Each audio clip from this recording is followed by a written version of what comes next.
An 8-inch black and white television sat upon a wooden table, accompanied by an antiquated battery-operated flashlight and several Tang Dynasty porcelain bowls adorned with vibrant red flowers. May 3rd, 1985. Su Fei, a billionaire in the 21st century, found himself inexplicably reborn in 1985, in an era full of tumult and promise. He must embark on a new journey. Chapter 1.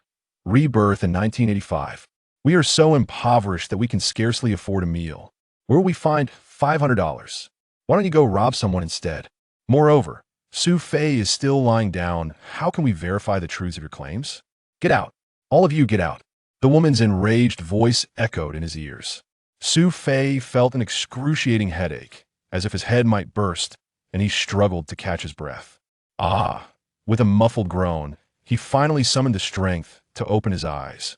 Emerging from the depths of despair, akin to a drowning soul gasping for air, he was drenched in cold sweat. Damn it, to nearly meet my end over a drink. Su Fei cursed inwardly and rose, intending to wash his face in the bathroom. Upon lifting his gaze, he was jolted by the sight before him. Before him stood an 8-inch black and white television, flickering with static due to an unstable signal, intermittently broadcasting Fei Xiang's most iconic song, A Fire in Winter. On the elongated wooden table lay an old-fashioned battery flashlight and several Tang porcelain bowls, embellished with bright red flowers and an inscription in red calligraphy. Where am I? Su Fei initially suspected he was hallucinating, yet the information coursing through his mind and the glaring calendar on the wall unmistakably indicated that he had indeed been reborn. Reborn on May 3rd, 1985. No way. Is this truly happening? He was once a man of the 21st century. Not that he had led an extraordinarily lavish life, but he was a golden bachelor with assets worth billions, envied by countless others. The previous night marked his 30th birthday and celebration. He had indulged a bit too much and drifted into slumber. Little did he anticipate that upon awakening, fate would play such a cruel joke on him. He had been reborn into the body of a man who shared his name. This cannot be. I do not belong to this world. I have yet to revel in the pleasures of life. With this thought, Su Fei sprang up, resolved to find a bottle of liquor to drown his sorrows. The argument outside raged on. Su Fei had no desire to intervene. He searched the room, but found nothing. It must be in the kitchen. Taking a deep breath, he endeavored to act as though he were invisible, stepping out cautiously. Whoosh! Instantly, the quarrel ceased. A woman and 4 or 5 men turned their gazes toward him in unison. Su Fei, you're awake. A flash of joy and concern crossed the woman's face. Oh, kid, we thought you drank yourself to death. At least you know to get up. Another bald man chuckled mockingly. What's this? Are you finally going to repay the money you owe? Your issues have nothing to do with me, please. Continue. Su Fei forced the words out and retreated into the kitchen. The bald man paused for a moment before bursting into laughter. Looks like Su Fei has given up. If that's the case, we might as well take your wife as payment. How embarrassing for a man to stoop so low. Who knows what kind of luck he had to end up with such a beautiful wife. The bald man's companions leered at the woman, their expressions filled with disdain. Su Fei, you do man's face flushed with anger. She attempted to approach, but the bald man blocked her path. I'm telling you, this pathetic loser isn't worth your time. Be with me, and I'll ensure you live in luxury. I've heard you two have been married for several years without having children. I wonder if you're the one preventing Su Fei from consummating the marriage. Still a virgin yourself? Ha ha, the group erupted in laughter. Ma-san, get out. Do-man's face turned a mix of red and white. Almost in tears. If you don't leave, they'll call security. Security? Those punks would have to address me as brother. Ma-san replied arrogantly, suddenly grabbing Do-man's wrist. Come along, quietly. Let go of me. Let me go. Do-man struggled fiercely, casting a desperate glance towards Su Fei in the kitchen. Even as his wife was being taken from him, he remained indifferent. At that moment, Su Fei had located half a bottle of Red Star Ergutu, twisting off the cap but hesitating to drink. The original owner of this body truly had a miserable existence. Having faced some setbacks, he had allowed himself to descend into this pitiful state. Su Fei's parents were longtime employees of the Donghai steel plant, a dual-income family with a decent income. After returning to the city as a sent-down youth, he too joined the steel plant, securing a clerical position. In this era, one could joke that they were eating the emperor's grain. Though he had a younger sister in high school and a brother in elementary school to support, for Su Fei's family, it was relatively stress-free. Their lives were quite prosperous. Moreover, Su Fei had married the beautiful Du Man, earning admiration from all. However, fate had dealt a cruel hand. Just a year prior, while operating a smelting machine in the workshop, both of Su Fei's parents tragically fell to their deaths. It was rumored that a worker named Xiao Wang had acted recklessly, causing the accident. Logically, Xiao Wang should have borne direct responsibility. The factory ought to have provided compensation. Yet, to Su Fei's dismay, Xiao Wang adamantly denied culpability, while the workshop director, Zhang Lichuan, insisted that it was Su Fei's parents who had mishandled the machinery. In the end, neither the individual nor the factory compensated even a single penny. Su Fei could not swallow this bitter pill and confronted Zhang Lichuan multiple times, only to be beaten and subsequently dismissed. Stricken by despair, Su Fei fell into a downward spiral. He ceased attending work, stopped earning money, and spent his days idling in dance halls with a crowd of dubious friends. Whenever he felt displeased, he would unleash his frustration upon his wife. All their savings were squandered. This time, he had truly gone too far, gambling away $500. For anyone else, it would have been a matter of avoidance. But Ma San and his gang were the enforcers of the dance hall. In truth, they were a group of idle thugs. Seeing Su Fei absent for days, they had come to his home to claim his wife. "It's none of my business, none of my business." Su Fei chanted internally, desperate to block out the chaos, longing to consume the liquor. "Damn it, I can't do it." With a swift turn, he hurled the bottle violently. Bang! The bottle shattered at Ma San's feet, glass shards and liquor splattering his pant leg.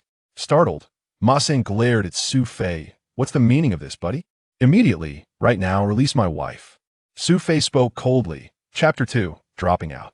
"You just said it wasn't your concern, so why are you getting involved now? Can you even afford to repay the $500 you owe me?" Ma San scoffed. "Point one thing at a time. I can't repay the money, but you must not touch my wife." Su Fei enunciated each word clearly. As someone who had been reborn from the 21st century to the 1980s, he had witnessed many storms. He regarded Ma San, a mere petty thug, with utter disdain. "Hey, you think you can reason with me over money? Su Fei, you're just a drunken gambler. Do you really see yourself as something significant? You should inquire about my past. I've licked blood off a blade." Ma San glared. "It's only fair to repay debt. No money means your wife becomes collateral. That's the rule. Today, I'm taking your wife. What are you going to do about it?" "Curse it." Seeking death. Su Fei's anger surged as he seized the kitchen knife from the cutting board and rushed forward with a swift stride. Grabbing Ma Sanner's collar, he forcefully pinned him against the wall, the knife poised at his throat. "Sanner! Damn, this kid actually dares to strike. Who the hell is he looking for?" Su Fei, "Let him go at once." And one anticipated that the typically timid and cowardly Su Fei would resort to violence at the slightest provocation, brandishing a knife no less. Everyone was taken aback, their astonishment palpable. After a brief silence, several underlings erupted in curses, itching for a fight. "Anyone who dares to approach, I'll cut them first." Su Fei's eyes gleamed with ferocity. "Don't move." Ma Sanner growled, squinting his eyes. "Su Fei, I never realized you had such courage. Do you truly believe I have been idle in the underworld? If you have the guts, go ahead and make a mark on my neck. If I even blink, they'll consider myself defeated. Is that so?" Su Fei chuckled lightly. "Those who know their place should simply release their grip and kneel down to apologize. I won't hold it against you. Otherwise, you'll regret it." Ma Sanner spoke with bravado, convinced that Su Fei was merely a cornered rabbit attempting to bite back. Yet a rabbit remains a rabbit. He couldn't believe that this lad would dare to kill. What's the point of living if you can't even protect your own wife? Death will be a relief. I could take one down with me. Perhaps two would suffice. Su Fei sneered, raising the knife and swinging it viciously toward Ma Sanner's forehead. This nearly caused Ma Sanner to lose control of his bladder. "Stop. Show mercy, please, brother." "Do you think I won't?" Su Fei retorted coldly. No, Su Fei, my big brother. Today I have witnessed true manhood. It's all a misunderstanding. A misunderstanding indeed. We can discuss this." Ma Sanner quickly backtracked, his face flushed. "Why didn't you say so earlier?" Su Fei scoffed. "Right, we are familiar with each other. As the saying goes, there's no need to escalate matters. Let's not take it to that level. Ma Sanner forced a smile. Very well, let us speak amicably. Su Fei pointed the knife at him. Repaying debts is indeed a matter of principle. Within 3 days, I shall return the 500 without a penny less. However, if you dare to act recklessly within these 3 days, I will risk my life to carve your flesh. So what do you say, Sanner? Absolutely, we shall proceed as you say. Ma Sanner nodded vigorously. Now be gone. Su Fei stepped back. Sanner clutched his neck, gasping for breath, and pointed at Su Fei, cursing, "Kid, consider yourself fortunate today. I'll let you off this time. If I don't see the money in 3 days, I will ensure your family is ruined. Leave." The wooden door was kicked open, and the group departed. Su Fei exhaled deeply and turned to the woman behind him. "Are you all right?" "You." Clearly startled, she gazed at his back, and Du Man suddenly felt a sense of unfamiliarity. In her mind, her man had always been honest and upright. Although he had resorted to violence after falling into bad habits, it had never gone beyond that. He would never wield a knife against someone or fight to protect her. In the kitchen, only Su Fei and Du Man remained in the living room. Su Fei wanted to say something, but found himself at a loss for words. After all, he was still quite unfamiliar with this woman. Yet it must be said, Du Man was truly beautiful. Dressed in a refreshing floral dress, she possessed an elegant figure and a delicate oval face, devoid of any makeup, her complexion radiating a rosy glow. There was an air of purity about her, far surpassing the plethora of internet celebrities of the 21st century. You mentioned returning Ma Sanner his money within 3 days? Where will you find 500 in such a short time? Du Man was the first to break the silence. Upon realizing the gravity of their situation, they had to confront it. 500 was a small fortune in the 1980s. An ordinary worker would toil for an entire year to earn such an amount. 3 days was an outright fantasy. I will find a way. What way could you possibly have? Go back to gambling or resort to theft? Du Man bit her lip in frustration. Su Fei rubbed his nose in exasperation, just as the door swung open. 2 figures entered, one tall and one small. The elder was a girl, slinging a canvas bag over her shoulder containing a few books. She wore a yellowed white shirt and gray trousers, her hair styled in a sleek black ponytail. Following her was a small boy, peering out with mischievous eyes. It was Su Fei's sister, Su Qing, and his younger brother, Su Yan. "You went gambling again?" Su Qing said coldly, her tone icy and filled with disdain. She was profoundly disappointed in her brother. Since the family fell apart, he had deteriorated to this extent, neglecting his responsibilities and often spending their school fees on alcohol and gambling, nearly causing them to drop out. He had even berated her on numerous occasions, insisting that a girl should marry early for a good price. If not for sister-in-law Du Man, who had been a stabilizing force in their lives, they would have been lost long ago. "Little sister, little brother, you're back from school," Su Fei greeted, but a wave of guilt washed over him as he faced his siblings. No matter what, he was now a husband and the head of a family with a sister and brother to care for. He chuckled awkwardly. "Nothing happened, I just accidentally broke a wine bottle." "Liar. I saw those people from the dance hall leave our house." Su Qing's tone grew more contemptuous. "If you want to gamble, go ahead and do so. It would be best if you died out there, as no one would care." After a pause, she added, "Give me money, I need to pay my tuition. I've fallen behind for half a semester, and the teacher has issued an ultimatum. If I don't pay, they'll be expelled." Chapter 3. Change. "The tuition must be paid. We cannot delay your education." Su Fei nodded. "By the way, how much is the tuition?" $2.50. Su Fei rummaged through his pockets, finding nothing, and awkwardly turned to Du Man. Do you have $2.50 to lend to my sister?" Du Man was taken aback, not expecting such a straightforward request. Previously, whenever his sister asked for small expenses, Su Fei would either scold or hit her, refusing to give her a single penny. "What's wrong? You don't have any either?" Su Fei inquired. "I do, I'll go get it." Du Man, usually the hardest to converse with, had no reason to refuse. She turned and went to the bedside table, retrieving the $2.50 to hand to Su Qing. Su Qing was stunned. She had not expected anything and had mentally prepared herself for a scolding. Yet, in the blink of an eye, the money was in her hands. It was simple, decisive, and without hesitation. Su Qing's gaze towards Su Fei shifted, becoming peculiar. Well, everyone must be hungry. You'll go make dinner. Su Fei felt embarrassed under their scrutiny and stepped into the kitchen. I'll do it. When did you learn to cook? Du Man said, deftly tying an apron around her waist. No need, let me handle it. You go clean up the broken bottles in the living room.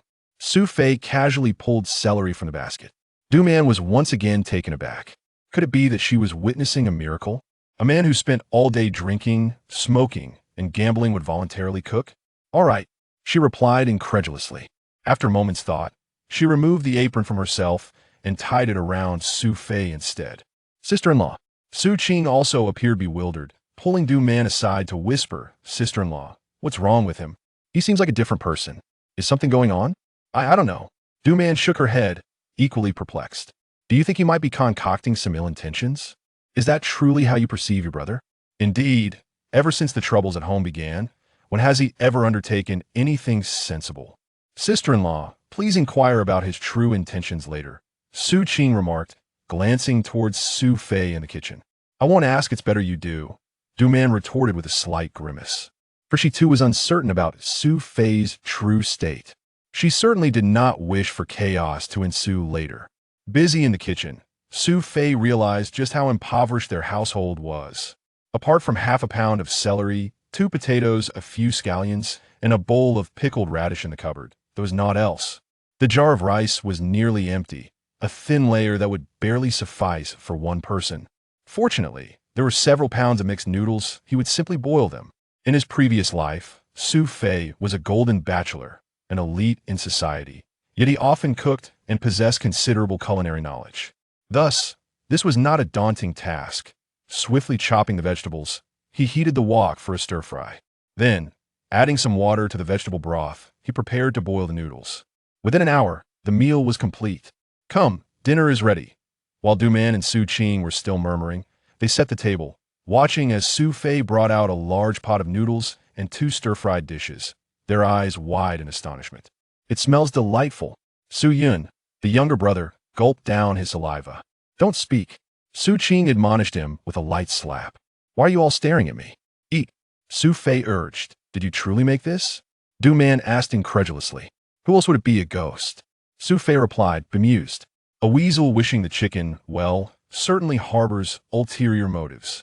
Su Qing remarked skeptically. Comrade Su Fei, please be honest, are you plotting something devious, attempting to curry favor? It's merely a meal. How could that be considered currying favor? Su Fei raised a bowl. Are you all going to eat or not? If not, I shall devour it all myself. I'll eat, I want noodles. Su Yun exclaimed, already quite ravenous. Then let us commence dining. With Su Fei's command, everyone began to use their chopsticks. Though it was merely celery and potatoes, accompanied by a pot of noodles, the simplicity was offset by the delightful flavor. I recall you never used to cook, not even entering the kitchen. Du Man could not suppress her curiosity. The meal Su Fei prepared was surprisingly more delectable than her own. Well, I actually can cook, I was just too lazy before, Su Fei replied vaguely. Under the warm, orange glow of the light, the 4 family members were rarely able to sit down together in such tranquility for a meal. In the peculiar yet slightly warm atmosphere, a sense of comfort prevailed. I'll handle the cleanup. After the meal, Du Man swiftly gathered the dishes. Su Fei scratched his head. Well, and so take a stroll. Are you going to gamble again? Almost instinctively, Du Man's expression darkened. Gamble? What would I gamble on? Su Fei was taken aback, then continued. I just ate too much, I merely wish to walk it off. With that, he opened the wooden door and stepped outside. Du Man and Su Qing exchanged bewildered glances, and after a moment, Su Qing finally exclaimed, Sister-in-law, do you think my brother truly intends to turn over a new leaf? Du Man was left speechless. If Su Fei could indeed reform, it would be a miracle. The evening breeze gently wafted against him. Standing on the street, Su Fei surveyed the surrounding low-rise homes, most still constructed of red bricks and blue tiles, with many earthen houses present. The utility poles above resembled a tangled sweater, densely woven and haphazardly arranged. At this hour, the lights of countless homes began to flicker on. There were no dazzling lights or neon displays. What filled the air instead were the sounds of parents scolding children and couples bickering, the mundane chatter of daily life. The rich aroma of life, reminiscent of the 1980s, enveloped him.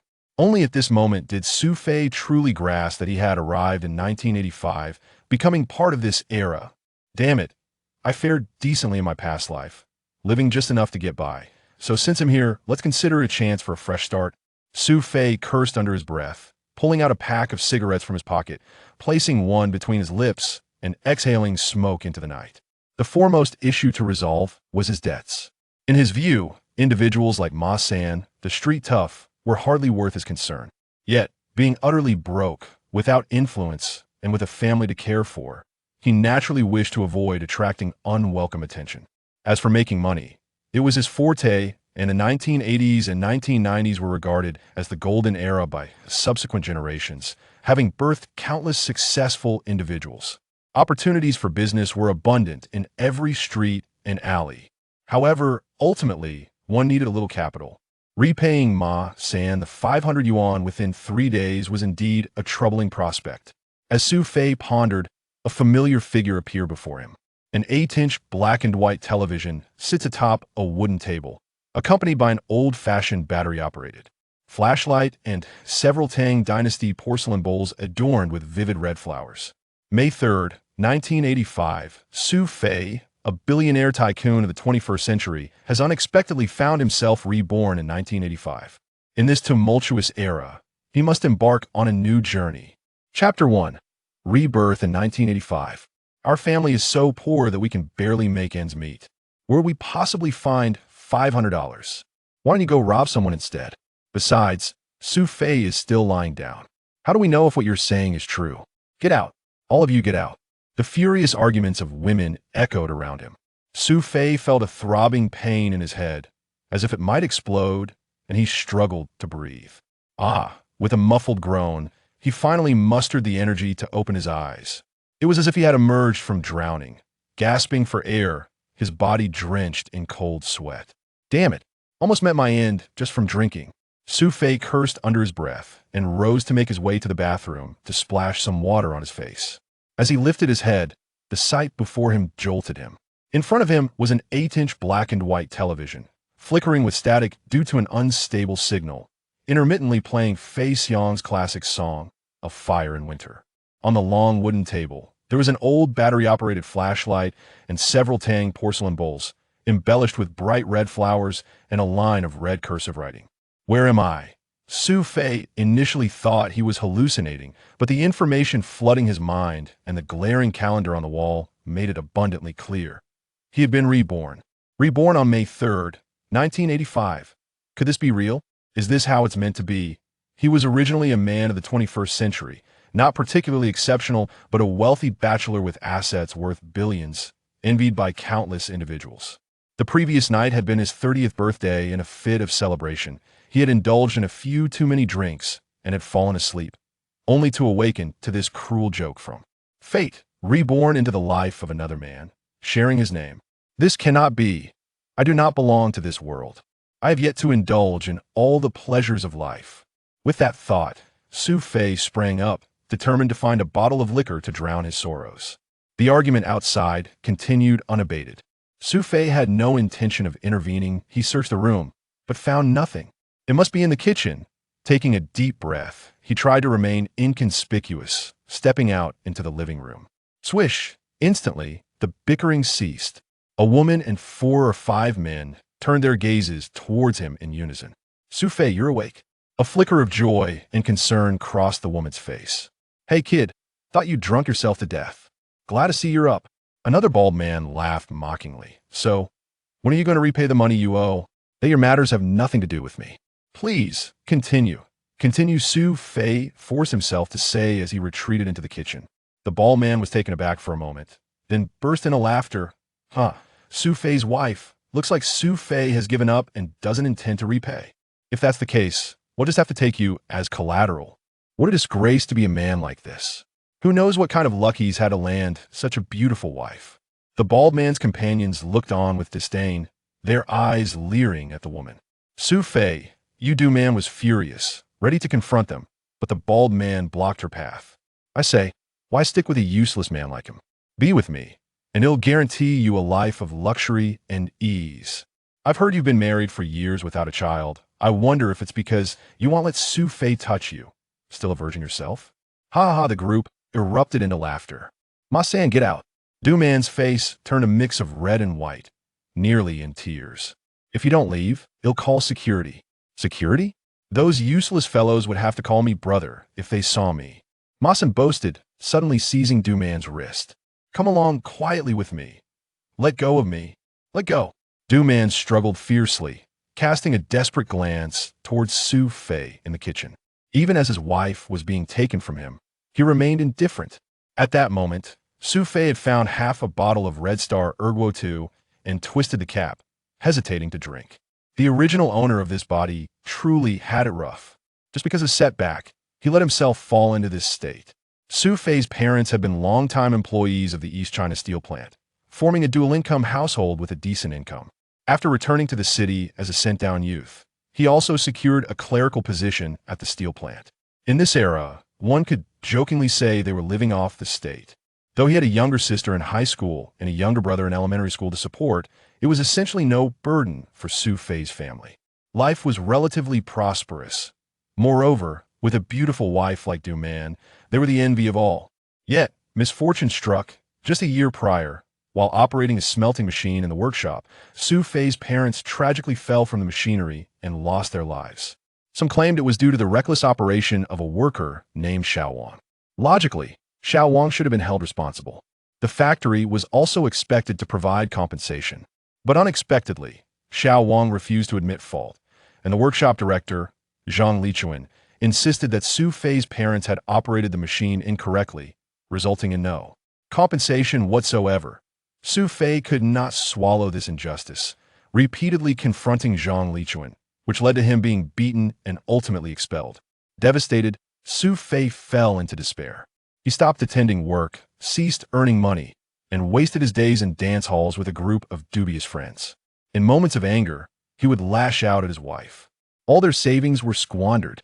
This time, he had gone overboard, gambling away $500. For others, it would simply be a matter of avoiding the issue. But Ma-san and his crew were the enforcers in the dance halls. In plain terms, they were a group of idle thugs. After seeing Su Fei absent for several days, they had come to his home to claim his wife. It's not my business, it's not my business. Su Fei chanted those words repeatedly in his mind, wanting nothing more than to block his ears and close his eyes, chugging the liquor. Damn it, I can't do it. With a swift turn, he hurled the bottle violently. Bang! The bottle shattered at Ma-san's feet, shards of glass and liquor splattering his pants. He jumped back, irritated, and shouted at Su Fei, "Hey buddy, what's the meaning of this?" "Immediately, let go of my wife," Su Fei said coldly. Chapter 2. Dropping out of school. You just said it wasn't your concern, didn't you? Why do you care now? Can you even come up with the $500 you owe me? Ma-san jeered. Right is right, I can't pay you back, but you cannot touch my wife. Su Fei enunciated each word clearly. As someone reborn from the 21st century to the 1980s, he had witnessed his fair share of storms. Individuals like Ma-san were of no consequence to him. Hey, you think you can talk back because you owe money? Su Fei, a drunken gambler like you, really thinks you're someone important, daring to act tough with me. You should know, I've licked blood off the edge of a knife. Ma-san glared. It's only natural to repay debts. And if you don't have the money, then your wife is the collateral. Today, I'm really going to take your wife, so what will you do about it? Damn it. Seeking death, Su Fei's anger surged, and he seized the kitchen knife from the cutting board, rushing forward in a single stride. He grabbed Ma-san by the collar and forcefully pinned him against the wall, the knife pressed against his neck. Brother Sanner, damn, this kid actually dares to strike.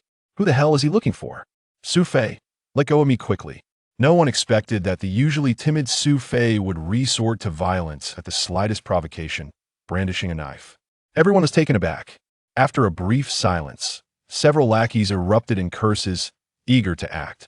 Whoever dares to come forward, he'll be the first to cut him. The ferocity in Su Fei's eyes was unmistakable. Don't move, Ma-san barked, narrowing his eyes. Su Fei, I truly didn't realize you had this much courage. Do you really think I've been living in the underworld for nothing? If you have the guts, go ahead and make a cut on my neck. If I blink, they'll consider myself defeated. Oh, really? Su Fei chuckled lightly. If you know what's good for you, just let go and kneel down to apologize. I won't hold it against you. Otherwise, you'll be in for it. Ma Sanner spoke with bravado. He believed that Su Fei was merely a cornered rabbit ready to bite, but a rabbit nonetheless. He doubted the boy would truly dare to kill. If you can't even protect your own wife, what's the point of living? It's better to die quickly and take someone down with you. Su Fei sneered, raising the knife and striking fiercely at Ma Sanner's forehead. This move nearly made Ma Sanner wet himself. Stop! Have mercy, please, brother. What? Do you think I want? Su Fei replied coldly and oh no, Su Fei, my good brother, today I've truly witnessed what it means to be a man. It's all a misunderstanding, just a misunderstanding. We can talk this out. Ma Sanner relented, his face flushed. Wouldn't it have been better to do this from the start? Su Fei scoffed. Right, we're all acquaintances. As the saying goes, no need to resort to violence among friends. Ma Sanner forced a smile. Very well, let's settle this amicably. Su Fei pointed the knife at him. It's only right to repay debts. Within 3 days, I will return the 500 without a penny less. But if you dare to act recklessly during this time, I will risk my life to take your flesh. Brother Sanner, what do you say? No problem, we'll do it your way. Ma Sanner nodded repeatedly. Get lost. Su Fei stepped back. Sanner clutched his neck, gasping for air, and pointed at Su Fei, cursing, Kid, you're lucky today. They'll let you off this time. If I don't see the money in 3 days, they'll make your family suffer. The wooden door was kicked open, and the group left. Su Fei exhaled deeply and turned to the woman behind him. Are you all right, you? Clearly startled. Looking at his back, Du Man suddenly felt a sense of unfamiliarity. In her memory, her man had always been honest and simple. Although he had taken to hitting her after falling into bad habits, that was the extent of it. He would never wield a knife and fight fiercely, especially not to protect her. In the kitchen, only Su Fei and Du Man remained in the living room. Su Fei wanted to say something, but found himself at a loss for words. After all, he was still somewhat unfamiliar with this woman. Yet it must be said that Du Man was indeed beautiful. In a refreshing floral dress, her tall and graceful figure showcased a standard oval face, unadorned, with a complexion that radiated a rosy glow. She exuded an aura of purity that surpassed the countless internet celebrities of the 21st century. You mentioned paying Ma Sanner back within 3 days? Where will you find 500 in such a short time? Du Man initiated the conversation. Realizing the reality they had to face, she knew 500 was an exorbitant sum in the 1980s. An ordinary worker would toil for an entire year to earn that much. 3 days seemed like an impossible dream. They'll find a way. What way could you possibly have? Are you going to gamble again or resort to theft? Du Man bit her lip. Su Fei rubbed his nose, feeling a headache coming on, just as the door opened. 2 figures, one large and one small, entered. The larger one was a girl, carrying a canvas bag filled with books. She wore a yellowed white shirt and gray pants, her hair tied in a sleek black ponytail. Following her was a small boy, half her height, with mischievous eyes peeking from behind. It was Su Fei's sister, Su Qing, and his younger brother, Su Yan. Have you been gambling again? Su Qing said coldly. Her tone was indifferent, her eyes filled with disdain. Her brother had disappointed her immensely. Since the family fell into disarray, he had degenerated into this state. Not only had he given up on himself, but he also often squandered their school fees on drinking, gambling, and smoking, nearly causing them to drop out. She had even heard him scold her, claiming that a woman without talent was worthless and that she should marry early for a good price. If not for her sister-in-law, Du Man, who had always treated them well and worked hard to maintain the household, they would have fallen apart long ago. Little sister, little brother, you're back from school. Facing his siblings, Su Fei suddenly felt a wave of deep guilt and remorse. No matter what, he was now a husband and the head of a family with a wife, a sister, and a brother. He forced a laugh. It's nothing. I just accidentally broke a wine bottle. Liar. I saw that group of people from the nightclub leaving our house. Su Qing's tone grew more contemptuous. If you want to gamble, go ahead. It'd be best if you died out there. No one would care. After a pause, she continued. Give me money. I need to pay my tuition.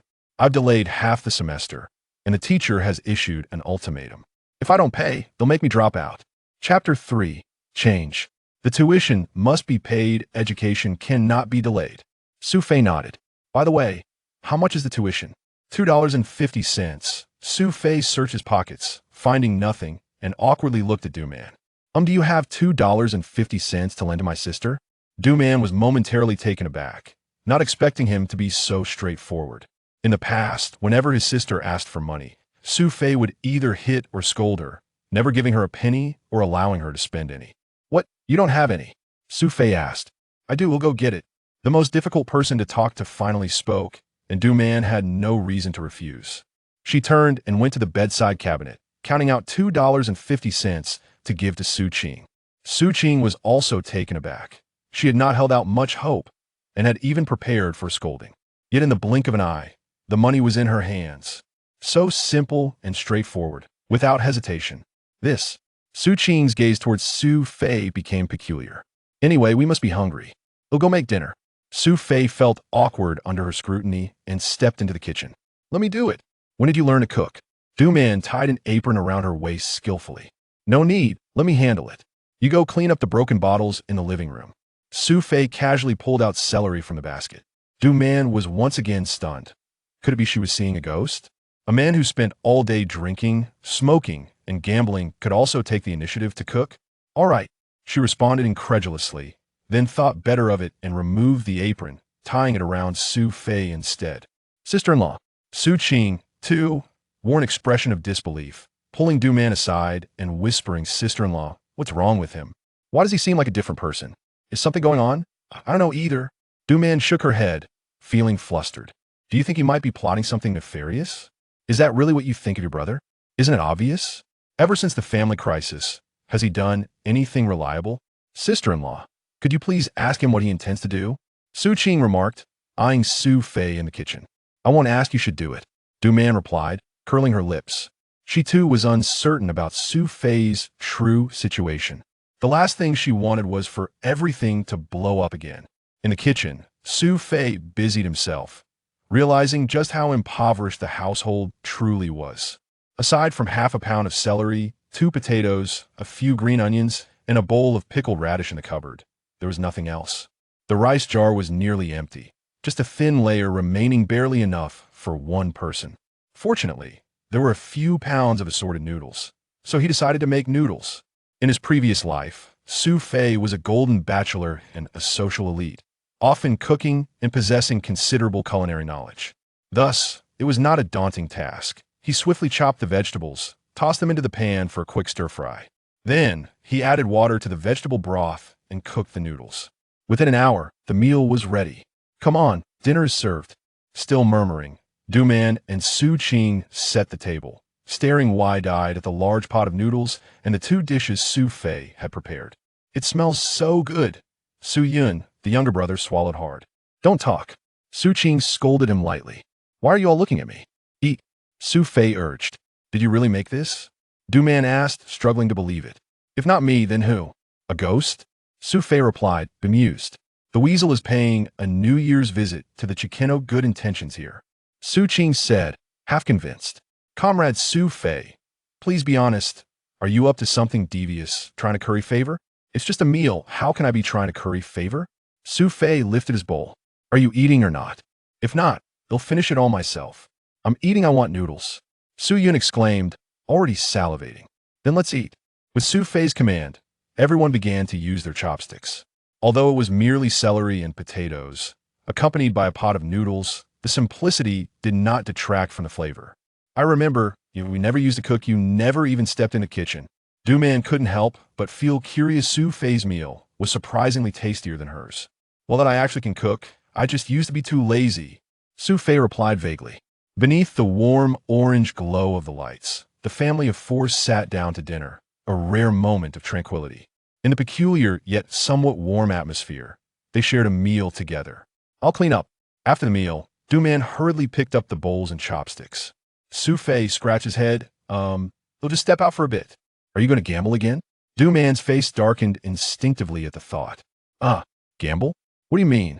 Su Fei paused, and then added, I just ate too much and going out to walk it off.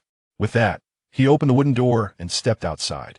Du-Man and Su Qing exchanged glances, and after a moment, Su Qing finally blurted out, Sister-in-law, do you think my brother truly intends to turn over a new leaf? Du-Man was at a loss for words. If Su Fei genuinely could reform, It would indeed be a miracle. The evening breeze was gentle as it swept through.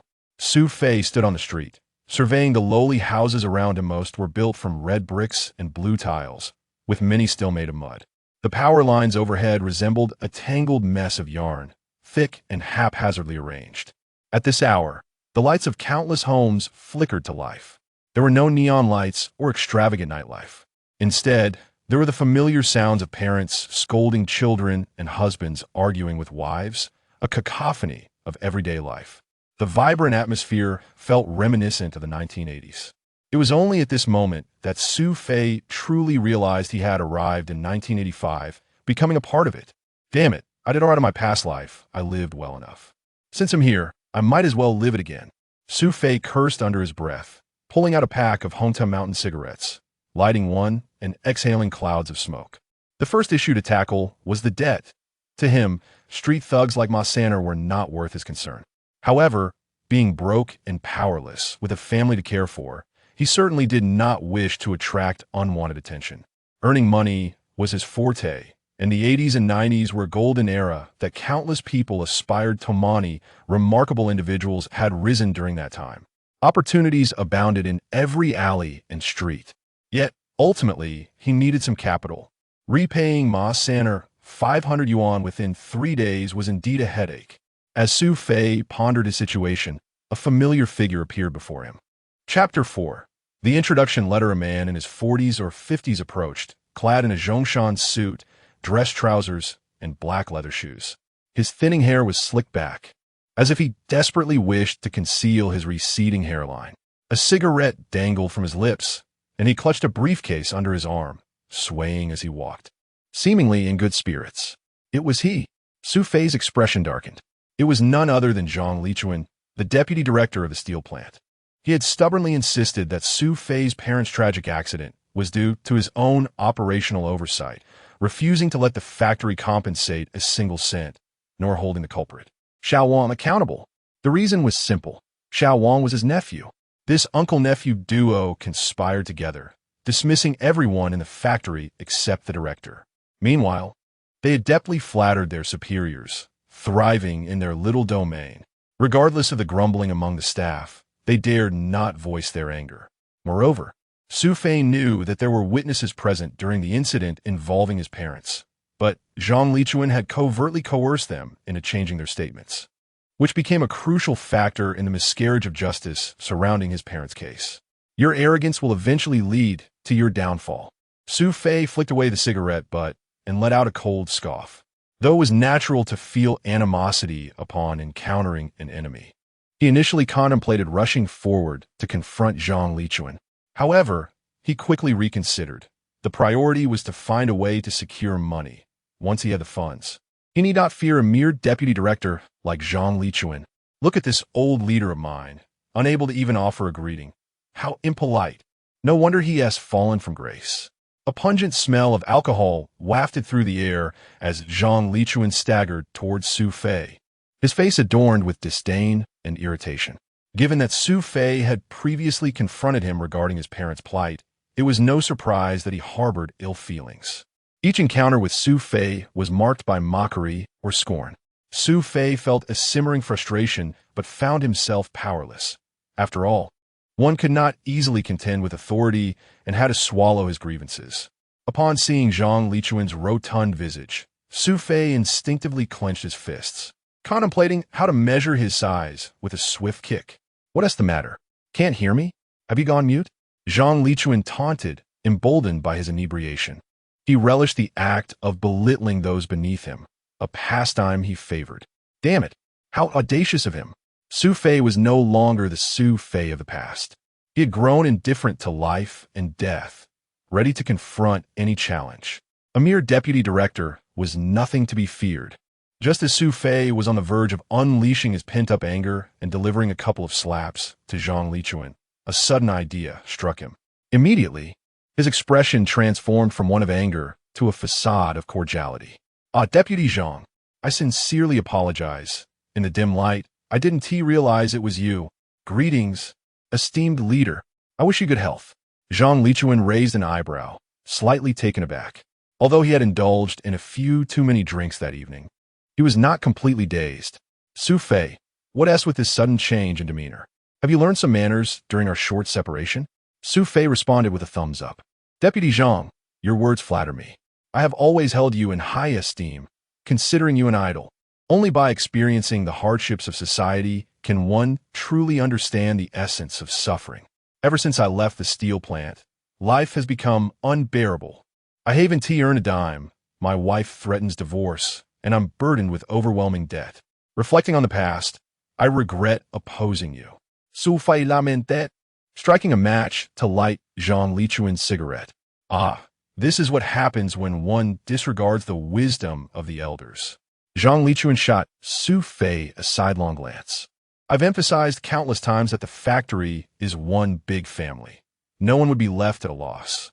Your parents' accident was simply a mishap, and even as a leader, I couldn't advocate for you. It was unavoidable. If only you had worked diligently at the factory and endured a few hardships, your situation could have improved. Yet, you insisted on creating conflict. Su Fei nodded repeatedly. Indeed, you are right, leader. You are my benefactor. I like this sentiment. Zhang Lichuan took a few puffs from his cigarette, narrowing his eyes. Su Fei, this shift in attitude seems rather abrupt. What is your intention? Deputy Zhang, you are truly perceptive. Since leaving the factory, I have been unable to secure a proper job. Life has forced me into this position. Su Fei replied, feigning distress. Deputy Zhang, please consider, he continued, adopting a troubled expression. Su Fei was acutely aware that the old man had ulterior motives. Requesting a letter of introduction was a mere, trifling matter for him.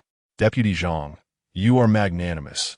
Kindly extend your assistance and provide me with a letter. I recognize my errors. Once I secure a job, you will be my great benefactor. Coincidentally, just the other day, my luck was quite favorable, and I won 2 substantial prizes. Oh, you've had good fortune, I see. Winning 2 significant prizes is no small feat. Zhang Lichuan's eyes lit up, feigning a serious demeanor. However, gambling is not a sustainable path. You still need employment. Su, you have faced hardships, and in light of your service at our factory, I will grant you the introduction letter. Chapter 5. No negotiation with deception. Thank you so much, Deputy Factory Director Zhang. Su Fei expressed his heartfelt gratitude. We are old acquaintances, so there is no need for pleasantries. Come to the factory tomorrow morning, and I will prepare an introduction letter for you, Zhang Lichuan instructed. Deputy Factory Director, why not just ride here home? I can report to the sugar factory first thing in the morning. Su Fei suggested, casually patting his pocket. Besides, the factory is bustling with people. It wouldn't be good for you. Zhang Lichuan understood the subtle gesture and agreed. All right then, let's do it at my home. I'll fetch you a bag. Take your time. With hands clasped behind his back, Zhang Lichuan headed home. Who doesn't enjoy being pampered? Especially someone accustomed to leadership, like Zhang Lichuan, who appreciates capable individuals. Su Fei followed him discreetly to his residence. In this era, people's living standards were similar. The food and housing were largely indistinguishable. Wooden windows, floral curtains, and cement floors. Upon entering, Su Fei quickly poured hot water for Zhang Lichuan and arranged the chairs. Zhang Lichuan wasted no time, retrieving the factory's official letterhead from his briefcase and swiftly composing an introduction letter. Wow, Deputy Factory Director Zhang, your handwriting is truly remarkable, Su Fei exclaimed, holding the letter with admiration. You don't need to hold it for me, Zhang Lichuan responded. It's essential. Having this letter from Deputy Factory Director Zhang is an honor, Su Fei said, bending slightly to shield most of the letter's content from view while presenting the blank portion to Zhang Lichuan. With a swift motion, he tucked the letter away. What is your hurry? It won't run away. Zhang Lichuan shot him a glare. It's a treasure. Su Fei Godin, thanking Zhang Lichuan for providing him with a new job. Once you join the sugar factory, make sure to work diligently and don't embarrass me, Zhang Lichuan advised, nodding. Absolutely, Su Fei replied, turning to leave. Cough, cough. Su Fei, have you forgotten something? Zhang Lichuan cleared his throat. I haven't forgotten. The introduction letter is right here. Su Fei reassured him. That is not what I meant. Zhang Lichuan responded. Oh dear, my memory.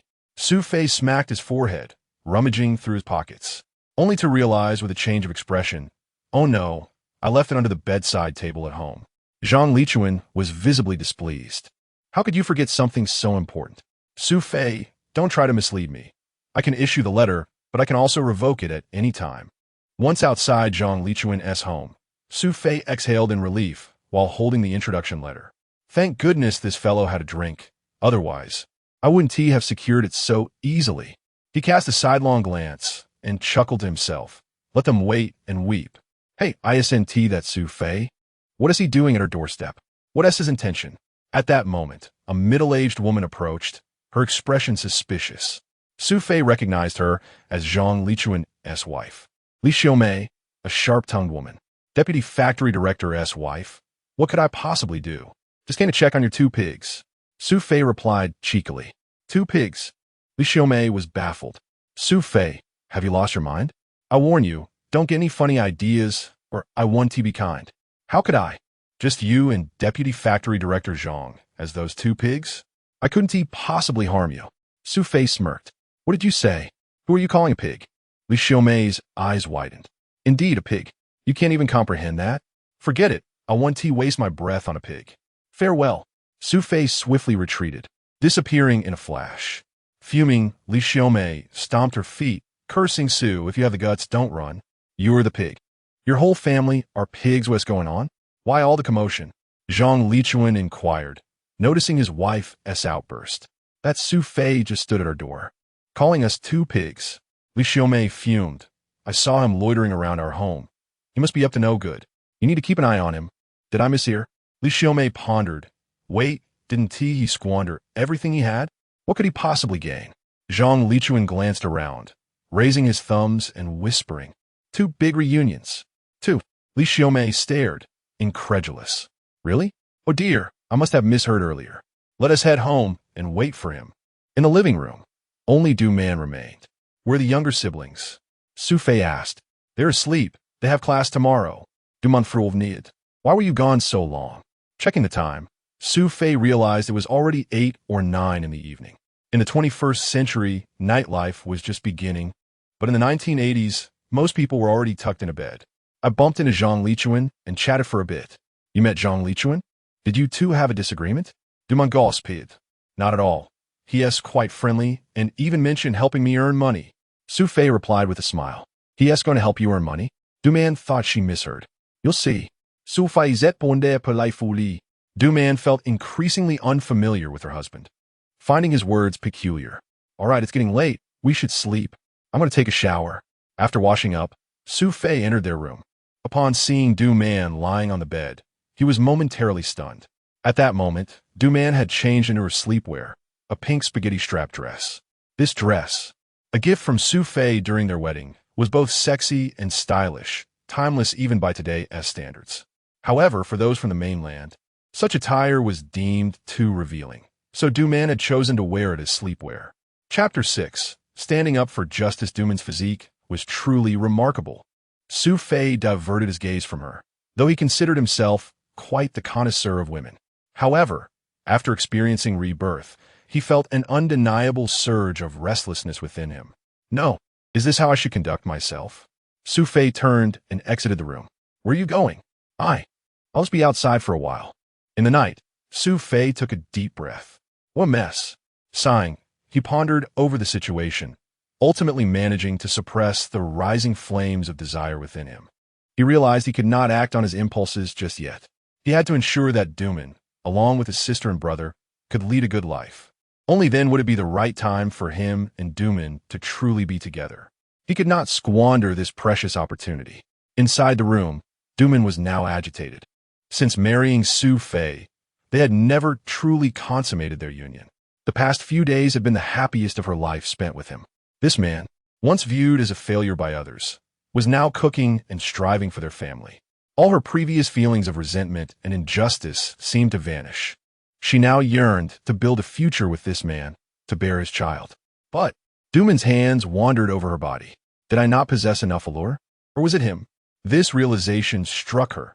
It dawned on her that she had never validated this before.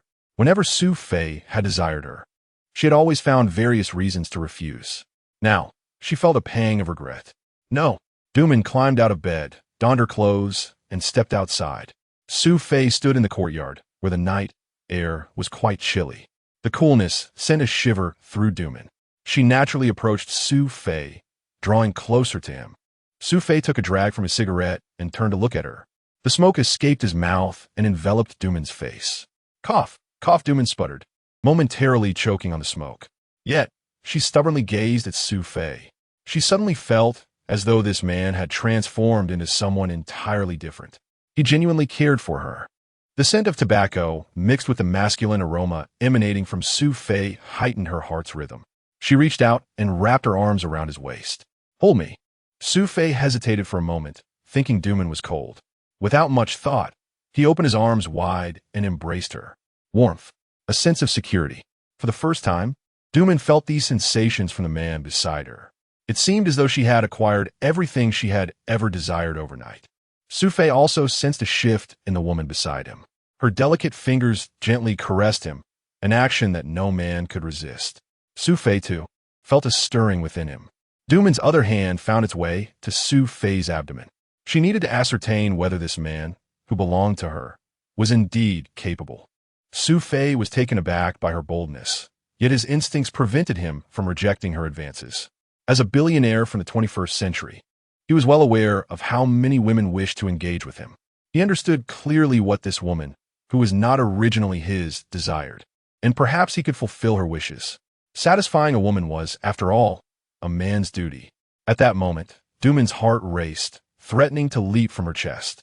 It was her first time being so intimate with a man, and she had taken the initiative. She could hardly believe she was capable of such boldness. Duman could hear Su Fei's heavy breathing. Stealing a glance at the man she held so closely, she noticed his handsome features illuminated by the moonlight. In that instant, he did not seem as inadequate as she once perceived. He possessed a depth that was both captivating and intimidating. She instinctively tightened her embrace, pressing her head firmly against Su Fei's chest. His searing body temperature seemed to melt her away. Su Fei, too, could not help but emit a soft sound of approval. Meanwhile, Duman's hand, resting on his abdomen, began to slide downward toward his sensitive area. Ah, brother, sister-in-law, why aren't you asleep? Su Yun's voice coincided with Duman's startled exclamation.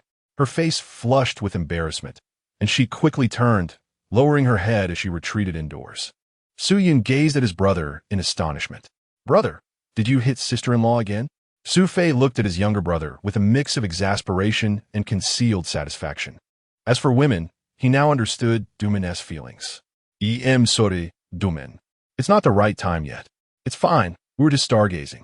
If this statement were uttered in the 21st century, it would undoubtedly be deemed romantic. Yet in the 1980s, it only made Su Yun perceive his brother as an insincere rogue, attempting to cover up his misdeeds. Brother, can't you behave? It's late. Can't you let sister-in-law get some rest? Who is preventing whom from sleeping? Su Fei shot a glare at Su Yun. Little brat, hurry and sleep. You have school tomorrow. Su Yun, feeling the weight of his brother's glare, muttered as he made his way to the corner of the room.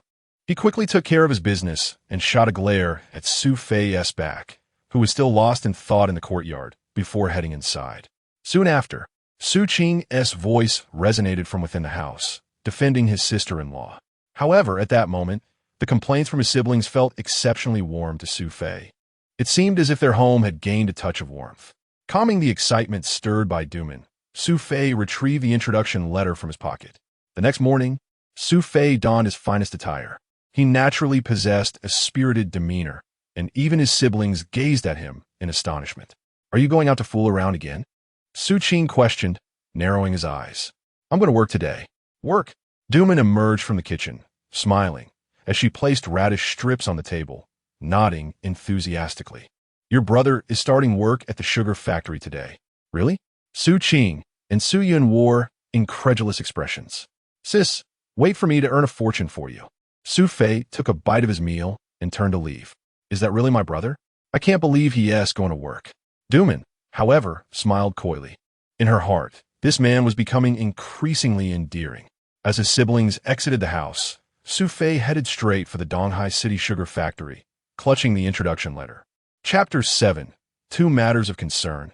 the sugar factory of Donghai City at the dawn of the nation's establishment.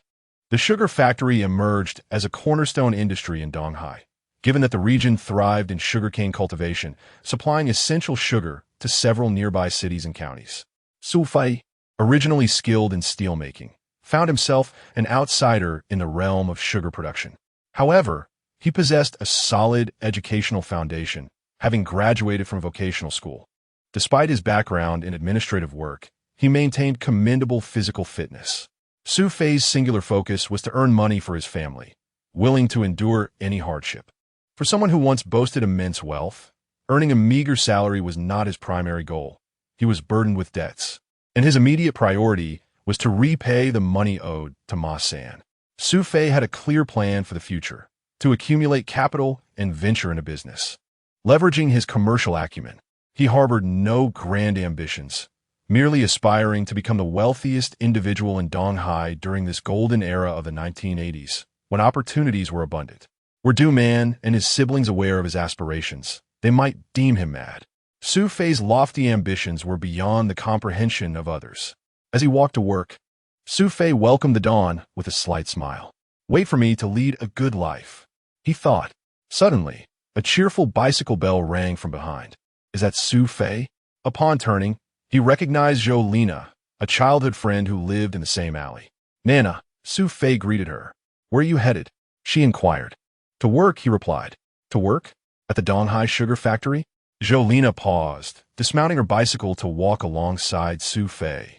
They had played together since childhood and had shared classes in school. Later, Su Fei attended a vocational school, while Jolina was brought into the sugar factory by her father. Back then, she envied Su Fei. However, after Su Fei married Du Man and faced family troubles, Jolina's father forbade her from associating with him, leaving her heartbroken for a time. She watched as Su Fei fell from grace, becoming a notorious figure in the neighborhood. Jolina secretly shed many tears for his downfall and had even attempted to advise him. Su Fei, aware of her feelings, glanced at the girl beside him, admiring her long hair and the elegant white dress that accentuated her figure. She was a true beauty, rivaling even the stars he had known. "Su Fei, you must be joking," Jolina exclaimed, her large, watery eyes fixed on a man radiating confidence beside her. It had been ages since she had seen him smile so brightly, reminding her of the sunny youth he once was on their graduation day. "You'll have to take good care of me from now on," Su Fei said playfully. "Certainly," Jolina replied earnestly, her heart brimming with joy. "Are you two together?" The sound of rustling leaves interrupted them as Zhao Quan, another childhood acquaintance from the neighborhood, rode up on his bicycle. "Isn't that Su Fei? What is going on?" "Nana, didn't your father forbid you from associating with him?" Zhao Quan remarked, casting a glance at Su Fei. Jolina shot him a glare. "What is it to you?" Back when Su Fei had just married, Jolina felt distressed and reluctantly accepted Zhao Quan's company. However, upon realizing his questionable character, she ended their association, though Zhao Quan persisted in his affections, especially since he now worked at the sugar factory. Zhao Quan made a sharp turn on his bicycle, bringing it to a halt beside Jolina. "Su Fei, where are you off to?" "Off to hang out with Ma San and his crew. I heard they were at your place yesterday," he said pointedly, intending to embarrass Su Fei in front of Jolina. Zhao Quan, "Must you bring up such matters?" "Su Fei Vito. Come on, Su Fei. Are you ashamed of what you've done?" Zhao Quan sneered, then turned to Jolina, smirking. "He owes Ma San quite a bit of money, and rumor has it that his wife nearly got taken by Ma San. How much do you know?" Su Fei shot back with a cold smile. "I'm just warning you. Don't let him deceive you," Zhao Quan replied. "I'm not a child," Jolina interjected, her brow furrowed as she kept her head down. She was well aware of the commotion involving Ma San the previous day. The entire street was buzzing with gossip. Zhao Quan chuckled and feigned concern. "I just don't want a person like him to hold you back. Keep your distance. He might ask you for money next." "Shut up." Su Fei stepped in front of Zhao Quan's bicycle, firmly placing his foot on the wheel. "What are you doing?" Zhao Quan glared at him, disdain evident in his eyes. "Su Fei, do you think this is still school? What qualifications do you have to act tough?" With a swift motion, Su Fei kicked the wheel, causing Zhao Quan to stumble. "What the hell, Su Fei? Are you looking for trouble?" Zhao Quan exclaimed, regaining his balance. "Su Fei, Unfa shot him a cold stare. Zhao Quan, no matter what, Zhou will never look your way. You should take a good look at yourself. Oomph. Zhao Quan straightened his bicycle, scoffing. Right? Zhou is a good girl, but you, Su Fei, are nothing but a street punk. I at least have a proper job. Whereas you, what are you now? Nothing at all, and you think you can compare with me? Su Fei smiled, pulling out a letter of introduction from his pocket and waving it in front of Zhao Quan. Look closely. Your brother Su is back to work. What? Zhao Quan stared, taken aback. You found a job? What factory would hire someone who was fired? Su Fei opened the letter and presented it directly to Zhao Quan. Open your eyes and see for yourself. Donghai Sugar Factory. I'm working with Lena now, so you better not bother her again. Upon seeing the words Donghai Sugar Factory, Zhao Quan's expression darkened. Su Fei folded the letter and returned it to his pocket, then turned to Zhou with a smile. Lena, let us go. Take me to your factory. Zhou nodded, beaming as she hopped back on her bicycle. Su Fei jumped on a back seat, calling out goodbye. Zhao Quan watched in disbelief as Zhou rode away with Su Fei, leaving him behind. Chapter 8. Rules have you heard? Su Fei has come to our factory. Which Su Fei are you referring to? The one who was nearly taken away by Ma San to settle debts? Yes, that despicable fellow. Wasn't he expelled from the steel mill? I hear Zhang Lichuan from their factory issued him a letter of introduction. This young man appears to have some connections. Shoo. At that moment, Su Fei entered the factory office building, guided by Zhou Lena, I've arrived. The few office workers who had just been discussing Su Fei greeted Zhou yet their gazes lingered on Su Fei without wavering. Zhou waved her hand at them and ascended to the second floor with Su Fei. Are those your colleagues? Zhou nodded. She works in the sugar factory's testing department and is the only woman in that section. Have those men been giving you a hard time? Zhou glanced at him and asked, Why do you ask that? If anyone dares to bully you now that your brother Fei is here, just let me know, and I will handle it for you. Zhou smiled and nodded. That issue has already been resolved. Zhou Guan. Huh, he doesn't stand a chance. Now that we're colleagues, if he dares to act up again, I will take care of him, Su Fei declared, raising his fist in front of her. Zhou remained silent, but warmth filled her heart. Although she was aware that Su Fei had a family, the bond they shared since childhood made it difficult for her to forget him. Perhaps it was hard for her to distinguish whether her feelings for Su Fei constituted love or something else entirely. Su Fei's feelings for Zhou were uncomplicated, rooted in the guilt he felt from having once let her down.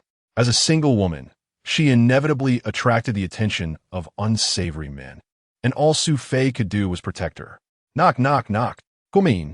Director Sun sat at his desk, perusing the Donghai Daily from that morning. Director Sunday. Oh, it's Lena. Sun Xing put down the newspaper with a smile, but his expression darkened upon seeing Su Fei. Su Fei? You? Sun Xing and Su Fei were acquainted, having graduated from the same vocational school. They were part of the same batch assigned to various clerical positions. Sun Xing chose the sugar factory, which was not a frontline unit compared to the steel mill. However, only Su Fei, as a classmate, knew that Sun Xing's decision was motivated by one person, Zhou Director Sun, what is wrong? Aren't you welcoming me? Sun Xing, smiling, stood up and gestured to a nearby sofa. Please sit down. It's an honor to have an old classmate here. What would you like to drink? Do you still enjoy Maojian tea? I have some sent from my hometown. Su Fei plopped down onto the sofa, but waved his hand. Director Sun, you can skip it. You're the leader now. I wouldn't dare drink your tea. Zhou interjected, Director Sun, Su Fei is starting to work at our factory. You? In Sun Xing's eyes, Su Fei was a failure. He had never regarded Su Fei highly, primarily because Su Fei's presence had led Zhou to reject him. Although Sun Xing was currently single, he no longer dared to express his desire to pursue Zhou. With Su Fei married and facing family troubles, Sun Xing had been diligently trying to impress Zhou, even building rapport with her father over fishing. Just as he believed his plan to win her father over was progressing smoothly, Su Fei had re-entered the picture. Su Fei was unaware of Sun Xing's ulterior motives. As classmates, he assumed that the process of joining the factory would be straightforward. Sun Xing took the letter of introduction. This is authentic. However, his expression gradually darkened. What is wrong?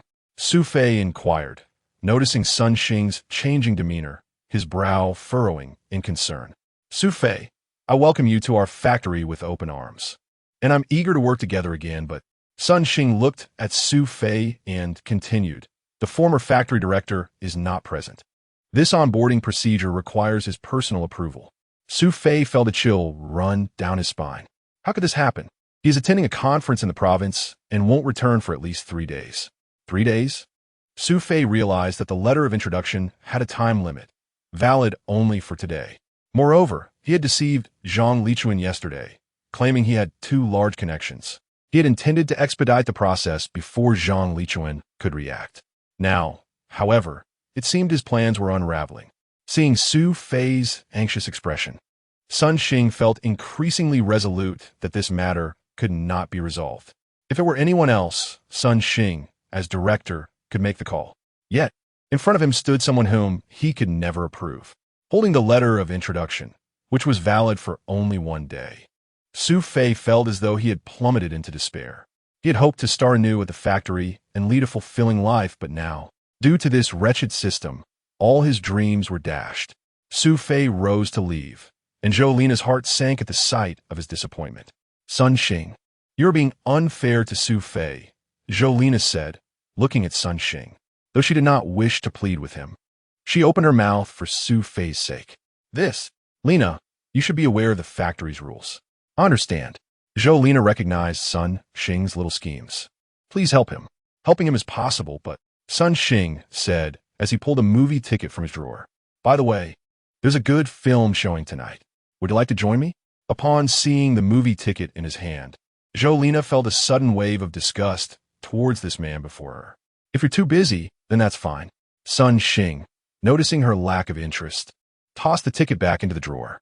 Before he could close it, she said, I have time. Sun Xing raised an eyebrow, a smirk playing at the corners of his mouth. He handed the movie ticket to Zhou-Lina. 6 o'clock tonight. Zhou-Lina accepted the ticket, but a sense of humiliation washed over her. She was reluctant to even glance at the man before her and turned to the door. As she opened the door, Zhou-Lina asked lightly, Su Fei? Oh, tell him to go to workshop 1. I'll notify Old Wang right away. Chapter 9, Continued Water Supply. Zhou-Lina was acutely aware of what the first workshop at the Donghai Sugar Factory represented. Could Su Fei, a newcomer in a clerical role, truly endure the arduous, soiled, and laborious conditions of the factory's most demanding workshop? Zhou-Lina had her doubts. Nonetheless, this was the best outcome she could secure for Su Fei. As she exited the factory office building, she found Su Fei squatting by the flower bed, smoking a cigarette. For Su Fei, this singular opportunity to set his life on the right path was perilously close to being extinguished due to a mere signature. You didn't leave? Zhou-Lina inquired, intending to pursue him. I have nowhere to go, Su Fei replied, his voice laden with despair, though he brimmed with determination. He needed time to acclimate to this unfamiliar environment. Come with me. Where? To work, Zhou-Lina replied, striding toward the first workshop. To work. Su Fei paused, observing the hem of Zhou-Lina's skirt billowing in the wind. Goddess? He realized that Zhou-Lina had resolved his predicament. He hurried after her, whispering, What did you promise, Sun Xing? That's none of your concern. Su Fei furrowed his brow, cursing internally. It seemed Sun Xing was taking advantage of the situation. He had not anticipated this side of him. At the entrance of the first workshop, Zhou-Lina warned, Think carefully. This is the most grueling place in our sugar factory. Do they pay well? Zhou-Lina glanced at Su Fei and replied, Here, the wages are indeed the highest in the factory. Su Fei nodded, recognizing that his immediate need was to earn money. But can you truly handle it? Su Fei smiled, puffing out his chest. Don't you believe me? Zhou-Lina shook her head, suddenly feeling that the familiar man before her seemed transformed. He was no longer the indolent Su Fei she once knew. Upon entering the workshop, the busy figures halted their tasks, whistling as several sweat-soaked men cast mischievous glances in Zhou-Lina's direction. Zhou-Lina shot them a glare and declared, Why aren't you working? If you don't, I'll have Old Wang reprimand you. The men only laughed louder. Xiaona, if you're free tonight, let us catch a movie. Get lost. Zhou-Lina retorted with a playful scold. Soon, they arrived at the workshop director's office. As they stepped inside, the cacophony from outside faded into another realm. A large man was sprawled across a chair, sound asleep, his hard hat shielding his face. Su Fei could not see his features, but the man's imposing physique was evident. In one corner sat a shabby desk, behind which a man in his mid-40s lounged, reading a crumpled newspaper. Director Wang, Lina greeted. Ah, Lina, what brings you here? Lina glanced at Su Fei and said, Director Sun called you just now. Didn't he? Wang Guiqing eyed Su Fei with a hint of disdain before nodding. Yes, so you're Su Fei? Su Fei smiled and nodded in acknowledgement. Good. From today onward, you'll be working in my first workshop, Wang Guiqing said, gesturing toward a half-open cabinet in the corner. That cabinet is yours. You can store your work clothes there. Su Fei observed the cabinet, the most dilapidated among them, but still felt fortunate to have it. Thank you, Director Wang. I appreciate your guidance. Wang Guiqing nodded. Of course, we are comrades. Just be diligent and don't cause trouble. I don't tolerate idlers or troublemakers here. Follow the rules and work hard, and you'll be welcomed in the first workshop. If you stir up trouble, I want to be polite. Su Fei sensed the implications in his words, realizing that Wang Guiqing might be aware of his past. Sighing internally, he acknowledged that he could not blame others. Although he was not responsible for his circumstances, they were still tied to his identity. In this era, where everything proceeded according to plan, reputation remained the cornerstone of existence. Having introduced Su Fei, Lina felt it was time to depart. Rest assured, Wang Guiqing said with a smile to Lina. I will take good care of someone Director Sun personally entrusted to me. Unbeknownst to Lina, she missed the deeper implication of Wang Guiqing's promise. Su Fei intended to accompany her, but was halted at the door by Wang Guiqing's command. Where are you going? Bring me a glass of water. I need to discuss our work. Su Fei's brow furrowed slightly at the authoritative tone. Was he already exerting his position? Watching Lina's retreating figure, he mentally noted to express his gratitude to her later. Enough with the staring. She's not someone you can covet. Go fetch me some water. Wang Guiqing's demeanor shifted dramatically. With no choice but to comply, Su Fei turned and asked, Director Wang, I just don't explain. In the entire first workshop and throughout the Donghai sugar factory, every man has eyes for Lina, but those thoughts are best kept to oneself. She is not a woman for rough men like us. Su Fei could only nod in agreement. Approaching the kettle, he filled Wang Guiqing's cup with water. Listen carefully, our workshop relies on physical strength, loading materials, packing goods. Anywhere that requires muscle, you'll find us here. Wang Guiqing assessed Su Fei from head to toe, commenting, You seem rather delicate. Have you ever done manual labor? Su Fei shook his head. Looks like you haven tea. Director Sun really put me in a bind, Wang Guiqing lamented. Well, you should thank Director Sun. Without him, you wouldn't be here. Su Fei pondered this, realizing that despite Sun Xing's refusal to show him any favor, it was Lina's influence that allowed him to remain. Wang Guiqing's words felt like a veiled suggestion to exploit Sun Xing's good graces. Big guy. Wang Guiqing kicked the adjacent bench, rousing the large man who had been napping. He lifted his hat, displaying an irritable expression. What's the issue? I was just trying to get some sleep. Enough of that. I've found you an apprentice. An apprentice? The large man sat up, eyeing Su Fei. Are you kidding? How did it end up being you? Su Fei felt a jolt of recognition. He knew this man all too well. Chapter 10. Divorce. Su Fei felt utterly defeated. No, it should be this Su Fei. How could he have so many enemies? He truly wondered how he had survived until this chapter. Speaking of him and the tall guy, they had previously clashed over a gambling dispute. Just because he had called the other a dumb pig, the fellow had decided to confront him. Wang Tu, what is this guy to me? Su Fei questioned. Su Fei, today we are colleagues in the same workshop. You take him under your wing. All right, rest assured, I will take good care of him. The tall guy stood up, towering over Su Fei like a monolith. You come with me. Wang Guiqing glanced at Su Fei, who was still rooted in place. What are you looking at? Come along. Su Fei took a deep breath, realizing this tall guy would not be easy on him. After exiting Wang Guiqing's office, the tall guy walked ahead and gruffly introduced himself. I am Zhang Dajuan. Everyone here calls me the tall guy. Su Fei not that? I am. Su Fei, right? Surprised. Su Fei realized the other had already known about him. After that incident, I kept inquiring about you. Eventually, I found out you were the unlucky one. I'm not the type to bully others, so I didn't come looking for you. As Zhang Dajuan abruptly turned around, Su Fei, unable to stop in time, collided with him. They were now merely a fist's distance apart. Su Fei gazed at Zhang Dajuan, who glared back at him. The force of Zhang Dajuan's breath ruffled Su Fei's hair. If this guy truly threw a punch, Su Fei estimated he would be bedridden for at least half a month. He cautiously stepped back a bit. Haha, scared? Su Fei thought.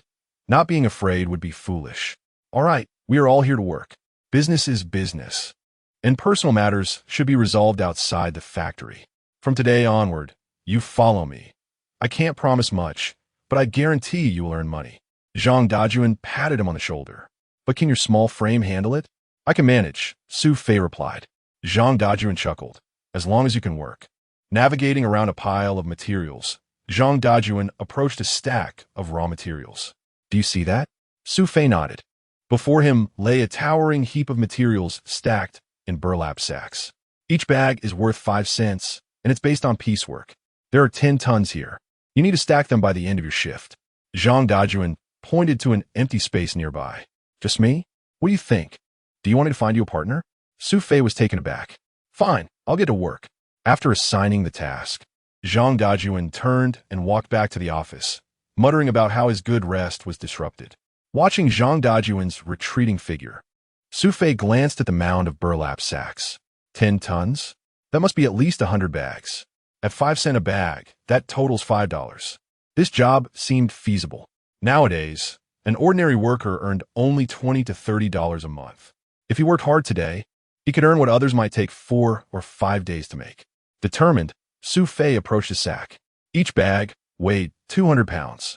He exerted himself, but the sack barely lifted off the ground before he had to set it down again. This was the heaviest thing he had ever tried to lift. For the sake of money, Su Fei gritted his teeth and hoisted the sack, wobbling as he trudged toward the designated spot. Although it was merely a few dozen meters away, by the time Su Fei placed the sack down, he was drenched in sweat. He should have eaten more this morning. He had only sipped some porridge, and now he felt utterly exhausted. Su Fei jogged back to the pile of sacks. If he finished early, he could ask Zhang Dajuan for more work. That way, he might earn enough for a big meal today. He was determined. Meanwhile, Wang Guiqing stood by the window, observing Su Fei laboriously transporting the sacks, a smirk curling at the corners of his mouth. You really are something. This is the heaviest job in our workshop. And you assign it to a newcomer? Aren't you worried he'll tire out after a day? Zhang Dajuan reclined on a bench. Who told him across you? Wang too. You know about Su Fei's situation. He previously troubled Wang Chao. I can't believe you can swallow that grievance. Wang Guiqing approached Zhang Dajuan. I wasn't mistaken. You may look robust, but your intellect is sharp.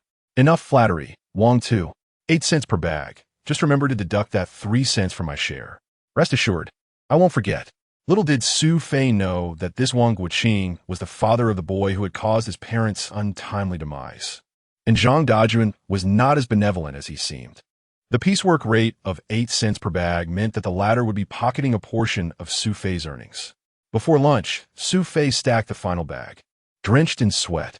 However, this once pampered individual, accustomed to doors being opened for him, now found himself stacking 100 burlap sacks for a mere $5. He could hardly believe he was capable of such labor. People truly can accomplish anything when pushed to their limits. Lunchtime, several workers called to one another as they headed toward the exit of the workshop. Su Fei was left with just enough strength to catch his breath. Leaning against the pile of sacks, gazing at the ceiling, his mind blank, he found himself reminiscing about the past. Rebirth was not as delightful as it seemed. He longed for a bite of steamed bun. Even if it was just plain water, it would taste delightful. Lost in thought, he suddenly caught a whiff of something fragrant. Was he dreaming? He must have truly exhausted himself. He inhaled again and, following the scent, straightened up to find a lunchbox filled with steamed buns before him. "Man, what are you doing here?" His wife stood there with an open lunchbox, 3 snow-white buns nestled inside. "I knew you didn't eat well this morning, so I steamed a few for you and brought them over." Su Fei wanted to exclaim, "There's nothing like a good wife." He picked one up and took a big bite. Delicious. Sweet. He barely had time to savor it before swallowing it whole. "Slow down. Don't choke," Man said, handing him a cup of hot water. After wolfing down 2 buns, Su Fei felt rejuvenated. With newfound energy, he furrowed his brow and asked, "Where did you get the flour?" He knew the situation at home. They barely had rice left in the jar, and Du-Man had made porridge that morning. I went to my mom's house to get it, Du-Man replied with a nod, but Su Fei detected a hint of grievance in her eyes. The Du family had largely severed ties with him since he stopped working. Even Du-Man was looked down upon by her mother, who claimed that raising her daughter was a burden unless she divorced Su Fei. Chapter 11. How did you come here? How did you come here? Su Fei cast a somewhat embarrassed glance at Du-Man. In the presence of this woman, he did not wish to reveal such a vulnerable side of himself. I noticed you had little to eat this morning, and I was concerned that you might overexert yourself, Du-Man replied, producing a steamed bun from her lunchbox and offering it to Su Fei. You shouldn't go home for food anymore. But Du-Man hesitated, wanted to mention that there was no rice or flour left at home, but she refrained, fearing it might hurt Su Fei's pride. Su Fei nodded in acknowledgement. This was the first time Du-Man had heard her man speak with such resolve. In the past, whenever they faced financial hardship, Su Fei would lash out in anger. What had transformed him? Was it truly a newfound conscience? Du-Man recalled Su Qing's words vividly.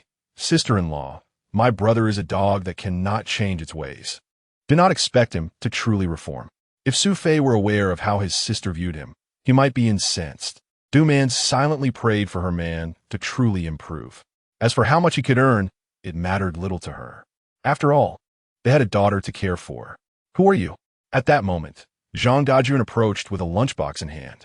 Du-Man stood, lowering her head and casting an apologetic glance at Su Fei. This is my wife, Su Fei replied. Someone like you has such a beautiful wife. Zhang Dajun shot a sideways glance at Du-Man. Only authorized personnel are allowed inside. Did you not see the sign on the door? Du-Man nodded. Are you mute? Zhang Dajun inquired, and Du-Man quickly shook her head. Su Fei frowned, feeling that Zhang Dajun had gone too far. While he acknowledged that he was working under him, it did not mean he had to tolerate every affront. What do you mean by that? Su Fei Vito. Is that what you dare to call me? Zhang Dajun glared at Su Fei. Comrade Zhang Dajun, Su Fei replied coldly. I have made it clear that she is my wife and has brought me lunch. You should treat her with courtesy. Courtesy? This is a sugar factory. You bring a lunchbox. Who knows if you're delivering food or stealing sugar? Zhang Dajun scoffed. You. Su Fei found Zhang Dajun's reasoning absurd. Can you not see that it's a bun inside? Bean. Zhang Dajun approached Du-Man, snatched the lunchbox from her, and sniffed the bun. Well, a white flour bun. Looks like you are not short on money. Take it if you want. Su Fei waved dismissively. However, Zhang Dajun snorted derisively and threw both the bun and the lunchbox to the ground. Who do you think you are? Do you think I can't afford this? Upon seeing the bun tossed to the floor, Du-Man hurried to pick it up, but Zhang Dajun swiftly crushed it underfoot before she could reach it. You? Su Fei was taken aback by Zhang Dajun's sudden hostility. He had merely intended to extend a gesture of goodwill, having worked under him and knowing their prior disagreements. Although the bun was not of great value, in that moment, it represented a delicacy. He had hoped to foster a sense of camaraderie. Instead, Zhang Dajun showed no gratitude and destroyed both the bun and the lunchbox. Listen to me, Su Fei. I can overlook past grievances, but here at Donghai Sugar Factory, I am in charge. Do not play games with me. Du-Man, having retrieved the crushed lunchbox and the flattened bun, cast an annoyed glance at Zhang Dajun. What are you looking at? You entered the workshop without permission. I have yet to deal with that incident. If you keep staring, I will send you to security. Hearing the mention of security, Du-Man lowered her head and stuffed the lunchbox into her woven basket. She turned to leave the workshop. Zhang Dajun, clearly agitated by Su Fei's words, was still seething. Stop eating and get back to work. Su Fei tucked away the remaining half of the bun into his pocket. Zhang Dajun approached a pile of crushed sugarcane, instructing, this must be loaded into the hopper before the end of the shift. Remember, if you don't finish by then, I will deduct your wages. Today marked Su Fei's first day on the job. After toiling all morning carrying burlap sacks, he was now tasked with loading materials, estimating the pile's weight. He reckoned it must be at least 7 or 8 tons, with the moisture content of the sugarcane making it heavy. One cartload could easily reach 300 or 400 jin. Yet this was his duty. If he failed to complete it, Zhang Dajun would undoubtedly report it to Wang Wuqing. If his wages were deducted, it would render his hard work for the day futile. Su Fei steeled himself, nodded, and moved to fetch a hand truck. The loading area was at one end of the workshop, but the pile assigned to him was more than 100 meters away. Su Fei did not rest. While other workers took breaks in the office, he pushed the cart directly to the loading area. Meanwhile, in the workshop office, I say, Dajuan, even a fool wouldn't play it this way. Does he have a grudge against you or something? Exactly. Aren't you worried he might report you to Wang? Report me? Huh. If Wang finds out, he might even thank me, Zhang Dajuan said, reclining on a bench and pulling his hat over his eyes, promptly dozing off again. The other workers exchanged glances, observing Su Fei laboring outside. At this rate, he might have to crawl to work tomorrow. Indeed, throughout the afternoon, Su Fei did not take a single break. Just before the end of the shift, he finally completed the task assigned by Zhang Dajuan. Exhausted, he dropped down onto the ground. At that moment, a fellow worker approached, crouched down, and whispered, "Brother, don't sit on the ground like that. Get up quickly. The floor is damp. If you want to walk tomorrow, you'll need to stand." Su Fei glanced at him. This man, surnamed Liu, was a seasoned worker in the workshop, known to everyone as Old Liu. He was kind-hearted, having just warned Su Fei not to drink cold water, or else it might harm his lungs. Su Fei smiled and nodded, struggling to rise from the ground. "Old Liu, where do I go to collect my piece rate for this morning?" Old Liu pointed towards the office. "Ask Wang." Chapter 12. Rivals Wang 2. Su Fei entered the room with a smile. Zhang Dajuan remained slouched on the bench, his hat covering his face, yet Su Fei knew he was not asleep. "Su Fei, how are you today?" "Not bad. Just feeling sore all over," Su Fei replied. Zhang Dajuan scoffed, removing his hat and casting a glance at Su Fei. "You still need to practice more. Come earlier tomorrow, and I'll increase your workload." "Are you trying to kill someone?" Su Fei thought, suppressing his anger. He was counting on doing well at the sugar factory, with his family waiting for him. "Wang too. I'm here to collect my piecework wages for the morning." Wang Guqing pulled a 5 yuan note from the drawer. "Here you go, all prepared." As Su Fei reached to take it, Wang Tu added, "But there are rules in our workshop." Wang Guqing glanced at Zhang Dajuan and continued, "Dajuan, explain it to him." Reluctantly, Zhang Dajuan sat up from the bench. "It's truly bothersome. I waste so much breath on you." Su Fei smiled weakly. "Come on, can't I afford a bun?" Su Fei could only force a laugh at Zhang Dajuan's predicament. "You should know, the work is dictated by Wang Tu, who has a family to feed. Even if you bring 10 buns in a day, what good is that?" "What do you mean?" Su Fei sensed the underlying meaning. "Zhang, if you have something to say, just say it. I'm a newcomer and unfamiliar with the rules. To put it simply, your morning work is for whoever, and nothing falls from the sky. Therefore, you cannot simply take your wages today." Su Fei for a moment. So, Zhang Dajuan held up 2 fingers. "In our workshop, Wang Tu takes a 2 yuan cut." "What? 2 yuan? Why are you shouting? Is 2 yuan too much? You received a large sum." Su Fei felt a surge of indignation. "How can you say that? This isn't the old society. Why should I be skinned for working, whether you like it or not? If you refuse, you won't work tomorrow." Su Fei was taken aback. Working in the workshop was grueling, using more strength than carrying sacks, and the pay was merely a meager sum each month. 3 yuan? Fine. He nodded, feeling a sense of humiliation wash over him. But what could he do? They held the power, and he had to comply with their arrangements. "Su Fei, don't overthink it. We all work to earn a living. It's unavoidable. Everyone has families to support." Su Fei accepted the deducted 3 yuan, which felt like a heavy weight in his hand, a burden pressing upon his heart. He never expected such occurrences could still happen in the 1980s. Discontent? If you are, then be the workshop director. If you're dissatisfied, don't come to work. Zhang Dajuan sneered, observing Su Fei's reaction. Su Fei clutched the 3 yuan and turned to his locker, changing out of his work attire. He silently walked towards the door. Upon exiting the office, he saw Lao Lu pushing his bicycle toward him. "Lao Lu, brother."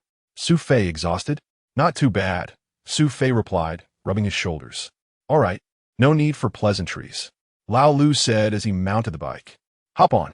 Su Fei climbed onto the back seat, and the two left Donghai Sugar Factory. Unexpectedly, in this reincarnation to the 1980s, he found himself in such a dire state. Injustice. Grievance. Su Fei sighed from the back. "Did Wang Guqing deduct your wages?" Su Fei was taken aback. "Lao Lu, you know." "Haha, was it said to be the workshop's rule?" "Yeah." Su Fei felt a sense of reluctance. Su Fei, I truly don't understand how you offended those two. Offended? Aside from a past grievance with Zhang Dajuan, he had no prior acquaintance with Wang Wuqing. He shared his thoughts with Lao Lu, who pondered for a moment. Even if Zhang Dajuan is bold, this matter isn't solely up to him. Su Fei agreed. Yet, he couldn't fathom how he had crossed paths with such a person as Wang Wuqing. Su Fei, the rules Wang Wuqing speaks are of his own making. Yet, even if you're dissatisfied, it's futile. He is the workshop director and indeed has the authority to deny you piecework. Su Fei nodded, focusing on earning money. As for the wage deduction by Wang Wuqing, he could only tolerate it. No one wants to work in the workshop because the pay is low. What? Su Fei was astonished. 5 fun is considered low? Lao Lu was equally surprised. What did you say? 5 fun? Wang Wuqing only gave you 5 fun? Yes. That Wang Wuqing is quite ruthless. Lao Lu, what do you mean by that? What I mean is, a bag is worth 8 fun, as set by the factory. We don't work because there are options for 10 and 15 fun. Naturally, no one is interested. 10, 15, that's several times more. Su Fei regretted not directly slapping Zhang Dajuan earlier, wishing to knock some sense into him. What? Are you thinking of hitting that son a gun? Wang Wuqing. Su Fei murmured in agreement. Lao Lu, do you also find him intolerable? Lao Lu nodded. He has no other faults. He simply bullies the weak and fears the strong, only knowing how to flatter. In fact, when he first came to Donghai Sugar Factory, I was his mentor. Really? Wang Wuqing was under you? Yes, back then. He couldn't even lift a sack without my help. Lao Lu chuckled, shaking his head. Now it's different. Yes, Director Wang. I must watch my demeanor around him. Listening to Lao Lu, Su Fei felt somewhat reassured. As they conversed, Su Fei noticed someone approaching from the front. The person spotted Su Fei and called out, Su Fei, get down. Upon seeing this individual, Su Fei thought to himself, why did I have to run into this rival? Chapter 13. $3. It was none other than Zhang Lichuan who halted the car. The factory director seized Lao Lu's vehicle, grasping Su Fei's arm firmly. Director Zhang, you must come down. A collision? Even if I were to be struck today, I cannot allow this young man to leave. Su Fei alighted from the vehicle with a smile. Director Zhang, my dear director, I was just on my way to your home. Zhang Lichuan's furrowed brow relaxed slightly. Are you truly heading to my house? Indeed, Su Fei replied, glancing at the basket of groceries Zhang Lichuan was holding. Director Zhang, are you out shopping for groceries? Allow me to assist you. As Zhang Lichuan handed over the basket, his countenance remained stern. Have you begun work today? Thanks to the introduction letter you provided, I have officially joined the Donghai Sugar Factory today. And what the promise you made to me? Su Fei sighed deeply, an expression of distress washing over his face. My esteemed director, you are aware that today is my first day, and I have yet to receive my salary. The moment you left yesterday, I sensed your ill intentions. You truly are deceiving me. Su Fei observed Zhang Lichuan's expression, though he was angered. There seemed to be a glimmer of hope. My dear director, I assure you that I will fulfill my promise. But I must first receive my wages to deliver it to you. Is that so? Zhang Lichuan contemplated, recognizing that as long as Su Fei refrained from causing trouble, he would be spared from further complications. Of course, Su Fei continued, eyeing the basket which contained a few pounds of pork belly. Director Zhang, it seems you are enjoying a good life. Meanwhile, I can barely afford rice, let alone meat. A wave of frustration and sadness washed over him. Director, is that meat in your basket? Yes, my little one has been craving meat, so I purchased half a kilogram, Zhang Lichuan explained. Su Fei pondered briefly before addressing Lao Lu. Brother Lao Lu, please drop me off here. I still have a few matters to discuss with Director Zhang. Lao Lu nodded in agreement and turned to Zhang Lichuan. In the future, refrain from stopping cars without a word. Zhang Lichuan shot a glance at Lao Lu. Fine. Just ride your bike. After exchanging a glare, Lao Lu nodded to Su Fei and rode away. Speak. What else do you want from me? Zhang Lichuan inquired, his posture exuding authority. Su Fei glanced at the meat in the basket before facing Zhang Lichuan. Director Zhang, my employment at this factory is entirely due to your support. I promise to deliver the funds we discussed by the end of the month. However, tonight my workshop supervisor, Wang, insists that I visit his home. I even told Lao Lu that I need to borrow some money to buy groceries. Upon hearing this, Zhang Lichuan seized the basket. What do you mean? Su Fei held onto the basket tightly. My dear director, you have already gone to great lengths for me. If I do not attend Wang's gathering tonight, I fear my days at Donghai Sugar Factory will become quite bleak. What does that have to do with me? Zhang Lichuan scoffed. Why should I assist you further? You have already done enough for me. Please, director, have a heart. If you give me the groceries, I will be ever grateful. Outrageous, Zhang Lichuan exclaimed, tugging forcefully at the basket. Su Fei was resolute, unwilling to yield, and decided to change his approach. Director Zhang, are you truly unafraid that I might bring my wife and siblings to your home? What? Are you trying to extort me? Su Fei chuckled bitterly. If I lose this job, I may have no choice but to resort to such tactics. Zhang Lichuan furrowed his brow in contemplation, recognizing the gravity of Su Fei's situation. If Su Fei were to become a burden, it would indeed present a significant problem. The grip on the basket slackened, and Su Fei seized the opportunity, pulling the basket into his possession. Director Zhang, you're truly a good man. Remember, Su Fei is borrowing this. It cost me $3. Very well. Alone it is. We shall settle the account by the end of the month. As Su Fei turned to leave with the basket, he felt a tug from behind. Zhang Lichuan had caught up, grabbing him once more. Su Fei jumped in surprise, wondering if Zhang Lichuan had reconsidered. Director Zhang, did you not agree? The basket. If you take my groceries, you must at least return a basket. Oh, right. Su Fei laughed, stowing the vegetables and meat inside his clothing. Rest assured, Director Zhang, I will remember your kindness for a lifetime. Enough. Just do your job well. Su Fei turned to leave, but paused to call back Director Zhang. I thank you and your ancestors for your generosity. Enough. Zhang Lichuan turned away, bemused by the oddity of the statement. Is he mocking me? At that moment, Su Fei sprinted down the alley, swiftly reaching his home. Duman. Inside, Du Man was fretting over dinner. The household was devoid of provisions save for a bowl of flour she had received from her family, and the cooking oil was entirely depleted. A true crisis loomed.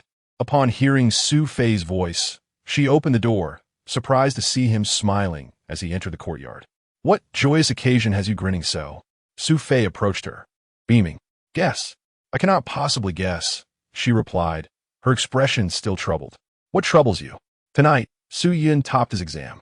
He mentioned that other families celebrate their children's achievements with good food. I wanted to prepare something special, but truly, he topped the exam? That is splendid news.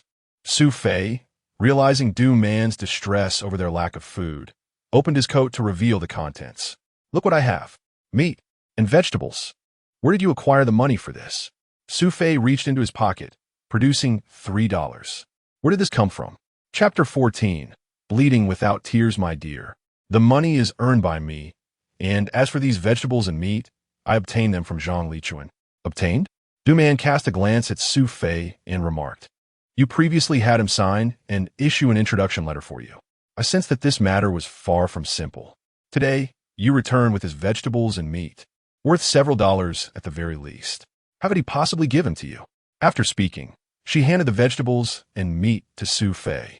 At that moment, Su Qing emerged from the room, coldly sneering. Did you go gambling again? What's it to you? If I don't care, then who will? Su Fei found himself speechless, frustrated by both Du Man and his sister. He shook his head and said, Why don't you trust me? We do trust you, but if you tell us who you gambled with, then we might believe you. Enough. Su Fei was truly at a loss for words at Su Qing's comment. Can't you at least consider the possibility that I might be in the right? Brother, you are who you are. Your sister-in-law and I are well aware of your laziness. We might believe you when you say you earned this money, but who can make $3 in a single day? Do you think you are Zhang factory manager? Du Man nodded in agreement with Su Qing's words. My dear, do you not trust me either? I worked at the factory today. You saw it. I carried out bags of goods. Upon hearing this, Du Man seemed to recall the sight of Su Fei, exhausted to the point of lacking the strength to eat. You truly earned it? Indeed, I was paid per piece, 5 cents per bag. I carried exactly 100 bags today. 5 cents for 100 bags? Su Qing and Du Man were both taken aback. Brother, did you just let something slip? Su Qing glared at him. Sister-in-law, look at him, boldly lying with his eyes wide open. Su Qing continued. Su Fei, you just said 5 cents per bag and 100 bags. That amounts to $5, doesn't it? Su Fei was also momentarily stunned. He forced a smile and said, "Well, that doesn't account for the $2 that Director Wang Guoqing deducted from me. Just thinking about that guy angers me." "Deducted?" Su Qing replied coldly. "Brother, keep fabricating your story. How could he do that?"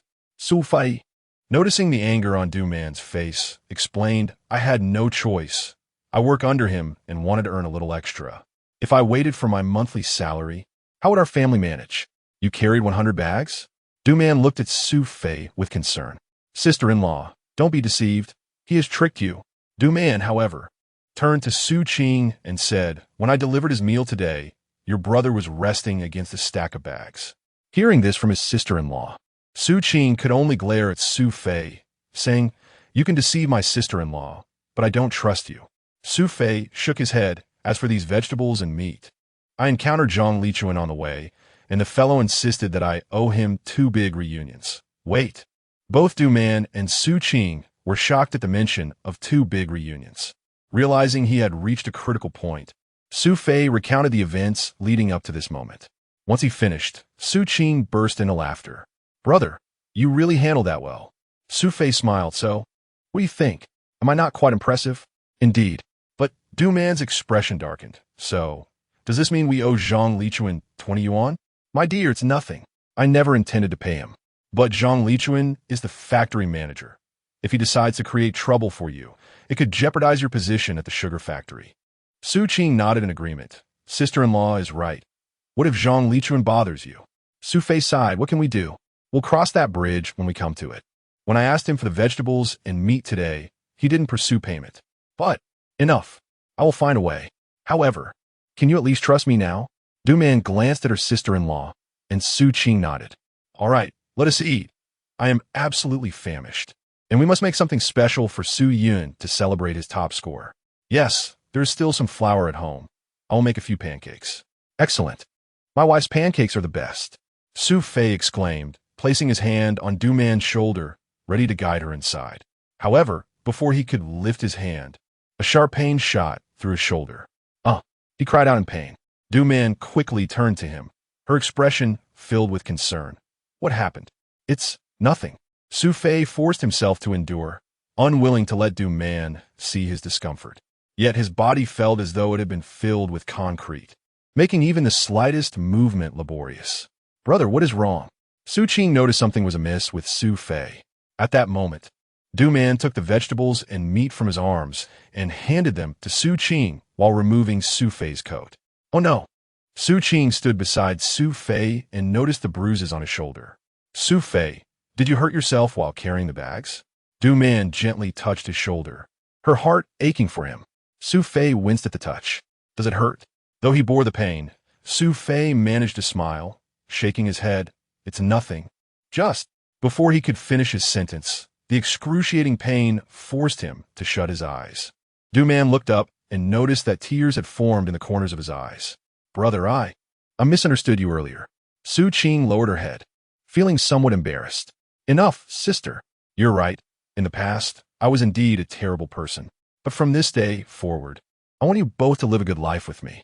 "A good life shouldn't come at such a cost," Du Man said, placing his hand around her neck. Seeing her actions, Su Fei quickly protested. "What are you doing? I can walk by myself." "Can you still walk?" Su Fei, Sting, attempted to take a step but felt as if his legs were no longer his own. The muscles were so tense that any touch felt like they might snap. "Stop being stubborn," Du Man said as she carefully moved forward. Su Fei glanced at Du Man, who was supporting him, her head bowed. An indescribable feeling of gratitude welled up within him. Perhaps at this moment, he truly felt like a man. Even if he were to tire himself to death, it would be worth it.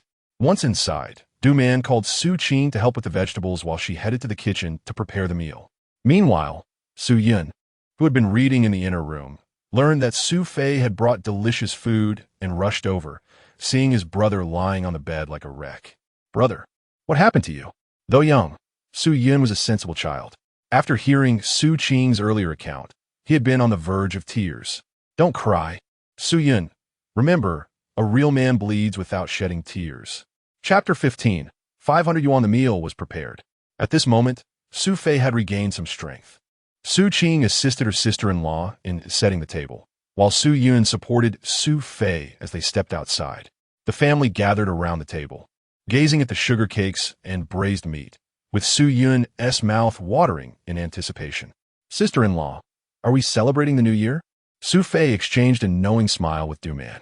No, this is to commemorate your first place in the exam. You must continue to strive hard, understand?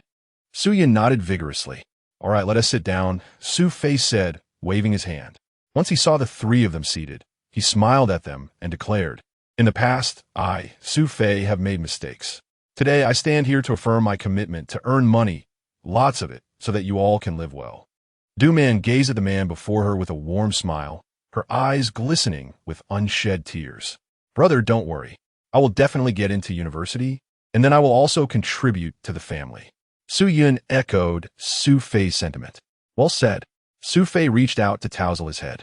Su Qing, feeling a bit shy, lowered her gaze. What is wrong, Su Qing? Du Man observed her sister-in-law and gently touched Su Qing's hand. Sister-in-law, I always thought my brother was hopeless, but now. Su Qing was a strong girl, yet at this moment, she suddenly rushed into the inner room. Su Fei glanced at Du Man and then at Su Yun. You all start eating, he said before following her inside. Upon entering the room, he found Su Qing kneeling before their parents' memorial tablet, sobbing quietly. Su Qing, I was wrong before, Su Fei said, looking at the tablet. Brother, I truly hate you for being so weak. Every day, I ask our parent spirits why you have become like this. Now, it must mean they have hurt us. Su Fei, though he had no connection to the previous owner of this body and had never met their parents, felt a pang of nostalgia for a different set of parents in another life. Su Qing, I was wrong to you all in the past. No. Su Qing turned to Su Fei, exclaiming, Brother, it is I who should apologize to you. Su Fei was taken aback by her words. Su Qing, what do you mean? At that moment, Su Qing retrieved a small cloth pouch from beneath the tablet. Carefully, she opened it to reveal a stack of money. What is this? Su Fei asked, bewildered. Brother, this is what our parents left for us. I stumbled upon it while sorting through their belongings. Su Fei took the money, counting 500 yuan. What? So much? Su Qing note that. I believe it must be what our parents saved through frugality. Staring at the money, Su Fei found himself at a loss for words. 500 yuan, in his previous era, might have only covered a meal. Yet in 1985, it held significant value. Brother, I initially intended to keep this hidden because you were so reckless before. If I had told you, you might have squandered it. Now, I feel it's safe to give it to you. Su Fei, however, closed the pouch and handed it back to Su Qing. No, Suing, you keep this. I know you trust me, but this money was left for the three of us by our parents, and I cannot take it. But you and sister-in-law need money to live. I can earn money. You should save this for when you go to university. Su Qing opened her mouth to protest, but Su Fei raised his hand to silence her. Su Qing, if you could trust me, that is enough. I promise I will not let this family fall apart. I will fulfill my promises, and I will ensure you all live well. Seeing Su Fei's determination, Su Qing did not argue further. Then I will keep it safe. The two bowed to the memorial tablet before turning to leave the room, where they found Du Man and Su Yun smiling at them. Why aren't you eating? What are you all grinning about? Su Fei sat down beside Du Man. At this moment, Su Qing shot Su Fei a warning glance, saying, Brother, although I believe you now and want to worry about gambling, don't forget the promises you made us. Su Fei nodded earnestly. All right, let us embrace a brighter future. Su Yun clapped excitedly. Su Fei and Du Man joined in the laughter. Let us eat. The family shared a joyful meal, enjoying the food and laughter, filling the small courtyard with warmth that had long been absent. Outside, the morning glow began to bathe the courtyard in a gentle golden hue, as if everything was evolving towards a brighter destiny. Later that evening, Du Man brought in warm water for washing feet. Su Fei lay on the bed, fast asleep. To avoid disturbing him, Du Man gently removed the towel from the basin, the water scalding hot. Yet she persevered, carefully wringing it out. She feared the sound of water might awaken Su Fei. Once the towel was ready, her delicate hands were reddened from the heat. Approaching Su Fei, she softly said, Su Fei, don't move. Let me help you clean up. Slowly, Su Fei opened his eyes. His body was indeed filthy, reeking of sweat and coated in grime. Yet he lacked the strength to even lift a finger. "No need, I'll do it myself in the morning." "It's all right, just lie still," Du-Man replied, gently placing her hand on his back to acclimate him to the warmth before slowly applying the towel to his skin. So soothing. Su Fei felt an overwhelming warmth penetrate his skin, causing his body to shudder slightly. The pain in his back diminished significantly. Noticing he did not complain about the heat, Du-Man continued to wipe his back tenderly. "You shouldn't do piecework tomorrow. That's out of the question. But you've never done such laborious work before. I'm worried you can't handle it." Su Fei sighed. "It's fine. I understand your anxiety regarding Ma San's debt, but even if you work hard, you can't earn 500 in 3 days. Su Fei sighed again, contemplating the situation. "I was just thinking about how to resolve this." Gritting his teeth against the pain, he turned to Du-Man and said, "No, I won't allow you to suffer for my sake any longer. But with such a large sum, we have no way to repay him." After a moment of thought, Su Fei continued, "Don't rush. We still have 2 days. Let me think it over." He grasped Du-Man's hand, which was still resting on his chest, and said, "Listen, it's not that I don't want to. Life can't revolve around borrowing money. I trust we can find another way. He hesitated, if we truly can't find a solution in 3 days, we'll consider going to your family, all right?" Du-Man smiled faintly at his words and replied, "All right." Chapter 16. Dining out, brother, how are you? Su Qing asked as she glanced at Su Fei, who had just emerged from the inner room.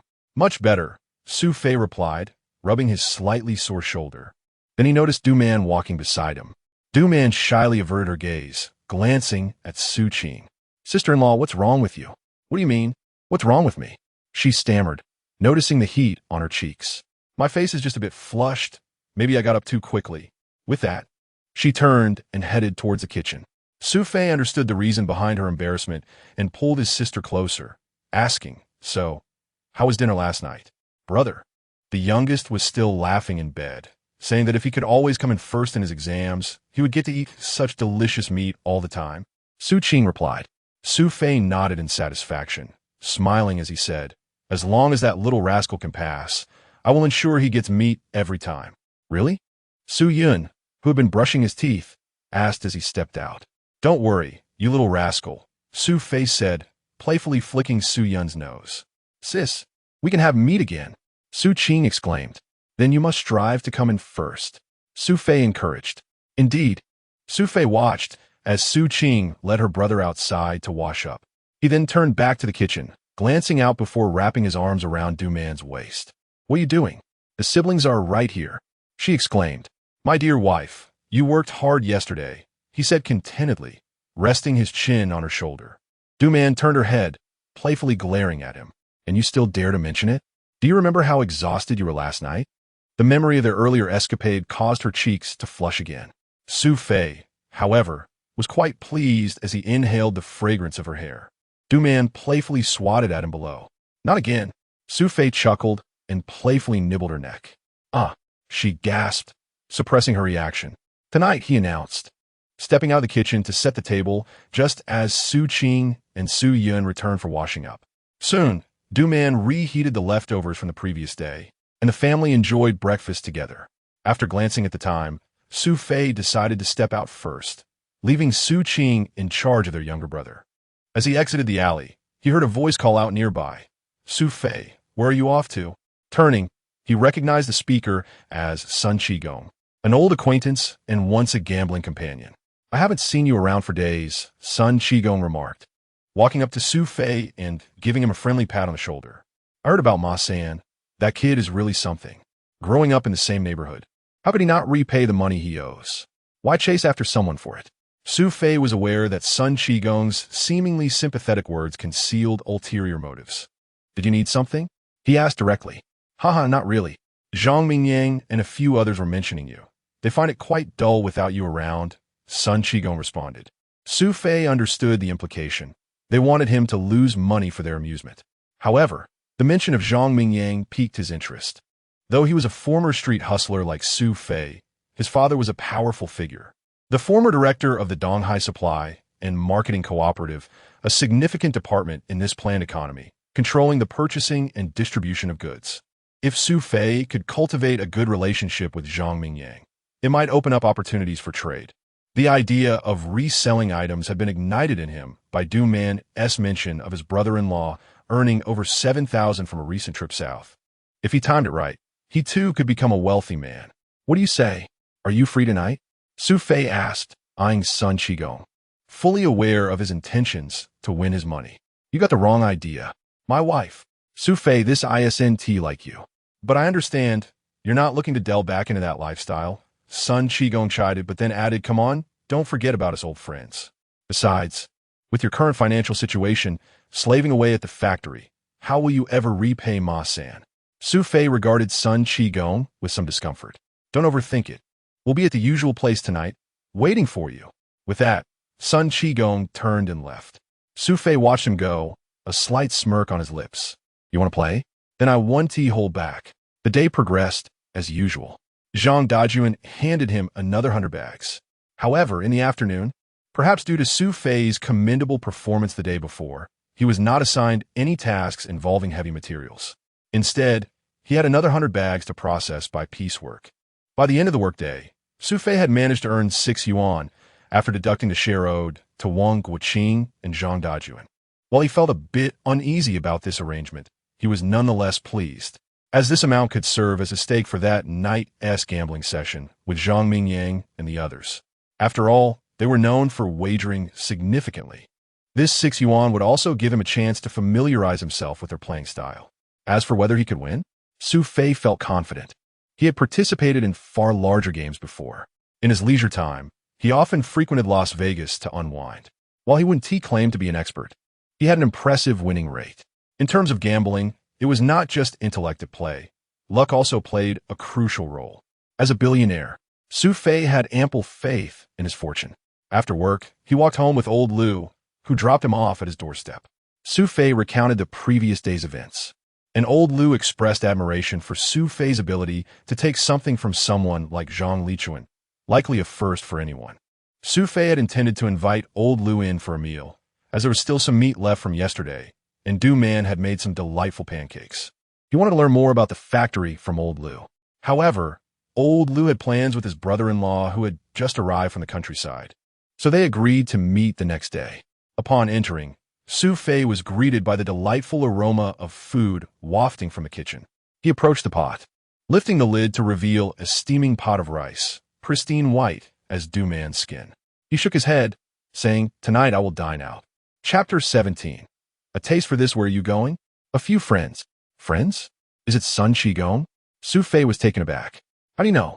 Du Man's expression darkened further. She even turned around in irritation while chopping vegetables, saying, I heard Su Qing mention it. Seeing her like this, Su Fei chuckled and said, That girl, is she still following me? She is not following you. After you left, Su Qing and the others also went to school. And you simply didn't notice them. Yes, Sun Qigong did indeed contact me. Noticing Du Man's tone becoming increasingly inappropriate, Su Fei stepped forward and placed his hand on her shoulder. Du Man halted her work, staring blankly as she said, I thought you had changed. Why are you still mingling with those people? Su Fei noticed her body trembling slightly. Peering at Du Man, he realized she was crying. He quickly turned her to face him and asked, Why are you crying? Do you think I'm going to gamble with them? Du Man slowly lifted her head. But before she could speak, Su Fei, can you not have any shame? Su Qing and Su Yin walked in.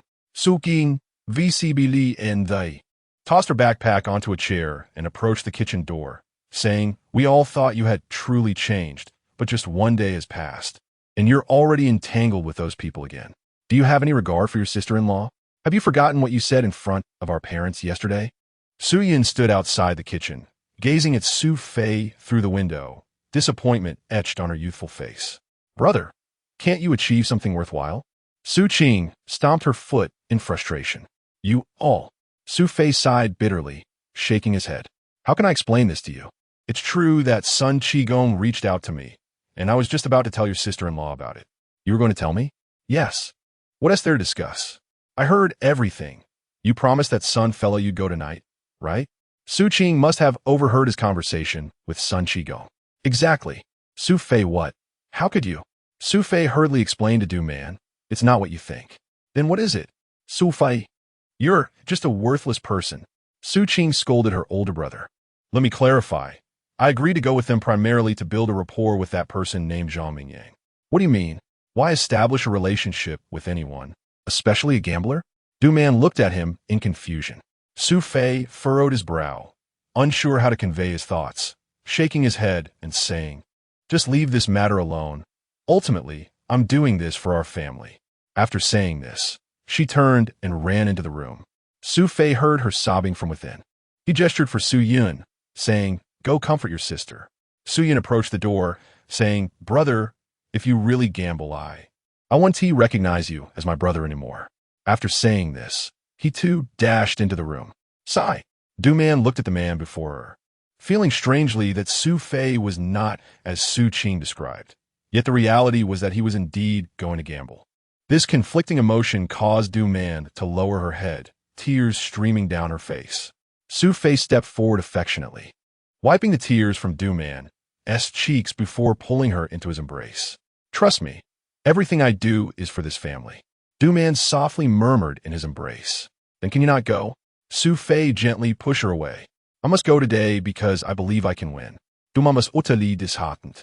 Yet, she chose to remain silent, just as before, not believing that this man would indeed win.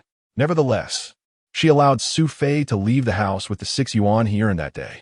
Su Qing's scolding echoed in Du Man's ears. She collapsed onto the bed. Su Fei knew he had hurt his family with his actions, yet this was something he had to do. Regardless of whether he could win money, establishing a connection with Zhang Mingyang was imperative. He already had some ideas brewing in his mind, although not very specific. Su Fei believed they held significant potential. Clutching the 6 yuan tightly, he faced the night breeze, his heart filled with complexity. Perhaps tonight would be an opportunity to transform himself and his family's fate. At the end of a dim alley, Su Fei knocked on the iron door before him. Who is it? It's me.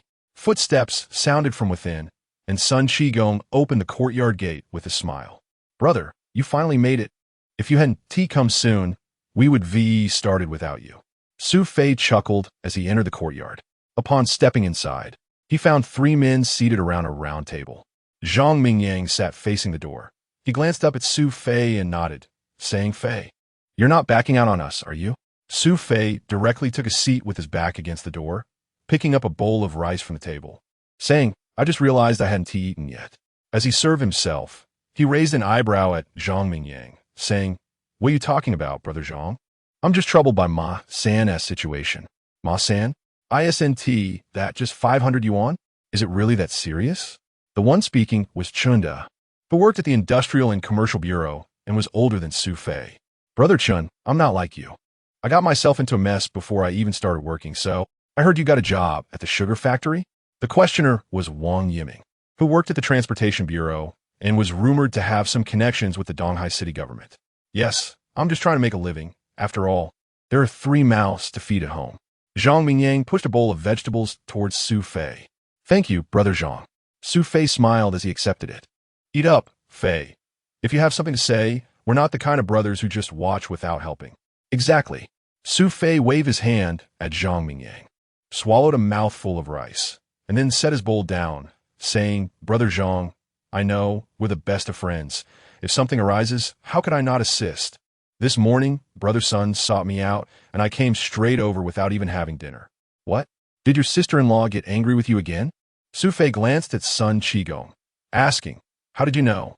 You didn't eat dinner, did you? It's because you quarreled. Su Fei pointed at Sun Qigong with a grin, saying, truly, nothing escapes your notice, Brother Sunday. Indeed, that woman is just asking for it.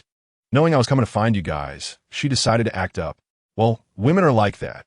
If you don't discipline them for 3 days, they'll climb the walls. By the way, have you finished eating? Zhang Mingyang shot Su Fei an impatient glance. Clearly, they were eager to start gambling. Su Fei quickly picked up his bowl and chopsticks. Brother Zhang, you're in such a rush. I just decided not to eat. Sun Qigong followed suit. Picking up his bowl and chopsticks, Su Fei grabbed a cloth to wipe the table before tossing it aside. At that moment, Sun Qigong placed a cloth pad on the table. Chapter 18, What is wrong with you today? Chinda glanced at Su Fei, who had just won a substantial amount. Su Fei smiled and nodded, looking at the pile of money before him. He hadn't counted it in detail yet, but it should amount to 70 or 80 yuan. This could be what he earned over the past 2 to 3 months of hard labor. Yet, Su Fei's memory seemed to recall only losses. He may have never won as much as he did today. How pitiful. Initially, he believed that Zhang Mingyang and Sun Qigong were collaborating to beat him. However, after a night of play, it became clear that they were merely watching Su Fei win. Damn it, Su Fei won again. Frustrated, Zhang Mingyang cursed and slammed his cards onto the table. I'm done. Zhang Mingyang had lost the most today, a total of 50 yuan. Chunda stretched and remarked, "Damn, this is ridiculous. I've been losing all night." "Oh, you're not alone in that, right?" Chunda glanced at Wang Yiming and said, "At least you've won a few rounds. Mingyang and I are in a dire situation." Shaking his head, he turned to Zhang Mingyang. Su Fei looked at Zhang Mingyang, intending to establish a connection with him. Previously, he had been the one losing, perceived as the best card partner among these players. Thus, from the outset, he had intended to win, making Zhang Mingyang and Chunda desire to play with him. "Fei, how much did you win?" Zhang Mingyang gestured towards Su Fei's pile of money. Su Fei smiled as he counted it. "Exactly 78 yuan. Su Fei, your skills have significantly improved." Sun Qigong looked at Su Fei with envy as he collected his winnings. Originally, he had aimed to win money from Su Fei, but felt reluctant and asked, "When will you play again?" Su Fei furrowed his brow. "That depends on my woman at home. You all know I only have her left. If I lose her too, I'll truly have nothing." "What is this, Fei? You win money and don't want to play anymore?" Su Fei glanced at Chunda and replied, "Chunga, what are you talking about? Am I that kind of person? So, next time you play, remember to invite me. But could you give me a day's notice? I need to arrange things at home." "Ha ha, sure. We'll let you know in advance next time." At this moment, Zhang Mingyang stood up and said, "Fei, expect a message from me in a few days." Su Fei smiled and nodded. "Brother Zhang, I'm always ready to accompany you whenever you wish." "Great." Su Fei stretched and said, "I'll take my leave now. I still have to work later." Go on, Zhang Mingyang waved his hand. However, Su Fei took out 5 yuan from his pocket. "Brother Zhang, take this money. Treat yourselves to breakfast." This gesture left Zhang Mingyang and the others momentarily stunned. 5 yuan is not an insignificant amount, especially coming from Su Fei, whose circumstances were well known to all present. Zhang Mingyang nodded in approval. "Fei, don't mention it. I appreciate your kindness, but you're in debt. We don't need this meal from you." At that moment, Wang Yiming took the money and shoved it back into Su Fei's hands. "Take it. We know your intentions, and you think we don't understand you?" Even Chunda glanced at Zhang Mingyang and remarked, "Mingyang, I didn't expect Su Fei to be so considerate." Indeed, Zhang Mingyang nodded at Su Fei and said, "Fei, take this money. Do you think we can't afford this meal?" Su Fei, however, waved his hand with a smile and said, "You brothers are well off, and I know that. But having won so much, I feel somewhat guilty. Money isn't meant to be hoarded.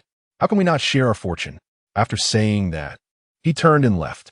Zhang Mingyang exchanged a glance with Sun Qigong. Sun Qigong hurried after him. "Su Fei, let me see you off." As Su Fei exited the courtyard, Chunda remarked, "Mingyang, this kid isn't bad.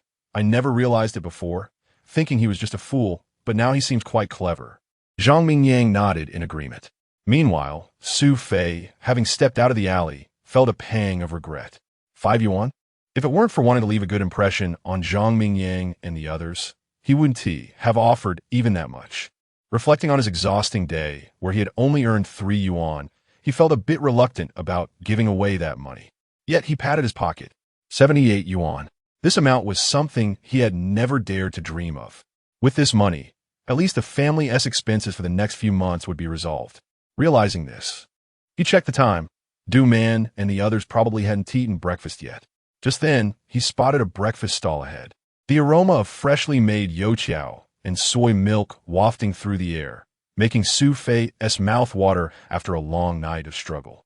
He ordered 2 bowls of soy milk and half a kilogram of youtiao. Du Man and the others indeed hadn't cooked.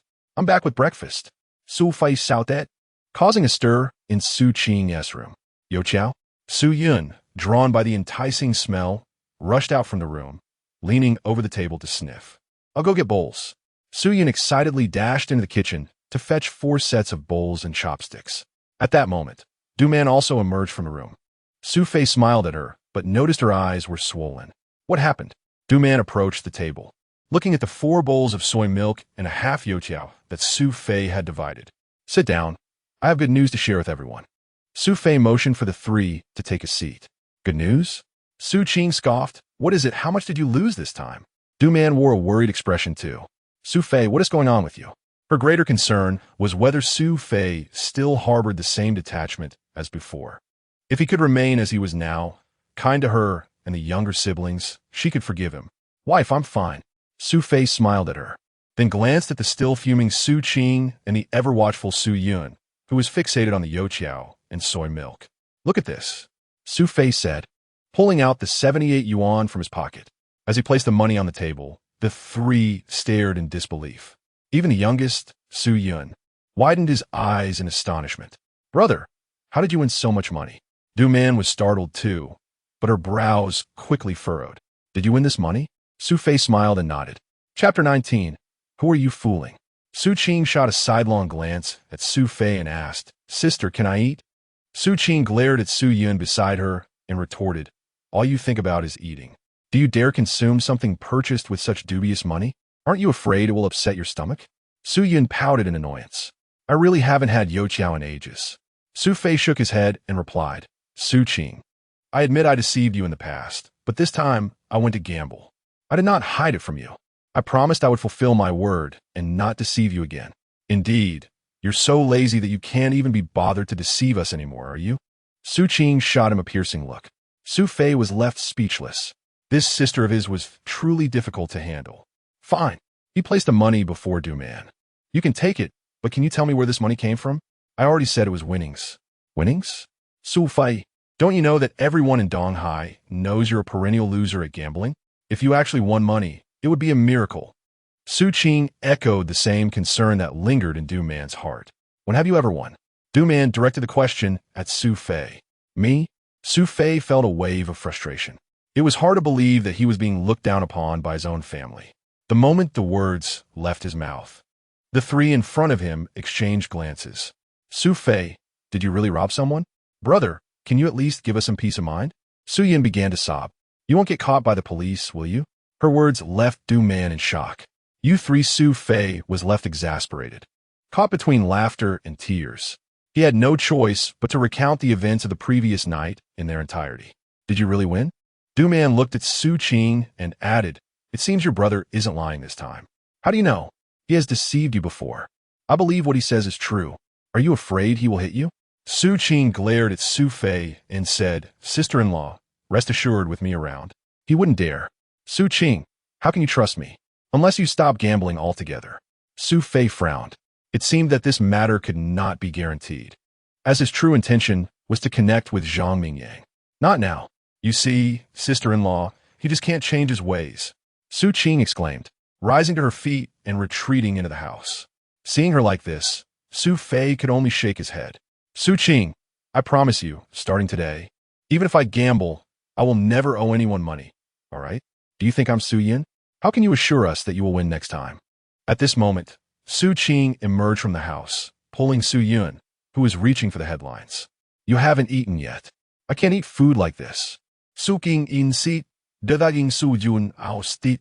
Observing this, Du-man hurriedly grabbed 2 youtiao and chased after them. Su-fei sat at the table, lost in thought. Was he truly in the wrong for acting this way? Hadn't she asked for it? Du-man nodded. Su-ching has that temperament. Don't let it bother you. She glanced at Su-fei, concerned he might become angry and clash with Su-ching again. He had not hesitated to fight with her in the past. I won't hit her. Du-man looked up at Su-fei and smiled. I know. I believe what you say. Now, you're my only supporter. Su-fei picked up a youtiao and took a hearty bite. Are you going to work today? Su-fei not that. I've only been working for 3 days. Taking leave now would be inappropriate. But you didn't sleep last night? It's fine. I'm in good health and can manage. Du-man glanced at the clock on the wall. It's still early. Why not lie down for a bit? Su-fei nodded in agreement.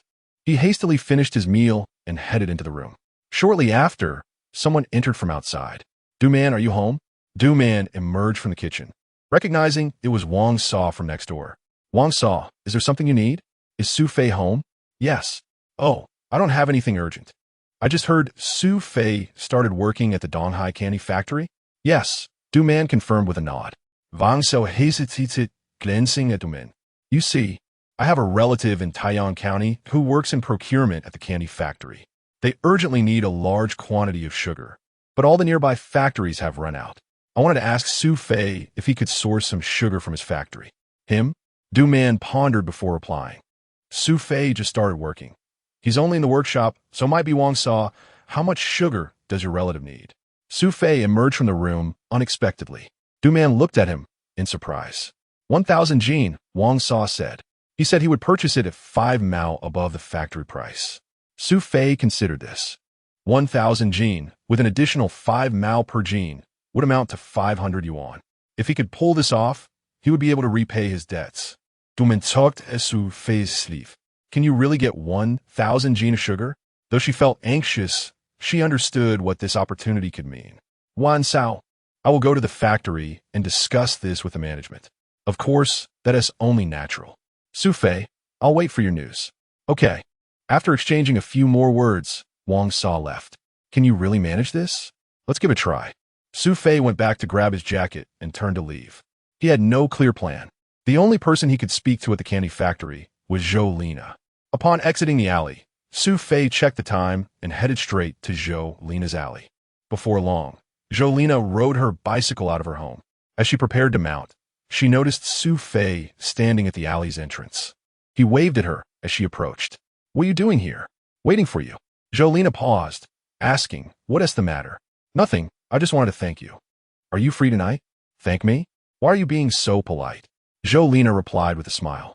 It's only right. I would like to treat you to dinner at Li Laoxi's restaurant at the street corner. No, that's unnecessary. What's wrong?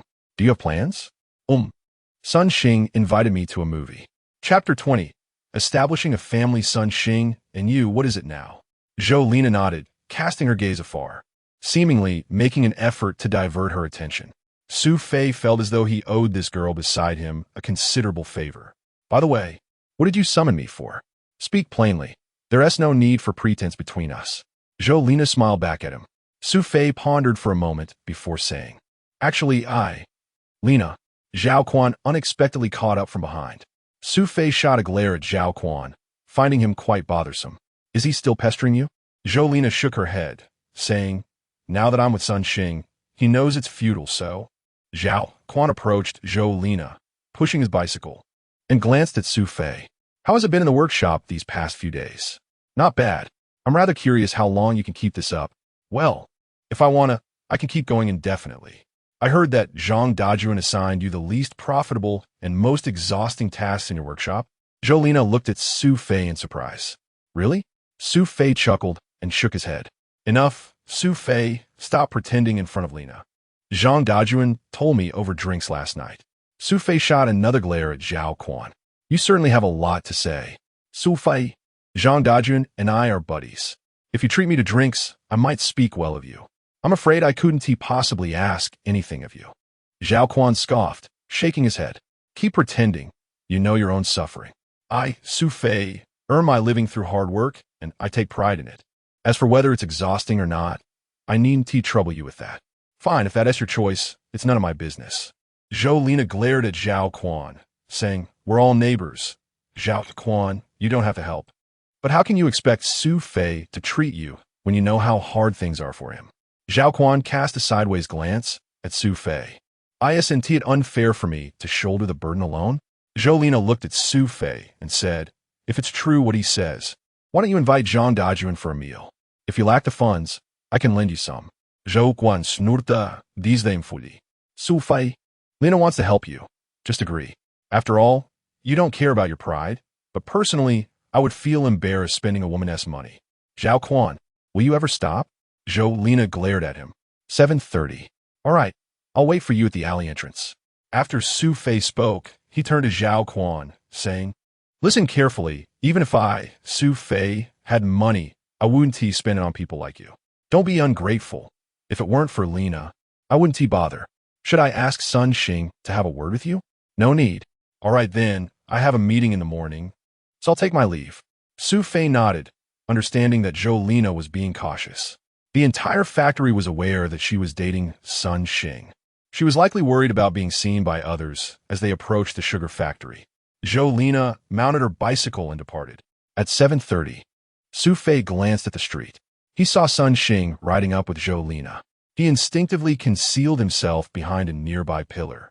Sun Xing dropped Jolina off at the alley entrance and exchanged a few words with her before departing. As Jolina watched him walk away, she turned to look inside the alley. "Is it you, Su Fei?" Su Fei stepped out from behind the pillar. "It seems that Sun Xing treats you well." "Yes, all right." Jolina felt somewhat satisfied with Sun Xing after spending several days together. Sun Xing was quite handsome, well-educated, and his eloquence surpassed that of ordinary men. Moreover, he was an officer at the sugar factory, attracting numerous admirers. Jolina was aware of her own circumstances. She was also a standout at the sugar factory, but her age was not in her favor. Besides, Su Fei was already married. Even if she wished for something, it would lead nowhere. When this topic arose, a hint of sadness naturally surfaced in her gaze. Su Fei quickly shifted the subject, saying, "Shall we take a walk over there?" "Sure." Not far from their home, there was a small park. Throughout their journey, neither spoke a word, merely walking in silence. Once they entered the park, they found a bench. After sitting down, Su Fei inquired, "What did you need from me?" Su Fei thought for a moment and replied, "I would like to ask for your assistance." "Ask me?" "Yes, actually. This request is also aimed at reaching Sun Xing, but you know his impression of me isn't very good." "What do you need him for?" Su Fei recounted the matter of purchasing sugar. "Your relative? I've never heard of this. You have such a relative in Taiyang?" "He is my distant cousin." 1,000 Jin, that is no small amount. Indeed, that is why only Sun Xing can approve it. Without the factory director's signature, no one can obtain sugar now. Jolina pondered for a moment and said, "I can't guarantee he'll agree." "Lena, I know this request is challenging, but given your current relationship, you should be inclined to help." "All right, I'll give it a try." Su Fei gazed at her with gratitude. "Lena, I know you've helped me tremendously. I truly don't know how to express my thanks." Su Fei, don't mention it. I'm willing to help." Su Fei paused, taken aback. Willing to help? Those 4 words stirred a discomfort within him. Perhaps Su Fei, no, the previous Su Fei, had genuinely miscalculated his feelings for her. For reasons unknown, he wished to do something for Su Fei. "Lena, I'm sorry." "Huh." Jolina was taken aback by Su Fei's sudden apology, looking at the man beside her in astonishment. Their eyes met, and the intensity in Su Fei's gaze caused Jolina to shudder slightly, prompting her to lower her head, feeling embarrassed. "What have I done to deserve your apology?" "Regarding my entry into the factory, I know it was you who spoke to Sun Xing. Although I'm unsure how you managed it, I believe Sun Xing isn't someone who would agree without reason." Jolina remained silent, but inside, she bore an unspoken grievance known only to her. "My apology pertains to the past." "The past?" Slowly, Jolina raised her head, looking at Su Fei, wondering what had come over him today. In the past, she had never thought there was anything amiss between her and Su Fei. Yet in Jolina's heart, she felt that Su Fei had indeed let her down, especially since he had already started a family. Chapter 21. It was simply too beautiful. All he had to do was await news from Sun Xing. Once Sun Xing nodded in agreement, he had already devised a plan to persuade this old classmate. It was certain that he would face difficulties. However, Su Fei believed that no one in this world could overlook the allure of money, and Sun Xing was no exception. There were no true enemies, only differing interests. When their interests became intertwined, Su Fei and Sun Xing would inevitably become friends. As Su Fei pondered this, he pushed open the gate to his home. Oddly, the gate did not budge. "Du man?" he called softly. A light flickered on within, followed by the sound of footsteps, and Su Yun's face appeared through the crack of the door. "Where's my sister-in-law?" "My sister-in-law is ill." Su Fei was taken aback upon hearing this, as she had seemed perfectly fine that morning. He pushed the door open and stepped inside. "What is wrong with her?" Su Yun followed closely behind and explained. "I returned home late from school and found her lying in bed. When my second sister asked her, she said she had a headache. But later, when my second sister had finished cooking and called her to eat, she couldn't get up anymore." "Is it that serious?" Upon entering the room, Su Fei saw Du Man lying in bed with her eyes closed, unresponsive even to his presence. Du Man, how are you? After several calls, Du Man finally struggled to open her eyes. I just feel achy all over and I can't open my eyes. With that, she shut them again. How long has it been like this? Since this afternoon. Why didn't you call someone at the factory to tell me? Du Man shook her head, replying, I was afraid of delaying your work. Su Fei reached out and touched her forehead. It was burning hot. What happened? He turned to rummage through the cupboard. I went out to check the soy sauce jar around noon. It was probably the heat that made me take off my coat, and then I sweated a bit. You can't expect to handle everything by yourself. Su Fei slipped his hand under Du Man's blanket, and the heat radiating from her body startled him. He placed the thermometer carefully. Just then, Su Qing also entered the room. Su Qing glared at Su Fei, her voice laced with irritation. Your sister-in-law is like this, and you didn't think to come find me? Where would I find you? You never told me where you gamble. Su Fei knew she was upset and chose not to argue. Given Du Man's condition, he certainly did not wish to escalate matters with Su Qing. The siblings watched Du Man silently, and after about 3 minutes, Su Fei withdrew the thermometer, which read 39. 1 degrees Celsius. That's quite high. What should we do? Su Qing glanced at the thermometer, worry etched on her face as she looked at Du Man. We need to go to the hospital, Su Fei said as he searched for Du Man's clothes to help her dress. Do you have money? Su Qing asked coldly. At that moment, Du Man struggled to open her eyes again and said, It's fine. There is still some white wine at home. Just get me some acetaminophen and I'll take it. If you help me rub the white wine on my body, I think I'll be able to break the fever by morning. What if it gets worse? Su Fei looked at Du Man with concern. However, Su Qing interjected, Where do we find the money? Du Man waved her hand dismissively, saying, The money for Su Qing and Su Yun's tuition and our living expenses. Su Qing is about to take her college entrance examination.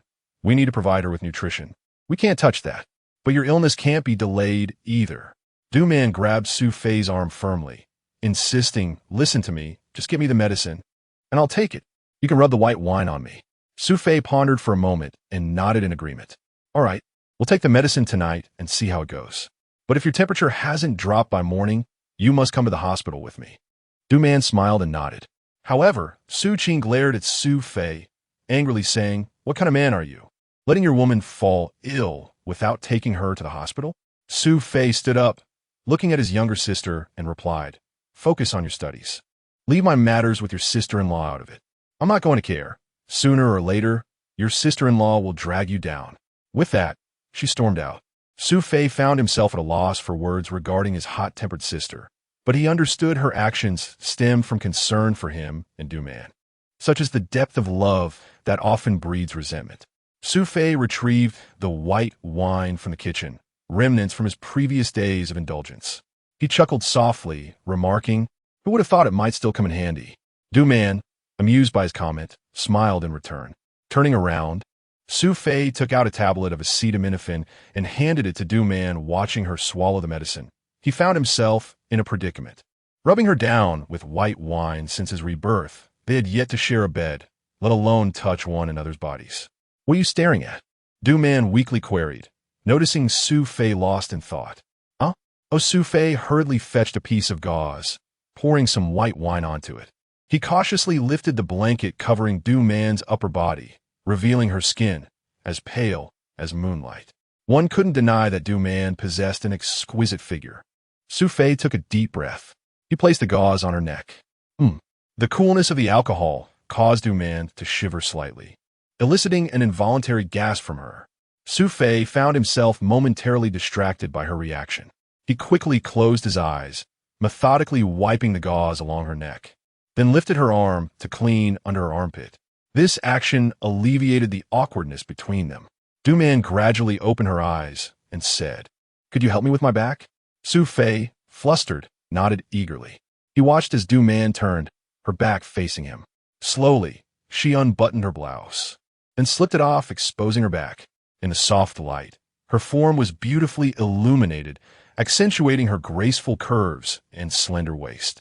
Noticing Su Fei's hand paused, Du Man, still facing away, softly inquired, What's wrong? Nothing at all.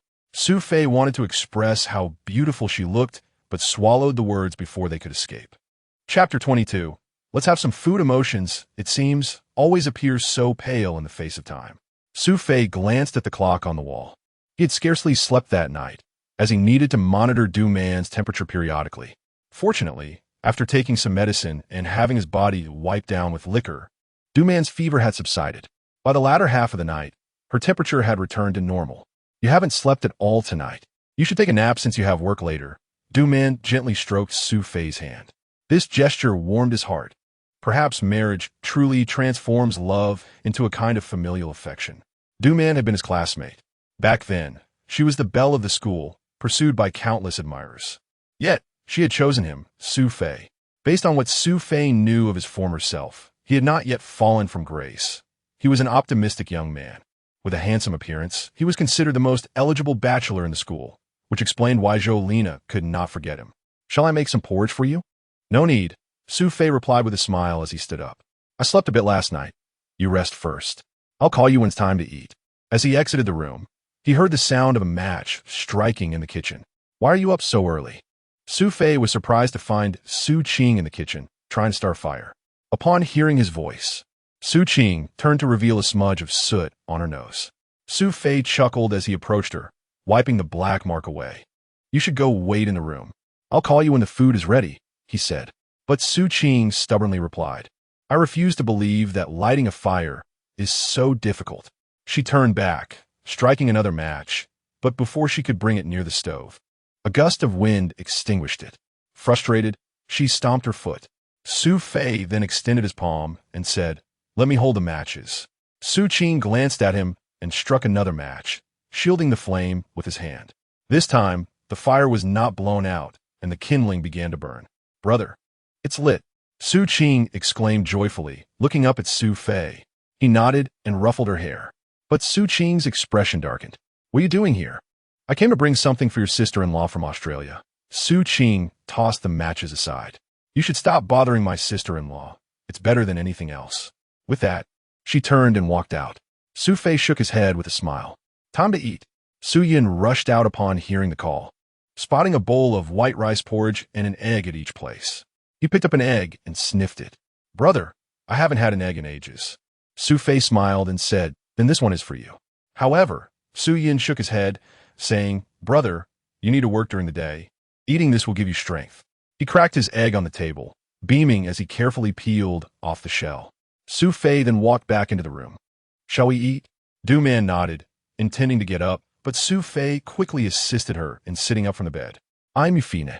Enough. Don't be stubborn. You've been burning with fever all night.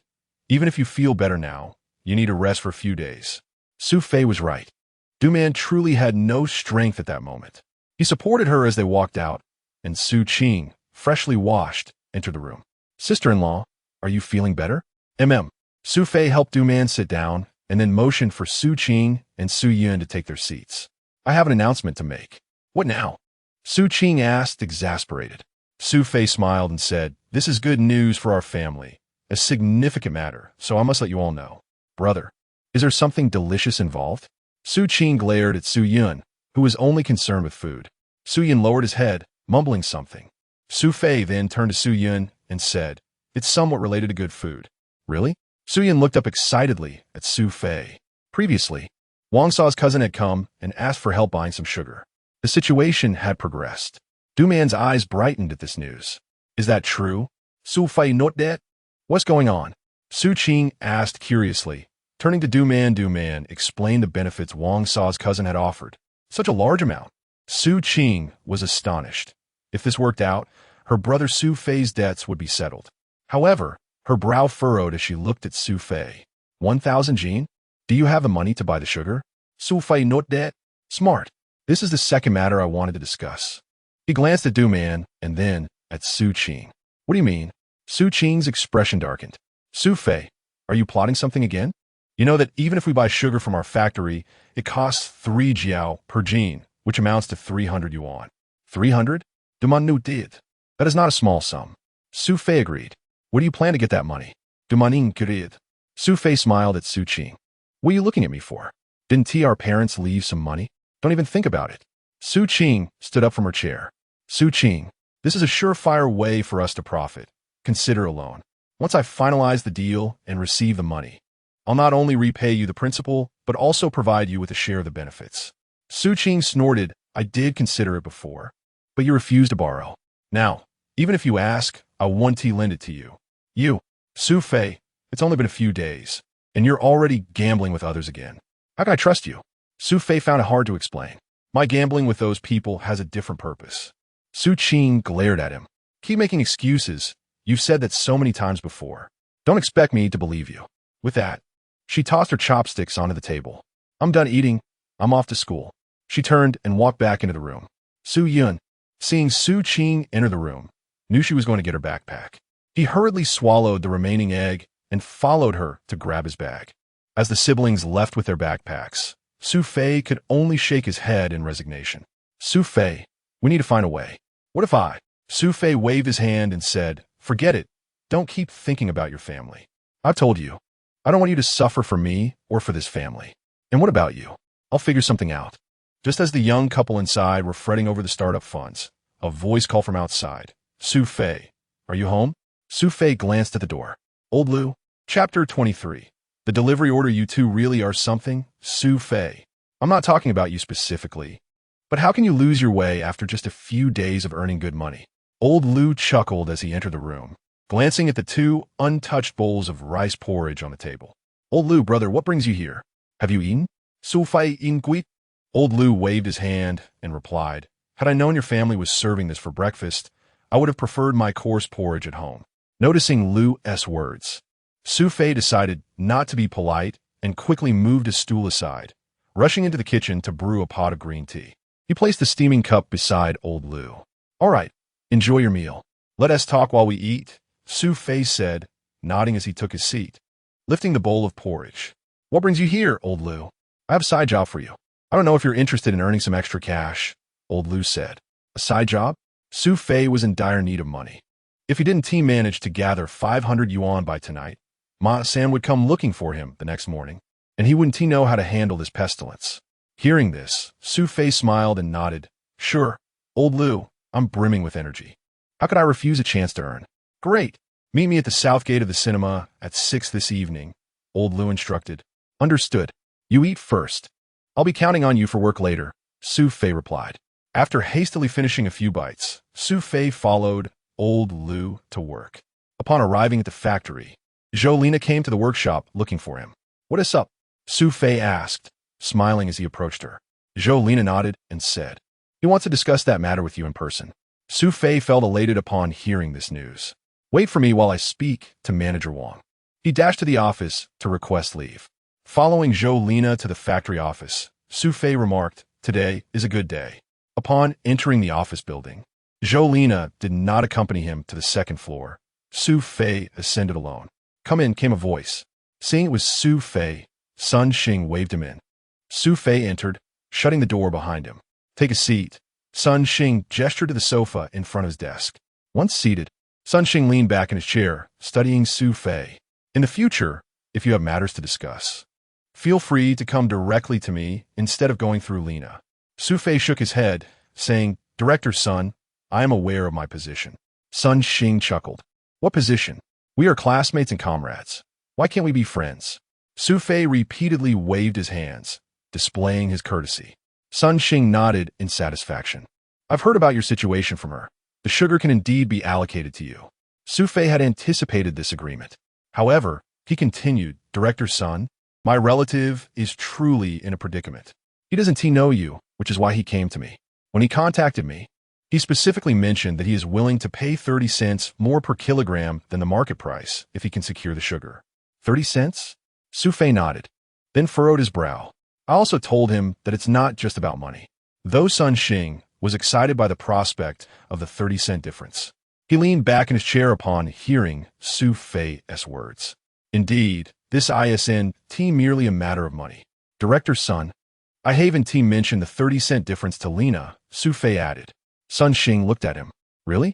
Su Fei not that fati sali. Only you and my relative are aware of this matter. Sun Xing smiled, as if he finally felt reassured. Well, to be honest, if it were anyone else, I wouldn't want to lend a hand. However, since we were classmates, how could I watch you struggle and not assist? Su Fei nodded vigorously. Old classmate. I hope you don't take offense at my words, Director Sunday. Not at all. Su Fei continued. If you can facilitate this matter. My relative mentioned he would express his gratitude. Sun Xing waved his hands dismissively. Your relative is like my relative. No need for formalities. Of course, Su Fei smiled. But then his expression shifted, becoming somewhat awkward as he looked at Sun Xing. However, I have a small request. I wonder if Director Sun could grant it? A request? Sun Xing glanced at Su Fei. Go ahead. Su Fei lowered his voice and glanced at the door before saying, my relative didn't provide me with the funds for purchasing the sugar, so I was wondering if you could allow him to take the half-ton of sugar first. And I'll deliver the payment to you once he sends me the money. No money? Sun Xing shot Su Fei a cold look. What kind of sugar are you buying without money? Director Sun, I mentioned he is currently not in Donghai. If you agree, I can call him. You should know, we are not the only sugar factory around. After all, it's 300 yuan. Sun Xing pondered for a moment. Director Sun, I assure you, you have nothing to worry about. I would never deceive you or Lena. Fine. As Sun Xing said this, he pulled a delivery order from his drawer. He wrote down 1,000 jin and signed his name on it. Take this to collect the goods. Remember, you must pay me before work tomorrow, he instructed. Rest assured. Su Fei replied, nodding as he accepted the delivery order from Sun Xing. He turned and exited. Once outside the factory office, he let out a quiet sigh of relief. He hadn't expected Sun Xing to actually agree. Otherwise, he wouldn't have been able to produce the 300 yuan for purchasing the sugar. It seems that money truly does have the power to move mountains. Su Fei headed straight to the sales department with the delivery order. Inside, the department head, Zheng Yongjin, was playing chess with staff member Zhao Yong. As Su Fei knocked on the door, he heard come in. Zheng Yongjin did not look up. What is the matter? Su Fei approached them, holding out the delivery order. I'm here to collect the goods. Zhao Yong glanced at it and said, today, Xiao Zhang is on leave, so we can't release the goods. Tomorrow then. What? There's no way I can wait until tomorrow. Su Fei exclaimed. Sam was coming early the next morning, and he had urgent use for this payment. This is a special approval from Director Sun, he added. Zheng Yongjin waved his hand impatiently. What does Director Sun have to do with it? Xiao Zhang is not here, and no one can open the warehouse. What can we do? Seeing this, Su Fei urgently asked, where does Xiao Zhang live? What? Are you planning to find him? Zhao Yong questioned curiously. Su Fei nodded. It's just half a ton of sugar. Is it really necessary to make such a fuss? I'll be back at work tomorrow. You can just come back then. Su Fei shook his head. That would be too late. Please tell me where Xiao Zhang's house is. At this moment, Zheng Yongjin turned to Su Fei, sneering. Even if I tell you, do you really think you can find him? Su Fei nodded confidently. I can. Fine. Xiao Zhang lives in Wenming village, north of the city. Is it really that far? Zheng Yongjin and Zhao Yong exchanged glances, sharing a cold laugh before returning to their game. Chapter 24. Who is this young man? In the northern part of Donghai City, Wenming village represents the final destination, requiring a 2-hour journey to reach. Here, Zheng Yongjin and Zhao Yongji engage in a game of chess, as Xiao Zhang, the warehouse manager, has failed to report to work. In essence, the warehouse remains locked, rendering the sales department devoid of tasks. What to do? Su Fei pondered deeply, suddenly recalling the matter that Brother Liu had mentioned earlier that morning. A relative of his had a truck that needed unloading, implying that the cinema must have other trucks available. If they could utilize one of those trucks, he could summon Xiao Zhang and transport half a ton of sugar. With this thought, Su Fei swiftly exited the sales department. Upon arriving at the first workshop, he fortuitously encountered Zhang Dajun heading outside. Su Fei, where have you been? Aren't you supposed to be working? Zhang asked. Master Zhang, I might need to take a day off, Su Fei replied. You can't just take a leave whenever you feel like it. There ought to be some decorum. At this moment, Brother Liu happened to be walking out as well. Brother Liu, Su Fei called out. What is it? Liu inquired as Su Fei pulled him aside to share his thoughts. Liu nodded and said, I can make a call to inquire about this matter for you. Really? Su Fei exclaimed. Liu instructed him to wait while he proceeded to Wang Guoqing's office. After a brief moment, Liu emerged with a smile. All right, you may go seek him out. Su Fei, grinning, was about to turn towards the cinema when Zhang Dajun stopped him. Where are you headed? Su Fei could only respond nonchalantly. It's lunchtime. Is it not permissible for me to take a walk? Nodding in acknowledgement, he muttered that he understood as he moved away. Observing Su Fei's retreating figure, Zhang Dajuan questioned, "What is this young man in such a hurry for?" Brother Lu shook his head, stating, "This is a personal matter of his. I, Lu, have no interest in prying.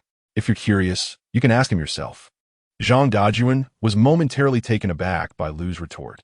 You, Lu, being a long-standing employee of the factory, held little regard for Zhang Dajuan. Watching Lu walk back into the workshop, Zhang Dajuan snorted and turned his gaze towards the direction Su Fei had departed. Meanwhile, Su Fei arrived at the cinema and sought out Lu's relative, an individual named Lao-san. Su Fei, unaware of the man's formal name, simply referred to him as Third Brother. "Third Brother, what about the truck fare?" Su Fei inquired. "What fare? Lu is my elder brother. His friends are my friends." And Lao-san replied. Serving as a driver for the cinema, and Lao-san was a position of considerable esteem in that era. He procured a liberation truck, started the engine, and set off for Wunming Village with Su Fei.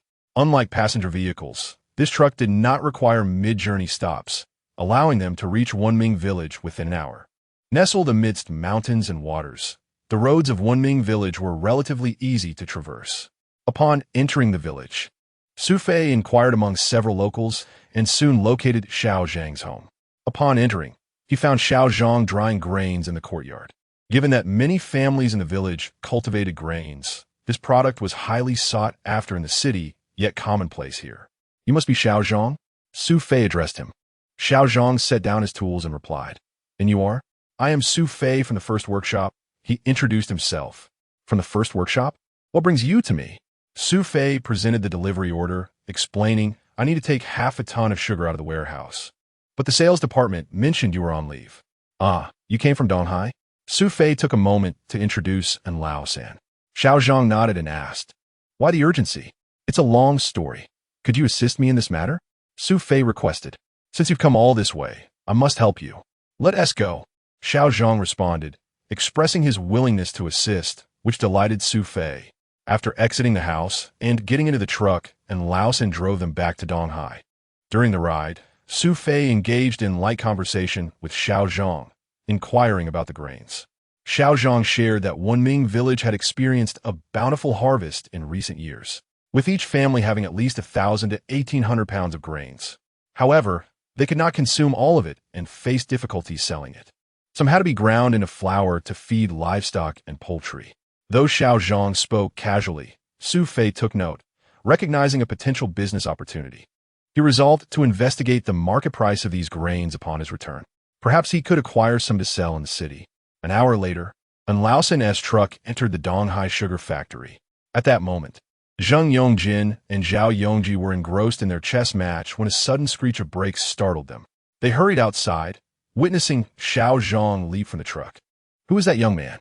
Zheng Yongjin and Zhao Yongji set aside their unfinished game and rushed out. Xiao Zhang approached the warehouse, opened the large door, and instructed Su Fei, "Come with me." Su Fei waved goodbye to An Lao-san, who drove the truck directly into the warehouse. Su Fei proceeded to load the half-ton of sugar himself. At this juncture, Zheng Yongjin and Zhao Yongji approached, astonished to see Su Fei. "Where did you get this truck?" they inquired. Su Fei, leaping off the truck with a smile, replied, "It belongs to a friend." He then produced 3 yuan from his pocket and handed it to Xiao Zhang. "Here, take this money to buy yourself a pack of cigarettes. I'm in a hurry to deliver the goods, so I want to be able to treat you myself." Xiao Zhang was taken aback. 3 yuan was quite generous, considering he earned only 1 yuan and 50 cents for a day's work. "This is too much," he stammered, feeling overwhelmed by Su Fei's generosity. As Su Fei climbed back into the truck and Lao-san started the engine, and the two departed with a half-ton of sugar. "Who was that young man?" Zheng Yongjin asked. "Su Fei, he just joined our factory. Apparently, he is from the first workshop," Zhao Yongji replied. Zheng Yongjin regretted not realizing that he had a spare key. As a sales department head, retrieving goods from the warehouse should have been a simple task, and he felt the urge to slap himself for his oversight. Meanwhile, in the truck, Su Fei pulled out a large bill. "Third brother, you've worked hard today.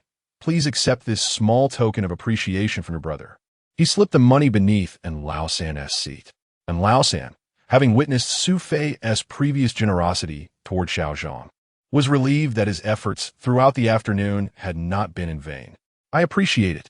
Brother, in the future, if you need a vehicle, just let me know, he offered. Su Fei nodded in agreement and had Lausen drive back to his home to unload the half-ton of sugar. Afterward, Lausen left, and Su Fei made his way to Wang Sa's house. As he entered the courtyard, Wang Sa emerged from the house to greet him. Su Fei, my cousin has been waiting for you for quite a while. Chapter 25. The little man greetings, I am Kong Rong. The name evoked a historical figure in Su Fei's mind. Su Fei extended his hand to shake with the stout man possessing a square face.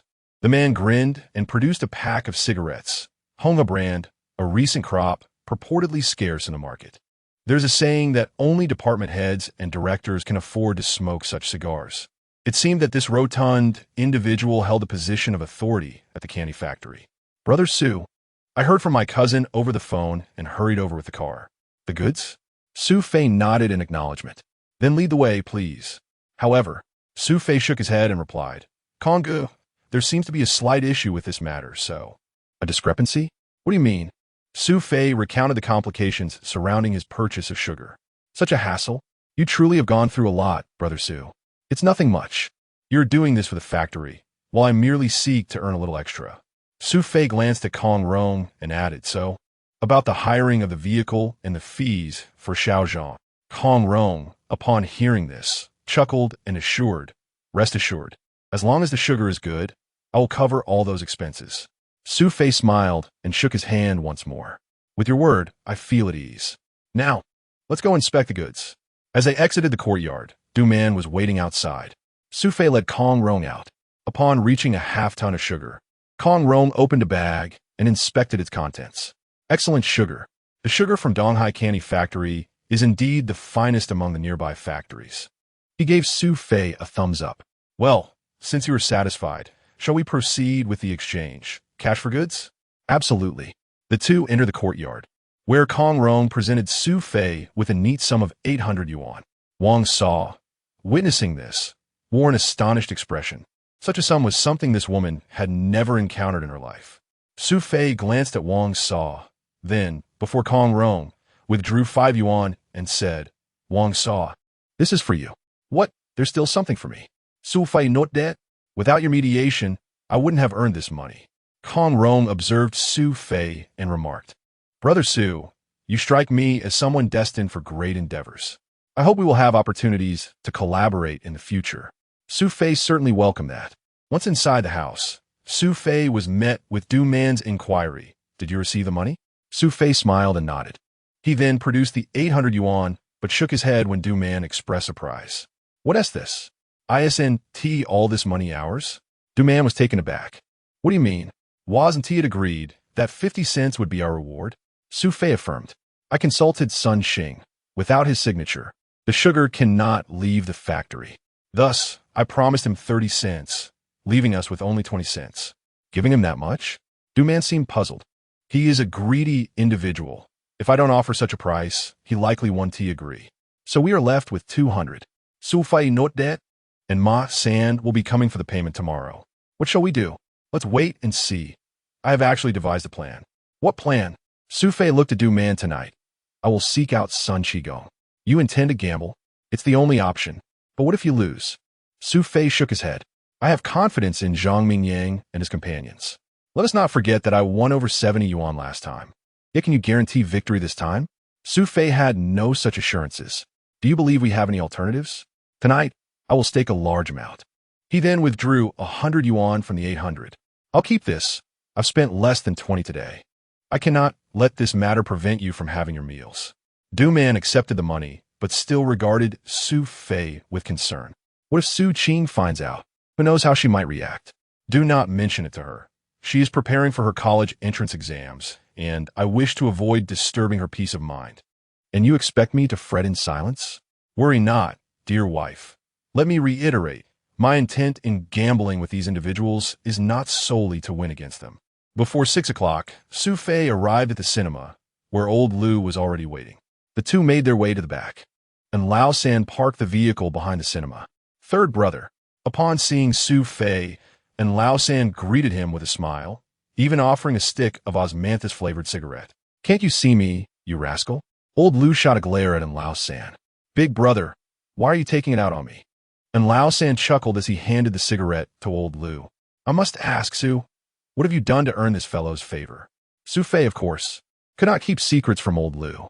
He recounted the day's events in detail. "Well, third brother, your trip was worthwhile. Your salary for half a month is now secured."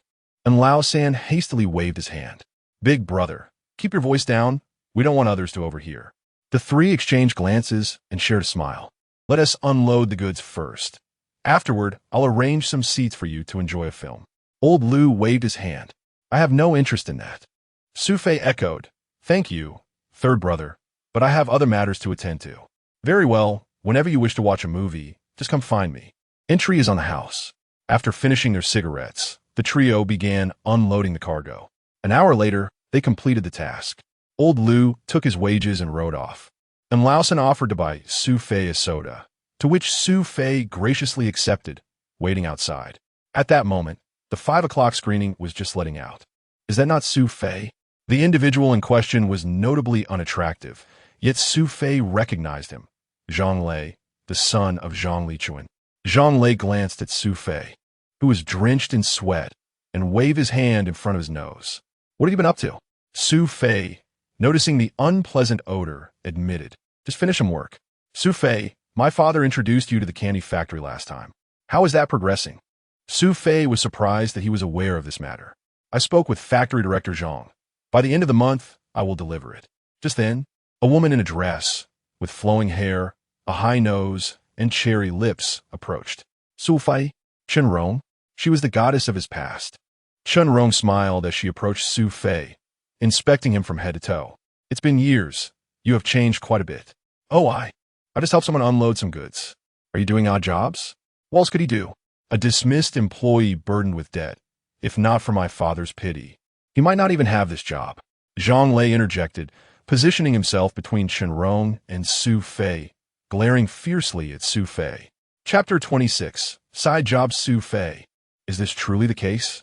Chen Rong questioned, her disbelief evident. After all, when she departed from Donghai, Su Fei's parents were still alive, and he had just graduated from vocational school. He was a promising young man, a technical backbone at the steel mill, with several commendable reports attributed to his efforts. It was said that the city's youth league viewed Su Fei as a key training prospect. Back then, countless girls from the steel factory regarded Su Fei as an object of admiration. Yet, within a mere 2 years, how had he deteriorated to such a state? Feeling Zhang Lei's scrutinizing gaze, Su Fei acknowledged the truth in what was being said. "Yes," he nodded. Zhang Lei, with a scoff, struck Su Fei lightly on the head. Su Fei was momentarily taken aback. "What are you looking at?" Zhang Lei barked at him. Su Fei clenched his teeth, contemplating his position. If Zhang Lichuan wished to sabotage him now, he could easily ensure Su Fei's immediate dismissal. Endurance was key. Su Fei remained silent, but Zhang Lei escalated his aggression. "You think you can stare at me after I've shown you some leniency? I'll make you regret it." With that, he landed a punch on Su Fei's abdomen. Though not particularly forceful, it caused Su Fei to bend slightly. At that moment, several individuals approached from behind Zhang Lei. One of them recognized Su Fei. "Su Fei, are you all right?" This person, named Fu Chun, had been a classmate of Su Fei and Zhang Lei. He worked at the county textile factory. "What are you doing?" "Zhang Lei, we're all classmates. Why hit him so hard?" Fu Chun protested. "Why should I care?" Zhang Lei retorted, having been notorious for his rebellious behavior during school. Fu Chun, who had once been close to Su Fei, was aware of this and received no courtesy from Zhang Lei. "How can I not care? If you keep this up, I might just have to call the police." Fu Chun shot back, knowing Zhang Lei's brother worked at the station. "Is that supposed to intimidate me?" Zhang Lei sneered. Just then, Chen Rong pulled Zhang Lei aside. "All right, Fu Chun, we're all classmates. What just happened was a misunderstanding. Let's just leave." As she spoke, she took hold of Zhang Lei. "Chen Rong?" Fu Chun was momentarily stunned. He recognized this campus beauty. Chen Rong merely smiled. However, Zhang Lei abruptly pulled her closer, eliciting further astonishment from Fu Chun. Zhang Lei taunted, "What are you so proud of?" Just because your father is a factory director? If you're upset, maybe you should consider reincarnation. Ha! With a derisive glare at Fu Chun, he spat towards the hunched-over Su Fei. At this moment, Su Fei's fists were clenched tightly. He could easily settle matters with this ruffian in a single blow. After all, in his previous life, he had been a two-time champion in provincial sparring. He could deal with such petty thugs in an instant. Yet, he refrained from acting. Rationality dictated that patience was essential. He could not afford to jeopardize his position at the sugar factory. What would happen to Du Man? What about Su Qing and Su Yun? Chen Rong cast a glance at Su Fei, who remained seated. She had once been the best friend of Du Man and felt a twinge of envy when she learned of Du Man's marriage to Su Fei. However, upon seeing Su Fei, her feelings transformed into utter disappointment and, ultimately, disdain. How could such a man possibly deserve Du Man? I can't bear to look at Su Fei any longer, she remarked to Zhang Lei. Let's go. Fu Chun had initially intended to confront Zhang Lei further, but Chen Rong's presence shifted the dynamic. He had once pursued her and now felt a hint of anxiety upon encountering her. Fu Chun, just wait. Zhang Lei pointed at him before turning to embrace Chen Rong as they walked away. What are you going to do about it? Fu Chun seethed inwardly at Zhang Lei's audacity. How could someone like him be worthy of holding Chen Rong? It was a case of good cabbage being ravaged by swine. Fu Chun's companions stepped forward to counsel him.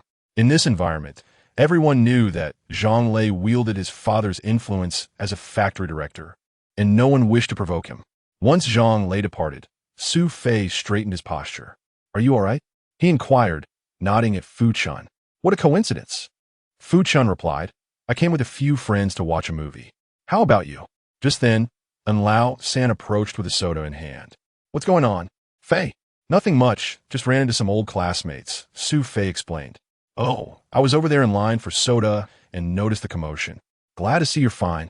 Lao San acknowledged, nodding at Fu Chun.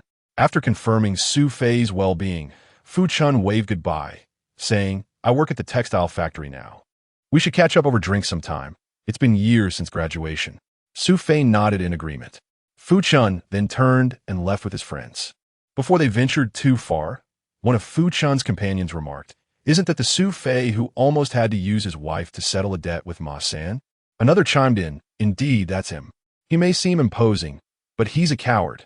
Did you see how frightened he looked under Zhang Lei's threat? If Fu Chun hadn't intervened, who knows what would have happened to him?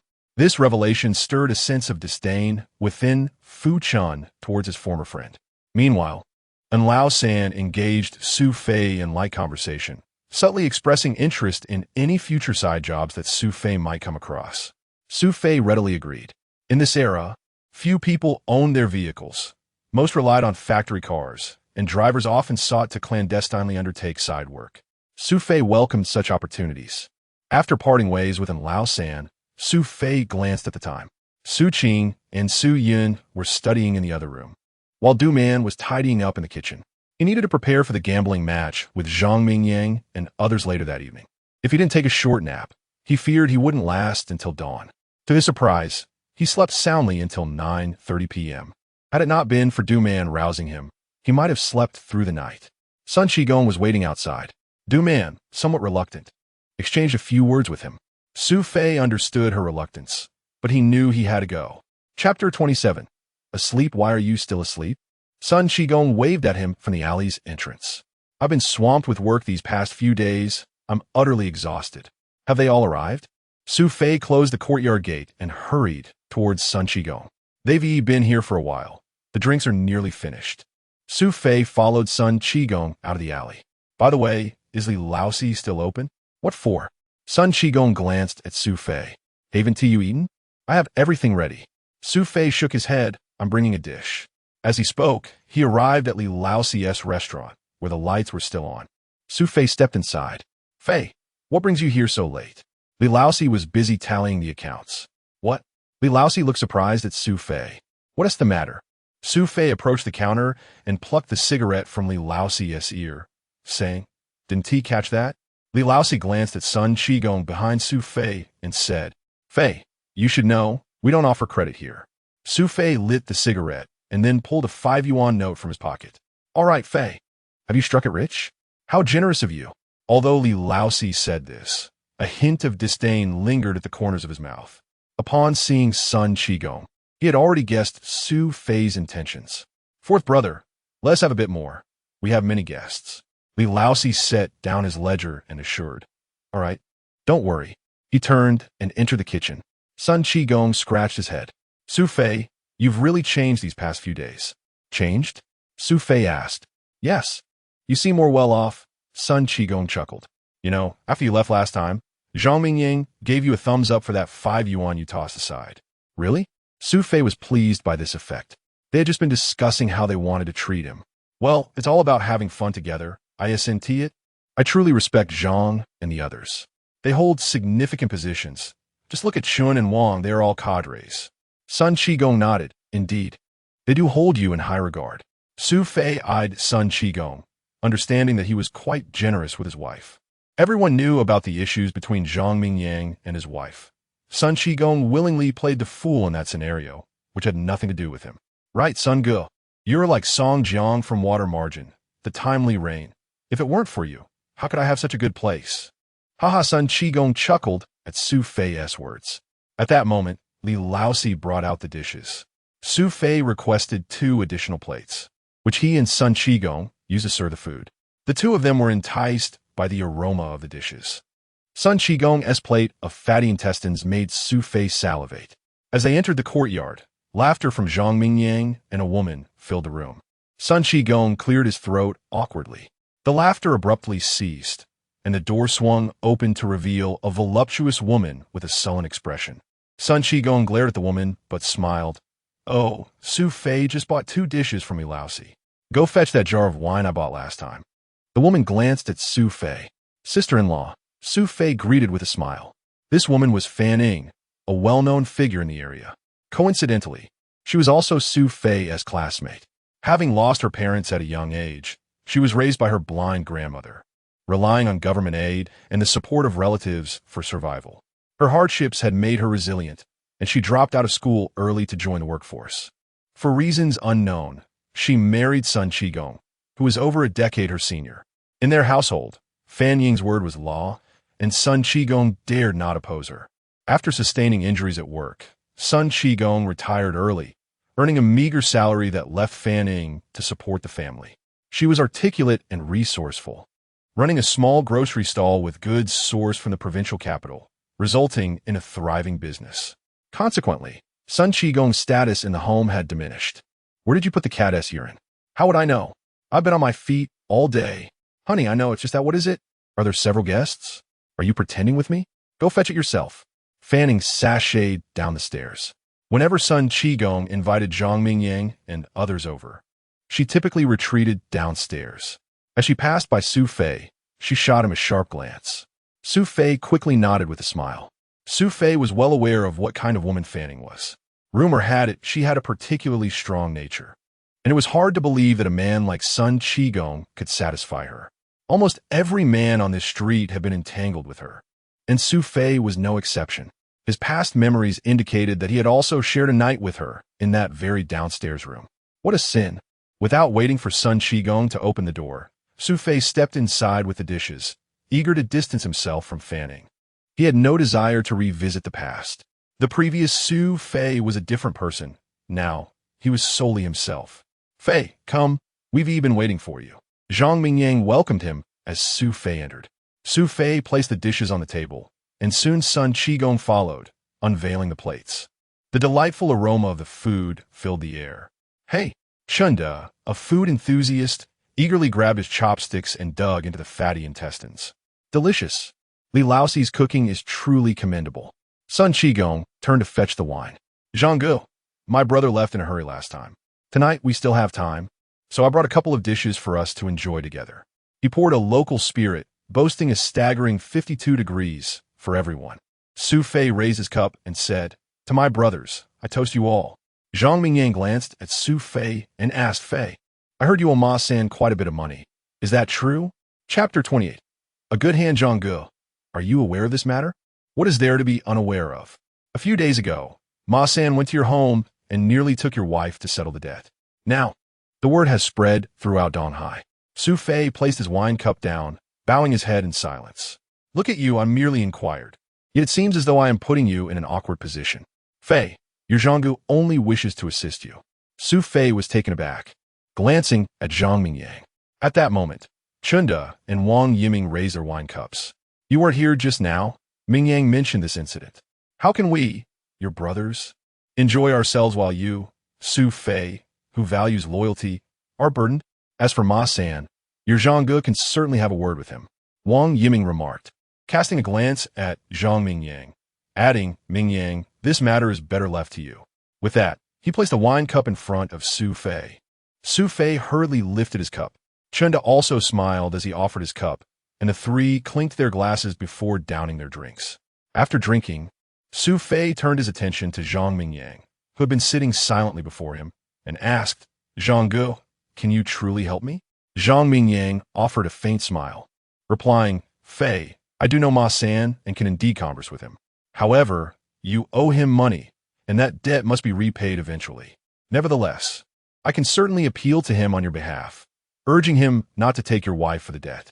Upon hearing this, Su Fei raised his cup, filling it for Chunda, Wang Yiming, and himself. Zhanggu, my good brother, if you can indeed speak on my behalf and grant me a few extra days, I will be immensely grateful.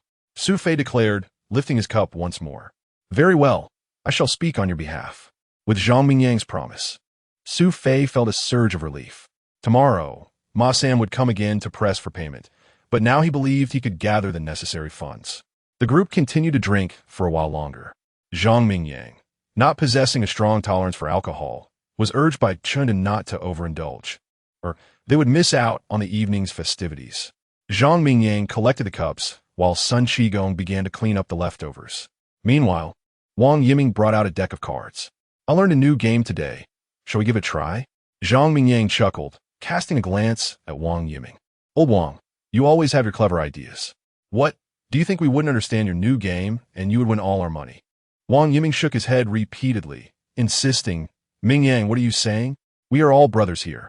How could I take advantage of you? It's actually quite simple. Once I explain it, you'll all get it. Go ahead and explain, Chunda urged, eager to try something new. Su Fei remained silent, feeling the youngest in the group, not expecting to win much money. His primary aim was to forge a good relationship with Zhang Mingyang and the others, though winning would certainly be a bonus. This game is called Doji. Upon hearing Wang Yiming mention it, Su Fei's interest peaked. He had learned this game from a classmate from the north during his university days. Wang Yiming produced 3 cards, stating, each player is dealt 3 cards. There are 3 of a kind, which is called a leopard, a flush, which is when all cards are of the same suit, and a straight. The 3 listened intently as Wang Yiming explained the rules in detail. Zhang Mingyang nodded, finding it intriguing, while Chunda also showed his approval. Shall we give it a try? The 3 agreed, and Wang Yiming began dealing the cards. Su Fei was quite familiar with this game, but chose not to reveal his knowledge. In Doji, the stakes could escalate significantly. In an unlimited game, it ultimately came down to skill. Those with more money could dominate, while those with less might find themselves unable to even see the cards of others. Su Fei cast a glance at Wang Yiming. Perhaps he had noticed that Su Fei was not as financially endowed. Embarrassing as it was, Su Fei had just received 800, even though the 3 before him appeared well off. He wagered they would never guess that the man who owed 500 and faced losing his wife had 800 in his pocket. In the first round, Chunda won with a straight flush. They played several more rounds, excitement building among the players. The game was not only simple, but also quite challenging, with opportunities to double the stakes without seeing the opponent's cards, leading to bets starting at dozens of dollars. After a few rounds, Wang Yiming managed to win with a 3-of-a-kind 9s, defeating Chunda's straight flush. This time, Chunda had wagered over 50, and his expression soured. Zhang Mingyang and Su Fei had both folded earlier, leaving Chunda, who played cards with the same impulsiveness that characterized his nature, feeling overly confident at the sight of a good hand. Su Fei recognized that Wang Yiming had initially feigned caution. It was only in the final rounds that he suddenly increased his bets. Su Fei realized that Chunda had fallen into Wang Yiming's trap. Let go again, Chunda declared, removing his jacket. Old son, do we have any water? Sun Qigong hurriedly poured a cup of tea and handed it to Chunda, gulping it down. Chunda nervously glanced at the 3 cards dealt by Wang Yiming, muttering to himself. Su Fei stifled a laugh, sensing that Chunda was unlikely to win this time. His composure was clearly unraveling. At that moment, Chunda held his cards up for inspection. Sun Qigong leaned in to take a look. "What are you staring at?" Chunda snapped. "Old Chen, are you losing your cool?" Zhang Mingyang teased, glancing at his own cards. "Damn it, I just lost over 50. How could I not be anxious?" Sheng Da hit did. Wang Yiming smiled at him, saying, "Brother Chun, my hand is quite good." He laid his cards down, tossing out a $5 chip. "Are you trying to bully me?" Chunda exclaimed, realizing he had run out of money. Su Fei observed the mere $10 remaining in front of Chunda. It seemed Wang Yiming intended to eliminate him from the game. "Brother Chun, if your hand is strong, I still have some money left. I can lend you some." Su Fei offered. Chunda was taken aback, looking at Su Fei. "Really?" Su Fei nodded, handing over the $40 he had. He then glanced at Wang Yiming, noting the slight surprise on his face. Clearly, Wang Yiming's hand must have been mediocre as he sought to oust Chunda from the game, bringing the evening's session to a swift conclusion. "Fei, you've saved your brother Chun," Zhang Mingyang remarked, casting a knowing glance at Wang Yiming. "Brother Wang, I shall fold as well." Chunda examined his cards, tossing out a $5 bet. "I'm out." Wang Yiming promptly discarded his own cards into the pile. Chapter 29. Deception. Chunda chuckled as he gathered the pot. Wang Yiming cast a reluctant glance at the cards in Chunda's hand. "Damn it," Wang Yiming exclaimed, infuriated as he slammed his cards onto the table. "Ha, well done. Old Chun, you've even tricked old Wang this time." Su Fei observed Chunda's cards and couldn't help but smile inwardly. A hand composed of the smallest cards, 3, 4, and 6. Astonishingly, Wang Yiming had fallen for it. "It's all thanks to Su Fei. If he hadn't lent me money, I wouldn't have dared to make such a bold move against Wang Yiming." "All right, old Chun, let us go again." Wang Yiming shuffled the cards and dealt them out. This time, he boldly tossed in 10 yuan. "Old Wang, do you really think we won't dare to follow?" Zhang Mingyang also threw in a 10 yuan note. Chunda was taken aback. "What's going on?" Su Fei glanced at Wang Yiming, who seemed to be observing, his eyes betraying a newfound caution after the last lesson. "Brother Wang, is it your turn?" Su Fei inquired, looking at Wang Yiming. Wang Yiming hesitated, but eventually placed a 10 yuan note on the table. Chunda laughed. "What's wrong, old Wang? Have you been scared into submission?" Wang Yiming shot him a glare. "At least I followed. What about you?" Chunda turned his attention to Su Fei. "I'm in as well." Su Fei, however, produced a 20 yuan note. Chunda was taken aback. "Why are you doubling it?" Su Fei nodded, grinning. "This hand looks promising." After a moment's thought, Chunda also threw in 20 yuan. Su Fei knew this round was going to be interesting. Their hands, excluding Wang Yiming's, were perhaps slightly weaker, and the cautious Zhang Mingyang had decided to double, indicating he likely held a strong hand. Perhaps even a straight or a 3 of a kind. Meanwhile, Chunda's funds were dwindling. The fact that he could still throw in 20 yuan suggested he was not bluffing this time.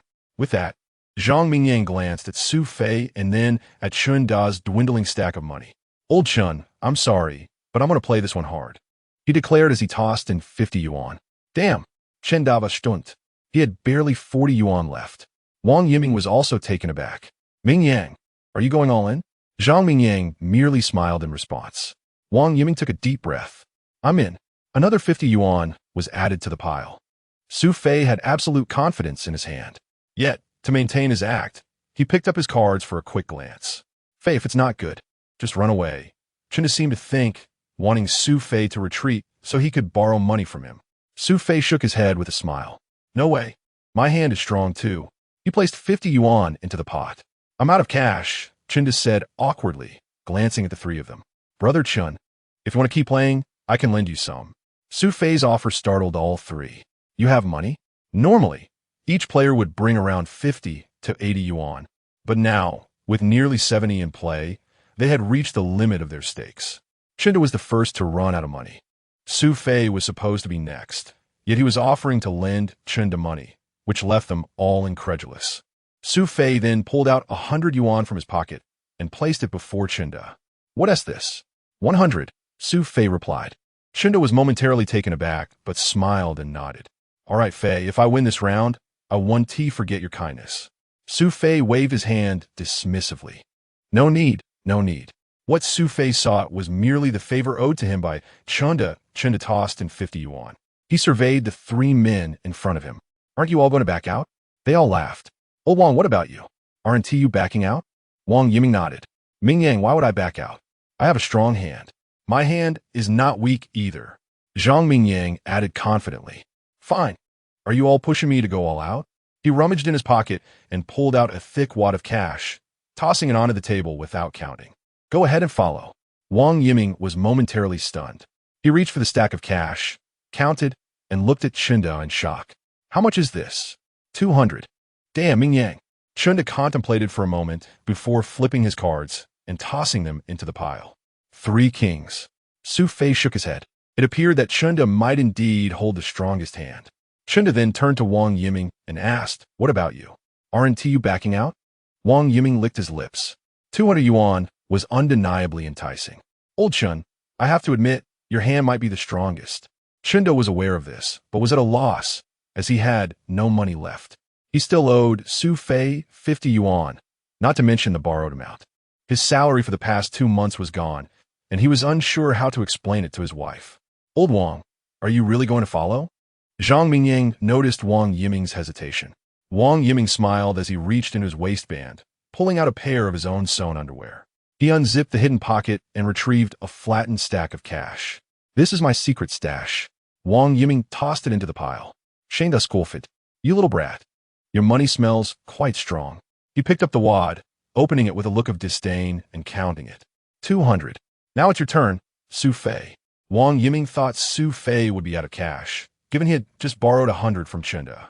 Even if he had 50 left, plus what he had, it was still barely over 100. This was 200. Yet Su Fei did not touch the cash in front of him. Instead, he reached into his pocket once more. Another 200 yuan was tossed into the pile. You still have money? Zhang Mingyang and the others were stunned. Where did Su Fei find this money? Wasn't he in debt? Su Fei looked at Zhang Mingyang. Brother Zhang, it's your turn. Huh? Zhang Mingyang was taken aback. 200 was all he had on him. Damn, he cursed as he threw his cards into the pile. Ha! I knew Mingyang would back out. If you don't have money, what can you do? Zhang Mingyang glanced at Wang Yiming, a gleeful expression on his face. So, old Wang, what about you? Wang Yiming wore a grim expression. I didn't expect you to be so deep and mysterious. Su Fei. Zhang Mingyang nodded in agreement. Fei, you've made me see you in a new light today. Su Fei smiled and waved his hand. I say, old Wang, stop stalling and just surrender. However, Chunda's remark made Wang Yiming's lips curl into a smug smile. You all are still too naive. I'm not as simple as you think. What? You still have money? Wang Yiming grinned at Sun Qigong. What are you staring at? Hand it over. Sun Qigong chuckled as he pulled out a cloth bag from his pocket. He opened it to reveal a wad of loose cash. Here, S200. He placed it in Wang Yiming's hands. Damn, not bad, old Wang. You and old Sun have some tricks up your sleeves. Wang Yiming held the cash. Looking at Su Fei, this doesn't count as me cheating, right? Chapter 30. The security department not counting. Su Fei smiled and shook his head. I never expected old Wang to be so astute. Chunda chuckled, giving Su Fei a pat on the shoulder. Zhang Mingyang pointed at Wang Yiming, exclaiming, Old Wang, you truly are clever. How did I not think of old Sun? Sun Qigong laughed, looking at Zhang Mingyang, and said it was all Yiming. He informed me of this from the very beginning. So you were prepared all along, Su Fei noted. At that moment, Wang Yiming turned his gaze toward Su Fei, curiosity evident in his eyes. Why haven't you run yet? Zhang Mingyang and Chunda then noticed that Su Fei had not discarded his card. Indeed, Fei, it seems we have all been outsmarted by old Wang today. However, Su Fei reached in his pocket once more, causing the other 4 in the room to widen their eyes in disbelief. Impossible? Though Wang Yiming and the others were skeptical, they witnessed Su Fei produce a thick wad of cash. Is this sufficient? He asked, tossing the money onto the table. Wang Yiming, still in disbelief, counted the bills. And once finished, he was left dumbfounded. How do you possess so much money? Zhang Mingyang inquired, astonished. Chunda looked equally puzzled. Fei, you're wealthy? How did your wife almost get taken away then? The group regarded him with curiosity, but Su Fei simply shook his head with a smile. This money is not mine. It belongs to the factory as payment for goods. Payment for goods?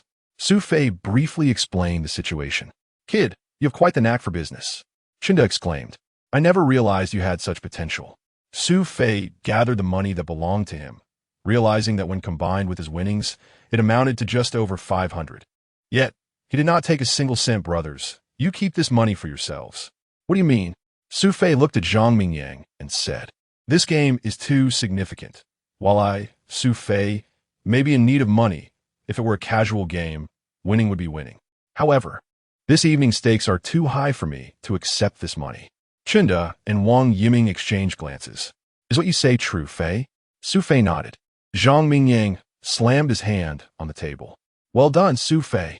Today, I have come to see you in a new light. From this day forward, we shall start anew. You are now my younger brother.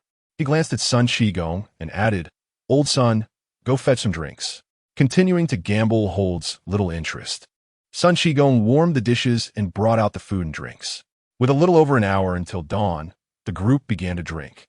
As they indulged, their spirits lifted, and Chinda proposed, Why don't we swear brotherhood? Zhang Mingyang was the first to enthusiastically agree, and even Wang Yiming nodded in affirmation. They arranged themselves in order, with Su Fei being the youngest, followed by Chinda, Zhang Mingyang, and Wang Yiming. After establishing their positions, they asked Sun Qigong to bear witness. In a serious manner, they pledged brotherhood in Sun's home, a practice that was quite popular in the 1980s. Their conversation flowed freely, and as they drank more, the night faded into dawn. Su Fei suddenly remembered Ma San. He stood unsteadily. Zhang Mingyang nodded, saying, I'll accompany you. Chinda and Wang Yiming could not simply stand by. Thus, the four of them supported each other and left Sun's house. They staggered to Su Fei's doorstep, where they found the courtyard door ajar. Su Fei's earlier revelry had already disturbed the tranquility of the morning. At that moment, Du Man was likely cooking, so why was the door half open? He hurriedly stepped into the courtyard, only to find Ma San and two of his underlings blocking the front door. Du Man, where is your man? Has he fled? Ma San sneered. Even if he has run, your debts remain. If he leaves, you will be responsible for the money owed. Why should I? Su Qing interjected, pointing at Ma San. Little girl, who are you to question me? Ma San raised his hand as if to strike her. Before his hand could descend, Su Fei seized it from behind. Ma San, what are you doing? Oh, Su Fei, you've shown up. Let us discuss our previous accounts. Ma San said, How much do I owe you, Ma San, that you must block my door so early in the morning? At that moment, Zhang Mingyang and the others entered the courtyard. Seeing Zhang Mingyang, Ma San's expression softened slightly. Mingyang, you are here too? Why can you come but I cannot? Zhang Mingyang's words carried a hint of reproach, making Ma San's expression darken. What do you mean by that? Nothing much. I am somewhat acquainted with your elder brother. I merely wish to ask for a favor from you, Ma San. Zhang Mingyang waved his hand, saying, Of course, the debts must be repaid. But could you grant us a few more days? And please refrain from disturbing their lives so early. Ma San glanced at Su Fei, then back at Zhang Mingyang. What is your relationship with him that you must involve yourself in this matter? At that moment, Chinda stepped forward, coldly stating, Just answer yes or no. No need for idle chatter. Chinda, I am extending Zhang Mingyang as courtesy to you. Why speak to me like that? Today, we will be direct, Ma San. Su Fei is now our brother. We have pledged brotherhood. If you bully him, you are bullying us. Chinda's declaration took Ma San aback, and he turned to Zhang Mingyang as if seeking confirmation. Zhang Mingyang nodded, stating, My elder brother speaks the truth. Ma San, just consider this a favor for me. If Su Fei cannot repay the debt, we three will ensure it is settled. Surely, you can believe that. Ma San was not foolish. While he looked down on Su Fei, he respected Zhang Mingyang, Chinda, and Wang Yiming, who all held some stature in the area. Fine, since Mingyang has spoken. I will grant you this favor. He then turned to Su Fei, narrowing his eyes. Listen closely, you have 1 more month to pay me. If after a month, you still have not settled your debt, I will come to collect from your brothers. Su Fei nodded. 1 month. That time is sufficient. With that, Ma San and his men departed Su's house. Su Fei entered inside. Are you all right? Su Qing glared at him. Did you gamble again yesterday? No. I simply went out for drinks with a few brothers. Su Qing scrutinized Zhang Mingyang and the others, offering them no courtesy before retreating to her room. Have you eaten? Su Fei looked at Du Man, shaking his head. Please make us some porridge. This drink has left my head feeling heavy. Du Man nodded and went into the kitchen. Su Fei then led his companions into the house. At that moment, Lina unexpectedly burst through the courtyard door, calling, "Su Fei, are you here?" Su Fei stepped outside to greet her. "What is it, Lina?" "It's bad news. I just visited the factory, and Sun Xing told me that you stole sugar from the factory and are now in the security department." Chapter 31. Spare me, I stole candy? Su Fei furrowed his brows in disbelief. How could this be possible? At that moment, Du Man emerged from the kitchen, having overheard Lina's voice. She was aware that Su Fei had previously assisted Sister Wang's cousin in purchasing sugar and now feared that Su Fei had indeed tampered with the factory supply. With a hint of concern, Du Man inquired, "Is this true?" Su Fei shook his head and replied, "This matter has nothing to do with me." "Really? Trust me," he insisted. Lina stepped forward, reassuring Du Man, "Don't worry, Du Man's Su Fei sugar purchase was authorized by Sun Xing. There must be some misunderstanding." Su Fei nodded and said, "Let us head to the factory. Do you want me to accompany you?" Zhang Mingying nodded and reminded Su Fei to inform them if anything occurred before taking his leave. Su Fei then led Du Man into the room. "Here, this is the money I earned from buying sugar and unloading the truck." Du Man glanced at the amount, startled. "Why is there so much?" "Oh, I won some money playing cards with a few friends yesterday. I didn't take all of it. This is just a portion." "You won?" "Yes. You used to be the one who always lost." Su Fei smiled at her, saying, "Don't worry, your husband won't lose again." Du Man accepted the money, intending to accompany Su Fei to the factory, but he insisted that it was an internal matter and inappropriate for a family member to attend. He pocketed the funds for the sugar and the 300 yuan promised to Sun Xing before stepping outside, where Lina was already waiting for him at the door. "Shall I take you?" Su Fei nodded and mounted the back seat of Lina's bicycle. The two rode slowly towards the alley entrance. Du Man stood at the door, watching them leave, feeling an inexplicable sensation stirring within her. "Director Sun, you can rest assured about this matter," Zheng Yongjin whispered to Sun Xing. "Are you certain that this 100 pounds of sugar will not be discovered?" "Discovered? How would they find out? I personally took this sugar out. Those guards, I know them well. They wouldn't find anything." Sun Xing smirked, nodding in agreement. "If we can get that Su Fei kid expelled, you will have done a great service." "Really, Director Sun, about my sister-in-law's situation?" Hearing this, Zheng Yongjin slapped his thigh decisively, saying, "Understood, I will await your news." Meanwhile, the two were conversing in front of the security department when Lina rushed in with Su Fei. Upon seeing this, Sun Xing felt a surge of hatred towards Su Fei, thinking, "You wait, I'll make you pay." "Su Fei, why are you asking me?" "I want to ask you. Last night, Xiao Zhang inspected the warehouse and discovered 100 pounds of sugar. The batch shipped out in recent days included yours." Su Fei was momentarily taken aback, replying, "It was me who shipped it out, but when we did, Xiao Zhang and Director Zhang checked everything." "Checked? With such a large truck? How can we know where you hid that 100 pounds of sugar?" Zheng Yongjin interjected, pointing at Su Fei. "You know we're all from the same factory. This is quite inconsiderate of you." At that moment, Sun Xing stepped forward, grabbing Su Fei, and said, "Come on, let us go inside and clarify this with the security personnel." Su Fei was pulled into the security office. "Director Liu, I brought you the person. I await your verdict," Sun Xing announced. Director Liu of the security department glanced at Su Fei, his expression darkening. He shot Su Fei a glare and gestured to the nearby guards. "Take this kid into the back room." Two guards seized Su Fei, dragging him into a dimly lit room with sealed windows. The only illumination came from a flickering light, casting long shadows that enveloped Su Fei. "Lift your head," Director Liu shouted, pointing at Su Fei. "What law have I broken for you to treat me this way? Does this have anything to do with the matter?" "Nonsense."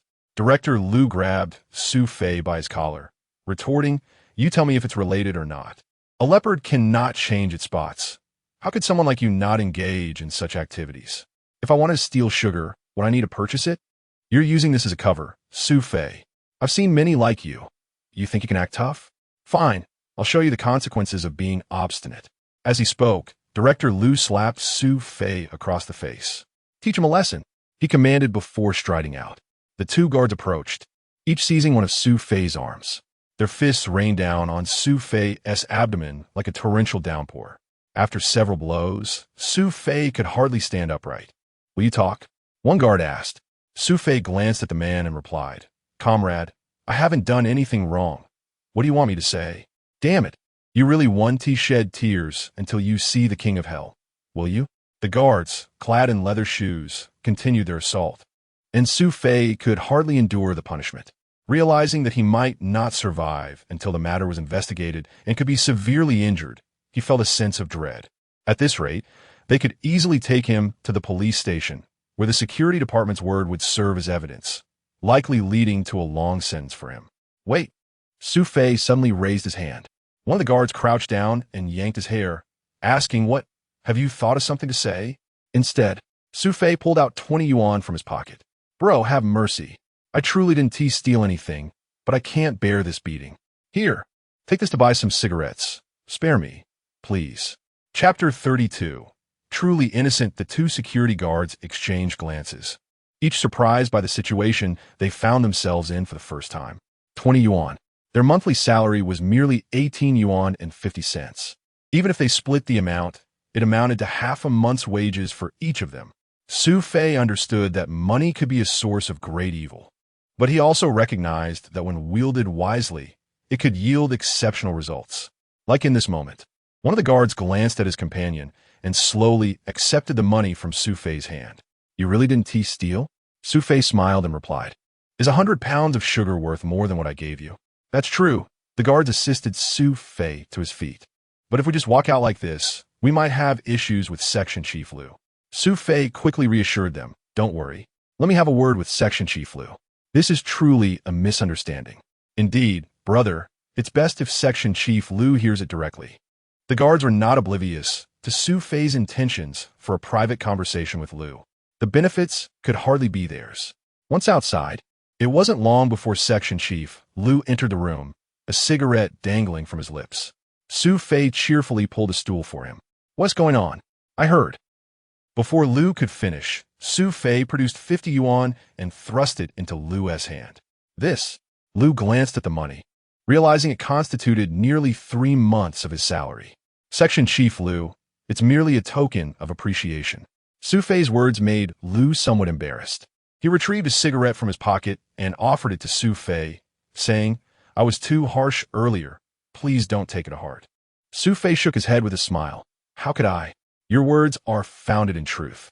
I have learned my lesson, and even if I had the courage, I wouldn't dare engage in any unlawful acts. I told you, we're all good comrades.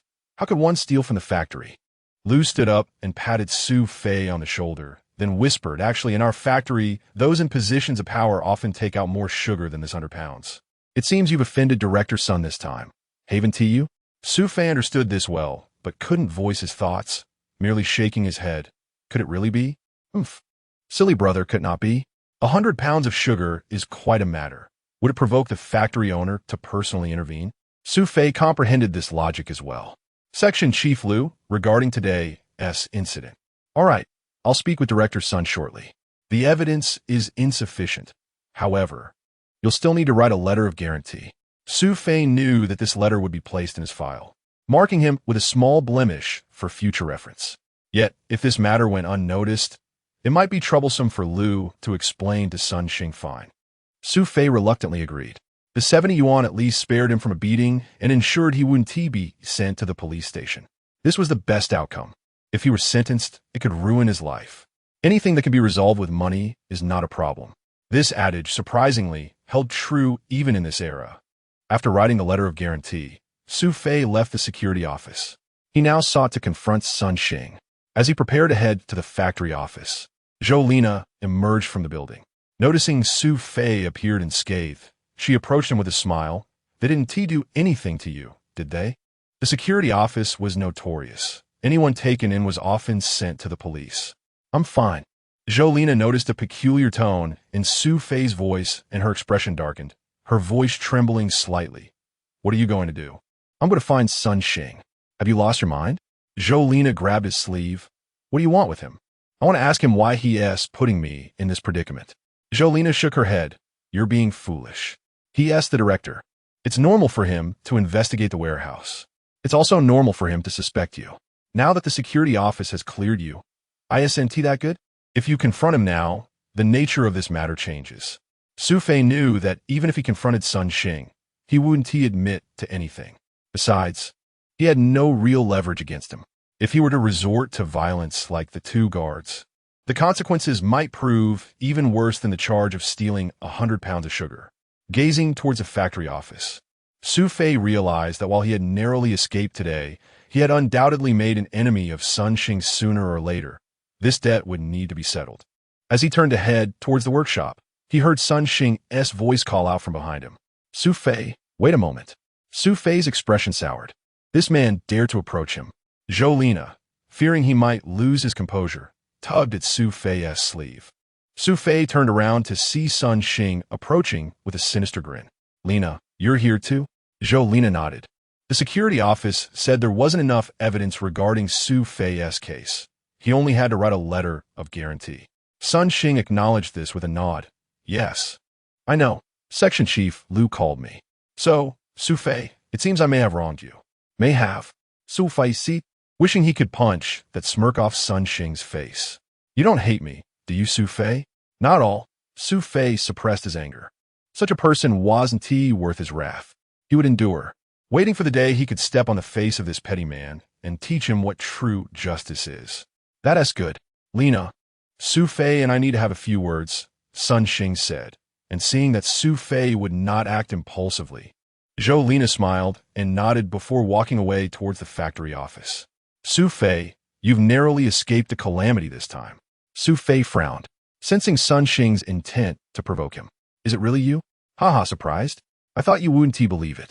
Su Fei nodded. Fine, we were classmates after all. I wasn't entirely convinced, but now it seems enough, Su Fei, that Section Chief Liu is indeed as foolish as Zheng Yongjin described. He can't even clarify such a minor issue. What do you want? I want you out of the sugar factory. Su Fei stared at Sun Xing's mocking face. Was this all for Jolina? Exactly. As long as you're here, my future with Lina will merely be transactional. Su Fei shook his head. I've settled down. I have no connection to Lina. Your affairs with her are irrelevant to me. Women, Su Fei, you still don't understand. Let's put it this way. Lina and I intend to marry. I don't want someone like you around us. So, you plan to chase me away using this method? This is merely a warning. I hope you keep your distance from Lina. I don't want to see you together at work or after hours. But we live on the same street. That's not my concern. Sun Xing's gaze turned icy as he fixed his stare on Su Fei. If you cannot comply, then I shall resort to my own methods. Chapter 33. The distribution of funds. What is the matter? Du Man asked Su Fei with concern. Nothing, Su Fei replied, handing the remaining money to Du Man. This money? Du Man inquired. It was originally meant for Sun Xing, but there is no longer a need for it. Su Fei glanced at Du Man and reassured her. There's no need for you to worry. If you're unhappy working at the sugar factory, then do not continue. However, Su Fei sat up, the hot compress that Du Man had just applied still resting on him. He removed the cloth and took Du Man's hand in his own. I must consider the well-being of this family. But I'm worried about you, Du Man replied. Rest assured, Su Fei said. Du Man's concerns mirrored Su Fei's own worries. Sun Xing was like a ticking time bomb. He was the boss at the Donghai sugar factory, while Su Fei was merely a lowly worker, an arm unable to contend with a thigh. Sister-in-law, Su Qing entered the room, ready to speak, but paused upon noticing the bruises on Su Fei's abdomen. She blinked in surprise and then coldly remarked, What have you been up to, Su Fei? Have you gotten yourself into trouble again? Su Qing, your brother. Du Man began, but Su Fei cut her off. Is everything all right? Su Qing? What did you want to say? Nothing much. I ranked 9th in the annual assessment for my group. Du Man stood up elated. My Su Qing is truly remarkable. I will go buy some meat, and we shall make dumplings today. At that moment, Su Yun, who had been outside, overheard the mention of dumplings and jumped in excitement. Wonderful. Dumplings.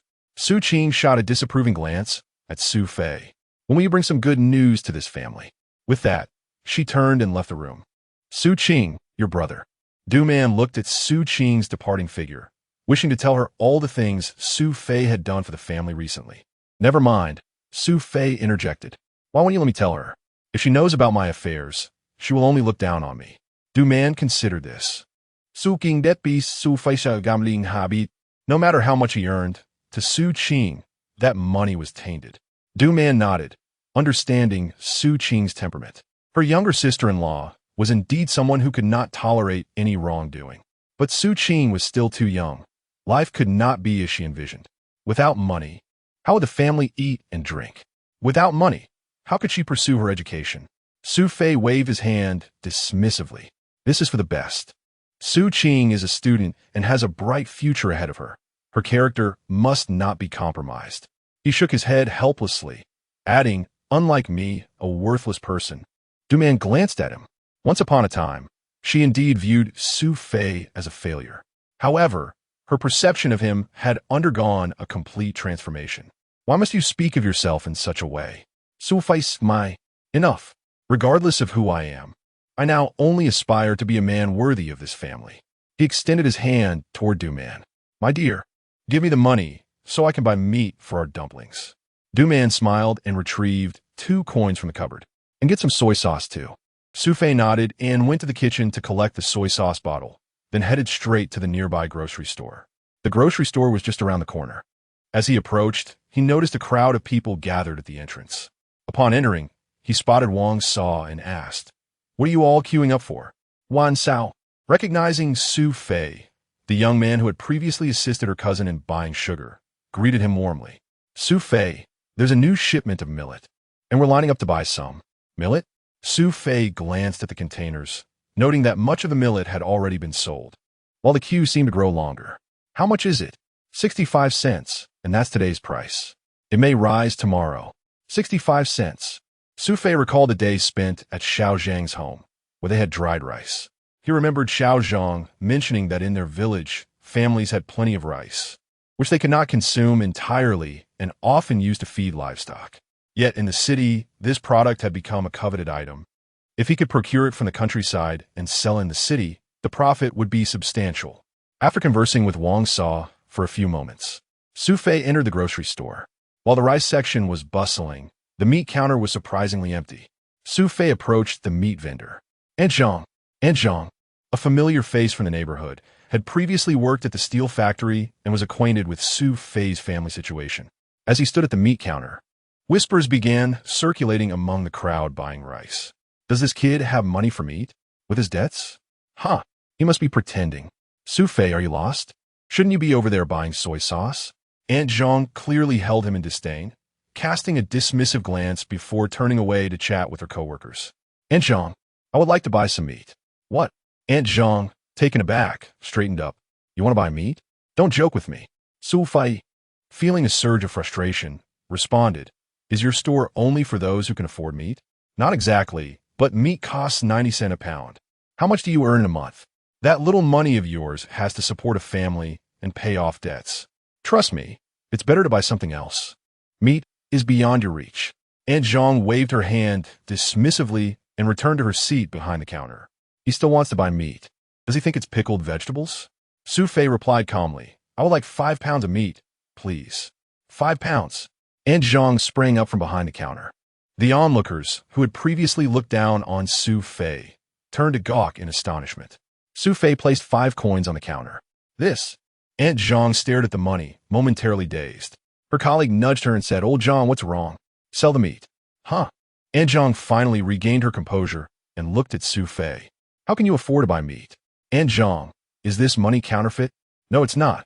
Aunt Zhang took the money and examined it. Her eyes filled with disbelief, but the 5 coins lay there undeniably. Then please give me 1 pound of fatty meat and 1 pound of lean meat, keeping them separate. You. Chapter 34. Offending Su Fei, what do you mean by this? Aunt Zhang? Aunt Zhang glared at Su Fei, her face shifting from pale to flushed with anger. Aunt Zhang, I am purchasing meat. Shouldn't your grocery store be obliged to fulfill my request? Su Fei remained unfazed. In a fit of rage, Aunt Zhang hurled the knife she held onto the meat counter, exclaiming, I will not sell you this meat. Su Fei, however, merely chuckled at her, retorting, Is this your fault, Aunt Zhang? Su Fei, don't pretend to be affluent in front of me. What's wrong with buying meat? I've never seen anyone request their meat to be divided into portions like this. Aren't you making things difficult for me? Ignoring her protests, Su Fei maintained a calm demeanor, stating, "If you cannot sell it, I will have to discuss this with your supervisor." This was indeed his intention. This grocery store was the sole vendor of the millet he wished to purchase, and he saw this as an opportunity to meet the store's manager. "Don't go too far, Su Fei." "What do you mean by that?" With a mischievous grin, Su Fei replied, "You can either cut the meat as I requested, or I will seek out your manager for a resolution." "Is that unreasonable?" Aunt Zhang trembled with fury. You. What's the matter?" At that moment, a stout man with a square face emerged from behind the counter, wearing glasses and exuding an aura of authority. "Director Shun, you arrived just in time. This Su Fei insists on having 1 pound of fat and 1 pound of lean meat, demanding that I separate them. How am I supposed to manage that?" Aunt Zhang fell silent, realizing that her anger was misdirected at Su Fei. Her frustration stemmed from his unreasonable requests, making her feel as if she were being humiliated. Today, Su Fei inadvertently provided Director Shun the opportunity to reprimand her. "Should you be unable to handle this, I can transfer you to the storeroom. How does that sound?" Director Shun's words startled Aunt Zhang, who quickly waved her hands in refusal. The storeroom required physical labor, and there, she wouldn't have the same opportunities as in meat sales, where she could employ some external help. Over the years, she had secretly taken meat home. "I can do it." Aunt Zhang pinched her nose and reluctantly divided the meat, wrapping 1 pound of fat and 1 pound of lean in paper, and handed it to Su Fei with respect. Su Fei adjusted the meat in his hands and nodded at Director Shun with a smile. He proceeded to prepare the marinated meat. At this point, the grocery store was closing for the day. Aunt Zhang muttered under her breath, feeling wronged and cursing Su Fei. Meanwhile, Su Fei stood by the back door of the store, observing as the employees filed out. As they began to leave, Su Fei finally spotted Director Shun, who emerged with a bicycle. "Director Shun." "Ah." Seeing Su Fei, Director Shun smiled and nodded. "It's you. Is there something you need?" "About earlier." Director Shun handled the situation fairly. "Aunt Zhang has always been domineering in the store. We have to endure her attitude when we shop. Today, you truly helped us regain our dignity." Director Shun frowned. "I, too, have noticed her rude demeanor. Given your account, it appears to indeed be her issue." "Isn't that so?" Su Fei agreed with a smile. "Is there anything else?"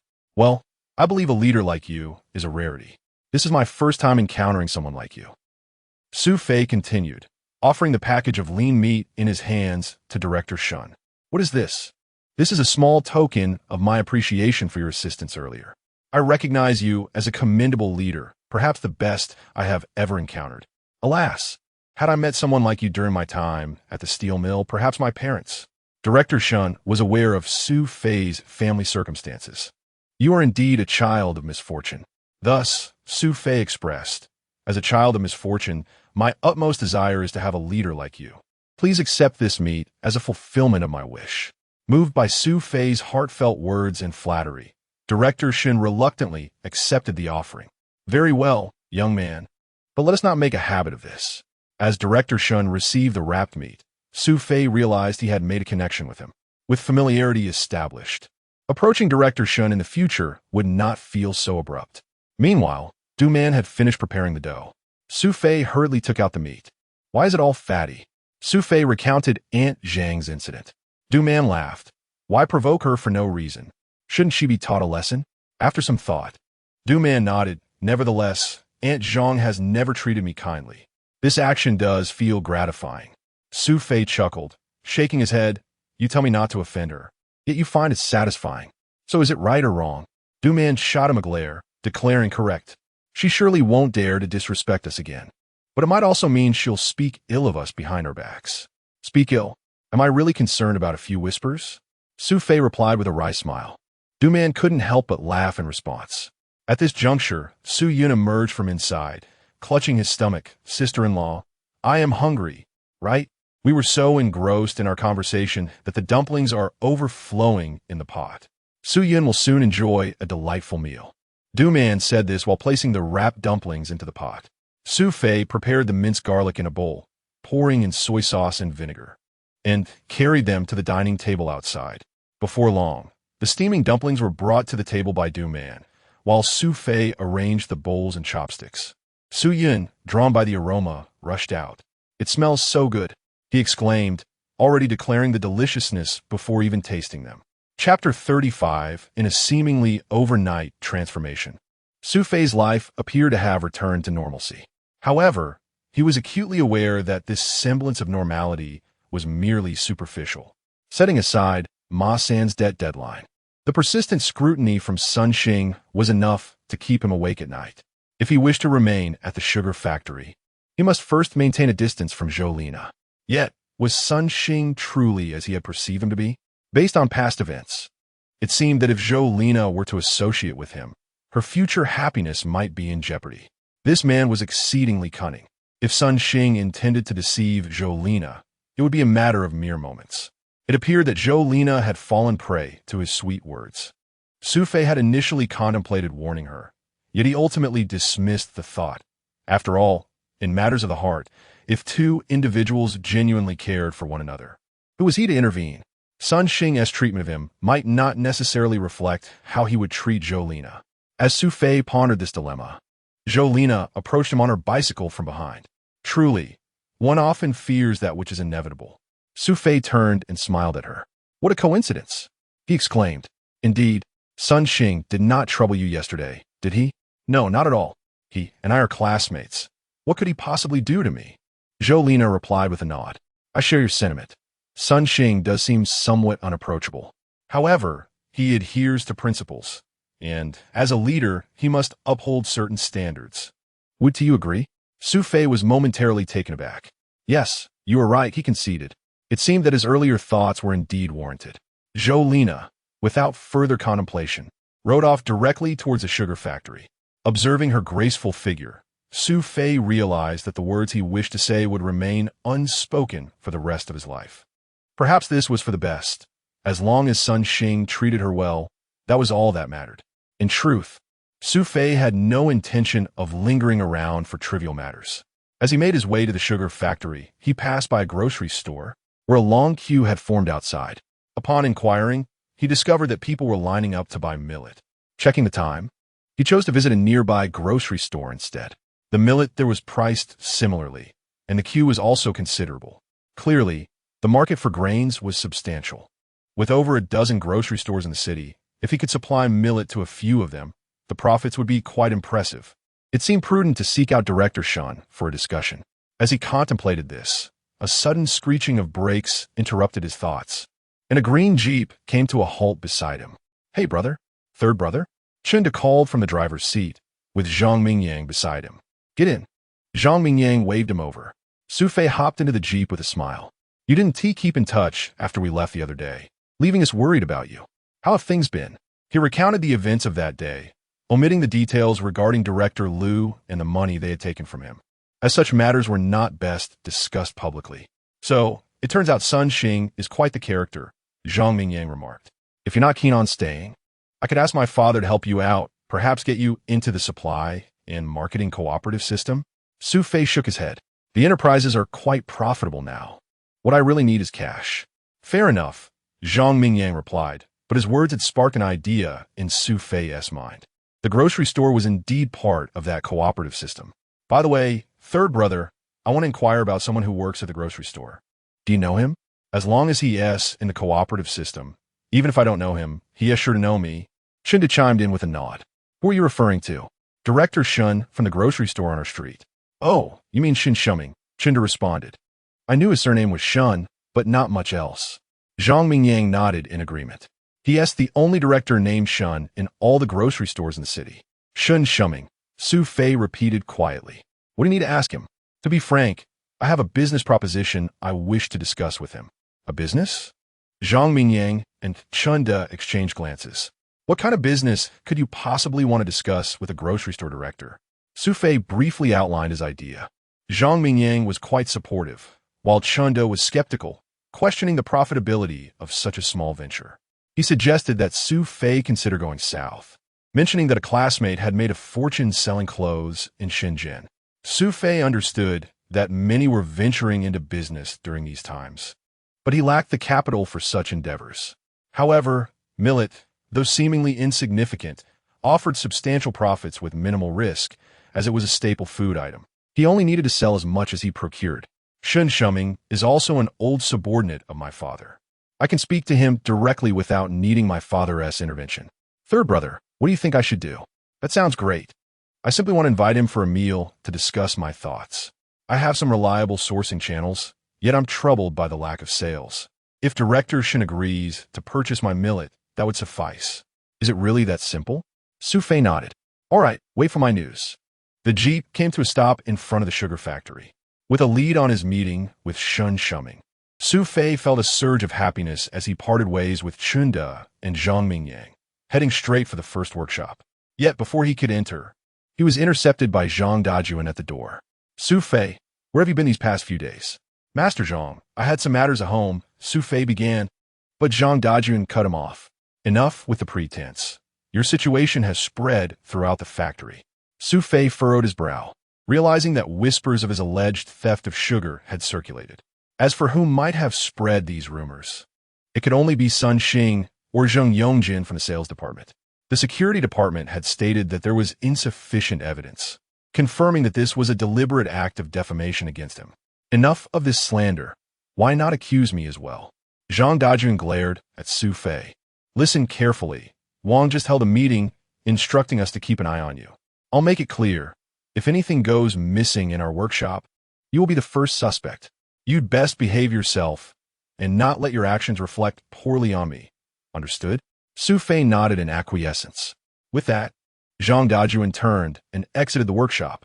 Chapter 36. Seeking justice, Su Fei was taken aback.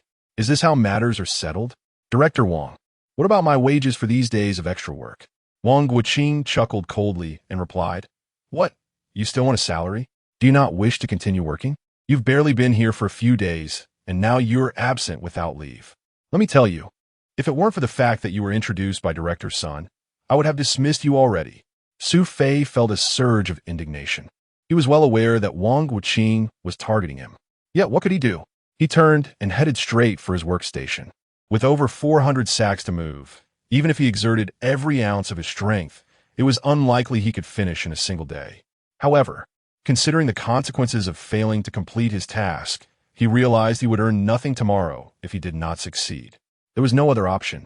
Wang Guoqing watched Su Fei toil away, carrying sack after sack to the designated area, a smirk playing on his lips from behind the window. Go on, young man. Keep at it. I'll pocket the money, and with your capabilities, I can easily bring you to ruin. At that moment, old Lu walked in from outside. Wang, don't you feel any guilt treating him this way? Wang Guoqing shot him a disdainful glance. Old Lu, mind your own business. If you don't want to work, then stay out of it. Why do you need to meddle in my affairs? Enough already. Are you annoying me on purpose? Wang Guoqing waved dismissively. No. Old Lu pointed an accusing finger at Wang Guoqing. Listen well, I, Lu Fengren, cannot abide your underhanded ways. How audacious. Have I disrespected you, Lu Fengren? Get out of my sight. Though older than Wang Guoqing, old Lu was sturdy and resolute. He stepped forward defiantly, awaiting Wang Guoqing's response. If I don't leave, what will you do about it? You just wait? Wang Guoqing, intimidated, retreated behind his desk, raising his voice towards the door. Zhang Dajuan, where have you been? Right here. Zhang Dajuan's voice boomed from outside, and he burst through the door like a towering figure. What is the matter, Wang? Wang Guoqing gestured towards old Lu. What's going on? This old Lu is challenging me, insisting that I return Su Fei's withheld wages. Upon hearing this, Zhang Dajuan stepped forward, confronting old Lu. What is this? Old Lu, are you trying to break the rules? You know I've benefited alongside Wang from Su Fei's work. We've already deducted part of his pay. Now, with Su Fei absent for 2 days, we intend to withhold even more wages. I want to let you ruin our arrangement. Old Lu could no longer contain his discontent and had come to confront them about this injustice. Zhang Dajuan, what are you planning to do? What? Old Lu, considering your past friendship with my father, I want to argue with you. But if you disrupt Wang's rules, you'll be creating trouble for both him and me. How will you handle that? Bah! Old Lu spat defiantly. You little brat, do you dare speak to me like that? You've lost all sense of boundaries. Zhang Dajuan, emboldened by his alliance with Wang Guoqing, was now a bully in the sugar factory, confident that no one could stand against him. Old Lu's words struck a nerve, and without hesitation, Zhang Dajuan punched Old Lu in the eye. Ah! Old Lu, struck, rose from the ground, unwilling to back down, and lunged at Zhang Dajuan.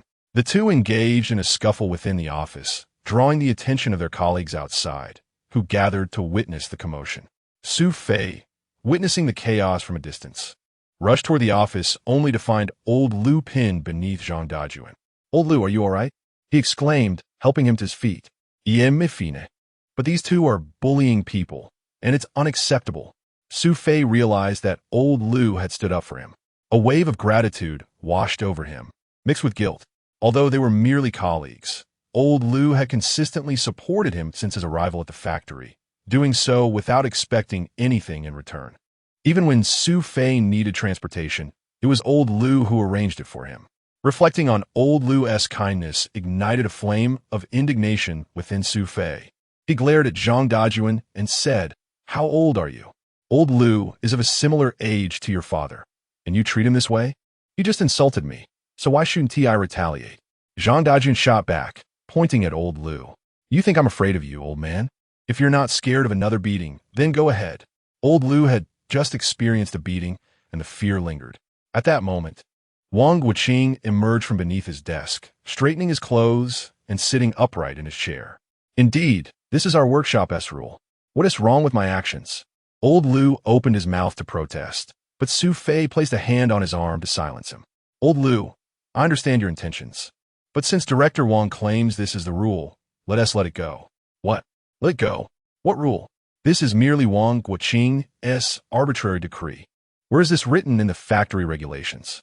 Old Lu was nearly beside himself with frustration. Chapter 37.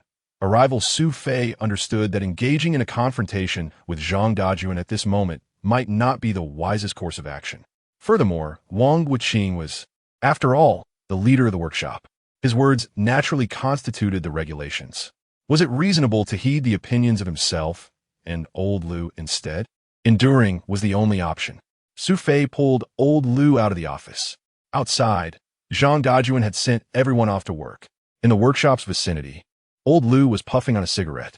Su Fei took a few puffs himself, the smoke seemingly clinging to Wang Guoqing's character surrounding him. Su Fei waved it away. "Old Lu, you really should not meddle in this matter," he advised. Old Lu turned and glared at Su Fei, exclaiming, "Why are you being such a coward?" Su Fei chuckled bitterly and shook his head, saying, "In this situation, what reason do I have to argue? But we cannot let them bully us like this.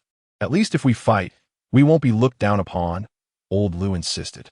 Su Fei merely smiled faintly. "Forget it. Such individuals are not worth my time." "Not worth it? Then what do you deem worthy?" Old Lu asked, somewhat irritated. Su Fei pondered for a moment before looking at Old Lu and saying, "Old Lu, do you genuinely wish to toil away here every day, earning merely 15 cents for each bag you lift?" "What else can I do?" Old Lu replied, taking a drag from his cigarette. "I've been at this for most of my life. I thought about learning a trade, but with my lack of education, I couldn't grasp anything, so I gave up." Su Fei grasped Old Lu's arm and said, "Old Lu, why not work with me?" "Work with you? Doing what?" "I've thought of a business venture. Have you noticed how those engaging in trade outside are making a profit?" "Engaging in trade?" Old Lu contemplated, shaking his head with a smile. "That's not for me. I can carry bags, but if you ask me to think, I wouldn't even know how to count the money after selling." Su Fei nodded, affirming, "You can carry bags, and that is your strength." "What? Carrying bags is a skill?" "Indeed."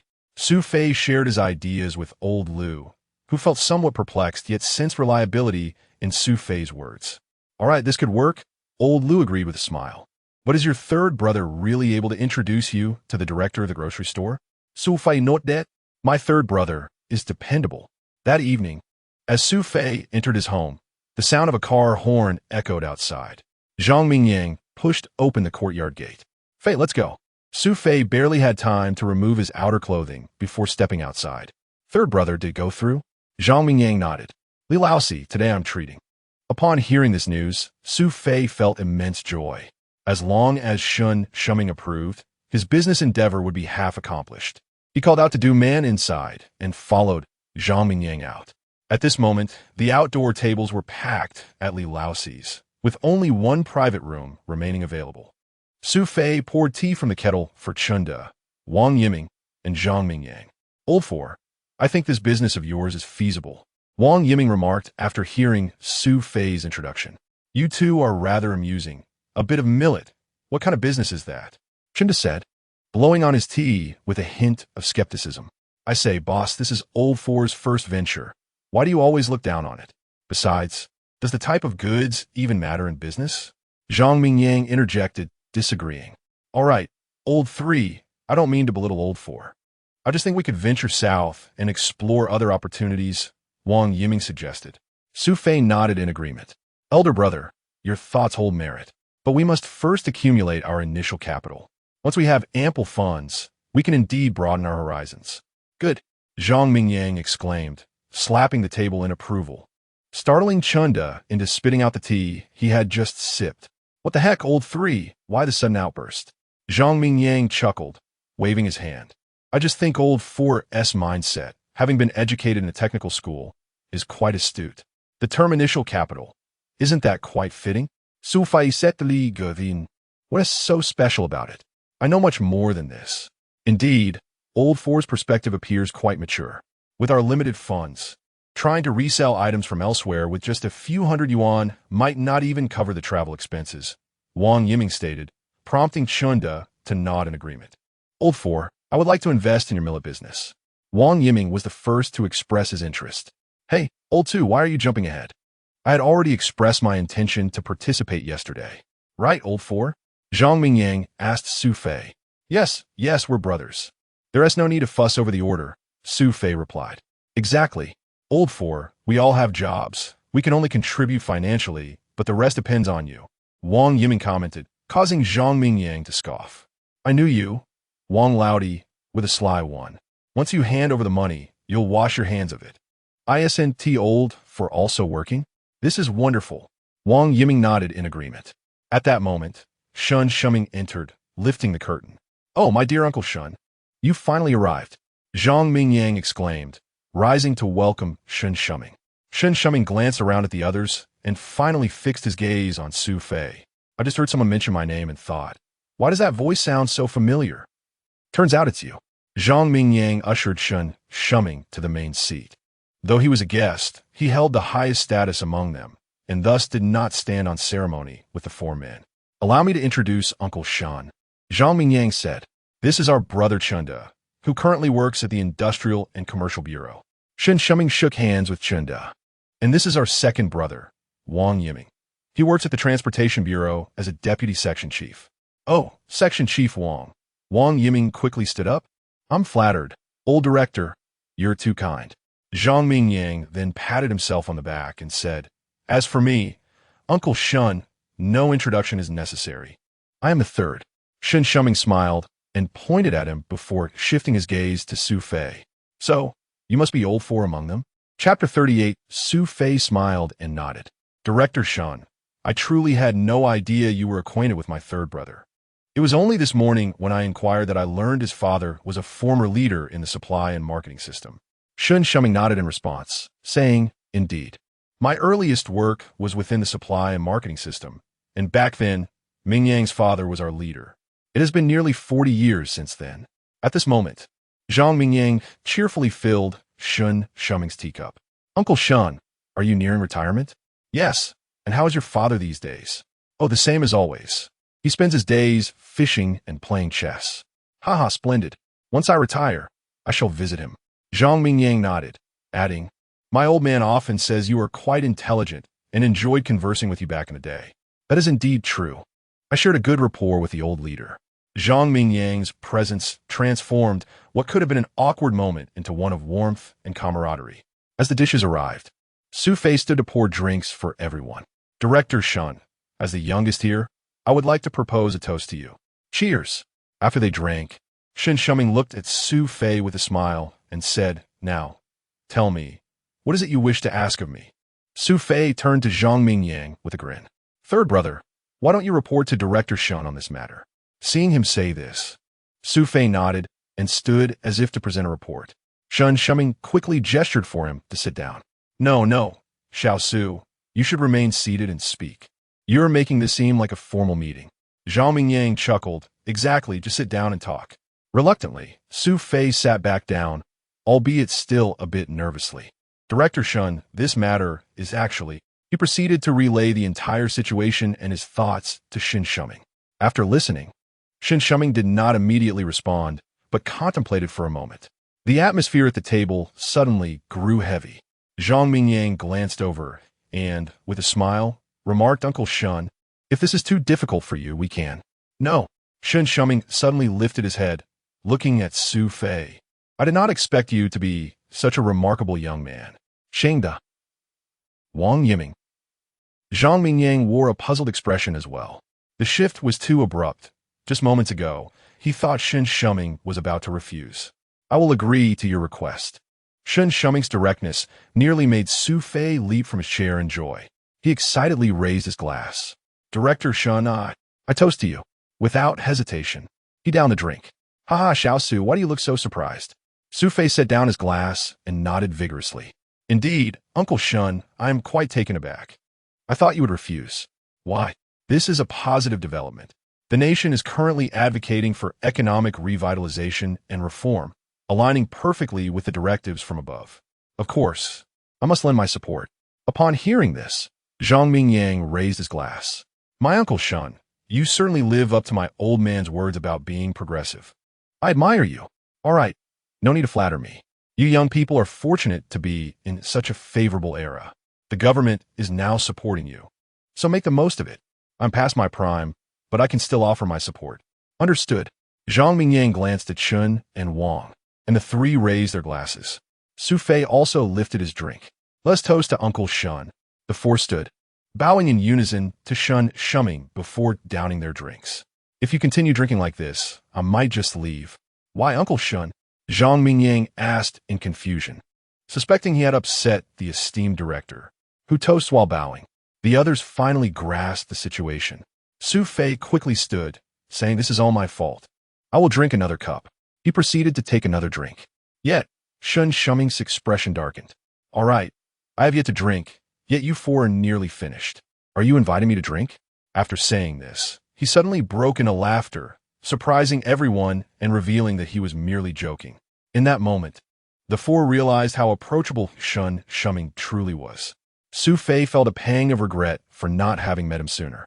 He had expected to encounter individuals like Sun Xing or Wang Wuqing in this new life. For Director Shun, Su Fei's gratitude ran deeper than mere thanks. It was a genuine appreciation for being understood in such an environment, especially coming from an elder like him. Su Fei had considered offering Shun Shuming some benefits or even a stake in his endeavors, but ultimately dismissed the thought as it would seem disrespectful. Du Man stepped out of the room with a smile. Su Fei awkwardly nodded at her. How did you drink so much again? Quickly, give me your clothes. Though Du Man complained, her expression bore no trace of resentment as she took Su Fei's jacket and hung it up. You should lie down in the room. I will prepare warm water for you. Despite having consumed a fair amount of alcohol, Su Fei possessed an exceptional tolerance, a talent he had discovered during a previous all-night drinking session with Zhang Mingyang. Even in his current state, he felt as lucid as ever. I can manage on my own. No, you've worked hard all day. Just wait in the room, Du Man insisted, firmly guiding Su Fei inside. In her eyes, Su Fei's efforts for their family far outweighed the triviality of drinking. Ever since the sugar-selling incident, she recognized that everything he did was no longer solely for himself. Soon, a basin of steaming hot water was brought in by Du Man. Su Fei sat up on the bed and willingly removed his socks. However, before he could place his feet in the basin, Du Man grasped them gently. She held his feet, carefully splashing warm water over them. Once he adjusted to the temperature, she slowly lowered his feet into the basin. Please, let me do it myself. Du Man looked at him puzzled. But you used to ask me to wash your feet. Did I? Su Fei furrowed his brow, hesitant to deny it, yet reluctant to comply. He could only watch as Du Man's delicate hands began to massage between his toes. Chapter 39. The most painful thing at the East Sea Cinema. And Sangu approached Su Fei with a friendly demeanor. Why are you so idle, brother? Have you come to watch a movie? Su Fei gudet an lao san asai. I'm not here for a movie. I have something I wish to discuss with you. And Lao San produced a cigarette, offering one to Su Fei before lighting one for himself. Speak freely. There is no need for formalities between us. After taking a puff, Su Fei stated, I would like to ask you for a ride. Oh, is that all? It's Sunday, and there is nothing pressing at work, so let us go. And Lao San replied, turning towards the vehicle. Don't you want to ask where we're headed or what we're doing? Su Fei in Guit? What is there to ask? Do you think I don't trust you? And Lao San retorted, climbing into the vehicle. As the liberation truck roared to life, a strong scent of diesel wafted through the air. Su Fei settled into the passenger seat. Is it to Xiao Zhang's place? You know it. And Lao San replied with a slight smile. I noticed your interest in the millet when you visited last time. Are you planning to buy some today? Su Fei gave him a thumbs up. Impressive, Sangge. I didn't think you were so perceptive. The key to being a good driver is having sharp eyes. If I couldn't pick up on these things after all these years, I'd have wasted my time, and Lao San quipped.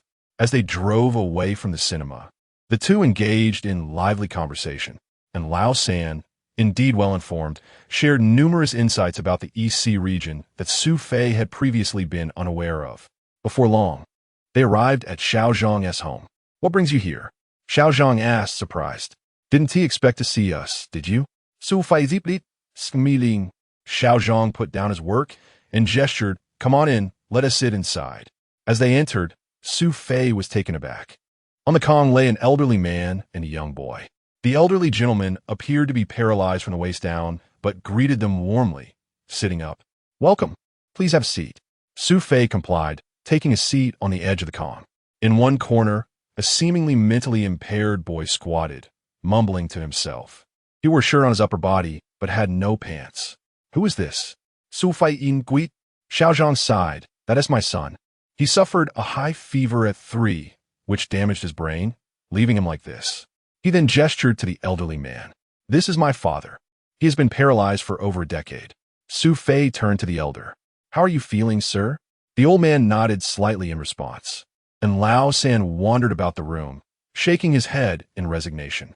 The space was sparsely furnished, with nothing but sacks of grain and no proper cabinets. Have a seat.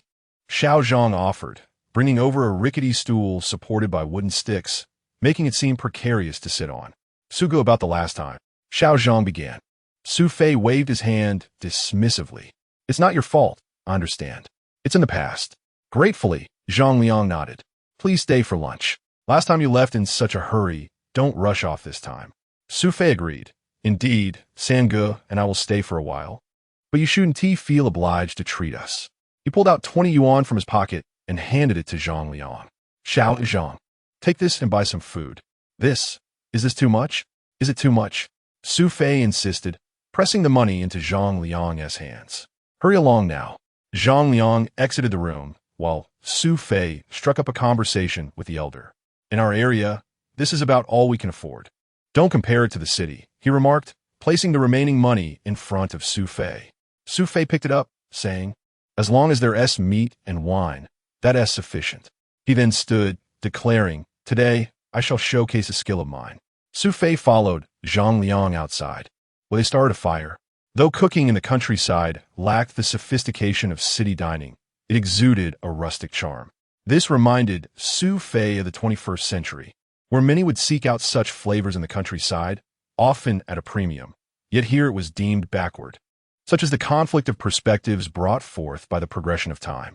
They prepared a dish of stir-fried scallions and pork, alongside tofu stewed with minced meat, and warmed some liquor.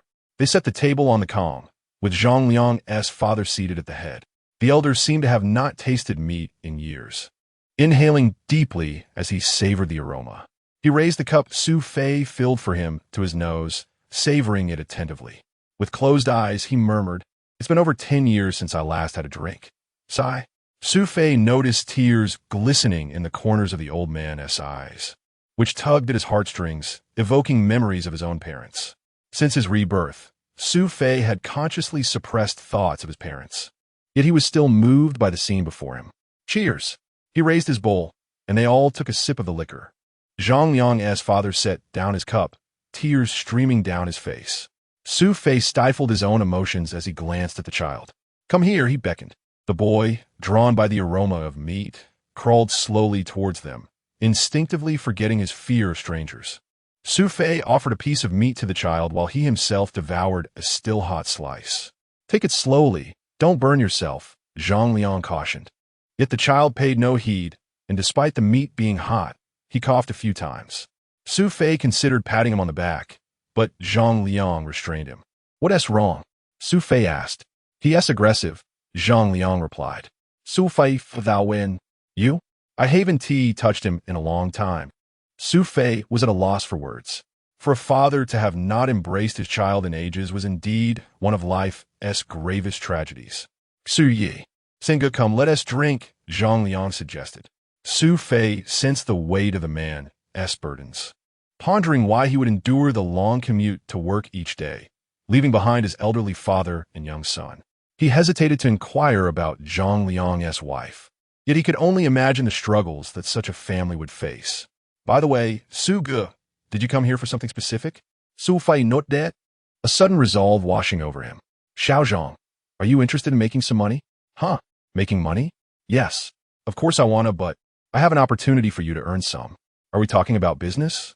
Zhang Liang looked shyly at his humble abode. "Su Ge, you've seen my situation. Aside from these two, there's not a penny in the house, except for the millet inside and out," Zhang Liang lamented.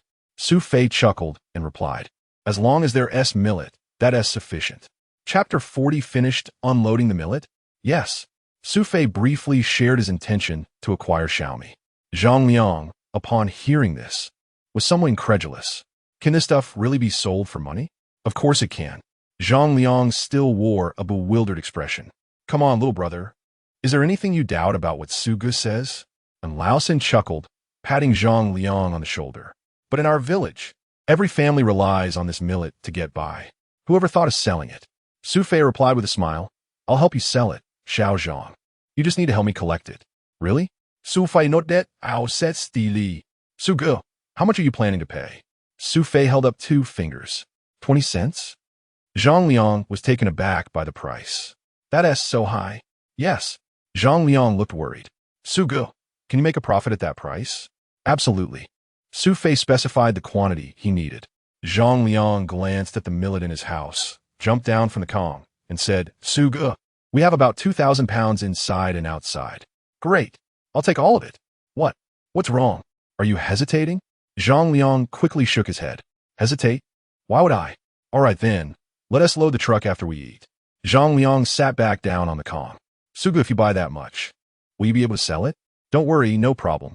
Su Fei laughed as he raised his wine bowl. "Come on, big brother, let us drink to that." Zhang Liang's father looked at Su Fei and said, "You are a benefactor to our Zhang family." He repeatedly bowed to Su Fei. Su Fei quickly supported the old man. "What are you doing, sir?" "I'm friends with Zhang Liang. Buying grain from your family is helping him, and it's actually helping myself too. You don't need to thank me." Zhang Liang's father wiped away his tears. Su Fei then turned to Zhang Liang and asked, "Can you collect another 8,000 pounds?" This time he brought 1,000 yuan, which included 600 from Zhang Mingyang and the others. The amount startled not only Zhang Liang, but also Zhang Liang's father and Lao San. 10,000 pounds. "Su Fei, you want to buy that much?" Su Fei nodded with a smile. He took a bite of food and sipped his wine. "This wine is really good. It's our local brew, right?" Seeing Su Fei's calm demeanor, even Lao San looked at him with newfound respect. "What's the matter?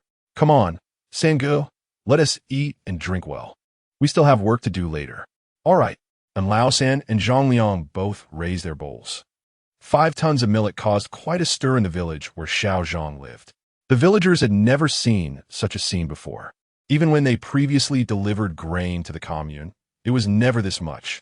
One by one, they followed Zhang Liang to the village entrance, delivering whatever sellable grains they had to in Lao San's truck. Around noon, Su Fei had spent all his money. The truck was filled to the brim with grain bags. This action even attracted the village head's attention. The village head, a shrewd man in his 40s, nodded repeatedly in Su Fei's presence. "Xiao Su, if you need more, I can help you get it from the commune. Just say the word, and you can have as much as you want." "Su Fei not that?" Village head Zhang. "I'll assess the sales. If it goes well, I'll be back in about half a month, and I'll have Xiao Zhang come find you." Most of the villagers were Zhang Liang's relatives. The village head was essentially Zhang Liang's uncle. He patted Xiao Zhang's shoulder approvingly and said, "All right, just look for him." Before leaving, Su Fei pulled Xiao Zhang aside. "Keep 30 for your home. Nothing else, just to buy some good food for the kids and the old man." "Brother, don't say that. We don't need to be polite with each other." Su Fei patted Xiao Zhang on the shoulder. He got in the truck and waved goodbye to the villagers still lingering by the roadside. The villagers looked at Su Fei as if he were savior. Even after the liberation truck drove far away, the villagers remained. And Laosen glanced at the rearview mirror. "Su Fei, I've seen a bit of the world, but today you really impressed me." Su Fei laughed. "Sangu, let us skip the formalities. I'm serious." And Laosan turned his head, his eyes full of sincerity. Su Fei smiled lightly. Before nightfall, the truck arrived at Director Shun's grocery store. At the back door of the grocery store, Su Fei entered as per his prior agreement with Director Shun. The storekeeper, surnamed Bao, a small man with a rather shrewd demeanor, was waiting. "Why did you take so long?" Su Fei smiled as he approached, handing over a pack of Hongna cigarettes, as previously mentioned by Director Shun.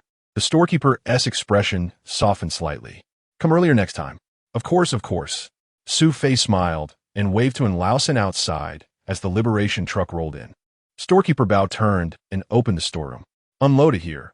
Make sure it's arranged properly so it doesn't spill." After that, he pulled out a cigarette, lit it, and began enjoying a smoke and tea. And Laosen parked the truck. "Is this guy not going to help?" Su Fei shook his head with a smile. "This is a favor we're asking for. Let us do it ourselves." He opened the truck's cargo area, and Laosen stayed on the truck while Su Fei worked on the ground. Each bag of millet weighed 100 pounds, much lighter compared to the 200-pound bags he had been lifting in the workshop. In half an hour, they finished unloading the 5 tons of goods. Su Fei jogged over to storekeeper Bao. "Brother, we're done unloading. Can you come check?" Storekeeper Bao stood up, casting an impatient glance at Su Fei. "I haven't eaten yet. Next time, you must come earlier, all right?" Su Fei nodded repeatedly.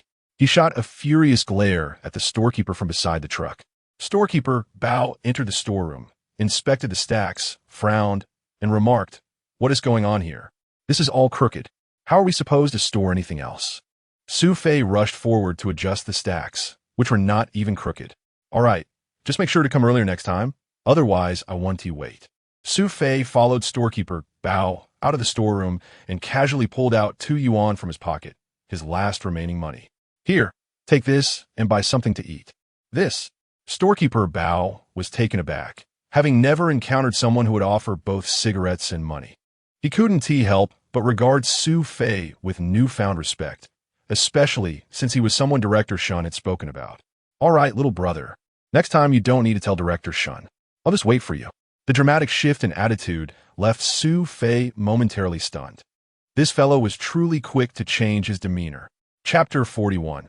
A shout. Su Fei held the receipt, staring at the sum inscribed upon it, momentarily at a loss for words. And Laosen parked the vehicle and suggested, "Come on, Brother San, let me treat you to a drink." Su Fei, with a smile, nodded at Laosen and replied, "It's time to indulge, but this time I shall treat you to something exquisite." "Why are you laughing?" Laosen, intrigued by Su Fei's amusement over the receipt, stepped closer for a better look. "What?" At that moment, and Laosen was utterly astonished. How could there be so much? They had purchased 10,000 Gina millet for a mere 2,000 yuan, yet the receipt clearly stated 4,500 yuan. The profit had doubled. Despite years of driving trucks, and Laosen had never encountered such remarkable gains from a single transaction. "Is it from Diulu?" He wondered aloud. Diulu, located in Donghai City, was reputed to have once hosted a personage of immense stature. Its signature dish, braised yellowfish, was deceptively simple yet crafted by chef Zhao Tianwei, whose culinary prowess had garnered acclaim across several provinces over a decade ago. His lineage boasted a history of serving as imperial chefs.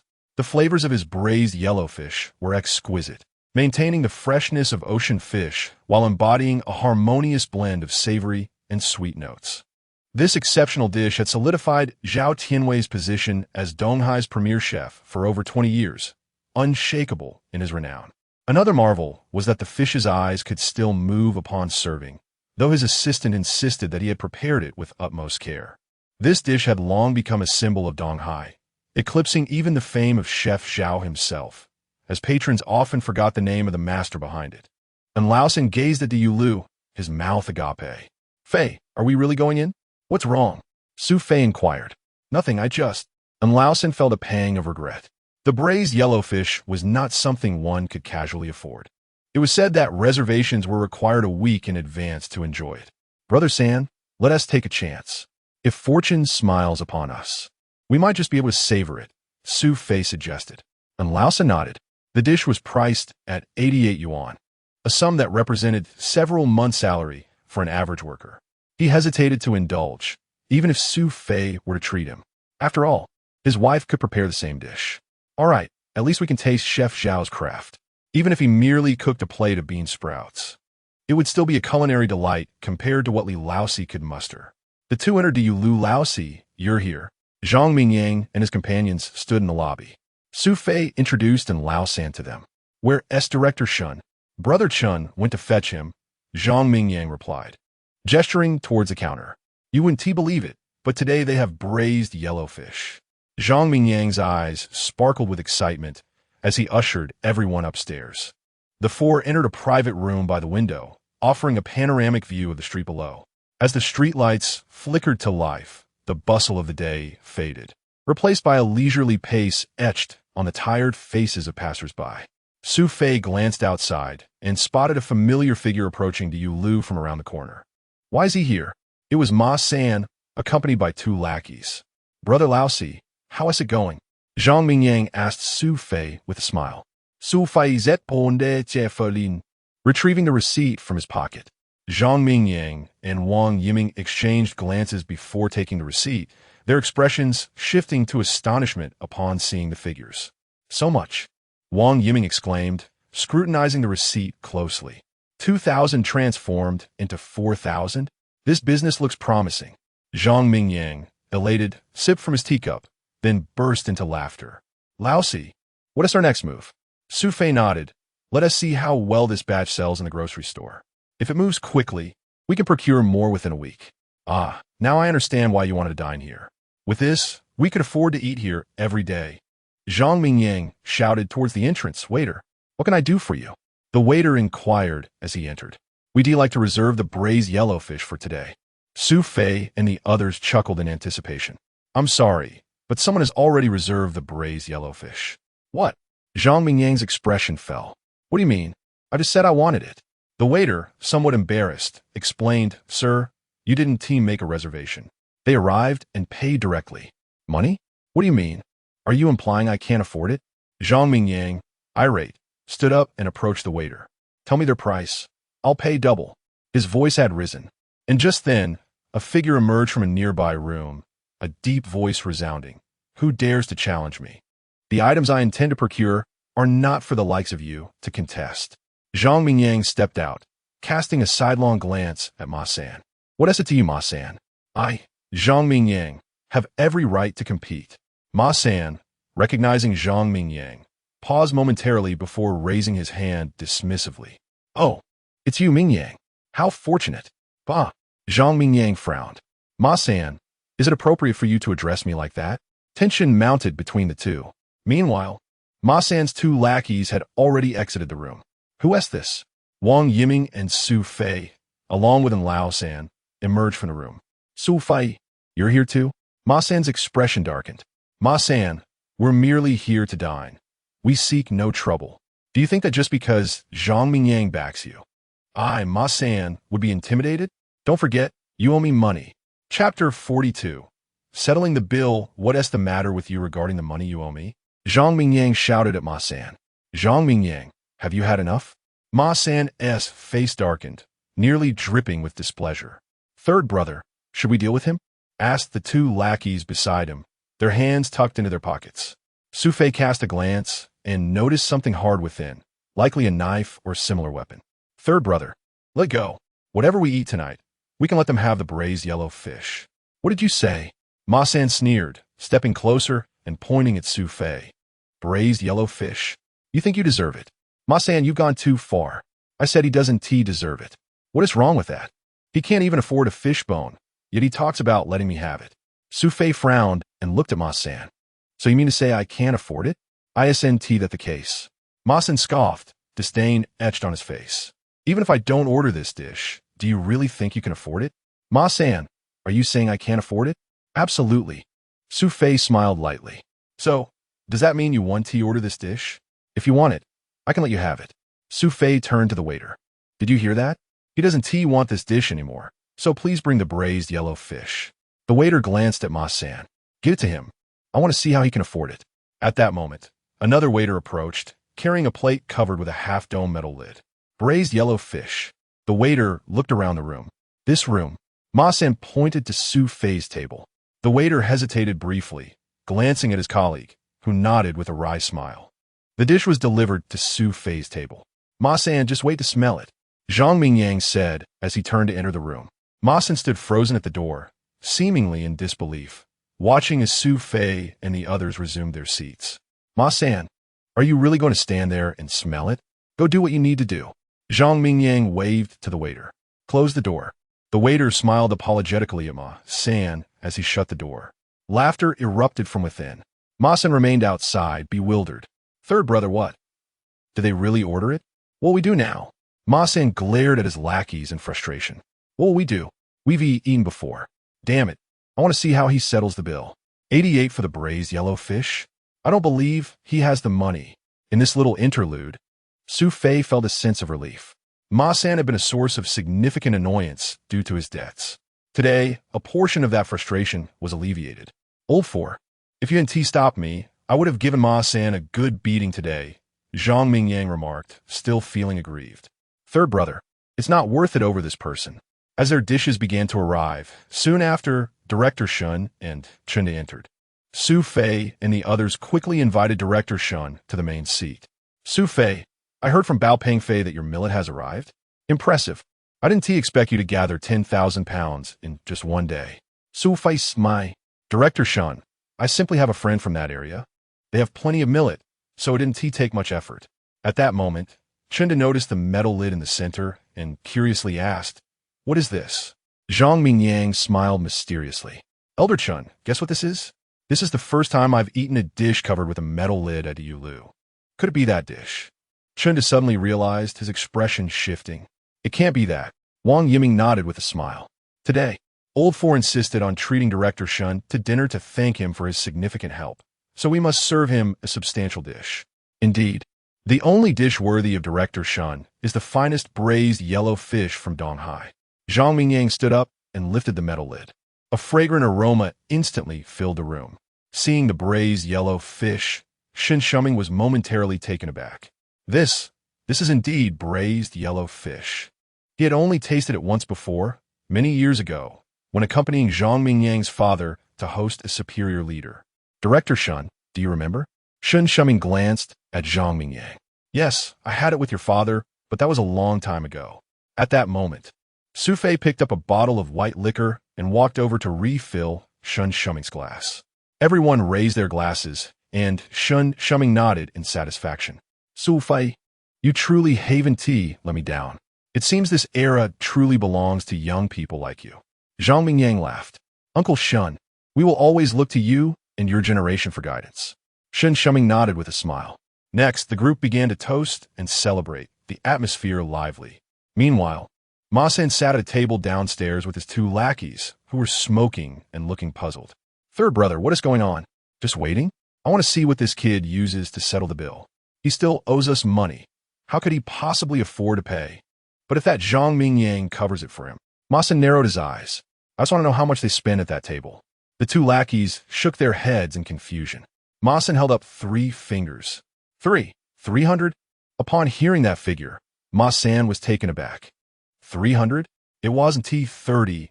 In the entire Binhai, only a handful of people could afford to spend that much on a meal. Even Zhang Mingyang wouldn't be able to come up with such an amount, especially since they were treating that old codger Shin Shuming. Just then, Su Fei descended the stairs alone. He glanced at Ma San before heading towards the counter. Ma San stood up, signaling to his lackeys, and the 3 approached. Settle the bill. Chapter 43. Some influences. Ma San observed Su Fei placing 300 yuan on the counter, his composure shattering. Third brother, you. Look, his two subordinates stared in astonishment at the money being taken away. What are you stuttering about? Ma Sen glared at them. You look like you've never seen the world. He then turned to Su Fei. Su Fei, why haven't you left? I leave? I certainly cannot depart.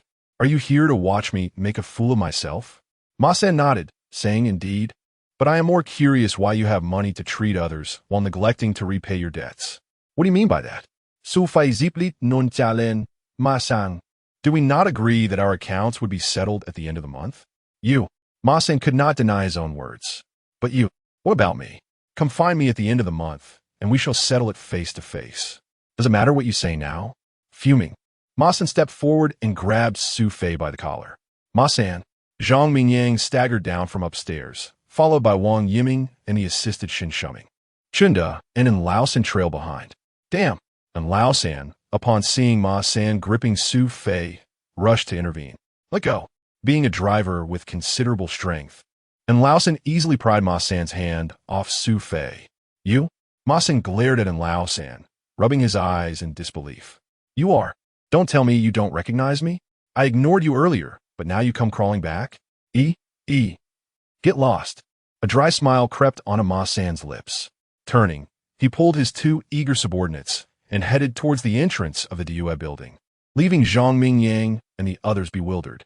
What just happened? Earlier, and Lao San had simply stood behind Su Fei, unnoticed by Ma San. Su Fei gazed at Lao San in astonishment. Brother, and do you know him? And Lao San awkwardly waved his hand. I can't say we know each other, but previously, this Ma San followed my boss. You mean? Zhang Mingyang recalled a notorious figure from Donghai with the surname In. This person had quite the reputation. A few years prior, he had been involved in a homicide case connected to this fierce character. Yes, that's my elder brother. Alas, he is no longer with us. Let us not dwell on it. And Lao San sighed. Fei, I had a good drink today, so I'll take my leave. Seeing him depart, Su Fei approached Director Shun to express his gratitude before escorting Shin Shuming outside, watching them fade into the distance. Zhang Mingyang duet Su Fei, urging him to follow in Lao San. On the way, Zhang Mingyang recounted the tale of Brother In. It turned out that in Donghai, there was a man named Shurhai, also known as in Batian, known for his loyalty and fighting prowess. However, such individuals often accumulate many enemies. Years ago, during a crackdown on crime, his adversaries reported him. Though he was merely a brawler with no truly heinous crimes, he was a tough character. He often boasted about settling scores with those who wronged him, instilling fear in his foes. In the end, these grievances led to a serious conviction, resulting in his death sentence. In truth, Shurhai was not as wicked as portrayed. He could be considered a gang leader, having mentored many in Donghai, including Ma San. Brethren, Su Fei noticed in Lao San ahead, appearing somewhat despondent. He hastened a few steps to catch up. Brethren, I truly didn't know you were. Zhang Mingyang had previously interacted with Shurhai, but never had the chance to know in Lao San. Mingyang, it's fine. He is he, and I'm I. Thank you for earlier, brethren. What are you saying? And Lao San glared at Su Fei in mild irritation. Why are you telling me this? He patted Su Fei's shoulder. Su Fei, I have met countless people, but you are among the few young individuals I genuinely admire. Zhang Mingyang nodded in agreement. Old C is indeed commendable. And Lao San smiled and nodded. I saw the money you sent to Zhang Liang's family. You did well. That was righteous. Su Fei chuckled, shaking his head. Enough. I've arrived. In the future, if you need anything, just let your brother know. I will certainly do my utmost to assist. Su Fei note that? And Lao San glanced at Zhang Mingyang, saying, Mingyang, take good care of each other. I trust you as I trust Su Fei. Rest assured, brother Ren, Zhang Mingyang replied. And Lao San waved goodbye and turned into an alley. Once Lao San was inside, Zhang Mingyang remarked, Wow, the In family holds some influence in Donghai. Really? Su Fei did not perceive it that way. If you don't believe it, the elder brother is notorious, but the second brother is formidable as well. Su Fei ponda, realizing he had never heard Lao San mention his second brother. All right, Zhang Mingyang clapped Su Fei on the shoulder. You truly impress. The In family holds you in high regard. I, Zhang Mingyang, am convinced. Su Fei, with a wry smile, replied, Oh, come on, don't flatter me any further. Hey, old C, I knew from the moment you tossed that 5 yuan bill that you were no ordinary person. Well, just keep doing well, old C. I may not understand business, but I know the ways of society. Shen Shuming speaks highly of you behind your back. Doesn't T that say something? Zhang Mingyang turned and headed home. I'll walk you. No need. Chapter 44. Efforts. As soon as he stepped through the door, a dark object flew out from within the house. Startled, he instinctively recoiled, only to discover it was a bundle of clothes. Picking it up, Su Fei realized it was his work uniform. A voice from inside called out, "What happened now?" Su Fei couldn't help but feel a sense of exasperation towards his sister. Su Qing. He smiled wryly and shook his head. Is it that time of the month for your sister-in-law? You know it? Su Qing shot him a glare. She has her period and is still doing your laundry. The water is cold. She has been in pain all afternoon, and now she is lying in bed suffering. Upon understanding the situation, Su Fei realized Su Qing had thrown his clothes out because of this. I'll go check on her. However, Su Qing pulled him back. I've made some brown sugar water in the kitchen. Take it to your sister-in-law. Su Fei smiled at her. His sister had a sharp tongue, but a soft heart. He entered the kitchen, poured the brown sugar water into a bowl, and carried it into the room. Du Man lay on the bed, her back to him, her body curled up, hands clasped over her abdomen, trembling slightly. Are you feeling better? Su Fei asked as he set the bowl at her bedside. Du Man turned with difficulty, her face pale and beads of sweat dotting her forehead. Did you drink again? Su Fei not that, sit be seen. Come here. Su Fei helped her sit up, but she waved her hand weakly. I just need to lie down for a bit. You seem to be having a tough time. He observed. Yes, she replied. Su Fei pondered for a moment. It had been nearly 2 years since they married, yet there had been no news of any changes in their lives. Could it be? He reached out and gently touched her abdomen. Perhaps due to the alcohol, his palm was warm. Du Man shivered at his touch, yet it seemed to bring her some comfort. Feeling a bit better? Su Fei asked. Du Man, a tad embarrassed, couldn't meet his gaze, but when she nodded, he caught a glimpse of her shyness. Her long eyelashes trembled as she fought to open her eyes, but hesitated to meet his gaze. Then I'll just keep warming you like this, Su Fei said, lying down beside her. Du Man lay beside him, and Su Fei turned on his side, gazing at her delicate face, which evoked a protective instinct within him. He couldn't help but marvel at how he, of all people, had managed to win the heart of such a stunning woman from a prestigious family. It seemed to affirm the saying that a good man often has a lazy wife. The following morning, Du Man opened her eyes to find Su Fei curled up like a tired puppy in her embrace. She understood the burdens he carried from his work at the sugar factory, which she had witnessed firsthand. Despite the exhaustion, he still ventured out on Sundays to conduct business. Gently, she caressed his face, her cool fingers rousing him from sleep. Are you feeling better? He inquired, lifting his head and glancing at her abdomen. Yes, much better. I'll make you some hot porridge, Su Fei declared, rising from the bed. No need, I can manage, Du Man insisted, attempting to rise. But Su Fei stopped her firmly. I'll handle it. For 360 days, it's been you managing the household. Let me do a bit. He flashed her a sunny smile, and as he stepped out, Du Man settled back into the bed, feeling a sense of contentment wash over her. Suddenly, she recalled Chun Rong's visit the previous day. The words Chun Rong had spoken had rekindled a determination within her heart, especially regarding a memory she had long buried, the image of a towering figure, now locked away deep within her mind. However, after Chun Rong's persuasion, vague thoughts began to surface. Su Fei's kindness the night before had instilled a new sense of hope for both him and their home. Perhaps she shouldn't dwell on those memories. Breakfast consisted of rice porridge, and Su Fei prepared a steamed egg cake for her, lovingly feeding her before heading to work. He cautioned her to refrain from getting out of bed and to rest well before resuming her duties. As Su Fei left, Du Man watched him, seeing the embodiment of the man she desired. If Su Fei continued on this path, she felt her past hardships might have been worthwhile. A knock at the door disrupted her thoughts. Chen Rong entered, having come to check on Du Man, knowing she had been unwell.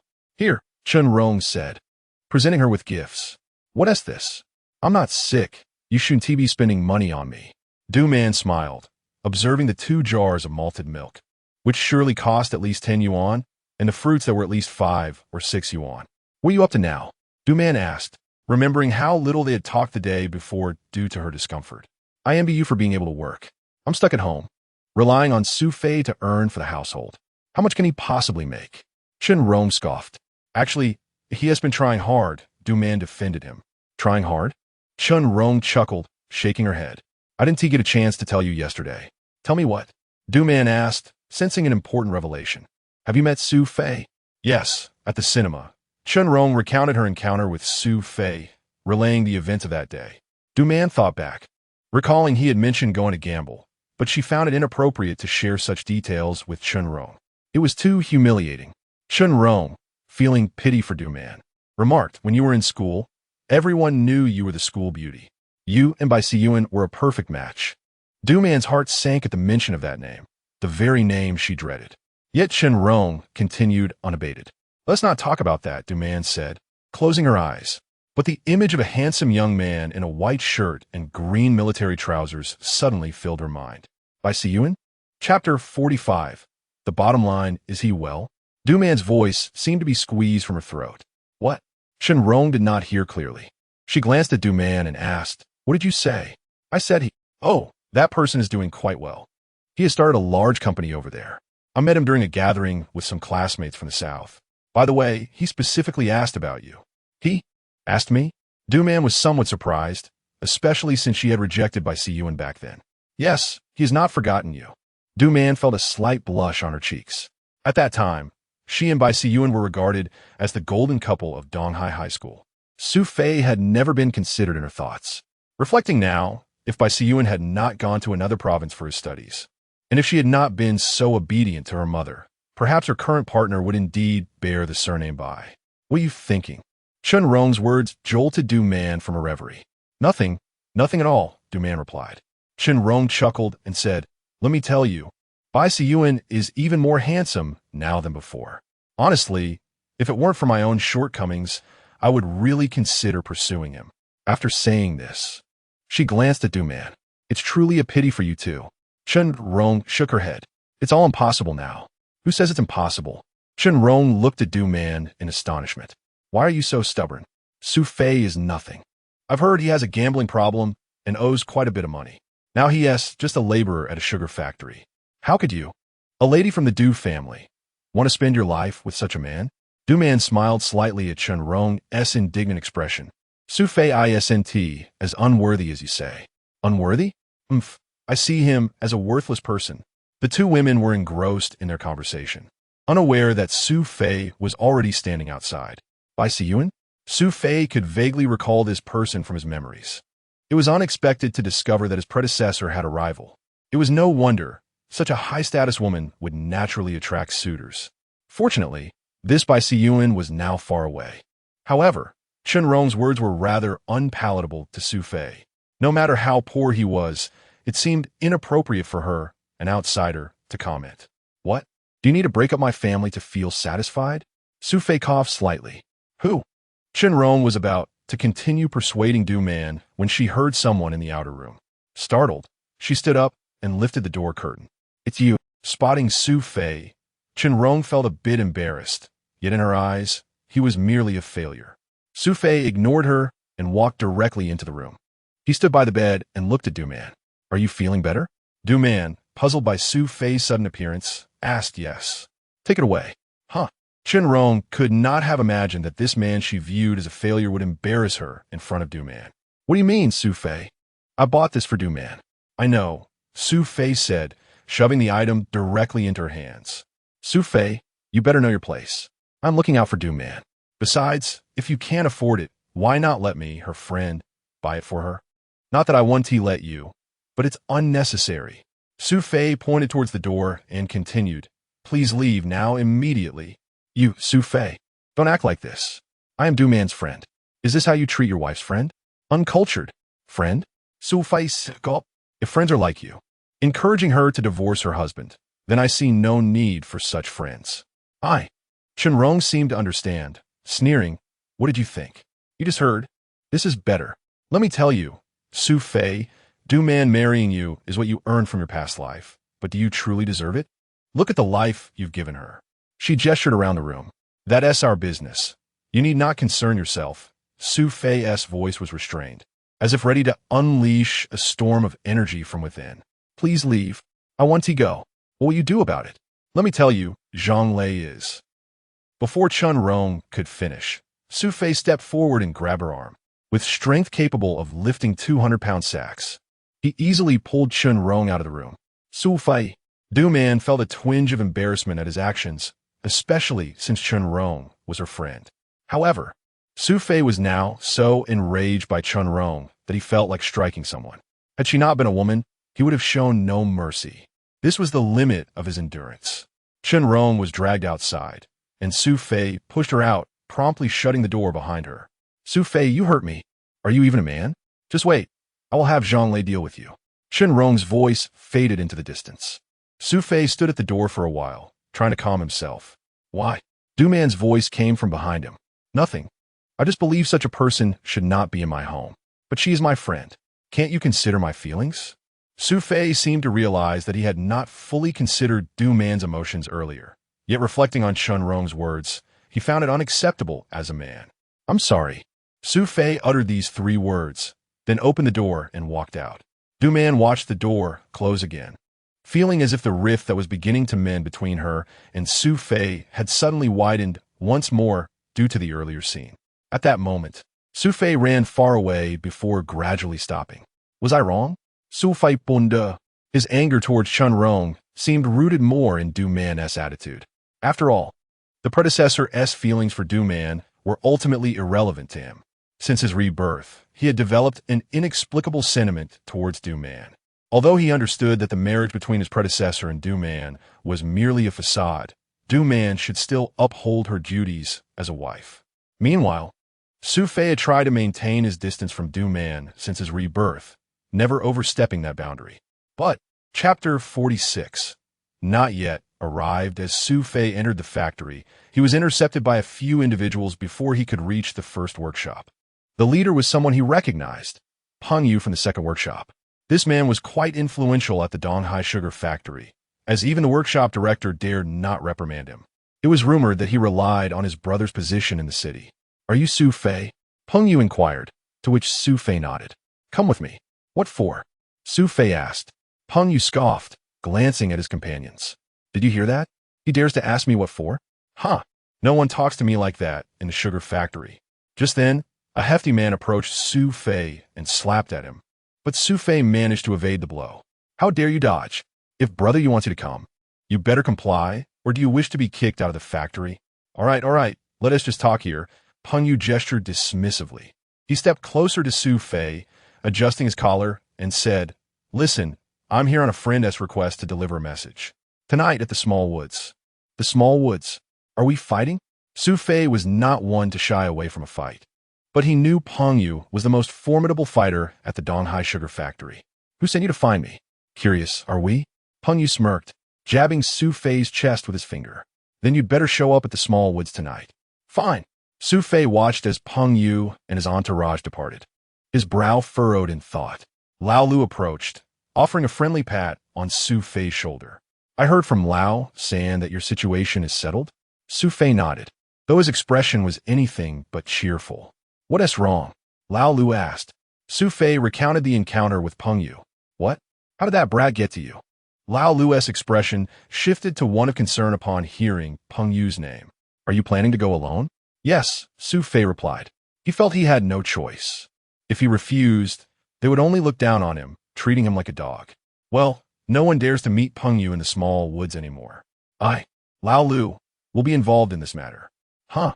Su Fei was taken aback. Lao Lu, what are you doing? You're not getting any younger for this sort of thing.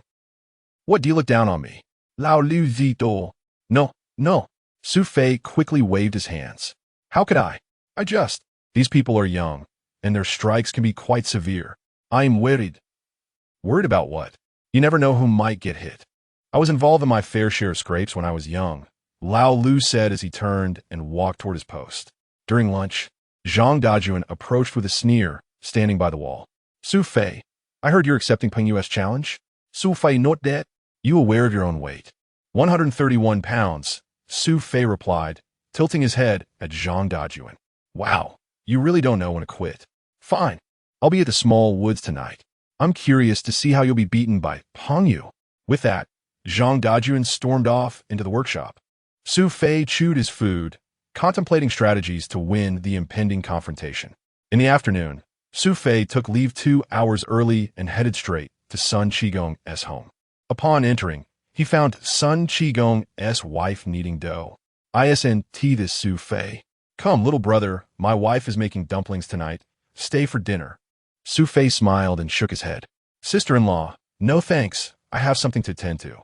"Su Fei, it feels like you're always avoiding me," Sun Qigong's wife said as she pushed him against the doorframe, her brow furrowed and eyes wide. "What? Is it because we had one encounter?" "Not at all." Su Fei was genuinely startled by her assertiveness. Sun Qigong's wife grabbed Su Fei, attempting to pull him inside. Terrified, he pushed her away and fled, not daring to look back as she cursed behind him. Embarrassed, Su Fei hurried out of the alley and bumped into Sun Qigong. "What's wrong?" "Brother Sun, I'm fine, just in a hurry. No time to explain." He quickly recounted the situation regarding the challenge, genuinely wishing to avoid any further encounters with Sun Qigong's wife. Some women could be truly intimidating. "I'm going to deliver a message to Ming Yang and the others right away," Sun Qigong said, rushing towards the street corner. "Brother, tell them it's at the small woods in the sugar factory." Sun Qigong waved him off. Su Fei then sought out Zhang Mingyang and subsequently made his way to find in Laosan. "All right, I'll gather a few people. Don't worry, I've known about Peng Yu for a while now. It's about time I had a word with him." Su Fei felt reassured about Laosan's capabilities after their previous experience at Yeyue Tower. To his surprise, Du Man was not at home. He quickly prepared a simple meal for himself, consuming enough to stave off hunger. Grabbing a shovel handle from home, he glanced outside as dusk approached. The clock on the wall indicated it was 6:30. Though he worried about Du Man, he couldn't afford to search for her now and left his house, shovel in hand. The small woods behind the sugar factory was a secluded area rarely frequented by anyone. In the center of the woods, there was a clearing of several hundred square feet. "Brother Yu, do you think he will come?" asked the hefty man. Peng Yu took a drag from his cigarette. "If he comes, so what?" The hefty man chuckled. "True, in front of Brother Yu, he has just a punching bag." Those familiar with Peng Yu knew he was a 2-time Sanda champion of Donghai City, holding a modest reputation in the martial arts community of Binhai City. The fear that the factory workers harbored towards him stemmed from both his prowess and his ruthless fighting style. Anyone who had fought him had either suffered broken bones or torn ligaments. "He is here." One of Peng Yu's lackeys pointed towards the woods. Zhang Mingyang and his companions emerged. "Where are the others?" Chun scanned the surroundings. Just then, Lao Lu approached, pushing a cart. "Brother, who are you?" Zhang Mingyang inquired. Glancing at Lao Lu, "I'm a colleague of Su Fei." "Oh." Zhang Mingyang grinned. "Brother, at your age, you still. What's wrong with being older?" "Who are you?" "I'm his sworn brother. You guys really are cut from the same cloth." "Whereas Su Fei? Why hasn't he arrived yet?" Lao Lu asked, a hint of irritation in his voice. Chapter 47. Is anyone hurt? "Brother Lu, I have arrived." Su Fei emerged from one side of the forest, wielding a shovel handle. His appearance naturally incited a barrage of insults from Peng Yu's group. "Damn, this fool actually dares to come? And he's bringing a shovel handle. Does he even know how to use it?" The overweight man was even bolder, pulling down his pants and urinating in Su Fei's direction. Old Lu shot a glare at the fat man, remarking, "That's a bit too arrogant. Are we the only ones here, fourth brother?" Wang Yiming glanced at the opposing group, his voice laced with concern. They had heard tales of Peng Yu's fighting prowess, and the enemy numbered over 20. Their own side barely consisted of 5, including old Lu, an aging comrade. "Second brother, are you scared?" The overweight man jeered. "When I was brawling, you were still playing in the mud." As Wang Yiming retrieved a bicycle chain from his pocket, he quipped, "All right, second brother, have you even used that in years? Make sure to stand clear. I don't want to get hit." "Don't worry. If I mess this up, I've wasted all these years," Wang Yiming replied, swinging the chain in his hand. The sudden movement startled the others. "Damn, second brother, are you trying to knock us out before the fight even starts?" Zhang Mingyang laughed. Wang Yiming winced, clutching his arm. Haha, it's been ages since I did that. I've lost my touch." At that moment, Peng Yu moved to the center, his followers following suit, brandishing various makeshift weapons. Iron plates, bicycle chains, shovels, and even dull machetes. Although these blades wouldn't kill, They could certainly inflict serious wounds. Seeing the adversary's approach, Su Fei stepped forward, shovel handle in hand, with Old Liu and Chun trailing behind. As Peng Yu and Su Fei stood merely 2 or 3 meters apart, Peng Yu appraised Su Fei and sneered, "Is this all you've got? Pathetic. Who are you mocking?" Su Fei shot back defiantly. "Your old man must have sent you. Is this your father?" Peng Yu retorted, pointing. "You're the one who should be ashamed." Old Liu interjected, pointing at Peng Yu. "Who are you talking to?" One of Peng Yu's followers shouted at Old Liu. "I recognize you. You're from the first workshop. Who would have thought you'd have such connections at the sugar factory?" "Enough chatter." Su Fei interrupted. "Tell me, who sent you after me?" "Money," Peng Yu coldly replied. "They paid me to teach you a lesson." Su Fei nodded, grasping the situation. However, Peng Yu's expression shifted. "Su Fei, you'd better offer me something today." With that, he lunged forward like a leopard. Su Fei was momentarily taken aback, but there was no time to think. He swung the shovel handle with all his might. Bang! The shovel handle was blocked by Peng Yu's arm, snapping in two.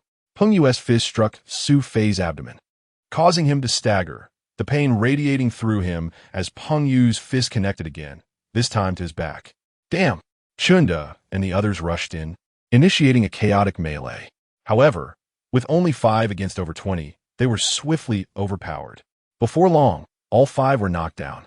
Peng Yu stood triumphantly over Su Fei. "Listen closely. Today, I will break your arm as a courtesy to my employer." He signaled to the overweight man, who advanced to seize Su Fei's arm while someone handed Peng Yu another shovel handle. Just as he prepared to deliver the blow, a voice rang out, "Stop!" And Lao Sin burst into the clearing, flanked by 40 or so men. They were all about the same age as Old Liu, yet their fierce gazes and gleaming knives revealed a far more intimidating presence. "Damn!" Peng Yu eyed Lao San. "Who are you?" Dressed in a leather jacket and a low-brimmed hat that shadowed his face, and Lao San approached Peng Yu, running his fingers along the knife's edge. "Donghai and family." And Peng Yu wasn't a fool. He knew the reputation of the family in Donghai. "You're a brother in San? Don't dare call me brother, understand?" And Lao San shot back, catching Peng Yu off guard. "Brother you, who asked this guy?" The overweight man asked, confused. "Shut your mouth." Peng Yu understood the weight of Lao San's presence and the history of the men behind him, each a notorious figure with a past. "Are you going to intervene?" "Intervene? Huh. Yes, my brother. Quit dragging your feet and get out of here, or don't blame me for not sparing you any dignity."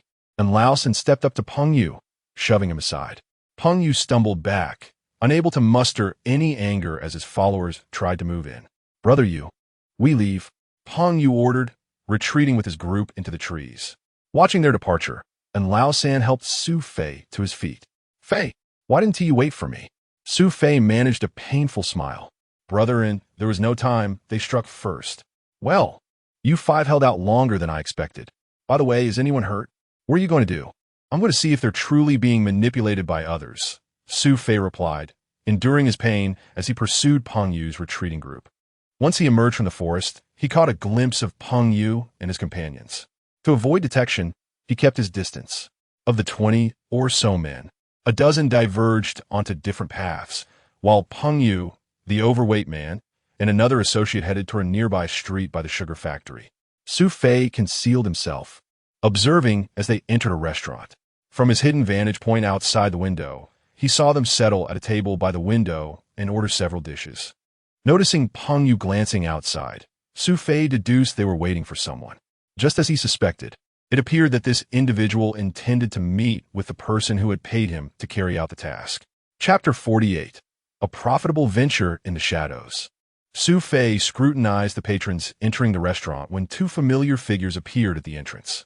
Zhang Lei glanced around and remarked, "Why choose such an establishment?" Chun Rong sneered.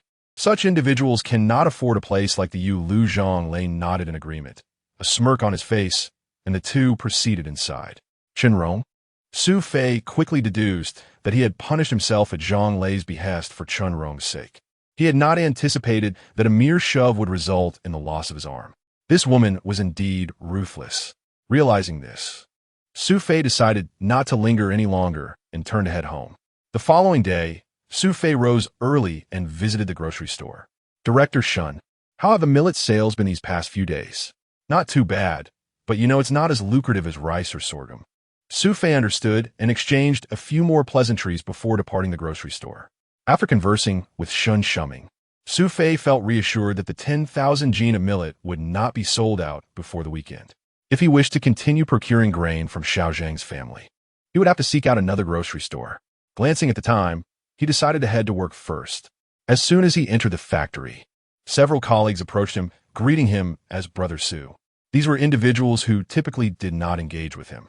Su Fei was perplexed, but he refrained from inquiring further. Upon entering the workshop, he noticed that Zhang Dajuan was behaving unusually, standing at a distance and seemingly avoiding him. "Old Lu, what is going on?" Old Lu chuckled. "Isn't it great? Everyone knows about your fight with Peng Yu yesterday. Your presence today, without any injuries, speaks volumes." Su Fei nodded with a smile, realizing that this altercation had inadvertently enhanced his reputation. It was indeed a good thing that others feared him.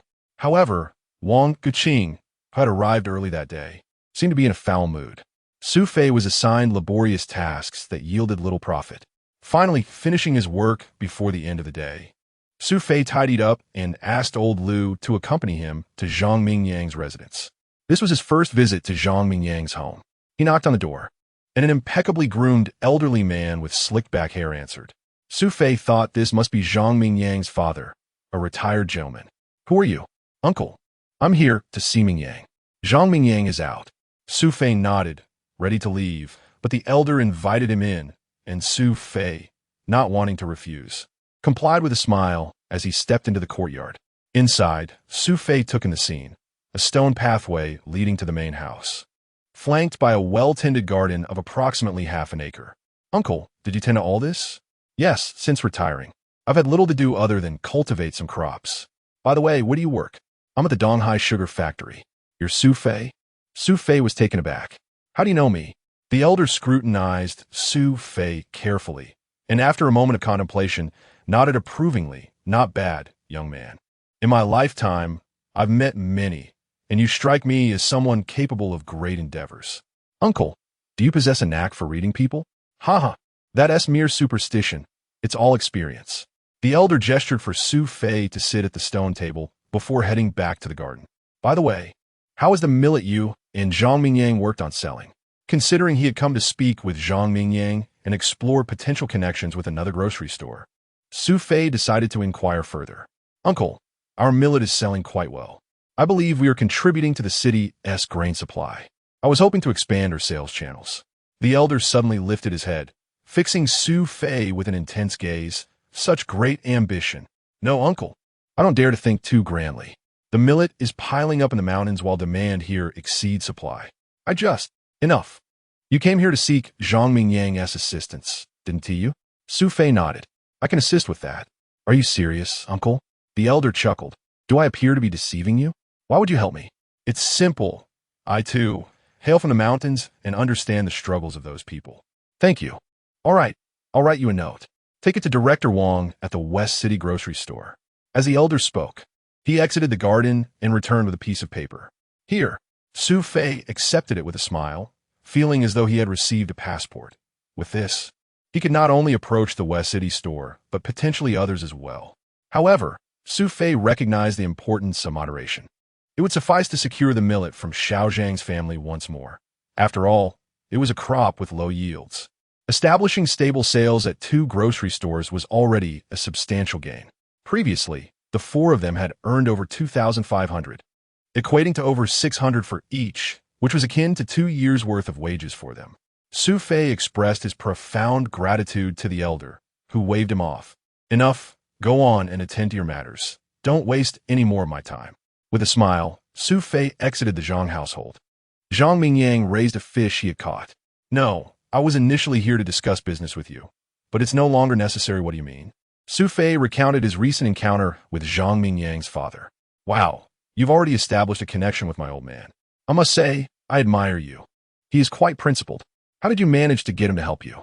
Su Fei merely smiled in response. "What is so amusing? Share your thoughts." Su Fei note that. "All right, tomorrow night, I'll treat you to dinner, and then I'll tell you everything." Chapter 49. Su Fei.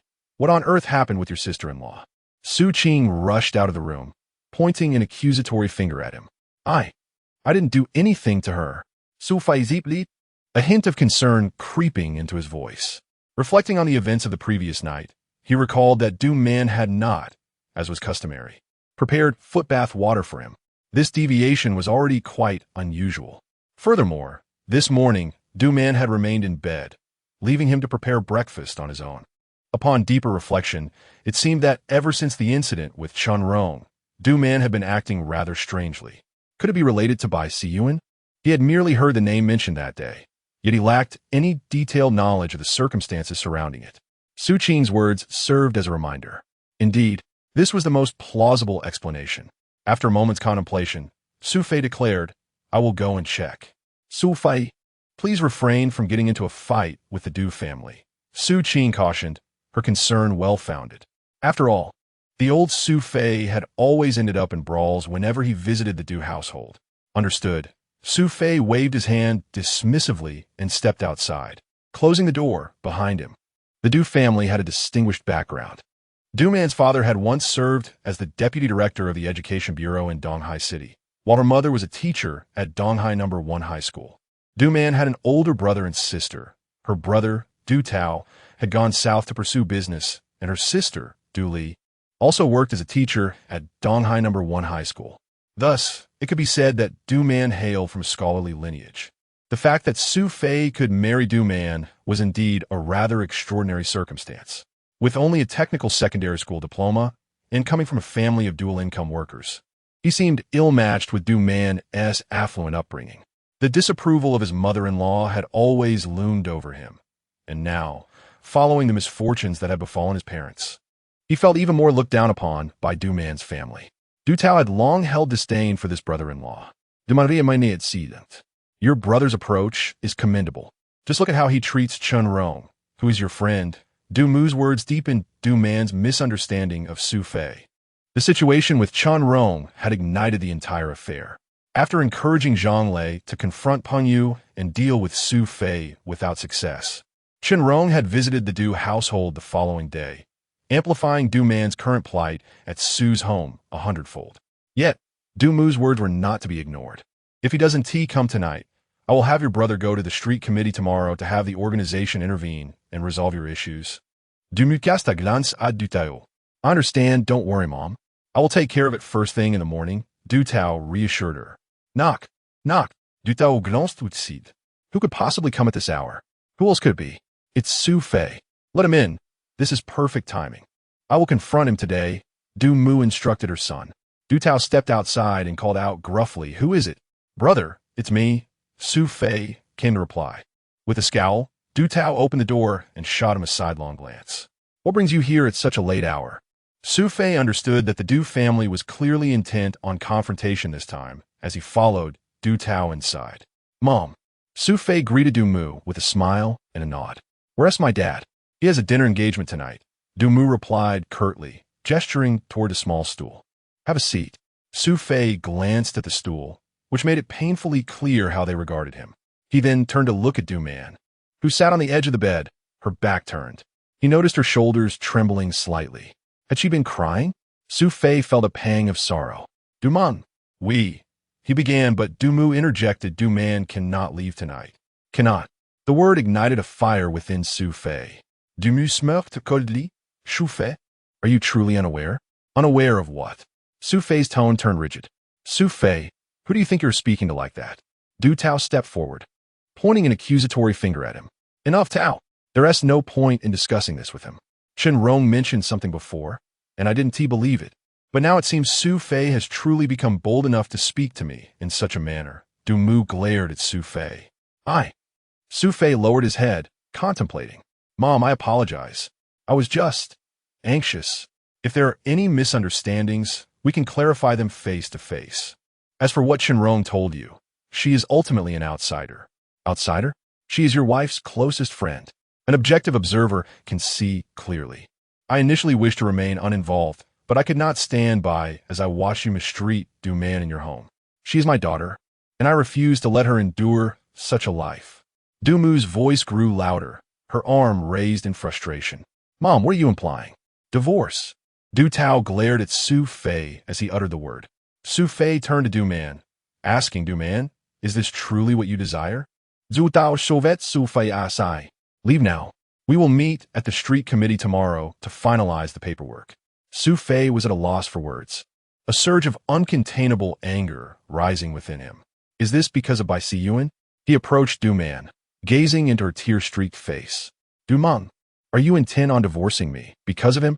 Du Man froze momentarily, then suddenly slapped Su Fei across the face with a fierce motion. "You shameless fool!" she exclaimed in fury. Su Fei stood there, stunned by the blow. Regret washed over him for allowing his temper to dictate his words.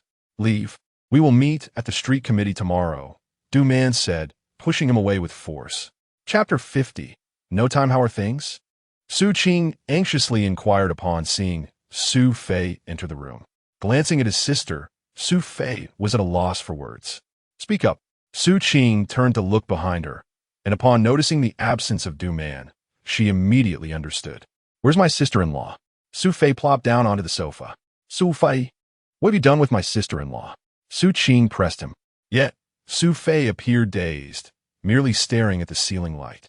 After Su Qing grew weary of asking, she sat down on a nearby sofa. The siblings sat in silence for a while. "Divorce? Huh? Tomorrow. Did you agree?" Su Fei managed a bitter smile. "It was your sister-in-law who proposed it." Su Qing was taken aback. This can't be true." Su Fei stood up and said, "Actually, this might be for the best. Your sister-in-law would be better off with that guy named Bai." "Bai? My sister-in-law is seeing someone else?" Some matters were beyond his comprehension. He walked into the room and closed the door with a heavy thud. The following day, "Brother, I'm taking a day off today. I need to ask my sister-in-law why she wants to divorce you." Su Fei quickly grabbed her arm. "You have your college entrance exams coming up. Don't stir up trouble. This matter between your sister-in-law and me is none of your concern, and you cannot intervene." Su Fei placed the breakfast he had prepared on the table and left the house alone. As he approached the street, he spotted Du Man and Du Tao in the distance. When he reached them, Du Tao turned his head and ignored him, while Du Man stepped forward. "You're here." Su Fei nodded and quietly said, "Just now, Su Qing insisted on seeing you, but I didn't let her come. Let us go inside. The door is open." Du Tao seemed to wish for a swift divorce between Su Fei and Du Man. Upon entering the office of the street director, Director Hao, who was acquainted with Du Man's mother, greeted Du Tao. "What brings you here?" "Director Hao, my sister wants a divorce, so I need to trouble you with this." Director Hao was taken aback. "You mean Su Fei and Du Man?" "Yes." Director Hao glanced outside and confirmed it was indeed Su Fei and Du Man. "You may come in." The couple entered the office, and Director Hao gestured for them to sit on nearby chairs. "You two seem to be getting along well. What's going on?" At this question, both Su Fei and Du Man fell silent. "Yes, what is happening?" Neither could articulate their feelings. Du Tao stepped forward and explained, "Director Hao, you should be aware that Su Fei and my sister have long since lost their affection for one another. Su Fei has not been treating her well lately." So hearing this, Su Fei looked up at Director Hao and interjected, "That's not true." Director Hao nodded, then turned to Du Tao. "Tao, a divorce is a matter for the couple to discuss. Even though you are the brother-in-law, you should not overly involve yourself, right?" Du Tao agreed with a smile. Nudging Du Man, "Just tell Director Hao what her mother said. Don't be afraid." Pushed by him, Du Man slowly raised her head. "I come on. Du Man, speak up." Director Hao encouraged, his eyes filled with support. Du Man, having promised her mother earlier, now found herself unable to utter a single word. Du Tao, anxious to speak for her, was silenced by a gesture from Director Hao. Since Du Man isn't saying anything, "Su Fei, why don't you explain why you want a divorce?" Su Fei looked at Director Hao. He didn't wish to divorce. He hadn't even brought the marriage certificate. I do not agree to the divorce." Director Hao chuckled at his statement. "Su Fei, if you don't wish to divorce, then why are you here?" Su Fei glanced at Du Man. "Do you want a divorce?" Director Hao's question caught Du Man off guard. She hesitated, fear flickering in her eyes. If the divorce did not proceed today, she feared never being able to return to her maternal home. Nonetheless, she knew in her heart that she didn't truly want a divorce. Last night, she had pondered for hours and finally realized she still loved Su Fei. More precisely, she loved this man sitting beside her. At the very least, she could affirm that. If Su Fei had shouted at her mother, it was due to the pressure from her mother and brother. Had she been in his position, she too would have fought for her marriage. Yet, Du Man lacked the courage to express her feelings as Su Fei had. She simply shook her head slightly. Director Hao stood up and addressed Du Tao. Tao, let me speak to you for a moment. This is your own sister. Do you truly wish to see them divorced? After speaking, he stepped behind Su Fei and Du Man, gently pulling their hands together. Su Fei held Du Man's hand and nodded at Director Hao with a smile. Thank you. Director Hao. All right, Su Fei, I see you've changed from your former self. It seems the success of the recent project was largely due to your efforts. Had this been the old you, I might have genuinely urged you to separate. Du Man is quite a catch. Director Hao escorted them to the door. Meanwhile, Du Tao lingered in the office. What is the matter, Tao? Do you have something to discuss? Du Tao awkwardly smiled. Director Hao, it's just she's not available right now. He then exited the room. Director Hao chuckled and shook his head at his demeanor. Su Fei and Du Man expressed their gratitude to Director Hao before leaving the street office. At that moment, Du Tao hopped on his motorcycle and looked at Du Man. Are you getting on? You should take care of yourself. With that, Du Tao revved the motorcycle and glared at Su Fei. Su Fei, let's then gafao. If I find out you're mistreating my sister, I won't let you off easily. Su Fei watched as his brother-in-law rode off into the distance. Have I treated you poorly? Demonskofet. What do you think? Who told you to treat Chenrong that way? She all right, I won't do it again. Don't, my dear. I truly won't do it again. Is that all right? Now, that's more like it. The two shared a smile, hand in hand, as they headed home. Chapter 51. Hurry up, sister-in-law. Du Man playfully tapped Su Qing's nose, saying, even if I were to forsake your brother, I would never abandon you. At that moment, Su Qing glared at Su Fei and declared, did you hear that? You better treat my sister-in-law well from now on. Of course. Su Fei replied with a chuckle, but suddenly, as if detecting an odd scent, he turned to Su Qing and asked, what were you doing in the kitchen just now? Oh no, my porridge. Su Qing exclaimed as she dashed into the kitchen, with Du Man following closely behind. They found a pot of rice porridge billowing thick black smoke. Su Qing, with her face smeared with soot, wiped it away to reveal her fair complexion, and pitifully nodded, saying, sister-in-law, look, without you, this house truly feels like anything but a home. All right, go wash up. I'll take care of it, Du Man smiled, gently pushing her away. Just as she reached for the burnt pot, Su Fei playfully grabbed her arm, saying, it's Sunday. Let's eat out. Eat out? Why spend money on that? We haven't dined out in ages. Let's go. Su Qing chimed in, poking her head in. Su Yun then rushed out of the room. Sister-in-law, can we eat out? Seeing Su Yun so excited, Du Man smiled and nodded, sure. What does my little brother want to eat? Su Yun tilted his head in thought and replied, I want braised pork. Braised pork it is. Let's go to Old Lee's place. His braised pork is the best, Su Fei said as he pulled Du Man out of the kitchen. Go change your clothes, will you? Du Man nodded with a smile and entered the room. Su Fei shot a glare at his sister. Who's upset? He teased. Du Man emerged wearing a white dress, adjusting her floral hairpin. With her captivating beauty, even a simple look made her appear stunning. What? Su Fei was taken aback by her appearance and quickly said, my dear wife, tell me how I can make it up to you. I'd like to treat Chenrong to a meal as an apology. What do you think? Chenrong? Su Fei's dislike for this woman was evident. It was her actions that had led to the current predicament. Apologizing to her felt like slapping himself in the face. Noticing Su Fei's darkening expression, Du Man asked, what's wrong? Are you unwilling? She chose not to elaborate, but she understood Su Fei's feelings towards Chenrong. She merely wished to ease the tension, as Chenrong was her closest friend, and she didn't want discord between her friend and her partner. Let's go, Su Fei said, glancing at Su Qing and Su Yun, who were observing them. Come on, let's go, third brother.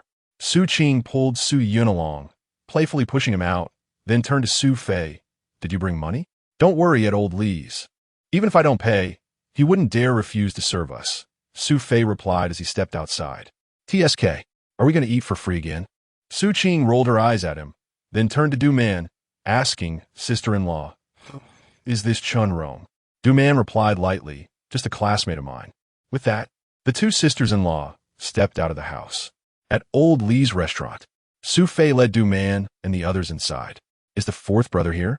Su Fei found a window-side table for them, and then approached the counter, where he noticed a change in staff. The owner is cooking in the back.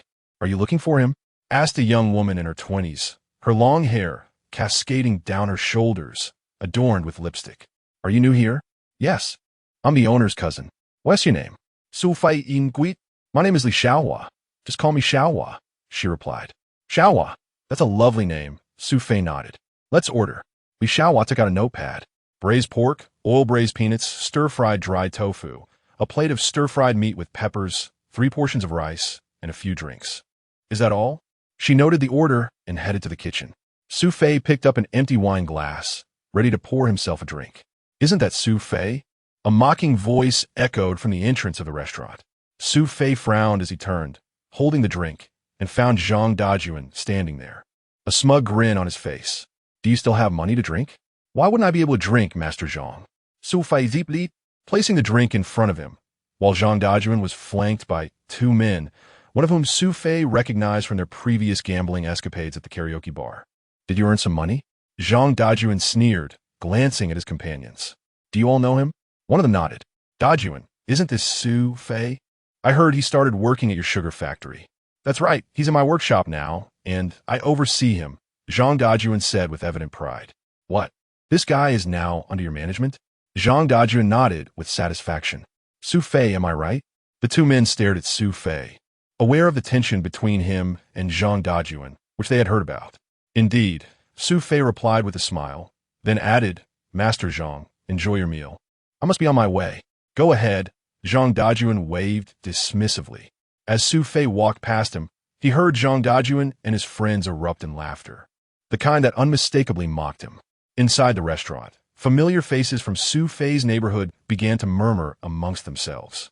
Su Fei approached Du Man and the others, visibly annoyed. This is from my factory. I'm currently working for him, Su Fei said, taking a seat with resignation. And what's wrong with working for him? Aren't you supposed to be quite capable? Su Qing shot a glance at Su Fei. Du Man reached out to calm Su Qing. All right, second sister. We're here to eat, not to stir up trouble. Chapter 52. A lack of appetite. Su Fei had consumed a modest amount of alcohol, yet he found himself lacking in appetite. Du Man had set aside half a bowl of rice for him, but he chose to pass it on to Su Yun instead. Today, it seemed that Su Yun was relishing his meal. Du Man previously collected the leftover dishes in a container. Su Fei stood up to settle the bill, which amounted to 5 yuan. As he approached, Li Xiaohua greeted him with a smile and handed him the invoice.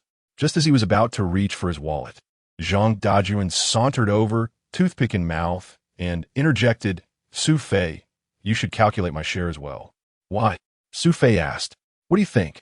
Zhang Dajuan's expression darkened. Don't forget who provided you with those tasks. Su Fei, not particularly angered by the remark, was already aware that old Lu had privately informed him that he was performing the most arduous yet best-paying job in the workshop. Zhang Dajuan, are you really saying this to me? Fine, let me ask you this. Why does everyone else earn 15 cents per piece while I only receive 5? Zhang Dajuan was momentarily taken aback. 15 cents? Who said that? Humph. Don't concern yourself with who said it. Do you truly believe I am unaware of this matter? With the issue laid bare, Zhang Dajuan decided to abandon any pretense. All right, Su Fei, you ungrateful brat. I'm telling you, starting today, you want to earn a single cent. Su Fei nodded in agreement. Perfect. I want to earn this kind of money if it's offered. Fuming, Zhang Dajuan pointed at Su Fei. Just you wait and see. His 2 companions glared at Su Fei, incredulous that he dared to speak to Zhang Dajuan in such a manner. Dajuan, are you going to let him get away with this? Zhang Dajuan glanced at his friends. Let him get away with it? In the past, I would never have tolerated Su Fei. But since that fight with Peng Yu, Su Fei has come to work unscathed the following day. Such a person deserves some consideration. Who is going to tolerate him? Beat him up. Zhang Dajuan felt the pressure mounting. In front of his friends, he had a reputation to uphold. He lunged at Su Fei, grabbing him by the collar. What is your problem? Why can't you just settle the bill? Seeing Su Fei being manhandled, Du Man and Su Qing rushed over. What are you doing? Let go of my brother. Zhang Dajuan sneered at Su Fei. Is this your only defense? Letting women defend you? What kind of man are you? Despite being held by the collar, Su Fei felt little anger. Instead, he was grateful that Du Man had come to his aid and pleased by Su Qing's call of brother. Brother, let go my brother. Su Yun, the youngest, attempted to pull Zhang Dajuan's arm, but at his height, he was easily pushed aside. Su Yun cried out in pain. What happened? Su Qing exclaimed as she saw Su Yun on the ground, clutching his head in agony. Su Fei, who had not intended to provoke trouble, felt a surge of anger upon witnessing his brother being bullied. Without hesitation, he threw a punch that landed squarely on Zhang Dajuan's nose. Ouch! Zhang Dajuan staggered back, blood streaming from his face. My nose! My nose! His two friends rushed to his aid. Dajuan, are you all right? My nose. Zhang Dajuan removed his hand, revealing a shocking sight. What's wrong? Is my nose broken? Zhang Dajuan's voice cracked as he spoke. One of his friends nodded grimly. Dajuan, it seems your nose is broken. Damn it, Su Fei, you've really done it now. Call the police. Don't let him escape. Su Fei was taken aback, not expecting that one punch would break Zhang Dajuan's nose. They had fought before, and Zhang Dajuan's imposing stature had always made him a formidable opponent. At that moment, Li Laosi, busy in the kitchen, emerged. What is happening, Su Fei? Upon seeing Su Yun on the floor and Zhang Dajuan bloodied, he approached. For brother.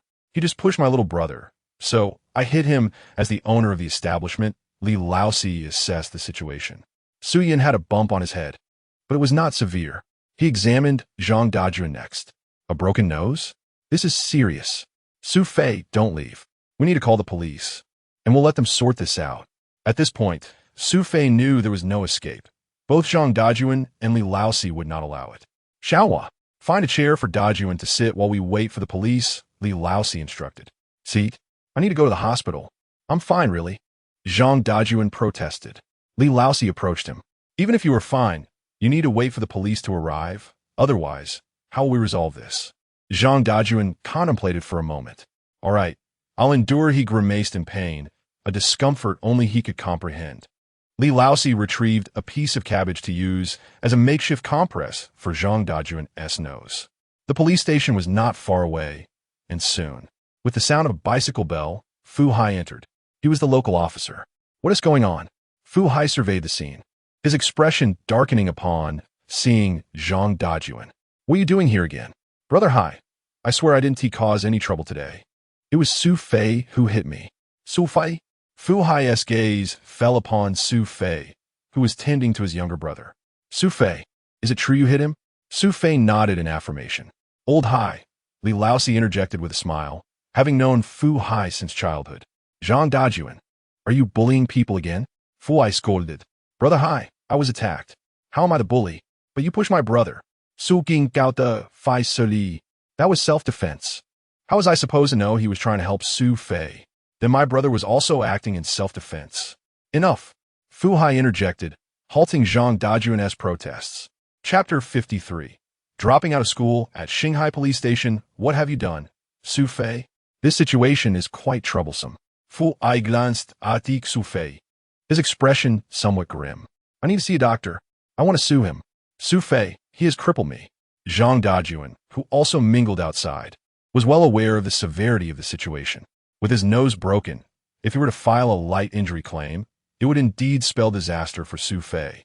At that moment, Su Fei was acutely aware of the stakes. If the injuries were officially classified, he could potentially face imprisonment. A sentence of less than 3 years loomed ominously over him. If he were to be incarcerated, what would become of Su Jing? She was on the brink of her college entrance examinations. If he were locked away, this family would lose its income. Who would fund her education? Furthermore, Su Yin was also preparing for his middle school entrance exams.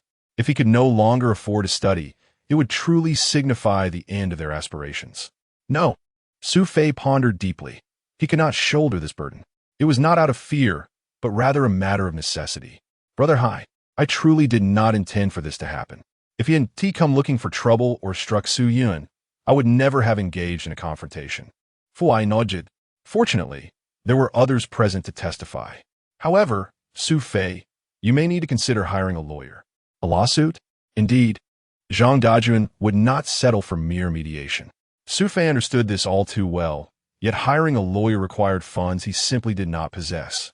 Brother Hai, Zhang Dajuan is truly unreasonable. Just then, Officer Xiao Wang entered the room, his face contorted with anger as he slammed a notebook onto the table. What happened? Fu Hai picked up the notebook. This guy insists on suing Su Fei for intentional injury.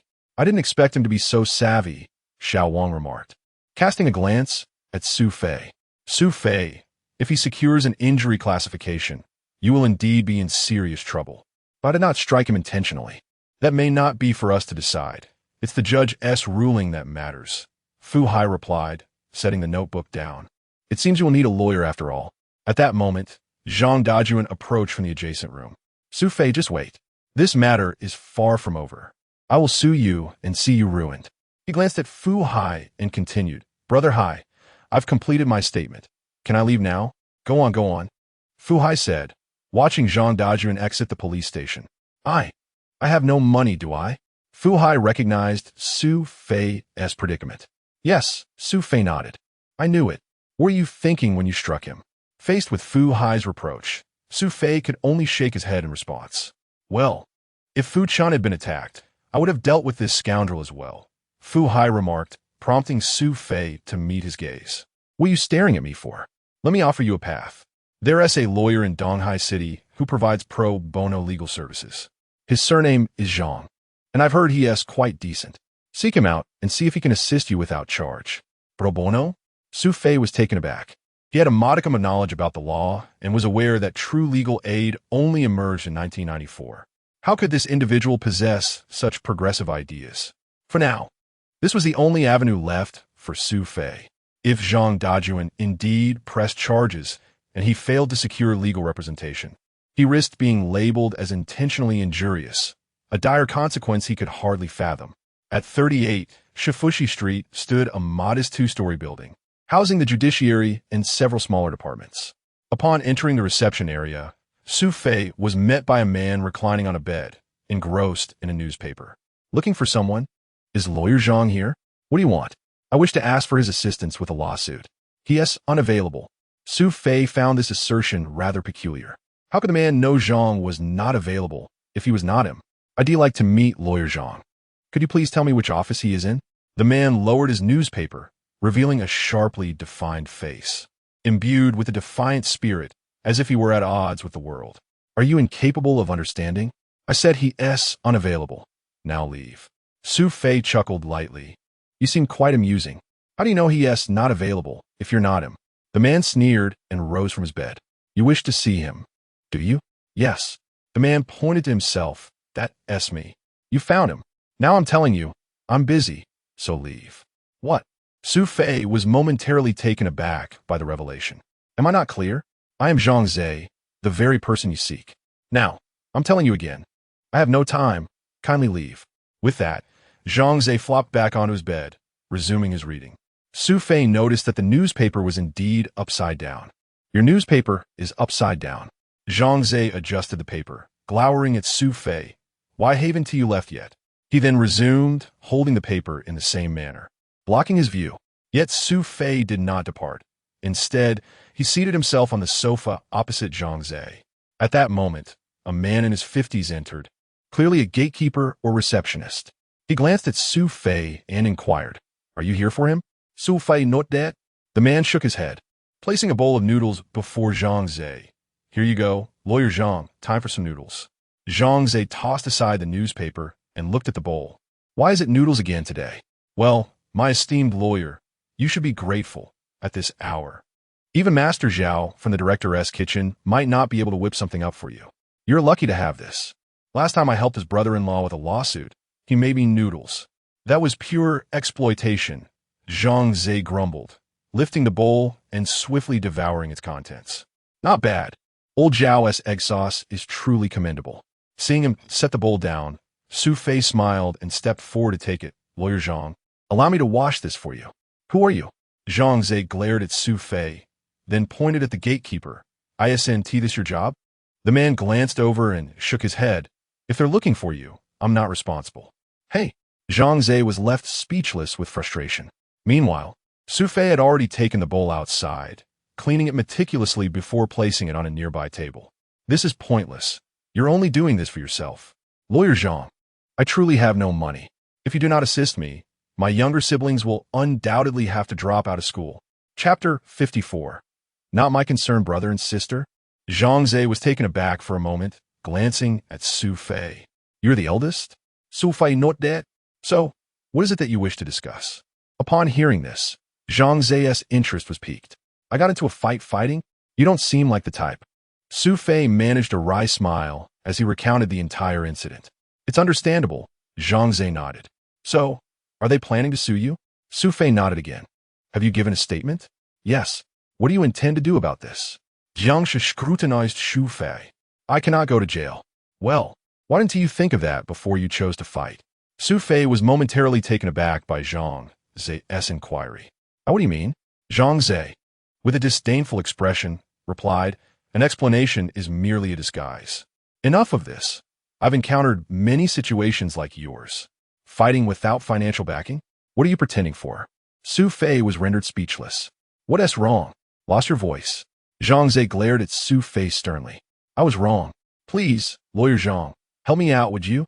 Su Fei's earnest expression softened Zhang Zhe's demeanor. All right, it appears you're not the kind of ruffian who terrorizes the neighborhood. Follow me. With that, he turned and walked outside. Su Fei was utterly bewildered. Come on, then. The security guard chuckled and waved Su Fei over. Oh. Su Fei smiled and followed.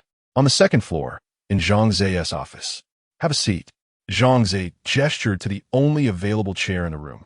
Su Fei sat down. Observing the stacks of case files scattered throughout the office, dust accumulating on them, indicating they had been there for quite some time. Do you want to file a lawsuit without any funds? Zhang Zhe asked Su Fei. I truly have no money, but I can write an IOU. An IOU? Great. Then you can owe me first. Su Fei not dead? You broke someone's nose. That is considered minor injury. If the charges are pressed, you might be looking at 3 years in prison.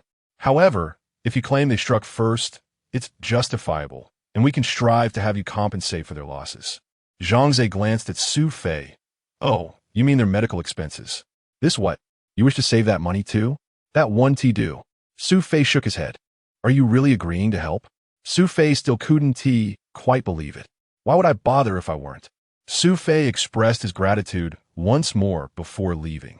At the Donghai Sugar Factory. Have you heard? Zhang Dajuan got beaten by Su Fei. I wondered why Zhang Dajuan came in with a bandaged nose this morning.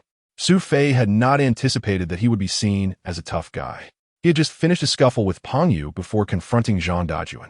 Enough chatter. He.s. here. Su Fei entered a workshop. He noticed a few co-workers whispering and smiling at him, then turned and headed to the office. Boss Wang, Su Fei has arrived. Wang Wuqing stood up and approached the window, peering out at Su Fei as he walked over. He felt somewhat unsettled. Was this young man truly so ruthless? If he found out about the salary deductions, would he come after him too? He instinctively touched his nose and hurriedly sat down at his desk. Bang! Su Fei pushed the door open forcefully. Everyone in the room was momentarily startled. They now regarded Su Fei as someone who was quick to resort to violence. And none dared to utter a word. Get back to work. Right. What a lovely day. ISNT it. Soon, everyone vacated the room hastily. Wang Wuqing held his teacup, his gaze fixated on the newspaper on his desk.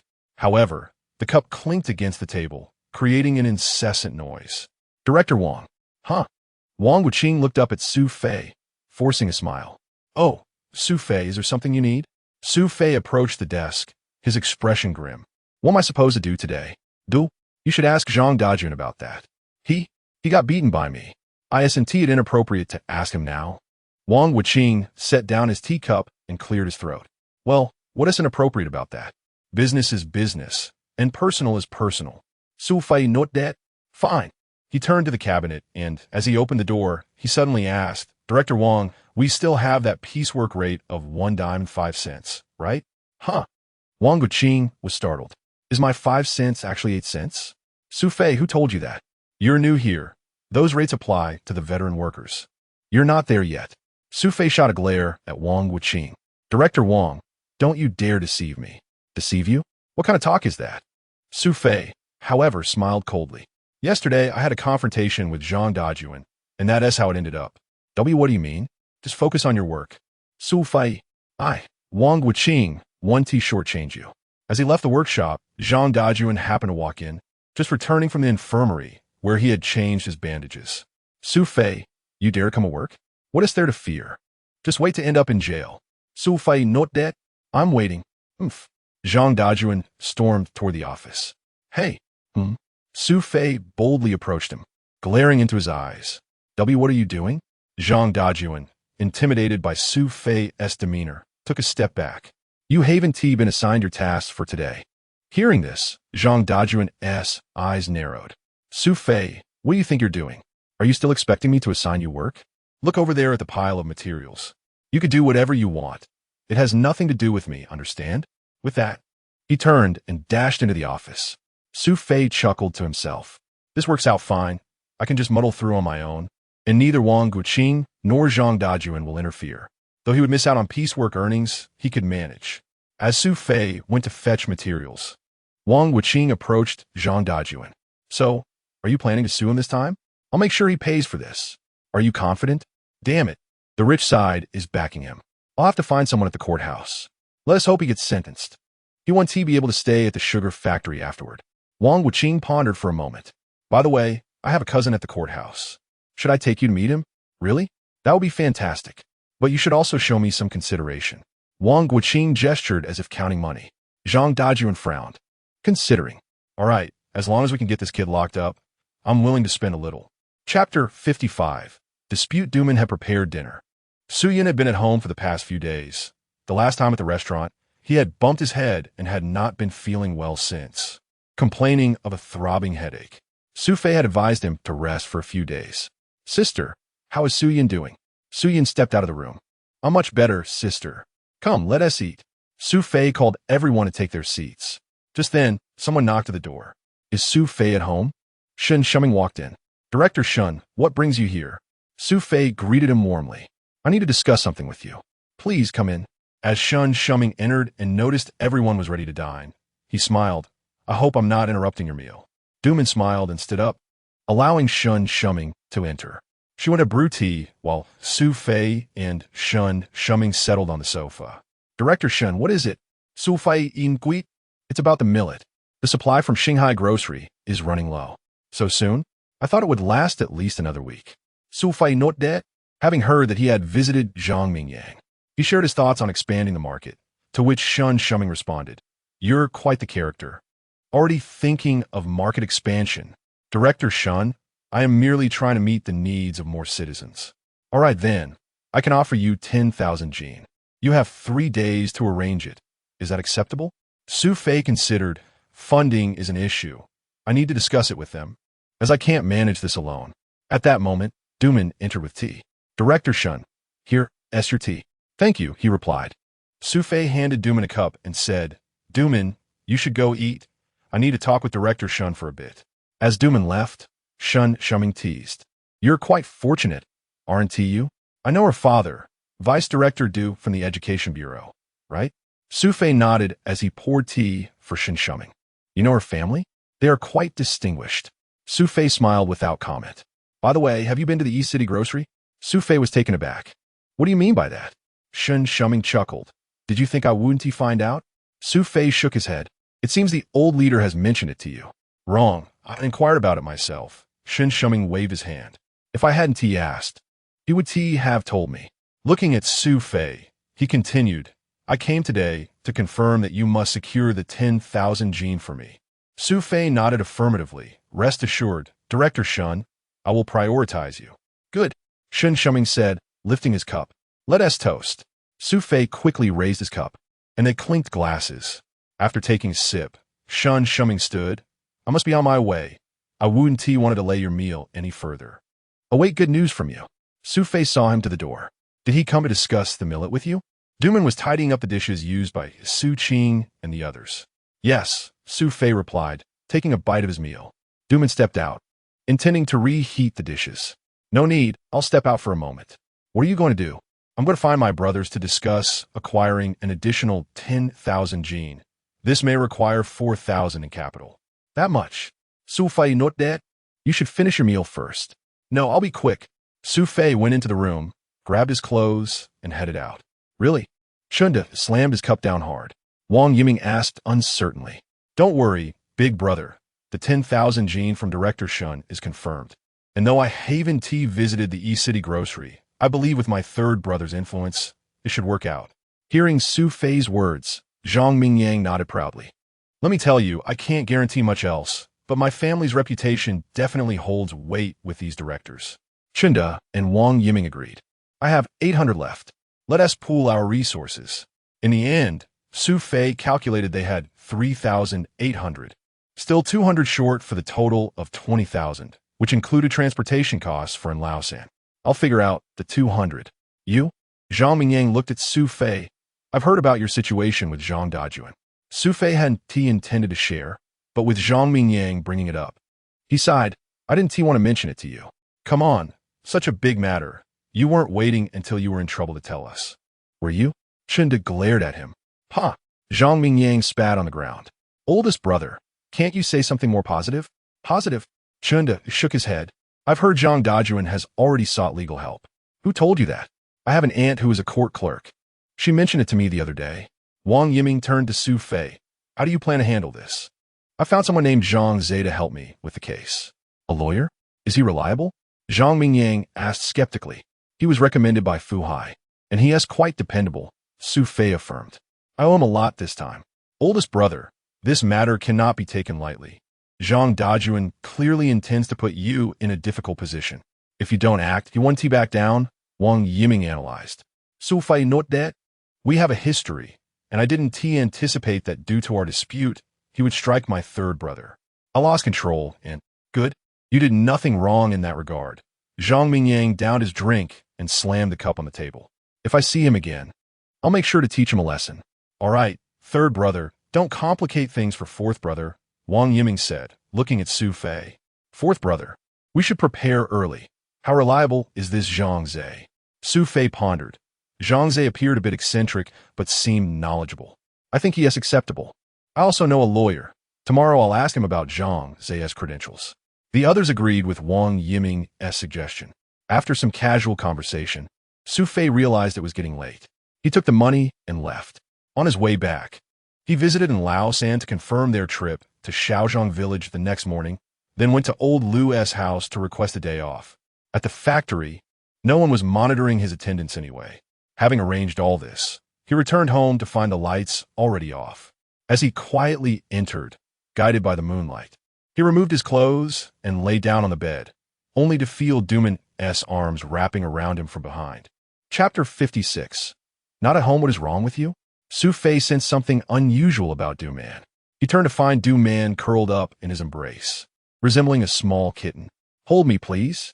Su Fei heard Duman's whisper, and his heart felt as if countless tiny kittens were clawing at it, igniting a fierce warmth that surged from his lower abdomen. It was as if a volcano had erupted. He felt his body heating up several degrees, akin to boiling water. Stop, Su Fei maintained a flicker of clarity in his mind, despite the indescribable affection he felt for Duman in his arms. Yet, he still removed himself from the bed. Where are you going?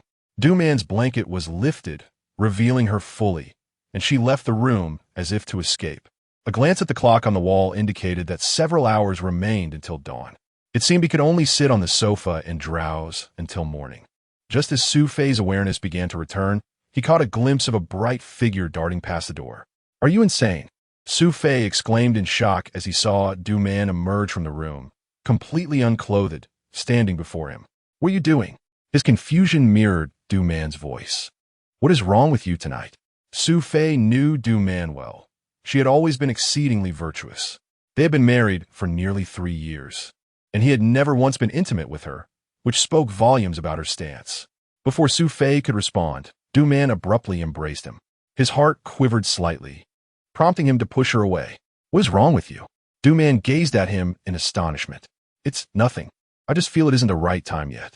Duman shot him an annoyed glare. When will be the right time? Su Fei was uncertain. However, he sensed that their current state was far from ideal. Duman merely wished to prove a point. Are you incapable? Su Fei abruptly raised his head to meet her gaze, forcing a wry smile as he replied, You. Are you doing this tonight to prove that? Du Manu did. Then why haven't you wanted to touch me for so long? Su Fei shook his head helplessly and said, I don't need to prove that. No, you do. Du Man retorted, stepping forward and grasping his sensitive area. The sensation startled Du Man momentarily. Though a married woman, she remained naive in this regard. Su Fei's expression shifted to one of embarrassment and pain, accompanied by a tinge of grievance as he observed Du Man frozen in shock. He swiftly turned and fled the scene, finding his coat outside and stepping through the door into the night. Inside, Du Man's hand took a long moment to regain its composure. The experience was overwhelming for her, not only her actions, but also Su Fei's size, causing her to blush as deeply as a ripe apple. She covered her face with her hands, giggling as she dove back onto the covers. Elation, shyness, and most importantly, the confirmation that her husband was indeed capable flooded her heart. On the desolate street, Su Fei wandered aimlessly, unsure of where to go. Eventually, he ended up at the candy factory, where he spent the night resting in his vehicle. The following morning, he awoke early, had some fried dough sticks with soy milk, and made his way to the cinema. Brother N's car was already running. Have you eaten? Su Fei asked as he climbed in, opening a lunchbox filled with the aroma of chive pancakes. If you haven't, have a bite. Su Fei took one, still warm, and relished the flavor. Shall we leave now? Brother N pressed the clutch, shifting gears as they slowly exited the cinema's gates. Throughout the journey, Su Fei's thoughts lingered on last night's events with Du Man, refusing to fade. What's wrong? You seem distracted today, Brother N observed. Su Fei internally lamented, but forced a chuckle. It's nothing, just didn't sleep well last night. After a moment's reflection, he turned to Brother N. Can I ask you something? If a woman, my wife, were to initiate affection, does that mean she likes us? Brother N glanced at Su Fei. Is that why you didn't sleep well? Does your sister-in-law require more attention? Su Fei forced a laugh. He realized this confirmed Brother N's inquiry. Ha ha. Well, it seems your work is going well. Su Fei, however, was acutely aware that he had yet to be intimate with Du Man. What do you mean? Wouldn't she be acting so frequently otherwise? Su Fei thought. She fears I might be incapable. But that was something he couldn't voice. Ultimately, he concluded that a man must satisfy his woman. Otherwise, Brother N remarked, if she finds it lacking, she might seek fulfillment elsewhere. For reasons unknown, Su Fei's thoughts drifted to Bai Siyuan, though they had never met.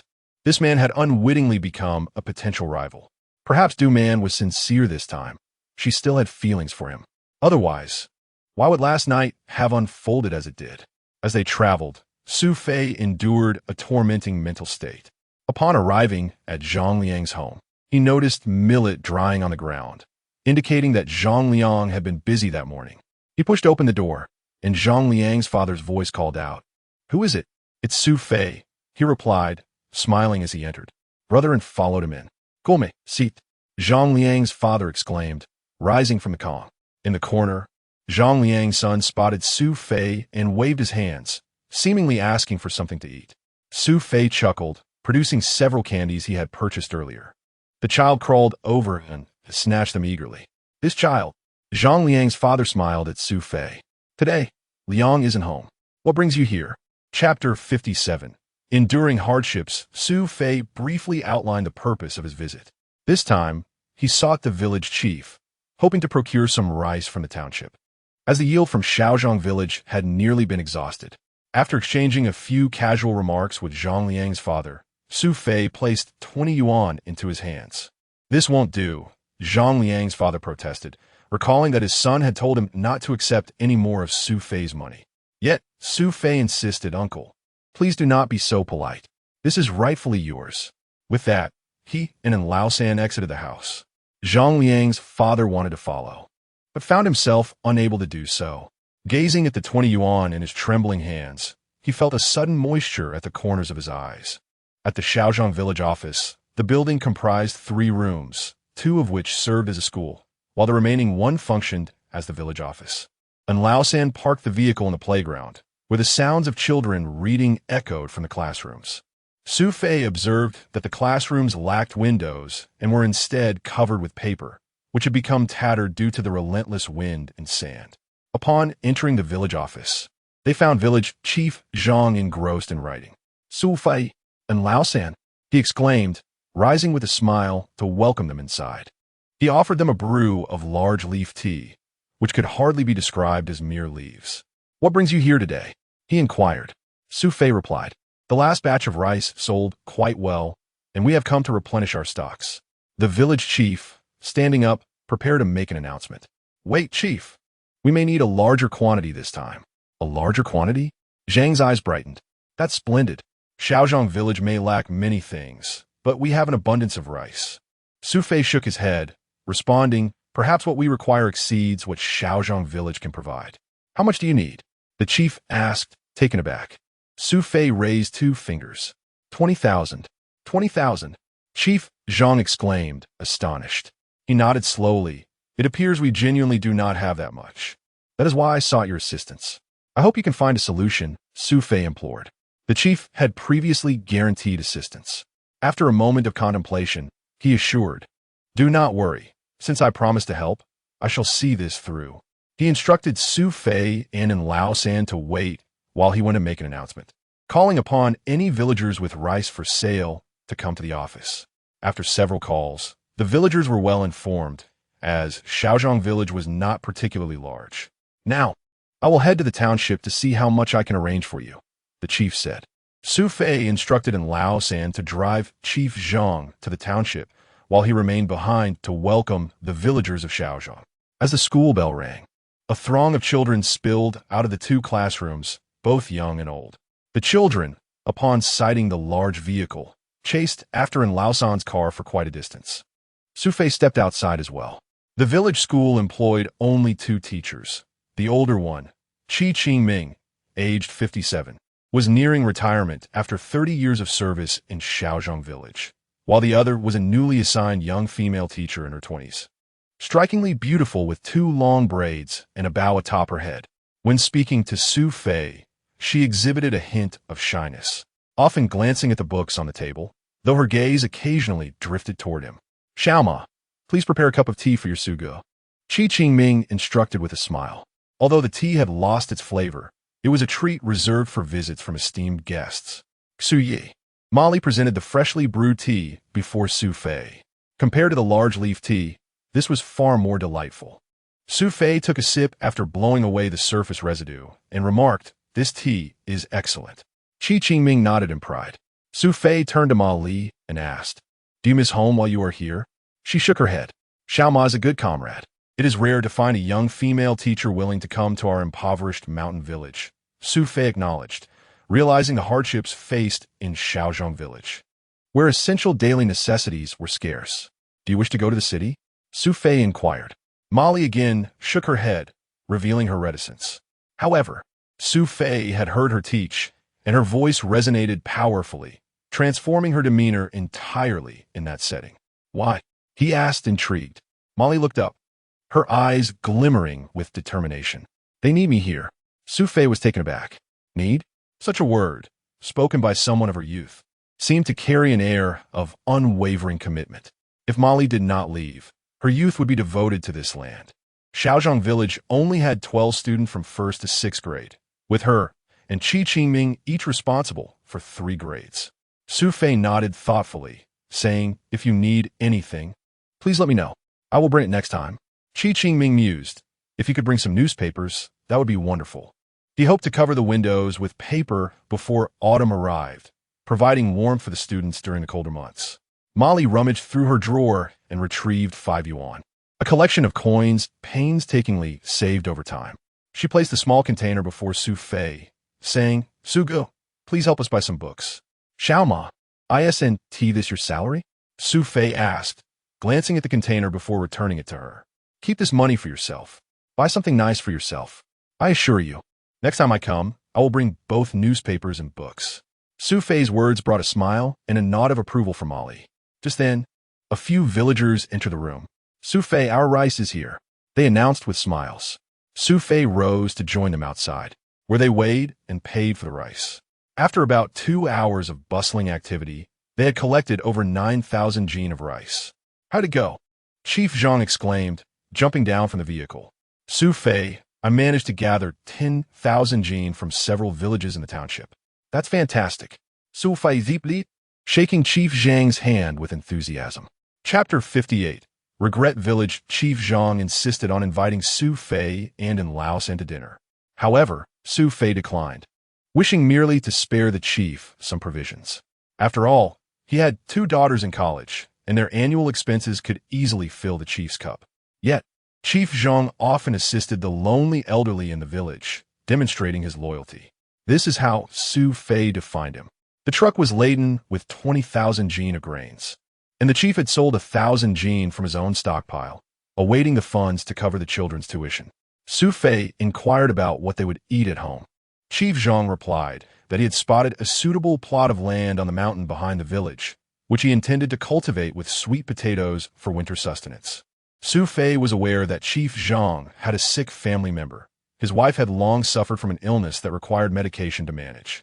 Su Fei suggested, "Chief, why not seek medical attention in the city?" The chief brushed it off, saying that the condition was chronic and not severe. He did not wish to consult a doctor, as the current treatment was merely a temporary solution provided by a barefoot doctor from a neighboring village. Su Fei refrained from further comments. They were all caught in the web of poverty. The only path to prosperity for the small village lay in uplifting its inhabitants. The vehicle swayed as it carried a full load. They bounced along the road, while the manager, Bao, dozed in his seat. Just as Lao San's vehicle entered the courtyard, Zhang's wife spotted them. She approached Su Fei, who greeted her with a nod. "Su Fei, is there something you need?" she asked. Su Fei opted not to elaborate, deeming it unnecessary. He moved closer to Bao Pengfei, who exclaimed, "Ah, you're here." Today, Bao's demeanor toward Su Fei was notably warmer. Su Fei handed him a packet of rice. "Brother, thank you for your hard work." Bao Pengfei chuckled as he stood from his chair. "What are you saying? We're brothers. There's no need for formality." He led Su Fei to the storeroom and opened the door. Pointing to several empty spaces on the left, he said, "Feel free to place it wherever you wish." Su Fei nodded and waved to Lao San. "By the way, Bao Pengfei, what's the situation here?" Before Bao could exit the storeroom, Zhang's wife inquired. "Why do you ask?" She smiled, expressing her curiosity. "Isn't this Su Fei from the sugar factory? Why is he delivering goods to our grocery store?" "The sugar factory? Huh, this cargo belongs to him." "What?" Zhang's wife was taken aback. She was well aware of Su Fei's background. "How could that be? Am I joking with you?" She observed Su Fei and Lao San unloading the truck, noting the sheer quantity. "Isn't that several tens of thousands of jin?" "Today it's 20,000 jin," he replied. Zhang's wife was aware of the market price for millet. The first 10,000 jin was quickly unloaded. Bao Pengfei had already prepared the receipt, which he handed to Su Fei with a smile. Su Fei accepted it, glancing over at Zhang's wife. "What did she ask you?" "Oh, she was just curious about how you managed to procure such a large quantity of millet." Bao Pengfei explained as he closed the storeroom door. "Su Fei, you're quite impressive. Where are you planning to send the remaining stock?" "This is headed to the grocery store in the eastern part of the city. They are expecting a delivery." Zhang's wife overheard this, watching as the truck departed for the grocery store. Zhang's wife, "What's wrong?" Bao Pengfei waved his hand in front of her. "Huh?" She snapped out of a reverie. "The eastern grocery store? This millet, though seemingly inconspicuous, is quite in demand." Su Fei has truly made a name for himself by establishing a connection with the Shanghai grocery store. Reflecting on the earlier assistance from Director Shun, she felt certain that he was in cahoots with Su Fei. Otherwise, how could someone like Su Fei orchestrate such a large deal? 20,000 jin. The capital alone would require several thousand. Zhang's wife pondered for a moment before removing her scarf. She hurried back to the front counter, giving her colleague a few instructions before rushing out. Her family had a meat-selling business in the alleys, and rumors swirled that her meat was pilfered from the grocery store. However, the store's management paid no heed to such matters. "How is business today?" Zhang's wife asked Li Dabiao. "Honey, today the meat isn't moving fast enough," he replied, rubbing his shoulder. "I must have walked a dozen streets just to sell this little bit. If I don't sell it soon, it'll spoil." She nodded. "As long as it sells." Grabbing her husband, she excitedly declared, "I've discovered a lucrative opportunity." "What opportunity?" Li Dabiao, always eager for profit, perked up at her words. She recounted how she had seen Su Fei dealing in millet. Is it really that Su Fei? He asked, incredulous. You know him too well. 20,000 Jean? That's impressive. He is quite the entrepreneur, he acknowledged. But let us not dwell on how remarkable he is. Can we actually do this? Zhang's wife was anxious about making money. Li Dabiao suggested, it's simple. I want to sell meat for the next few days. I'll keep an eye on Su Fei to see where he sources his goods. Once we find his supply routes, leveraging your connections at the grocery store will surely allow us to outmaneuver him. Zhang's wife considered his words. You're brilliant, but what about the money? Li Dabiao knew that buying 20,000 Jean of millet, even at a low price, would still require a hefty sum. Zhang's wife smiled. I've already thought that through. You got a plan? He asked, surprised. Yes, we may not have that much cash, but remember my second uncle, Zhang Lichuan? Ah, yes. Your second uncle's son is currently unassigned, so he is just hanging around. We can approach my uncle and propose a partnership with Zhang Lei for this venture. Great idea. Li Dabiao gave her a thumbs up. With this, we can resolve the financial issue, and your uncle's connections will smooth things over with the grocery store. Zhang's wife smirked triumphantly. Su Fei, just wait. I will ensure you regret crossing me. Chapter 59. Jealousy in the East City grocery store. A man in his 50s emerged. He was quite tall, standing at nearly 6 feet 3 inches, with a slightly receding hairline. I am Su Fei, he introduced himself. Do we know each other? Su Fei shook his head and produced a note written by Zhang Mingyang's father. Director, please take a look at this. He took the note from Su Fei's hands. Upon reading it, he was momentarily taken aback, then gestured for Su Fei to enter his office. He poured a cup of tea for him. Here you go.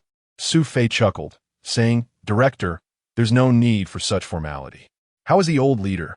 Su Fei understood he was inquiring about Zhang Mingyang's father. He nodded and replied, He is at home, tending to his garden, quite leisurely, and in good health. I've been too busy to visit him for quite a while. He glanced at Su Fei and introduced himself. Allow me to introduce myself. My name is Eugene. Su Fei quickly stood up and replied, I am Su Fei. They shook hands. Please, have a seat, Eugene said as he scrutinized Su Fei. What brings you here today? Is there something you need from me? Not all. I merely have a truckload of millet and wanted to inquire if the East City grocery store is in need of it. Millet? You have that. Eugene expression was one of surprise. Su Fei nodded. How much do you have? 10,000 Jean. Eugene was taken aback once more. So much? Are you planning to sell it to the grocery store? Indeed, otherwise I would not have come to see you. Director, I actually did some research beforehand and discovered that there is a significant demand for millet and grains in the East City area. I have long wanted to get in touch with you, but regrettably, I did not know you personally and feared you might refuse my offer. Eugene waved his hand dismissively. What are you saying? The government is encouraging economic activity. Your proposal means profit for our grocery store. How could I refuse you? Su Fei felt a considerable weight lift from his heart upon hearing this. So Su Fei, is it? Su Fei nodded. You may not realize, but the millet we receive here is merely what is allocated from above. It is simply insufficient to meet demand. Watching profits slip away is truly disheartening. Su Fei had specifically noted the grocery store's predicament, which gave him the courage to bring the millet directly to them. Director, shall we go take a look at the millet? Eugene agreed, and the two stepped outside.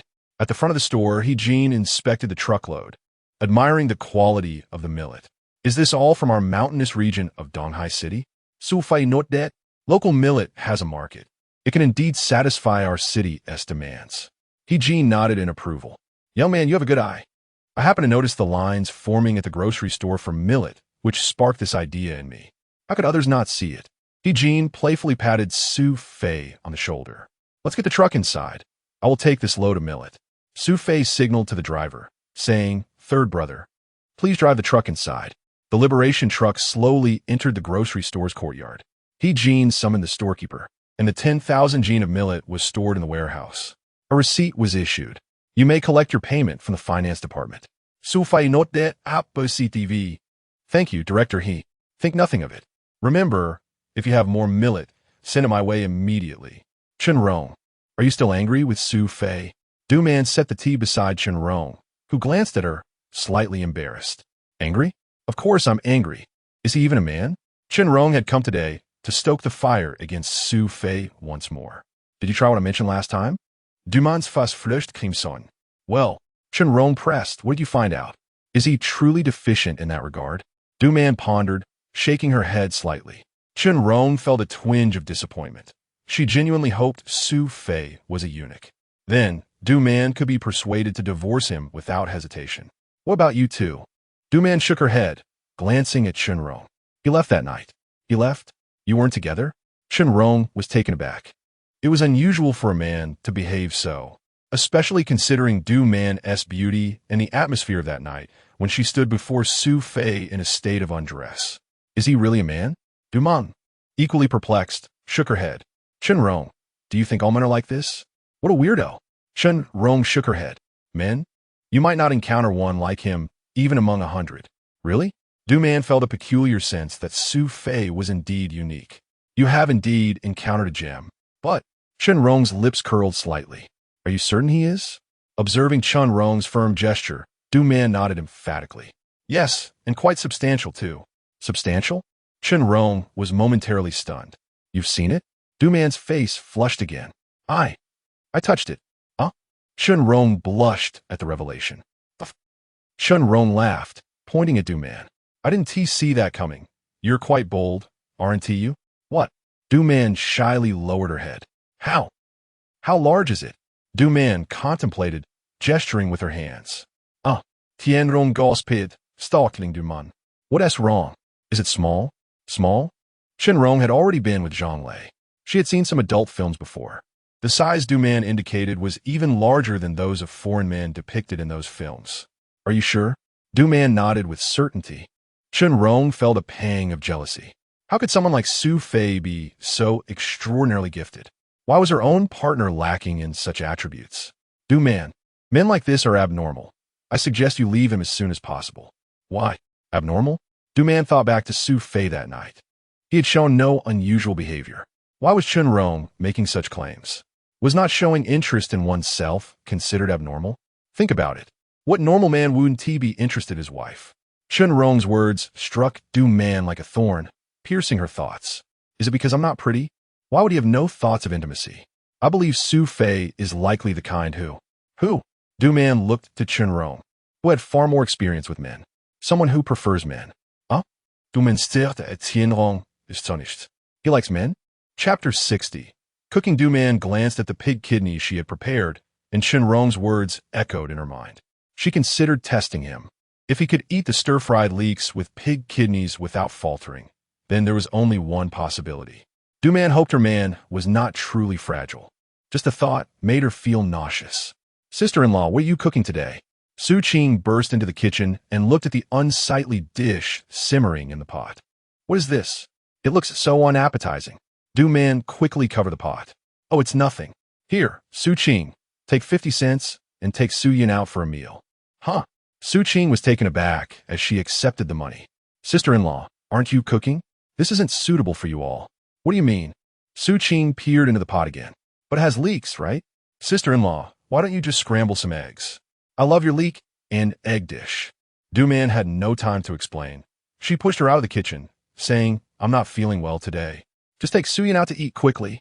Though puzzled, Su Qing took Su Yin and left. Later that evening, around 8, Su Fei had just distributed the earnings from their recent transaction with Zhang Mingyang. They had sold 20,000 pounds of millet, netting a total profit of 4,000 yuan, which meant each of the four of them received 1,000 after deducting transportation costs for Laosan and their own expenses. In just one day, they had earned what would typically take a year. Zhang Mingyang invited Su Fei and Laosan to the Yulu, but Su Fei declined. After a long day, he felt exhausted and was worried about Duman. He was still puzzled by her sudden change in demeanor. What had caused her to act so provocatively? When he opened the door, he found the lights on in their room. He quietly entered, removed his coat, and hung it on the rack, intending to find something to eat. Come on in, I made something for you. Su Fei walked to the door and pushed it open, revealing a table set up in front of the bed. Duman sat at one side, with a row of stir-fried leeks and kidneys, along with warmed wine. Cool me. Duman stood up and gestured for Su Fei to take the main seat, pouring him a glass of wine as she filled one for herself. What? Duman raised her glass. Since we got married, it seems we've never properly sat together like this to share a drink. Although Su Fei found Du Man's behavior tonight a bit strange, he couldn't deny her words. They had never shared a drink in such a manner before. He obediently lifted his glass. Du Man unexpectedly slipped her arm through his, prompting him to wonder if they had ever shared a toast like this, even on their wedding night. Surprised, he gazed at Du Man, who was now so close. Her breath was rapid, the scent intoxicating. Su Fei felt his heart race. Du Man slowly sipped her wine. "Drink up," she urged, and he complied, downing his glass. Satisfied, Du Man set her glass down and picked up a piece of pig kidney, accompanied by a generous portion of leeks. "Open up." Su Fei mechanically obeyed, though confusion swirled within him. What was happening? He swallowed the food, but before he could speak, Du Man filled his glass again. "Cool me." She handed him the wine, and he felt compelled to drink again. One sip of wine, one bite of food, and soon he had consumed several glasses and nearly half the dish. Du Man sensed it was time to shift gears. "Let me clean up, you lie down for a bit."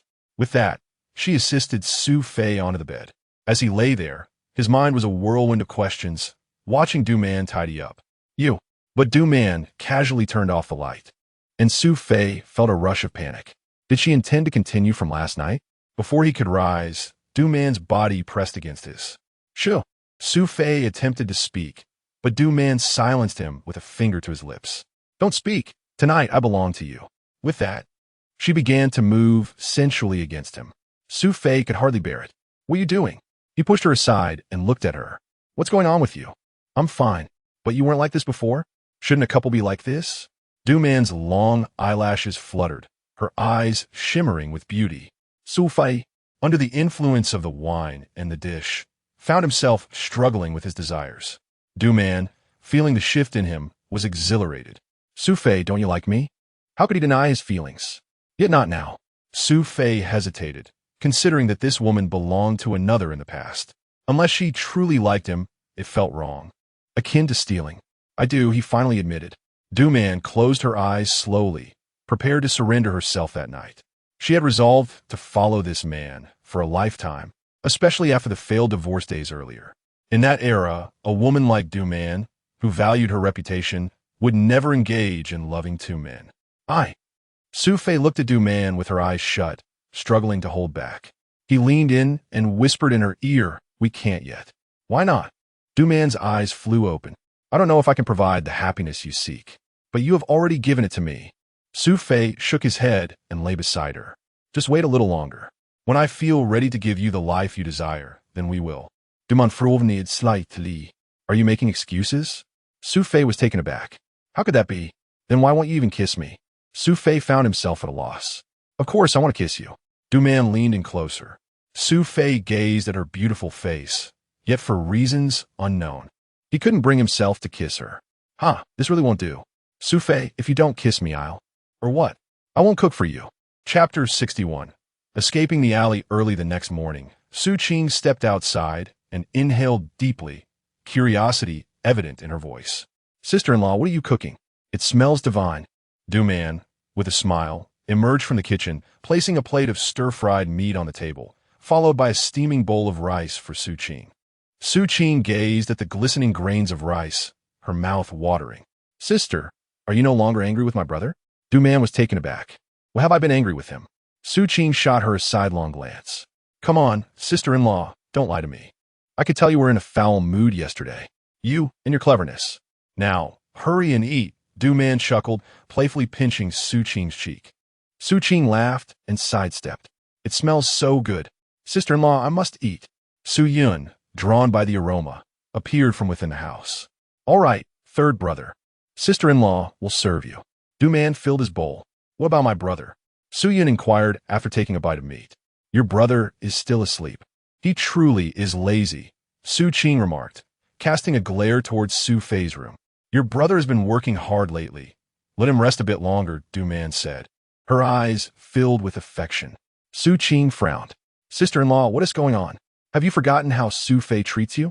Du Man shook her head with a smile. "Just eat your meal." Truly disappointing," Su Qing retorted. Yet Du Man was unfazed, responding with laughter. "I wonder if you're really his sister." Having finished her last bite, Su Qing stood, grabbed her backpack, and headed for the door. Elder sister, wait for me, Suyin exclaimed, still clutching his bowl and chopsticks. Third brother, don't rush. Finish your meal first, Du-man advised, but Suyin hurriedly shoved the remaining rice into his mouth. Wait for me, he called, abandoning his bowl and following Su Qing out. As they reached the doorway, they nearly collided with Wang Saw, the neighbor. What's the rush, young man? Suyin bumped into her. Saw thee, Wan Sao. He sidestepped and dashed out. Du-man, recognizing Wang Saw, opened the door with a smile. Wang Saw, you're here. Little man, you're home? Wang Saw stood at the threshold, glancing at the spread on the table. I must say, your family is doing quite well. Such a lavish breakfast. Du-man quickly clarified. Oh, it's because Su Qing is preparing for her college entrance exams. Su Fei insisted I make her something special. Indeed, the entrance exams are exhausting. Our neighborhood hasn't produced a decent university student in years, Wang Saw remarked. By the way, is there something you need? Oh, little man, I just wanted to let you know that we bought a television at home. If you and Su Fei, along with Su Qing and Su Yun, have time tonight, come over to watch. Really? Du-man exclaimed, surprised. Televisions are quite expensive these days. It said money alone isn't enough to buy one. Indeed, my husband had to rely on a friend as connections and wait 2 months to get it, Wang Saw replied. This must be the first television in our alley. Just then, Su Fei emerged from the house. Wang Saw, you're here. Ah, Su Fei is awake. I just wanted to tell you that your husband bought a television. Come over tonight if you're free. A television? Su Fei echo. Yes, Wang Saw waved her hand. Enjoy your meal. I must inform others, and don't forget to come over tonight. After seeing Wang Saw out, Su Fei and Du-man exchanged knowing glances, both smiling. Wang Saw loves to show off, Du-man remarked, nodding in agreement. However, having a television is indeed something to boast about nowadays, Su Fei mused. A light bulb going off in his mind. This presented a lucrative opportunity.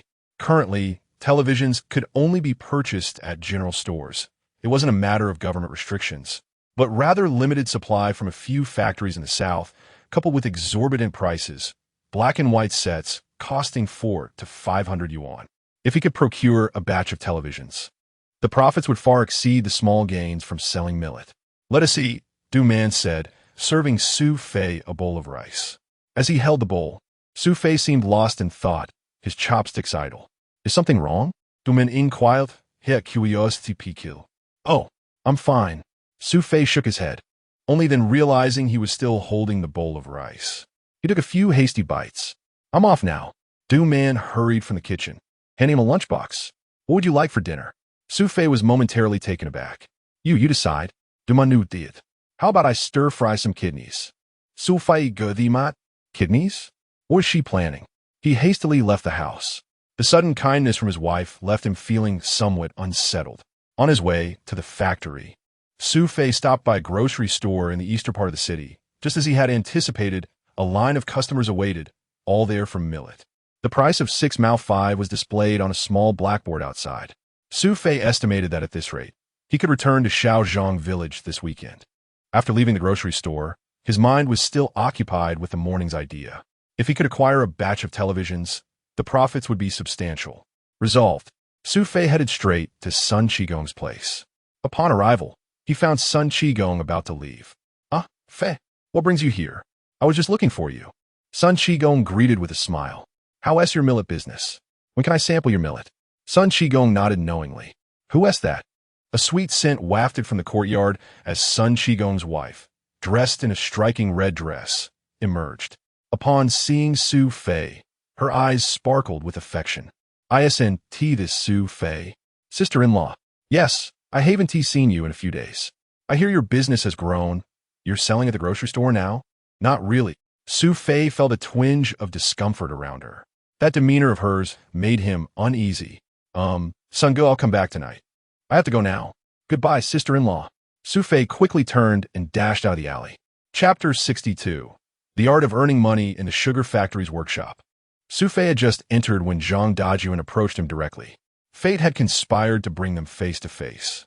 Su Fei cast a quick glance at Zhang Dajuan and inquired, "How is your nose?" "You." Zhang Dajuan glared at him. But then a cold smirk crossed his face as he replied, "Su Fei, don't get too cocky. I just saw someone from the court arrive." Su Fei frowned. You should prepare for prison time. Is that so? Su Fei ignored him and walked straight to his office to change clothes, ready to get to work. Who is Su Fei? Two men in uniforms entered. I am. Greetings. We are from the Donghai Court. Here is a summons. Please appear at the Donghai Court on the 25th of this month for the trial concerning your assault on Zhang Dajuan. Su Fei accepted the summons as the two court officials departed. What do you think? Zhang Dajuan approached with a mocking smile. A piece of gauze still clung to his face, and his nose had yet to heal. What do you mean? Su Fei shot him a glare. Stop pretending, Su Fei. The medical examiner has deemed it a minor injury. I have inquired, and you will at least face 1 or 2 years of imprisonment. Let us see how arrogant you remain then. Exactly. Brother Jun, this guy is destined for prison. Haha. The two men beside Zhang Dajuan chimed in. Su Fei shot them a sidelong glance and retorted, what does this have to do with you? Do you want to be punched as well? Come on, Su Fei. You're too arrogant. Are you planning to hit us? Yeah, try hitting one of us. Su Fei clenched his fists. Just then, old Lu approached. Enough. Get back to work. What are you all crowding around for? He pulled Su Fei aside. Ignore them, Su Fei. Haven't you hired a lawyer? Just show up for the court date. Su Fei not that. There was truly no point in arguing with a rogue like Zhang Dajuan. He followed old Lu to the side. Have you spoken to the lawyer? Su Fei shook his head. I've been busy with business these past few days. I haven't had the chance. The 25th is next week. Perhaps after lunch, you should take some time off to see Lawyer Zhang. All right. After lunch, Su Fei took a leave of absence. When he arrived at Lawyer Zhang's office, it was just noon. He peered through the little window in the door and saw Lawyer Zhang reclining in his chair with his legs crossed, sound asleep. Knock, knock. The sound of knocking startled Zhang Zhe awake. He glanced at Su Fei peering in and waved him in. Come in. Su Fei entered with a smile. Please, pour me some water. Zhang Zhe gestured at a cup in front of him. Su Fei took the cup, filled it with hot water, and brought it to Zhang Zhe. Are you anxious? Su Fei not that. Don't worry. On the 25th, just arrive on time, and I will handle the rest. Lawyer Zhang, do we have any assurance this time? As Zhang Zhe regarded Su Fei, he replied, as I mentioned, the issue lies with him striking first. You are merely acting in self-defense, which allows us to propose a settlement to the court. Just prepare the funds. Understood. Su Fei was keen to avoid a lawsuit. If he were imprisoned, his family would truly fall apart. How much should I prepare, Lawyer Zhang? This amount. Zhang Zhe held up 2 fingers. 200? 2,000. Why the surprise? Do you think that is excessive? Let me tell you, if it weren't for this amount, you would be staring at a prison sentence. Su Fei gone them pet. Money could be earned, and as long as he remained free, his family would endure. After settling arrangements with Zhang Zhe, Su Fei departed. Checking the time, he went to the market to buy some ingredients for dinner. Pig head meat, pork knuckles, and peanuts, carrying these delightful treats with him. He headed straight to Sun Qigong's home. The sky was just right. Upon entering the yard, he found Zhang Mingyang and Wang Yiming had also arrived. Chunda mentioned he would be late due to some matters. They began preparing. Once the dishes were served, Chunda entered the yard. Fei, you spent quite a bit today, haven't you? Indeed. Lao Si, what is the occasion for such joy? Is it about your lawsuit? Su Fei shook his head and invited Sun Qigong and his wife to join the table. Cool, me. I've gathered everyone here because I want to discuss a significant business opportunity with you. A major deal? You seem confident that your lawsuit will go well. Su Fei not that? I visited Lawyer Zhang today. He assured me that as long as I prepare the funds, he will take care of everything. How much? Su Fei held up 2 fingers and said 2,000. Wow, that is quite a sum. As long as Lao Si is fine, spending a little money is nothing. Exactly. Su Fei nodded in agreement. Come, this is worth celebrating. Chunda raised his glass, and everyone else followed suit.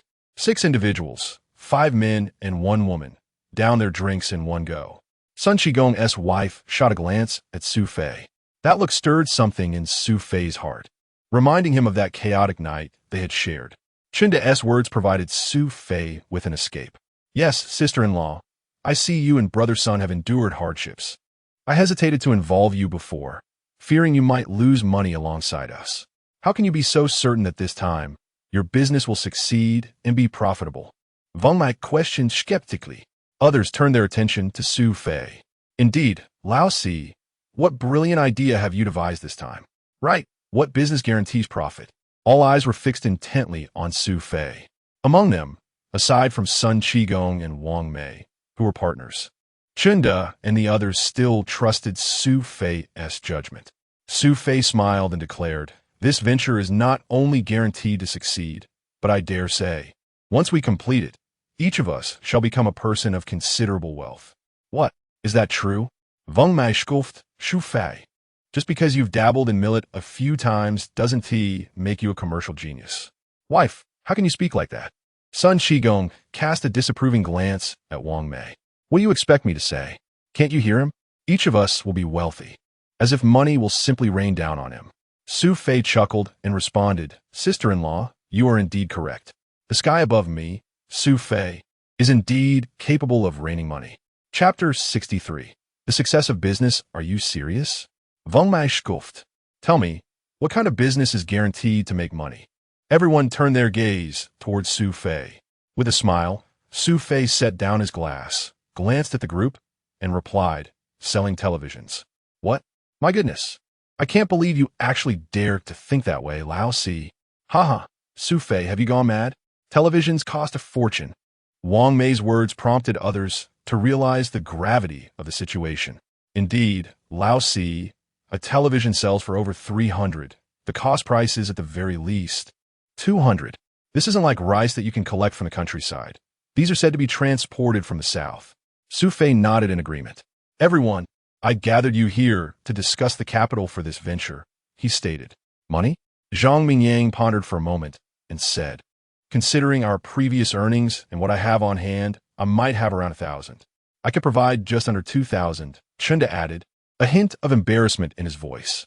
I have a little one at home, and he is quite the spender. Wang Yiming raised 3 fingers, saying, 3,000 is all I can contribute. Su Fei thought for a moment. With his own contribution, they could muster only 7,000 to 8,000 at best. To realize his ambition, he would need at least 100 televisions, which could total around 20,000. And you? Su Fei asked Sun Qigong. Me? Haha, Su Fei. You know, both my wife and I are out of work. Our finances. Sun Qigong glanced at Wang Mei beside him. What are you looking at? You know how much we have at home. Wang Mei shot Su Fei a glare. We can only scrape together about 300. By the way, for such a large business venture, even combined, we barely have 1,000. Is that enough? Su Fei shook his head. Not nearly. See? I told you. Without money, what business can we even discuss? Wang Mei said, downing her drink. Yes, Lao Si, we can't gather that much money, even if the television business is promising. Su Fei smiled and interjected. Have you all forgotten that there exists a place called a bank?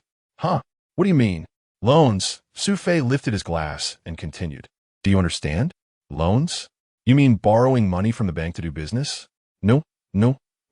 Chunda was the first to vehemently oppose. Wang Yiming lowered his head in thought and said, if that's the case, I also find it inappropriate. Su Fei looked at them and asked, brothers, in what way do you find it inappropriate? Borrowing money for business is not unheard of. How do you know it won't be profitable? Opportunities must not be missed. Su Fei declared as he downed his drink. When he set the glass down, he looked at everyone and added with a faint smile, gentlemen, the marketplace is akin to a battlefield. Sometimes, opportunities are like fleeting chances. If we secure the funds and move forward with this venture, we might lose our competitive edge.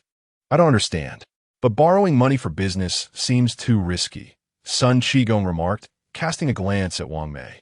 Su Fei, we're just a small household. We truly cannot afford such risks. Su Fei looked at Wang Mei and asked, are you two considering withdrawing? Wang Mei huffed, Su Fei, if you want to go crazy, then go ahead. We cannot afford to play this game. With that, she stood up and walked out, pulling Sun Qigong along. Everyone, enjoy your meal. We're heading to bed. Watching the couple leave, Su Fei shook his head, thinking they were truly beyond help. Lao Si, how are you still helping them? Who would dare play this way? Chunda was exasperated by Su Fei's words. All right, Lao Si just wants to help us make money, doesn't he? Zhang Mingyang said, pouring more wine into Su Fei's glass. He then shook his head and said, Lao Si, it's not that Sangu is criticizing you. I truly don't see this working out.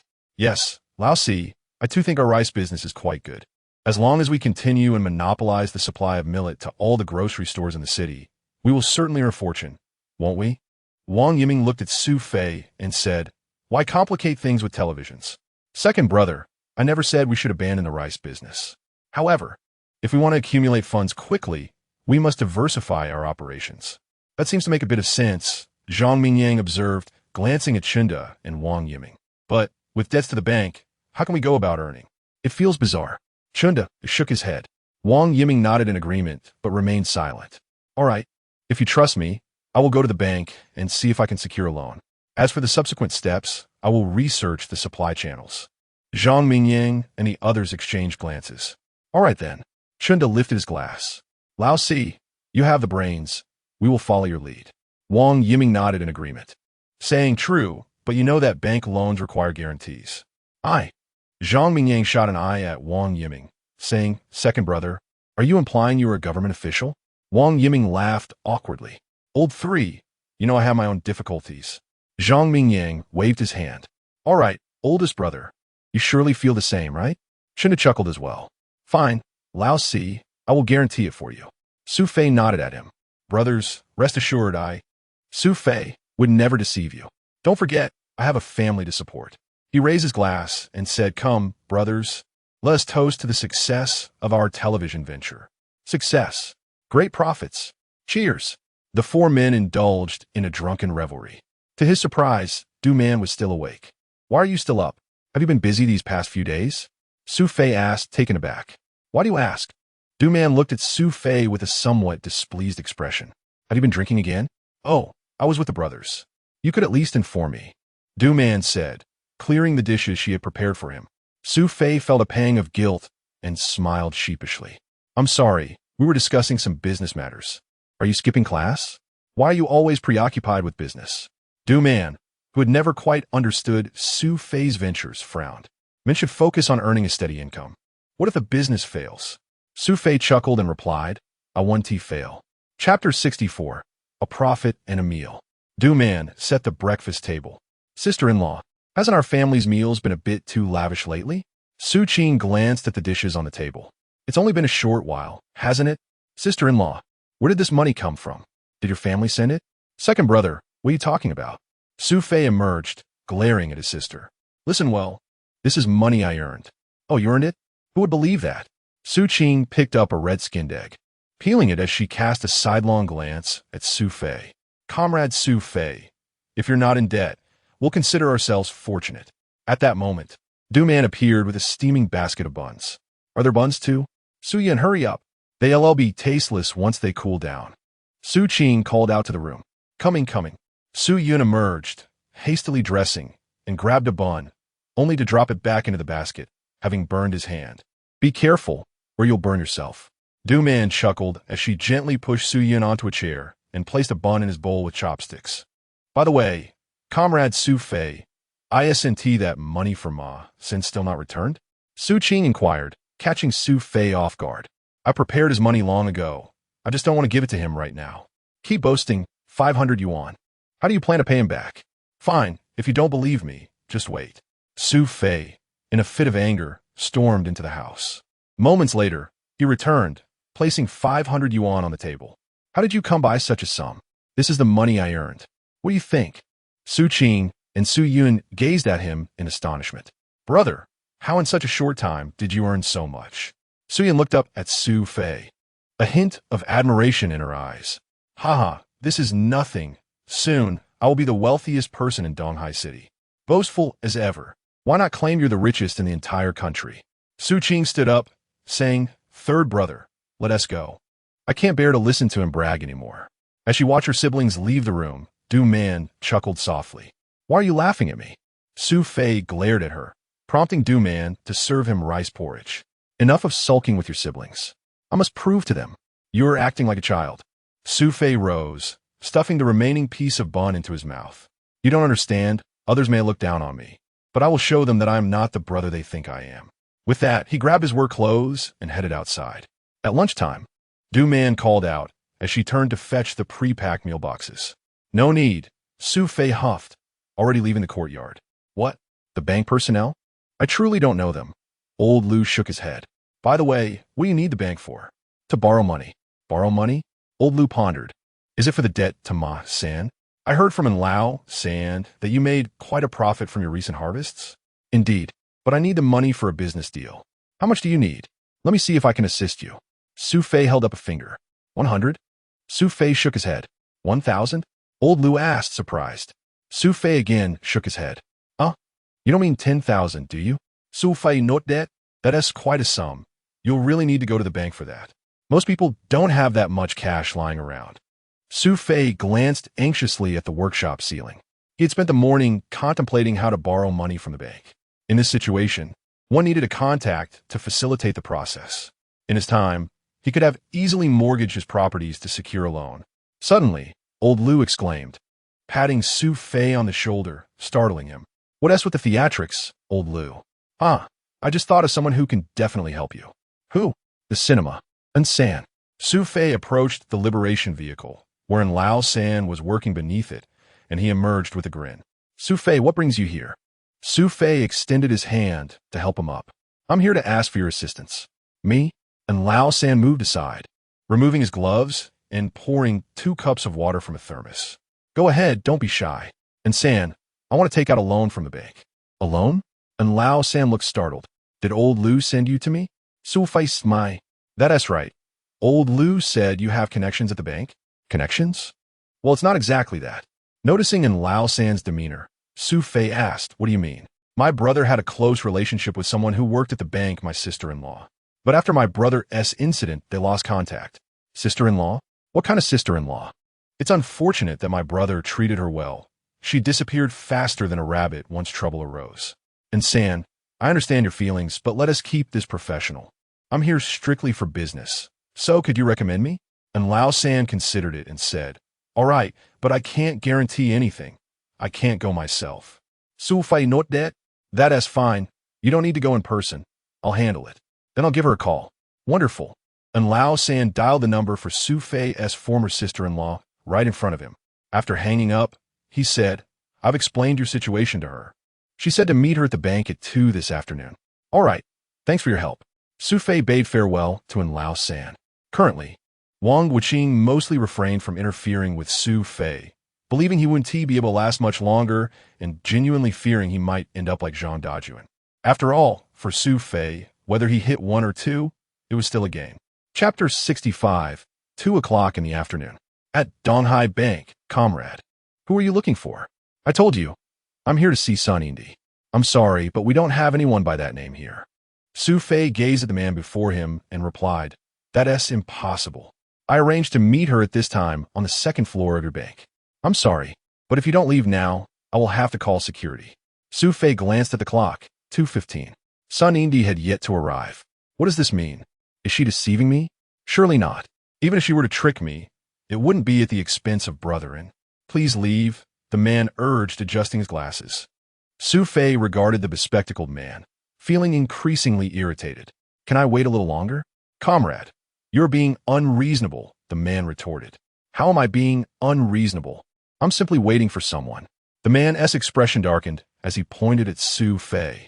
You may be waiting, but the person you seek is not here. Do you even know where you are? This is a bank, not your home, understand? With that, he reached out to shove Su Fei. What are you doing? Su Fei pushed him away. Don't touch me, you four-eyed pest. Try it again and see what happens. The bespectacled man, taken aback, pointed at Su Fei and said, Fine, just wait. I'll get security to deal with you. With that, he turned and hurried down the corridor. Su Fei felt a twinge of anxiety. After all, this was not his territory. If security arrived, he might be forcibly removed, or worse, taken to the police station. Where is she? Su Fei scanned the empty hallway. Just then, a voice called out, Who is it? Where are you? Su Fei saw the four-eyed man return, flanked by 2 others. He realized he could no longer wait. He was about to turn and leave when the 2 men rushed forward, seizing him. Come with us to security. What for? I'm just here to find someone. We'll discuss it at security. Su Fei was reluctant, but one of them reached for his waist, reminding him that security officers are often armed, especially in a bank. Let me go. Su Fei protested, knowing that sometimes it's wiser to avoid confrontation. That kid is definitely suspicious, the four-eyed man said, gesturing to his companion. Old Zhao, interrogate him thoroughly. You. Su Fei glared at him. Still glaring at me? You sure have a knack for making up names like Sun Indy. The officer nodded to the four-eyed man and assured, "Don't worry, Director Zhang. I'll handle him." Old Zhao, clearly seasoned, was adept at dealing with individuals like Su Fei. One hand rested on his waist while the other held on his Su Fei firmly. Faced with this, Su Fei had no choice but to comply. "Follow me," Old Zhao instructed as they made their way toward security. "Su Fei, is that you?" At that moment, a gentle voice came from behind. "Director Sun?" Old Zhao paused. "Director Sun?" "Su Fei Eiko, Su Pei." Not far from the staircase stood a graceful figure clad in a pink professional outfit, her hair elegantly styled in an intricate bun. She possessed fair skin and delicate features, exuding an air of authority despite being merely in her late 20s. "Is this the director's son? Sun Indy?" She approached Su Fei, her high heels clicking softly against the floor. "You are Su Fei, the one mentioned by Nguowei over the phone? You are Sun Indy?" Director Sun nodded with a smile. The four-eyed man was momentarily dumbfounded. "Director Sun, do you know him?" Sun Indy shook her head. "What about him, then?" The four-eyed man nodded vigorously. Sun Indy glanced at Old Zhao, who then withdrew his hand from his waist. "I'm sorry, Director Sunday. I wasn't aware he was." "It's fine. You may return to your duties." The four-eyed man and the two security officers nodded at Su Fei, then turned to leave. "Follow me." Sun Indy gestured, leading the way while Su Fei trailed behind her. They entered a spacious office at the end of the corridor, where Sun Indy opened the door and stepped inside. "What would you like to drink?" Su Fei surveyed the impressive office, exuding a sense of grandeur. "Quite nice," he remarked. "Nice. This is the office of a bank director," she chuckled. "Huh, forgive my bluntness." Sun Indy smiled at him and suggested, "Shall we have tea?" "Su Fei not that?" And as she brewed the tea and brought it to him, he inadvertently caught a glimpse that made his ears burn with embarrassment. As she turned to her desk, Su Fei couldn't help but admire her figure. Truth be told, before his arrival, he had imagined brother Anne's sister-in-law to be a woman in her 40s. Sun Indy? Her age doesn't seem to match. Was she merely in her 20s when she was with Nguahao? On the phone, brother Anne hadn't directly stated what he wanted from me. Sun Indy, now seated, smiled and asked, "So, Su Fei, what brings you here?" "Oh, I was hoping to secure a loan from the bank." "A loan?" Sun Indy nodded, inquiring, "What do you need it for?" "To conduct business." "You're a businessman?" Su Fei Apfim. "Interesting," she mused. "How much do you need?" 10,000, or perhaps 20,000. Sun Indy picked up a form nearby, quickly filling it out before handing it to Su Fei. "Take this to the loan department. You should receive the funds by tomorrow." "Ah." Su Fei was momentarily taken aback. "What's wrong?" "Oh, nothing." He stood and approached to accept the form. "Thank you so much." "Why the formality?" "A friend of brother and is a friend of mine." Su Fei pondered for a moment before suggesting, "How about we all have dinner together tonight?" "What? Just the three of us? Me, you, and brother and I simply want to express my gratitude." Sun Indy considered this and replied, "All right then." She stood, leaning on the table with a smile. "I will leave the arrangements to you." Su Fei note that 6 o'clock at the Yue Tower. Chapter 66. You open it. As Su Fei emerged from Sun Indy's office, he noticed the bespectacled man standing at the far end of the corridor. The man waved at Su Fei. "Did you call for me?" Su Fei approached him, sensing a hint of jealousy in the man's gaze. "Do you know our president's son?" "Well, sort of," Su Fei replied, nodding. "What do you mean, sort of?" "Knowing someone means you know them." "Why do you ask?" Su Fei Guetstein. Curiosity piqued as he glanced at the man. "Nothing much," the bespectacled man retorted, rolling his eyes at Su Fei. "Could you tell me how to get to the credit department?" Seeing the man preparing to leave, Su Fei called out, "Why do you want to know that?" He shook the loan application form in his hand. The man, visibly impatient, extended his hand, saying, "Let me take a look." "You?" "I'm from the credit department." Su Fei chuckled, handing over the form. After glancing at Sun Indy's signature, the man's expression softened slightly. "So, you're here to seek a loan from President's son?" "Indeed. I thought you." Su Fei laughed. "What did you think?" "Nothing," the man replied, eyeing Su Fei. "Follow me." Su Fei trailed behind the man down to the first floor, arriving at an office door marked Credit Department. "Have a seat and wait." The man gestured toward a bench outside. Su Fei complied, sitting down as the man entered the office. Shortly after, he emerged holding the form. "You can go to the front desk to collect your funds." "Thank you. By the way, what is your name?" Su Fei asked with a smile. What do you want to know? The man replied. Su Fei chuckled. We might as well introduce ourselves since we've crossed paths. Let's be friends. The man's previously tense expression relaxed into a slight smile as he assessed Su Fei. All right, you seem decent enough. My name is Li Zhan. If you need anything, just let me know. I'm Su Fei, Su Fei said, extending his hand for a handshake. After exchanging a few pleasantries, Su Fei went to the front desk and collected 20,000 yuan, waving the money at Li Zhan as he departed. Watching Su Fei leave, Li Zhan furrowed his brow, pondering, what is this young man's connection to President's son? Sun Indi, why was I unaware of this name? He headed upstairs to the president's office. Come in, Sun Indi said, glancing up from her paperwork as Li Zhan entered. What brings you here? Nothing much, just thought I'd drop by, he replied. Sun Indi looked up. Have a seat. There's freshly brewed tea over there. Li Zhan nodded, pouring himself a cup. Are you free tonight? No, she answered. Why do you ask? Li Zhan smiled. I was hoping to invite you to the movies. Sun Indi paused, looking at him intently. What is it that you really want? I just wanted to know if you were available tonight, he insisted. Sun Indi chuckled. All right, were you not just asking about that young man? What is his purpose? Li Zhan awkwardly lowered his head. Well, Sun Indi thought for a moment. He is a friend of Nguahao's brother. Upon hearing the name, Li Zhan stiffened, looking up at Sun Indi. His friend? Don't be alarmed. Nguahao hasn't contacted me in ages. This time, his friend is here for a loan, which is why he sought me out. So, your plans tonight are related to him? Li Zhan inquired, receiving a nod from Sun Indi. This, Li Zhen azitata. If he wants to express his gratitude and invite me to dinner, what is the issue? Isn't Nguahao coming too? Yes, of course. Li Zhen contemplated, then I'll join as well. You? Yes. He didn't invite you. And besides, what is your standing here? Li Zhan stood up, stating, I'm your boyfriend. Why shouldn't I go? Boyfriend? Does anyone know? Sun Indi teased. I thought you didn't want me to mention it. That we wait until we're married. Li Zhen replied, somewhat aggrieved. Fine, it's just dinner. Nguahao isn't a stranger. I've already shared my relationship with his brother, she said, pushing him out. Frustrated, Li Zhen left, grumbling internally. That's Su Fei. From the moment I saw him, I sensed he was a rival. Now it turns out he is connected to the Yin family. The more he thought about it, the angrier he became, and as he glanced back at the office, a plan began to form in his mind. Meanwhile, Su Fei hurried to Zhang Mingyang's home.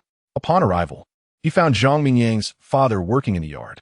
Old man, this is for you, Su Fei said, holding up a jar of liquor he had obtained from the distillery. This liquor was top-quality Erguo too, and Su Fei had learned that the old man had a taste for it.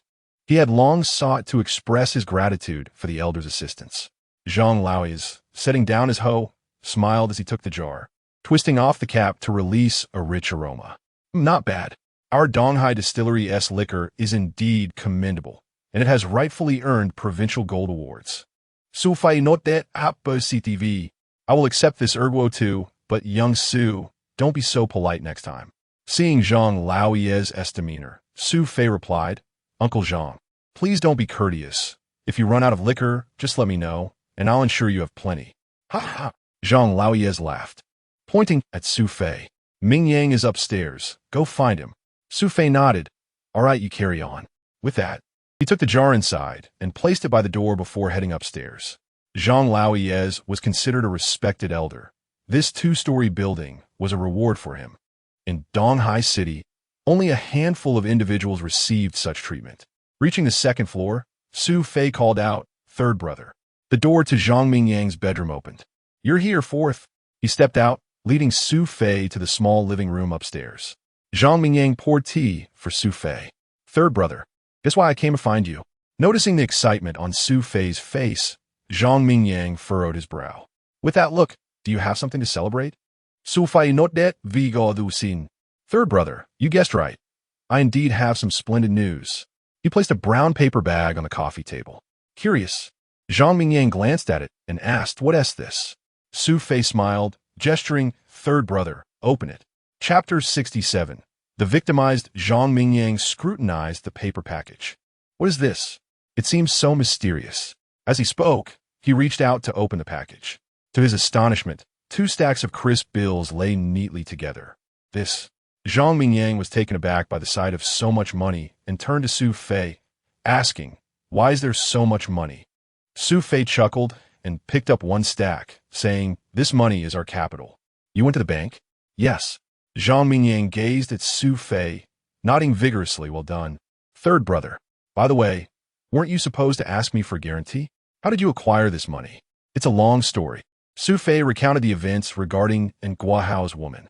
"The president of Donghai Bank? I know her. Her name seems to be Sun Ying." Su Fei noted that. "Her actual name is Sun Yingdi. She is from the south." And Sangha mentioned that this girl came here to study, and one night, while out, she encountered a few ruffians who intended to harm her. And Guahao rescued her, and from that day onward, she has been with him. "So that is how it is." Zhang Mingyang clapped Su Fei on the shoulder, exclaiming, "This is truly a stroke of luck for us." "Indeed," Su Fei replied with a slight nod. "With this money, we can set off." "Set off?" "Yes, third brother. You know many people. Can you check with your contacts at the department store? It will be best to speak with someone in charge of procurement and ascertain the location of the television factory, so we can pay a visit." After a moment of thought, Zhang Mingyang replied, I actually have a friend at the second department store who works in procurement. I'll ask him tonight." Su Fei produced 50 yuan. "Here, what is this for?" "Third brother, you can't go empty-handed."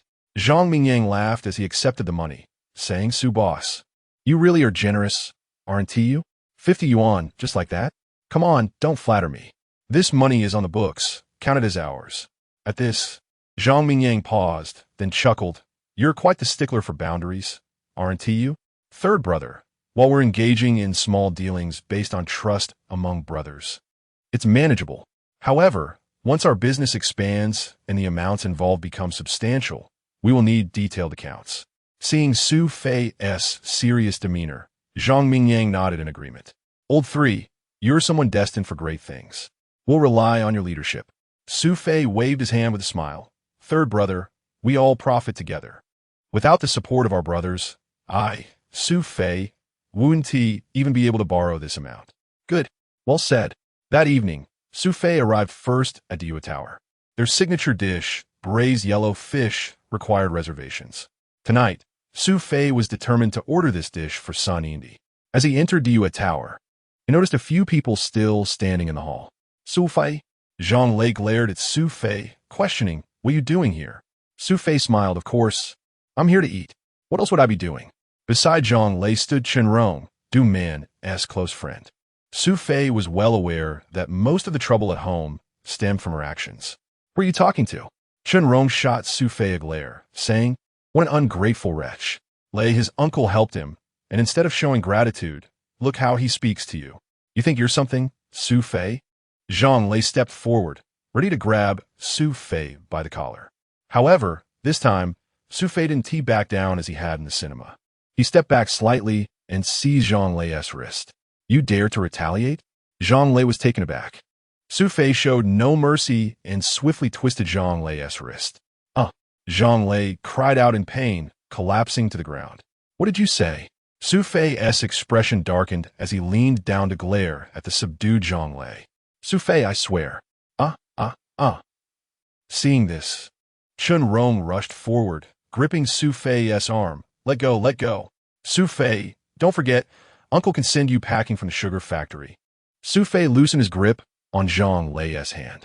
Zhang Lei, gasping in relief, shouted, "Su Fei, let me go. Do you want to get kicked out of the sugar factory? Let go." At that moment, a voice called out, "Su Fei, what are you doing?" A figure rushed in from the entrance. Su Fei recognized her as Sister Zhang from the grocery store, accompanied by a burly man sporting a beard.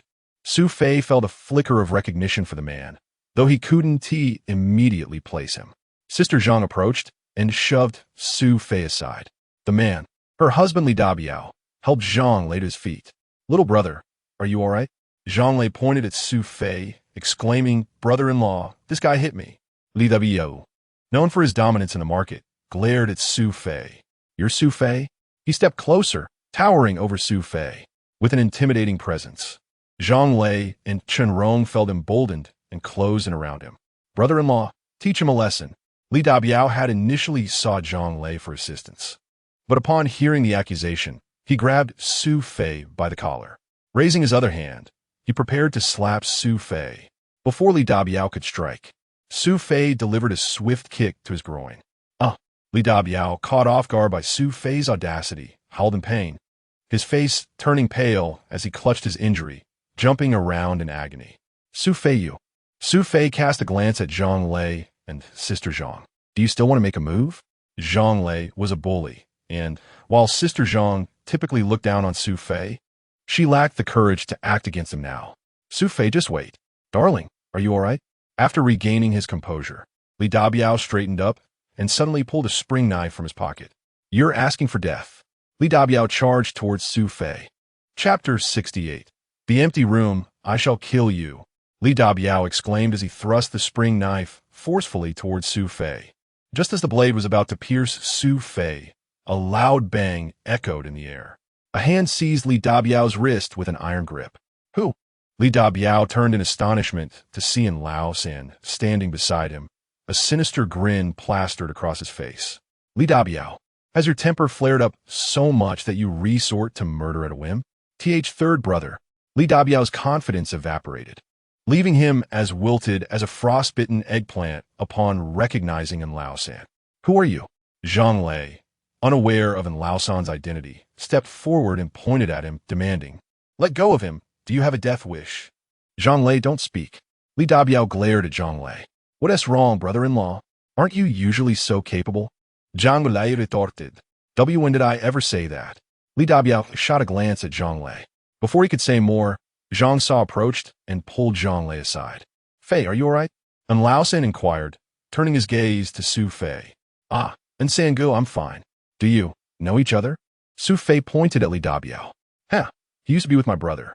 Li Dabiao, aren't you the one selling meat? What brings you here to play the fool? Lao San spoke with unabashed disdain. Li Dabiao, with no retort to offer, forced a smile and replied, Third brother, I was merely treating my little brother-in-law to a meal. By the way, when you have time, shall we share a drink? Get lost, and Lao San waved him away. Su Fei is my brother. We are here today to drink. What was that about pulling a knife earlier? This, Li Dabiao faltaret. Momentarily taken aback by Su Fei's connection to Lao San. Third brother, I didn't know Su Fei was your brother. His face paled, quickly transforming into an obsequious smile as he approached Su Fei. Old brother, I apologize. It was all a misunderstanding. Brother-in-law, you and he. Zhang Lei interjected, annoyed by Li Dabiao's sudden submission, but Lao San shot him a warning glare.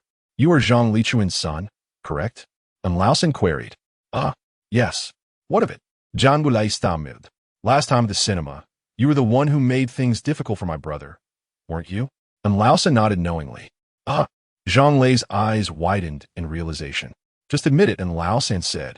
Li Dabiao seized the opportunity and pulled Zhang Lei closer, admonishing, How do you speak to third brother? What's wrong with what I said? Zhang Lei shot back, glaring at Lao San. Are you? Li Dabiao hesitated, knowing he still needed Zhang Lei's favor. He subtly gestured to his wife, who promptly led Zhang Lei away. Don't pull me, sister. That old man. Li Dabiao cast a fearful glance at Lao San. Third brother, please, don't take offense. It's just my uncle. He spoils him. Lao San ignored him. Fei, let us go upstairs. Third brother. Li Dabiao trailed behind, wishing to clarify further, but Su Fei had already ascended the stairs with Lao San. Sighing, Li Dabiao glared at Lao San's retreating figure, frustrated, and turned back towards the room he had reserved. Brother-in-law, why were you so scared just now? Who is that old man? Zhang Lei asked, a hint of anger in his voice. My brother, you truly do not know who you have offended just now? Li Dabiao shook his head, sitting down with a cup of tea, quenching his earlier thirst. Have you heard of the infamily in Donghai? The infamily? Zhang Gulai pondered. I know of them. Weren't you previously associated with Guahao? Indeed, he is Guahao's brother. Zhang Lei's eyes widened in alarm. Brother-in-law, why didn't you say so earlier? Li Dabiao shook his head in exasperation. You must listen to me first. Lei, is this infamily truly formidable? Chun Rong interjected curiously. Zhang Lei appeared dazed, staring blankly for a moment before nodding. I've really got myself into trouble. He grabbed Li Dabiao's arm, imploring, brother-in-law, what should we do? That Lao San won't send someone after me, will he? That would be unfortunate, Chun Rong scoffed. What makes him so powerful? Does Donghai revolve around him? Darling, you don't understand. Some matters exist beyond the reach of the law. I refuse to believe that. Chun Rong's expression darkened. Lei, do not fear. If he dares to do anything, I will inform my father. Li Dabiao raised an eyebrow at Chun Rong. Your father? Zhang Lei suddenly seemed to recollect something, turning to Chun Rong. Right? How could I forget about uncle? He then looked back at Li Dabiao and continued, Brother-in-law, allow me to introduce Chun Rong, my girlfriend. Her father is the deputy director of the Chengnan Sub-Bureau. Are you referring to Chun Chong? Li Dabiao inquirat. Zhang Lei nodded. Li Dabiao shuklat khartili. Ah, my dear brother. With such a formidable father-in-law, what do you have to fear from in Lao-san? Why didn't you mention this earlier? Brother-in-law, what father-in-law? Chun Rong and I are not married yet, Zhang Lei replied, a hint of embarrassment creeping into his voice as he glanced at Chun Rong. Oh, right. I got ahead of myself. Since your father is Director Chun, then everything will be fine. Just wait. I'll have a word with Lao-san to put his mind at ease. Li Dabiao called out to the door, bring out the dishes. Meanwhile, upstairs, Su Fei had just escorted Sun Indi into the room. As he closed the door behind him, Li Jun ascended the staircase from around the corner. Comrade, which room are you in? The attendant inquired. Li Zhen Baoja momentarily. Is there an empty room nearby? Yes, there is. Open one for me. The attendant led him into the adjacent room. Once inside, Li Jun ordered only 2 dishes and promptly shooed the attendant away. He opened the window and stood by it, finding that he could hear Su Fei and the others clearly from that position. He overheard Su Fei's voice. Director Sun, I truly appreciate your help this time. Don't mention it. A friend of third brother is also a friend of mine. Correct, third brother? And Lao-san chuckled. Are you doing well these days? And Lao-san continued. Not too bad. Have you married yet?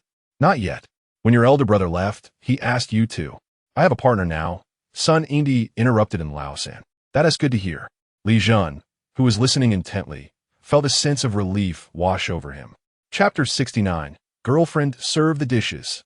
Li Jun called for the waiter to enter. By the way, bring me a bottle of Donghai Lao Jiao. The waiter paused for a moment. Sir, are you drinking it by yourself? Yes, indeed. Is that a problem? I'm in a celebratory mood, so hurry and bring it. The waiter shook his head and turned to leave.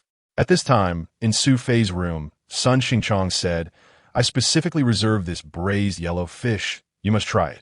Sun Indi smiled as she took a bite. Although as a southerner, she was not particularly fond of sea fish. This dish of braised yellow fish made her nod in approval. Third brother, do you remember? We had this dish the first time we dined here as well. And Lao-san smiled and nodded. That time, my elder brother dealt quite harshly with those 3 rascals in the adjacent room. Su Fei, sensing a story, asked with a smile. Third brother, do tell. Just then, there was a knock at the door. Su Fei stood up to open it. Li Dabiao stood at the entrance, holding a drink. Upon seeing Su Fei, he glared, offering him an unfriendly countenance as he strode in. Li Dabiao, what brings you here? And Lao-san shot a sidelong glance. Third brother, I didn't expect to find you with Sunning here. We're all acquaintances today, haha. I saw you getting angry with my brother-in-law downstairs. So I thought I'd come up to talk. Li Dabiao snarat. I think third brother should just let it go. Let it go? You think I and Lao-san would simply let this little brat off the hook? Li Dabiao sat down next to Lao-san with an air of arrogance. I want to introduce someone to you. If I mention this person, you might reconsider involving my brother-in-law. Who is this person to hold such influence? Chun Chong. Upon hearing that name, Lao-san's expression stiffened. What about it?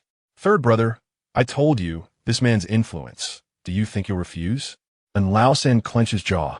Chun Chong, what is his connection to your brother-in-law? Li Dabiao shukalat. Third brother, you likely can't guess. Chun Chong is actually my brother-in-law's father-in-law. What?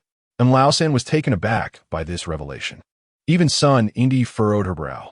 As the president of Donghai Bank, she was well aware that Chun Chong from the Chengnan branch was a figure who thrived in both the legitimate and underworld spheres. Third brother, Sun Indi gently patted Lao-san's hand, and Lao-san took a deep breath. All right, you've said your piece. We still have drinks to enjoy, so please leave us be. Ha! Third brother, I came to toast you. Here. And Lao-san raised his hand to interrupt. No need. Fine, then I shall take my leave. Having achieved his objective, Li Dabiao stood up, but noticed the braised yellow fish. Let me taste this. Haha, delicious. He tossed down his chopsticks and laughed heartily as he exited. Such a bully. And Lausen glared at the departing Li Dabiao and downed his drink in one go. Third brother, people like him aren't worth your concern. Su Fei remarked, glancing at Sun Yindi. Just who is Chun Chong? He asked the deputy director of the Chengnan branch, leveraging his position to command respect from many in the underworld. In Donghai, his name carries more weight than any boss. Sun Yindi replied, turning to Lausen. I recall that Hao Ge had to pay tribute to Qin Chong back then, right? And Lausen nodded. Come now, let's not dwell on unpleasant matters. Yindi, you've assisted my brother immensely this time. I owe you a toast. Sun Yindi smiled, raising her glass. Third brother, there's no need for pleasantries between us. It's been a while since we shared a drink. And Lausen exchanged a knowing glance with Su Fei. To that, Su Fei raised his glass. The three clinked their cups. Drinking heartily, after several rounds, Sun Yindi began to feel the effects of the alcohol. Third brother, shall we call a night? And Lausen nodded. That's fair. You have a busy day ahead, unlike us. Yindi, let Su Fei see you off. Sun Yindi looked at Su Fei. This man, 2 years her junior, had a tall stature that bore a striking resemblance to Nguyen Hao. It seemed she had an inherent weakness for tall men. She smiled and stood. Su Fei, I shall trouble you. Su Fei hurriedly stepped forward. Sister Sun, may I assist you? Sun Yindi nodded. Yes, I'm feeling a bit unsteady. Su Fei took her arm to support her, and Lausen opened the door and led the way out, with Su Fei following closely behind. At that moment, Li Jun opened the door slightly. Upon seeing Su Fei assisting Sun Yindi out, his eyes widened. Hey, what are you doing? Let her go. Li Jun staggered out, grabbing Su Fei by the collar. You little brat. Do you know whose woman she is? Mine. Li Zheng's. Su Fei recognized Li Jun and replied, Li Jun, you've had too much to drink. I'm just helping Sister Sun down. She has had quite a bit tonight as well. Sister Sun? That sounds sweet enough. Do you think you're entitled to call her that? Li Zhen. Sun Yindi glared at him angrily. What nonsense are you spouting? How am I your woman? Li Jun was taken aback, pointing at her. What do you mean? How are you not my woman? Sun Yindi pulled Li Jun along as they headed downstairs. Just then, Lausen approached, pointing at Li Jun. Who is this? Sun Yindi shook her head. Just a friend I mentioned. Oh, Lausen, realizing the relationship, refrained from further comment and escorted Sun Yindi and Li Jun to the entrance. All right. Sun Yindi pushed Li Jun firmly. Li Jun swatted her hand away. Don't interfere. I'm telling you, Sun Yindi, I won't allow other men to touch you. Sun Yindi tugged at him as they walked away. Watching the pair leave, and Lausen sighed softly. Who would have thought Sun Yindi would end up with such a man? And Lausen and Su Fei made their way home. But before they could get far, a shrill scream echoed from the direction Sun Yindi had just departed. Chapter 70. What to do if you lose? The piercing scream roused Su Fei from his stupor, his substantial alcohol tolerance rendering the effects of the drink nearly inconsequential. It was Sun Yindi. I must go and see. Su Fei instructed Lausen to wait there and turned to hasten towards the source of the commotion. As he rounded the corner, the dark alley was filled with the sounds of a quarrel. What are you doing? Let go. Following the cries, Su Fei sprinted forward. Upon reaching the mouth of the alley, he beheld a group of individuals encircling Sun Yindi and Li Jun. Li Jun lay sprawled on the ground, his mouth spewing an array of substances, rendering him a complete mess. He appeared incapacitated, whether from drink or a beating was uncertain. Stop it. Su Fei Bao Lao. The men accosting Sun Yindi turned to gaze at the approaching Su Fei. Another meddler. Who the hell are you? This is none of your business. Go on with your life, or you'll regret it. In response, Su Fei crouched down and picked up a brick from the roadside. What the hell? This guy is looking for trouble. Two of the assailants advanced menacingly towards Su Fei. Release her. Su Fei commanded. Release her? Who do you think you are to tell us what to do? One of them brandished a switchblade, flicking it open with a menacing snap, brandishing it before Su Fei. Are you looking for a fight? Get him. Sun Yindi, recognizing Su Fei, struggled against her captors but was firmly held by two ruffians. Be careful, they have knives, she warned. Without waiting for the adversaries to strike, Su Fei charged forward. The knife wielder lunged at him, but Su Fei deftly pivoted, channeling his momentum to bring the brick crashing down upon the assailant's head. The man shrieked, collapsing to the ground. The second thug hesitated, but Su Fei seized the moment. The brick in his hand shattered, leaving him with only a fragment, which he hurled with precision at the second attacker's face. Damn! The man staggered back, clutching his face. My teeth, ah? Su Fei stepped forward and delivered a kick, sending the thug sprawling to the ground. He then picked up the knife from the ground. Let her go. The two henchmen, witnessing their leader's defeat, lost their nerve, releasing Sun Indi and fleeing. Su Fei approached Sun Indi. Sister Sun, are you all right? Sun Indi had just managed to break free, but the adrenaline faded, leaving her weak. She felt dizzy and collapsed into Su Fei's arms. Su Fei, what happened? And Lao San arrived just then. The two thugs Su Fei had dispatched, realizing they were outmatched, also retreated. Su Fei understood that pursuing them would be futile, so he called for Lao San. He carried Sun Indi on his back, while Lao San supported Li Jun. Coincidentally, Sun Indi's home was along the same route as Su Fei's, while Li Jun lived nearby. As they walked, Su Fei found carrying Sun Indi effortless. Being a southern woman, she was slight of build, and his larger frame bore her without strain. Upon arriving at the East Sea Bank housing complex, she said, "Put me down." Throughout the journey, Sun Indi had remained quite lucid. She merely wished to be carried by Su Fei. His sturdy back reminded her of Nguahao. "Thank you," she said, meeting Su Fei's gaze. "Would you like to come in for a while?" Su Fei hesitated, her invitation stirring various thoughts. "Perhaps another time." "No." Sun Indi interjected abruptly, turning towards the building. "Goodbye, Sister Sunday." She waved back, though a glimmer of tears shimmered in her eyes. Su Fei watched as she faded into the night, realizing that beneath her seemingly strong exterior lay a multitude of concealed emotions. He felt the dampness of her tears soaking through his shirt. "What happened to your arm?" Duman pointed at Su Fei's sleeve. He glanced down to find a gash where the knife had sliced through, revealing a shallow wound on his arm. What on earth transpired? Su Fei, wishing to alleviate Du Man's concern, shook his head. "I just had too much to drink. I must have caught it on something. You should really drink less." Du Man admored his head lightly. Su Fei waved his hand dismissively. "I wish I could, but I had to drink last night." "What drinks could possibly be so essential that you must consume them? Did someone hold a gun to your head?" Su Fei chuckled at Du Man. "Not quite, but I'll try to abstain next time." He raised his hand in a mock pledge. Du Man shook her head, smiling. "You've said that countless times, haven't you?" Su Fei laughed and stood. "By the way, I might have to go on a business trip in the coming days." "A business trip?" Du Man looked at him perplexed. "What business does the sugar factory have that requires a workshop worker like you to attend to?" "This trip is for my own venture," Su Fei replied. Du Man did. Curiosity piqued. "What are you planning to sell this time?" Su Fei Godin, Dao Le Xian. "What? Are you out of your mind? Where on earth would you get the funds to resell televisions?" "Money is not an issue," he said, retrieving a shoebox from beneath the cabinet. "Take a look." Du Man opened it, eyes widening at the sight of 20,000 yuan. "So much money. What if you lose it? Do you lack faith in me?" Su Fei retorted playfully. Du Man shook her head. "I just think our current life is quite satisfactory. You mentioned your brother is in the south, earning 7 or 8,000. This time, I'm certain I'll surpass his earnings. When are you leaving?" Du Man inquired. Su Fei Fadawen.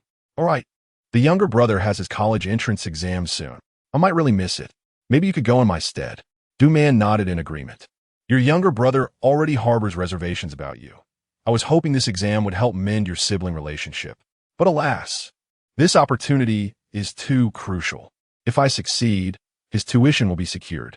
As they conversed, a knock echoed from outside the door. "Is Su Fei there?" Chapter 71. The delicacy. Su Fei stepped outside and saw Shun Shuming entering through the courtyard gate. "Director Shun, what brings you here?" Su Fei inquired, somewhat taken aback. Shun Shuming, however, wore an expression of displeasure and replied, "You rascal, where have you been these past few days?" Su Fei chuckled and welcomed him into the house. Du Man rose to greet them and went to the kitchen to brew tea for Shun Shuming. "Don't trouble yourself, Du Man. You carry on with your tasks. I wish to have a chat with Su Fei," Shun Shuming said, and Du Man nodded with a smile, tidying the dishes without further ado. Su Fei turned to Shun Shuming and said, "Director Shun, I have indeed been quite busy these past few days." "Busy with the new business, I presume?" Shun Shuming smiled slightly at him. Su Fei hurriedly asked, You are aware of it? Indeed, I ran into old Lou yesterday, and he mentioned that you were looking into loan matters. Shun Shuming explained. Su Fei nodded. Any progress? The funds have already been secured. Oh, Shun Shuming looked at Su Fei with surprise, saying, Su Fei, is there anything in this world that you cannot accomplish? Director, please do not jest. This is primarily due to the guidance of old Lou. He advised me to seek out Brother and San, and that is how I managed to secure the loan. Su Fei replied, Oh, and Lao San possesses such capabilities as well. Shun Shuming chuckled and continued, I did not come here for no reason, since the rice is out. Are you planning to procure some more? So soon? Su Fei was startled. Based on his expectations, the previous batch should have sold more slowly, as it had just been sold. Indeed, I did not anticipate this either. Now, people from not just our street, but also from the north and west sides of the city are coming to buy rice at our Shanghai grocery store, Shun Shuming explained, glancing at Su Fei. This time, could you possibly procure a larger quantity?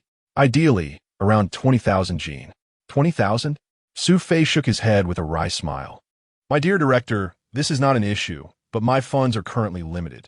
Did you not just secure a loan? That money has other uses. Is that so? Shun Shuming pondered briefly and suggested, how about I have the finance department advance you a portion?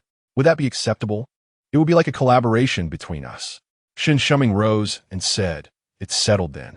Wait here and take the money from the grocery store as soon as possible. Several grain stations are pressing me. Su Fei not that? I'll escort you, he offered as he walked Shun Shuming to the door. By the way, Su Fei, why don't you consider working at our grocery store? Huh? Su Fei was momentarily taken aback. What, are you unwilling? Not all, it's just that. Su Fei thought for a moment. His current position at the sugar factory was quite relaxed. Wang Wuqing was not as strict with him as before, and Zhang Dajuan had also become much more restrained since their last encounter. Well, all right, I won't press you further. The door of the grocery store is always open for you. Think it over and let me know, Shun Shuming said, giving Su Fei a pat on the shoulder. Kid, I believe in you. You will surely accomplish great things in the future. Su Fei smiled and waved his hand. Director, please do not tease me. Ha ha, enough of that, Shun Shuming replied as he took his bicycle and left. Brother, it's time for school. Su Yun emerged from behind him. Be careful on the way, Su Fei said, ruffling Su Yun's hair. Got it. Su Fei glanced back at the courtyard. Why hasn't Su Qing come out? He asked. She said she would sleep for a bit, Su Yun replied. Su Fei furrowed his brow. Typically, his sister was the most punctual of them all. With the impending college entrance examination, why was she being so negligent? He turned and entered the courtyard. Upon reaching Su Qing's window, he peeked inside and saw her lying in bed, her complexion somewhat pallid. Hurry, Du-man, Su Fei called out. What is it? Du-man, having come out of the kitchen, looked at Su Fei. Go check on Su Qing. She seems unwell. Really? Du-man quickly opened Su Qing's door. Su Qing, what is wrong? She asked, moving to the bedside. I'm fine, just a bit tired. Su Qing slowly opened her eyes.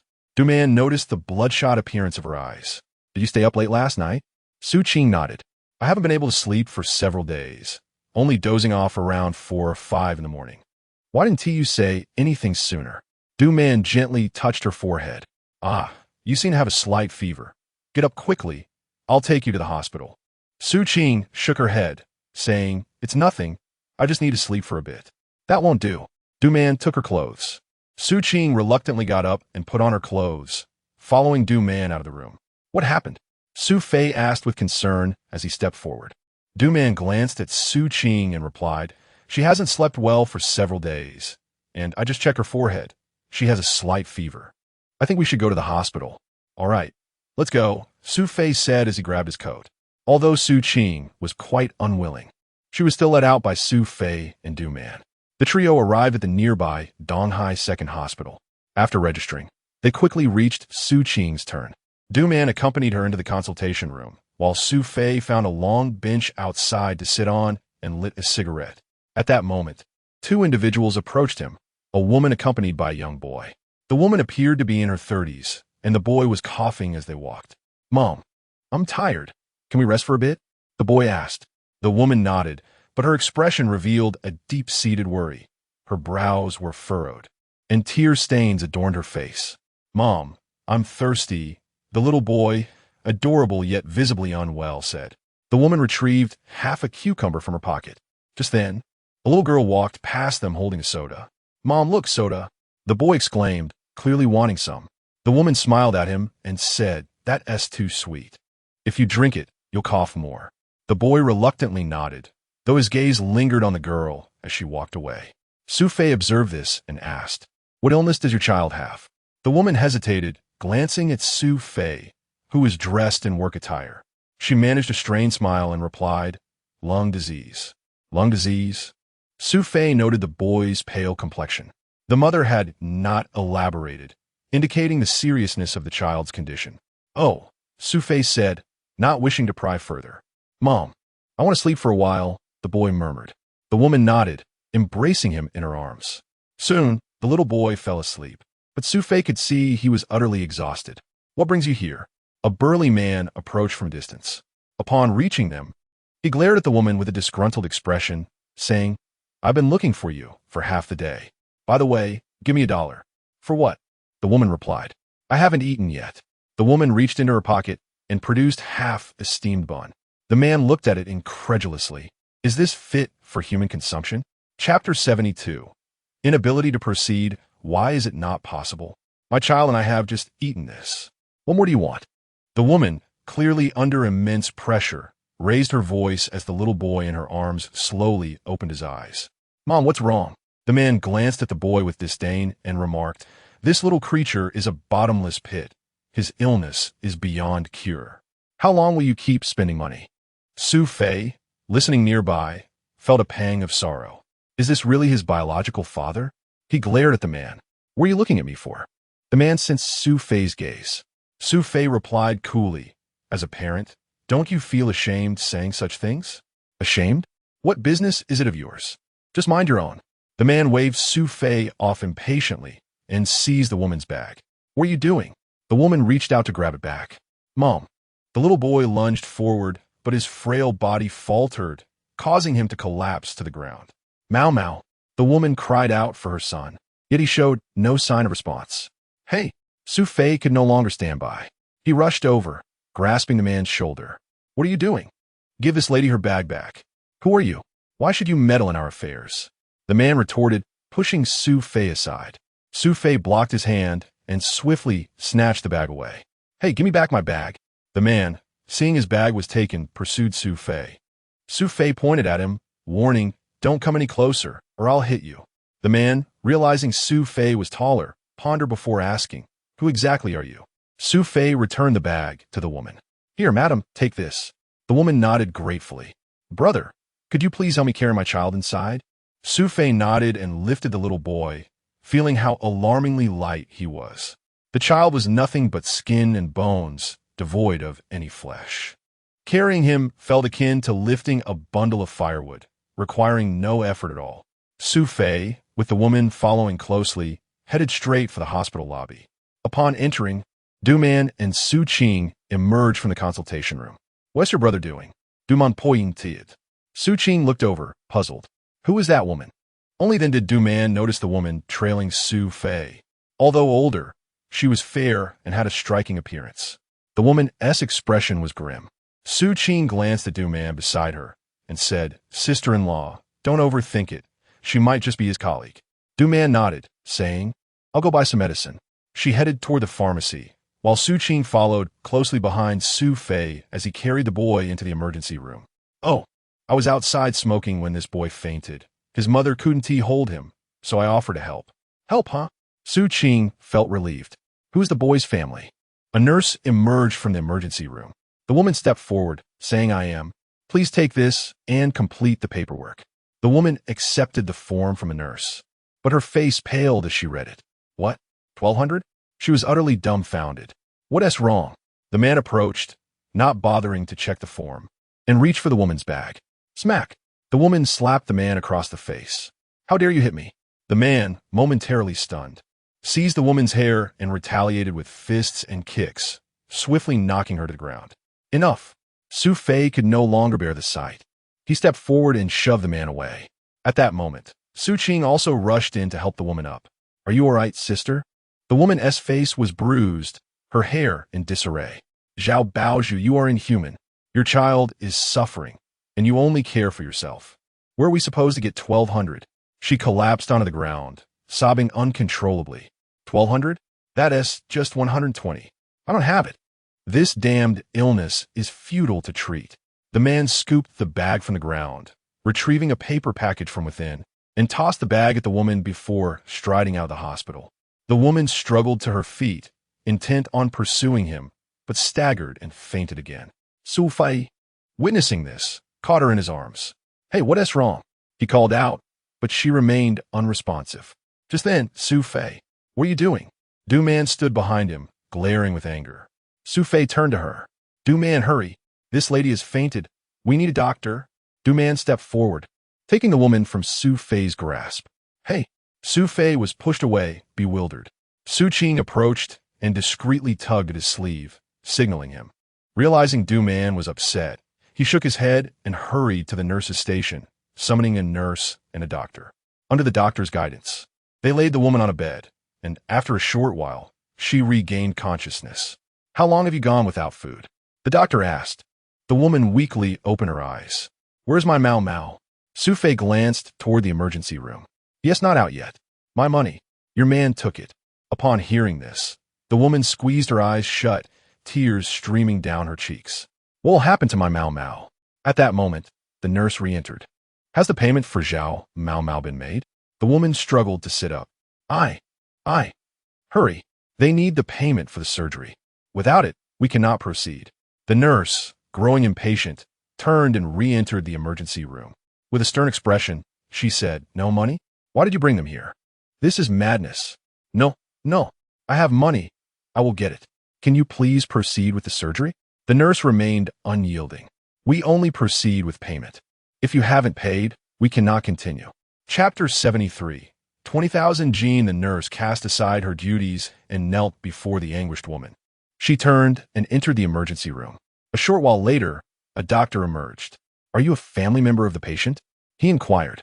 The woman scrambled to her feet. Never mind. Your son's illness is beyond treatment. You lack the funds. Just take him away. After speaking, he glanced behind him, where several nurses were wheeling the boy out. Doctor, this cannot be.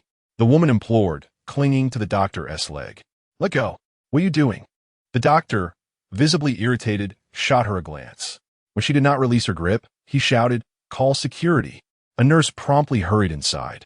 At that moment, Su Fei stepped forward. Doctor, what ailment does the boy have? A pulmonary cyst, the doctor replied. Then why do you say there is no hope? Su Fei pressed. We cannot afford the surgery. If the child cannot undergo the operation, he risks suffocation at any moment. You see, they have no money. Su Fei turned to the woman. Sister, stop crying. I will lend you the money. Upon hearing this, the woman collapsed to the ground, fervently bowing her head in gratitude. Get up, sister. What are you doing? Su Fei helped her to her feet. Doctor, proceed with the surgery. I will handle the payment. The doctor regarded Su Fei and nodded. Very well. Just then, security personnel arrived. What's going on? The doctor explained briefly, and the men glared at the woman. Don't cause a scene. Just focus on the treatment. The woman nodded in compliance. Su Fei took the bill to the payment counter, having the exact amount on hand. Watching the nurse enter the emergency room, the woman's heart finally settled. She turned to Su Fei. Benefactor, you are our savior. I cannot express my gratitude enough. She knelt once more. Enough, sister, please rise. It was merely a small act. Do not dwell on it. Su Fei assisted her up. The woman wiped her tears and said, Benefactor, what is your name? I wish to remember you, so that my son, Mao Mao, can also know you. Our entire family must remember you. Su Fei waved his hand. Sister, I am Su Fei. There is no need for that. As long as the child is safe, that is enough. Is it all right if I call you little brother? She asked. Of course, sister. You are older than me, so it is entirely appropriate. The woman nodded. Little brother, I am Yang Liping from Yangsha Gang. My husband, the one who just tried to rob me, is Zhang Baozhu. We are from the same village. She introduced herself and shared a bit about her family situation. I realize this is a considerable sum, but rest assured, even if I must sell my house, I will repay you. Seeing her determination, Su Fei reassured her, Sister, you worry too much. I trust you, which is why I lent you the money. As for when you can repay me, I am not in a hurry. At this moment, Du Man approached and offered some comforting words to Yang Liping. Aware that Su Qing still needed to attend school, he gave Yang Liping a few instructions, advising her to seek him out at the Donghai sugar factory if any difficulties arose. The three then exited the hospital. Darling, are you feeling jealous? Su Fei asked Du Man softly on their way back. Go on, who is jealous? Du Man replied, slightly embarrassed. Su Fei chuckled, noticing her flushed cheeks, and playfully nudged her with his shoulder. What has my wife become so petty about? Seeing him continue, Du Man retorted, stop it. Su Fei quickly waved his hands in mock surrender. The couple enjoyed a light-hearted conversation as they journeyed.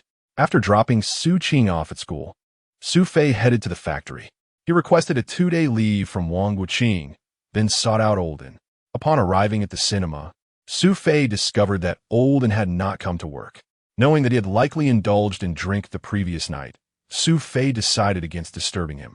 Instead, he visited the grocery store, where he obtained a loan agreement from Shun Shuming, and with the note in hand, he collected 4,000 yuan from the finance department. This would serve as the capital for purchasing 20,000 jin of millet. This time, he intended to manage the venture himself.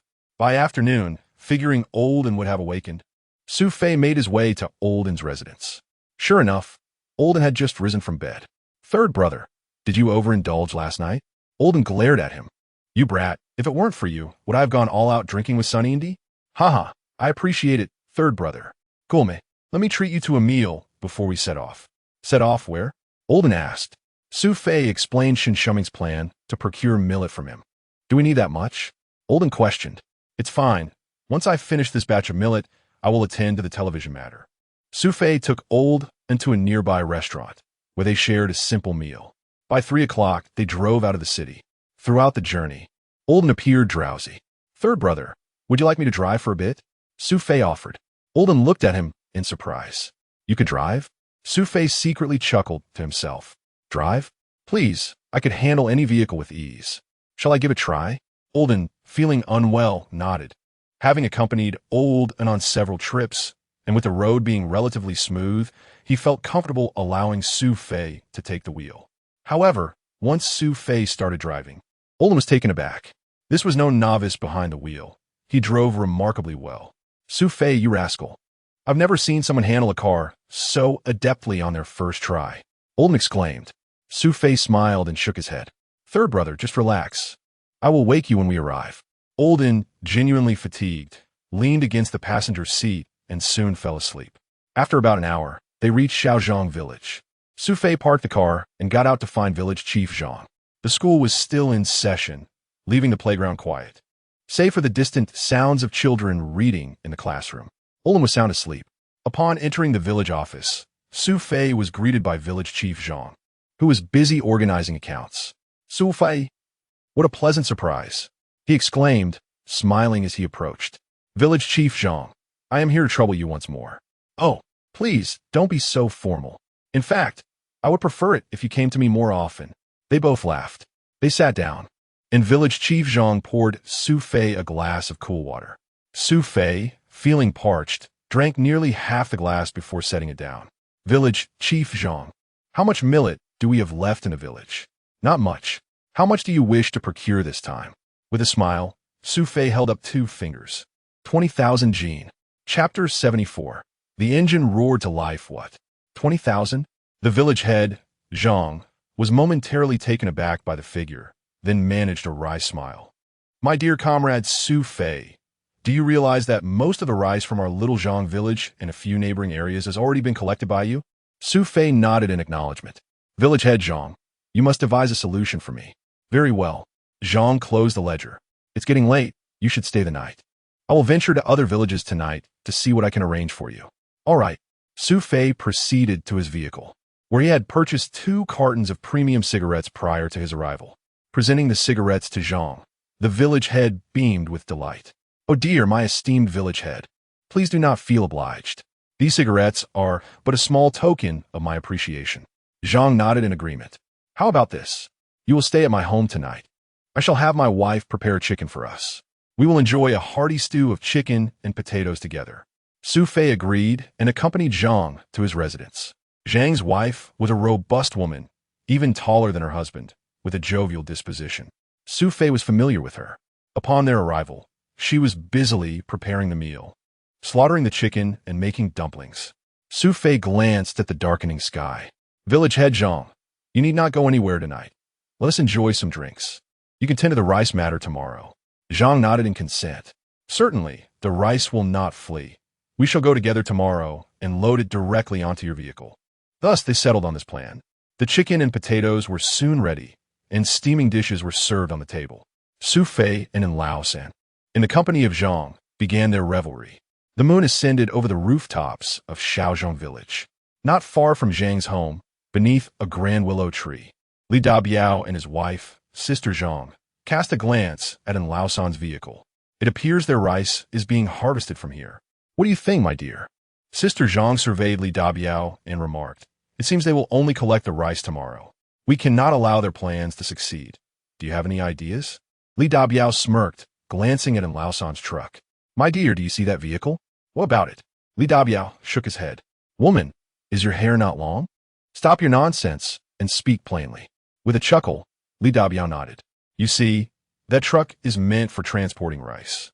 If it were to break down, how would they transport their harvest?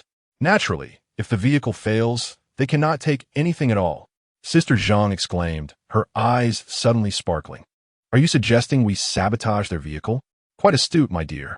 If the truck is incapacitated, no matter how much rice they collect, they will be unable to transport it. Indeed, then you must go and disable their vehicle. Li Dabiao nodded, exuding confidence. Do not worry, I will handle this matter. Under the cover of night, Li Dabiao swiftly approached Lao San's truck. He first let the air out of the tires, then located the crank handle, knowing that without it the engine would not start. What are you doing with that? Li Dabiao grinned as he forcefully hurled the crank into the nearby river. Without this, they will not be able to start their vehicle. Really? Of course, just wait and see. The following day, they acquired an abundance of mountain delicacies, freshly picked mushrooms, a variety of wild greens, and a rabbit recently hunted by village head Zhang. Su Fei, let us stew the rabbit this morning. Rabbit and potatoes will be far more delectable than last night's chicken. With the addition of those mountain treasures, Su Fei and Lao San savored their meal heartily. After breakfast, Zhang led the two of them outside. As Lao San approached the truck, he noticed the crank was missing. Third brother, look.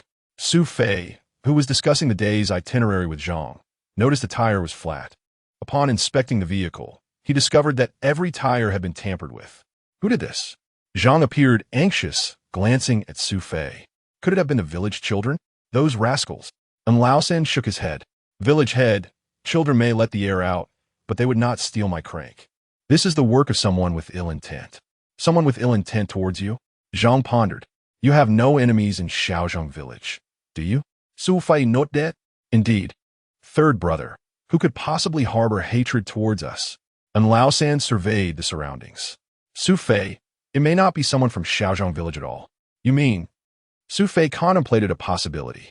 Someone had been trailing them to Shaozhong village. He pulled Zhang aside. Village head, please inquire if any strangers entered the village yesterday. You mean? Su Fei elaborated on his suspicions. Very well, I will find out. As Zhang departed, Su Fei climbed into the truck. Third brother, even without the crank, it is not insurmountable. Can you manage? The two waited a moment. Well, Zhang returned, nodding. Su Fei, you were correct. A man and woman indeed entered the village yesterday evening, but according to the villagers, they left shortly thereafter. Realizing the culprits were outsiders, Su Fei felt a sense of clarity. He then instructed Zhang, please visit the elementary school and gather the students, along with some strong young men. Zhang nodded and hurried towards the village school. Meanwhile, Su Fei and Lao San procured pump. They took turns inflating the tires. Before long, 20 or so students and a dozen young men arrived at the truck. Zhang had also brought more pumps. Comrades, our vehicle has been sabotaged by nefarious individuals. Su Fei is eager to collect rice with me, and I need you to follow his instructions. Understood. At this moment, Su Fei requested Lao San to take the wheel. Lao San grasped Su Fei's intent and engaged the first gear. Listen to my count, and together we shall push the truck. Su Fei raised his hand. The crowd gathered around the vehicle, ready. Set. 1, 2, push. With collective effort, the truck began to roll forward. As inertia took hold, and Lao San released the clutch, the vehicle hesitated momentarily before the engine emitted a low rumble. The engine roared to life. Chapter 75, The Standard Couple Alas. Li Dabiao's wife, Sister Zhang, kicked him squarely in the backside. Why did you kick me? Li Dabiao protested, feeling somewhat aggrieved. What do you mean, why? Did you not say that if we took their handle, they wouldn't be able to drive their vehicle? Now, their truck has left the village. What do you have to say for yourself? Sister Zhang pointed angrily at the departing truck, wishing she could devour Li Dabiao on the spot. Dear, I didn't foresee this, Li Dabiao said, staring blankly at the retreating truck. Suddenly, he slapped his thigh and exclaimed, How could I have forgotten? What else can you remember? Sister Zhang scolded him sharply from behind. So what do we do now? Li Dabiao nodded repeatedly, and they both left Shaozhong village without further ado.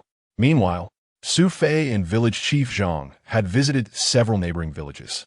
After much negotiation, village chief Zhang managed to help them gather nearly 15,000 jin of millet. Still short by 5,000 jin, Su Fei noticed a restaurant ahead in the township. Thus, and Lao San drove them to a modest establishment named Welcoming Guests. The restaurant was small, with only 3 tables inside. The owner was a chubby man in his 40s, accompanied by his much younger wife, who was quite exquisite in appearance. Upon their entrance, the woman approached with a smile, her eyes sizing up Su Fei several times. Do you recognize me? Su Fei teased. I don't, but you're the one who came to Shaozhong village to collect rice a few times, right? Su Fei was taken aback. Yes, indeed. Your story has spread throughout our township. Su Fei chuckled and shook his head. Zhang Ying, go ask Air Pao to stir up some hearty dishes. So, is Village Chief Zhang treating us today? Village Chief Zhang nodded with a smile. Please, Village Chief, don't be polite. This meal is on me, Su Fei insisted, standing up to approach the counter. Madam Boss, I'd like to pay you now. If it's too much, you can refund me, and if too little, I'll make up the difference. Now, Village Chief Zhang gestured for the Madam Boss to disregard Su Fei's offer. All right, Village Chief. If he wants to treat you, please don't decline. Zhang Ying laughed, accepting the 50 yuan. By the way, are you from Donghai? Su Fei nodded with a smile. Just inquiring about someone. Who? Su Fei, do you know her? HM? Su Fei glanced at her and asked, Why do you inquire? Zhang Ying shook her head. I don't know her. Then why ask? Is your cousin named Yang Liping? Zhang Ying was momentarily stunned. You know my cousin? Su Fei nodded with a smile. I am Su Fei. Zhang Ying shouted toward the kitchen. Air Pao, come out quickly. Guess who this is? What is going on? I'm busy. Oh, just come out. You want to believe who this is? Reluctantly, Air Pao emerged from the kitchen, wiping his hands on his apron, and looked at Su Fei. Isn't this the brother who just came with Village Chief Zhang? What is up? Zhang Ying seized Air Pao's arm and said, This is Su Fei, who helped us immensely. He is the benefactor who saved Mao Mao. Air Pao was taken aback, then smilingly stepped forward to grasp Su Fei's hand. Benefactor, it truly is you. As the 3 conversed, and Lao San and Village Chief Zhang also approached. What is happening, Benefactor? What is the situation, Air Pao? Zhang Ying then recounted the events that had transpired at Donghai Second Hospital a few days prior. Su Fei, I never imagined. Goodness, there are indeed few good people like you, Village Chief Zhang praised. And Lao San chuckled, giving Su Fei a friendly pat on the shoulder. Su Fei appeared utterly bewildered. Wait a moment. Your surname is Air. How did you become Yang Liping's brother? With a smile, Air Pao replied, What do you mean by Air? My surname is Yang. I'm the second in the family. I have an older sister, Yang Liping. Now it all made sense. This Air Pao, named Yang Chao, had married into the Zhang family as a son-in-law due to his skills. Meanwhile, his sister remained in Yangshi Gangzi. Yang Liping's child had undergone surgery successfully, and she was in a hurry to repay her debts, so she ran over to borrow money from her only brother. Zhang Ying and her husband had earned some money running the restaurant over the years, and they lent Yang Liping 1,200 yuan. My sister just left this morning. If she knew her benefactor was here, she wouldn't have gone. Su Fei hadn't anticipated this. Actually, I told her that the money wasn't too urgent. My sister, is quite impatient. She cannot owe anyone anything. By the way, what brings you here, benefactor? Su Fei explained the purpose of his visit. You're collecting millet? Why didn't you say so earlier? In Yangshi Gangzi, we have millet aplenty. Really? Yang Chao glanced at Zhang Ying. Dear, I'll go prepare the dishes. We want to open the restaurant this afternoon. I'll take the benefactor to the village to collect millet.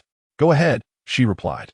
The couple were straightforward people. Yang Chao went into the kitchen to cook, while Zhang Ying directly closed the restaurant. They sat down with Su Fei to share a meal. After a brief respite, Yang Chao led Su Fei and his companion straight to Yangshi Gangzi village. The village was aptly named, surrounded by numerous poplar trees, with around 100 households. Upon entering, Yang Chao headed straight for the village office. This village was predominantly populated by the Yang family, and the village chief was an elderly man in his 50s. After hearing the introduction, Yang village chief had already heard that Shaozhong village had sold a considerable amount of millet recently, but was unsure of the means. A loudspeaker was summoned, and soon over a dozen households gathered at the village head, each bringing several thousand jin. In this manner, they managed to amass yet another 10,000 jin. Su Fei contemplated, I'll take it all. 25,000 jin. Yang Chao stood surety. Village chief Yang nodded in agreement. Thus, Su Fei and Lao San departed with 25,000 jin of millet, everything seemingly unfolding as Su Fei had envisioned. Yet, he overlooked one crucial detail of the couple, Li Dabiao and his wife, who had previously stolen their vehicle handle. Chapter 76. The Unquenchable Thirst. As dusk settled, Su Fei instructed Lao San to drive the vehicle into the cinema. There was a guard present, and leaving it here for the night seemed prudent. And Lao San exchanged a few words with the guard, Old Li, and to ensure their safety, Su Fei gifted him a pack of cigarettes. Old Li solemnly assured them that the rice stored here would remain untouched. Upon exiting the cinema, they encountered the couple, Li Dabiao and Zhang Sa. Emerging from a nearby alley, Zhang Sa nudged Li Dabiao and inquired, What are you staring at? Are they storing their rice in the cinema? Yes. What do you mean, yes? You should think of a way. We cannot just stand by while Su Fei effortlessly profits. Li Dabiao nodded, scratching his head. What do you mean, my dear? What do I mean? Let's go take a look. She gestured towards the cinema. They crossed the street and approached the guard. Old Li was enjoying the very cigarettes Su Fei had bought. He usually only smoked the cheap brands, so this was a rare indulgence for him.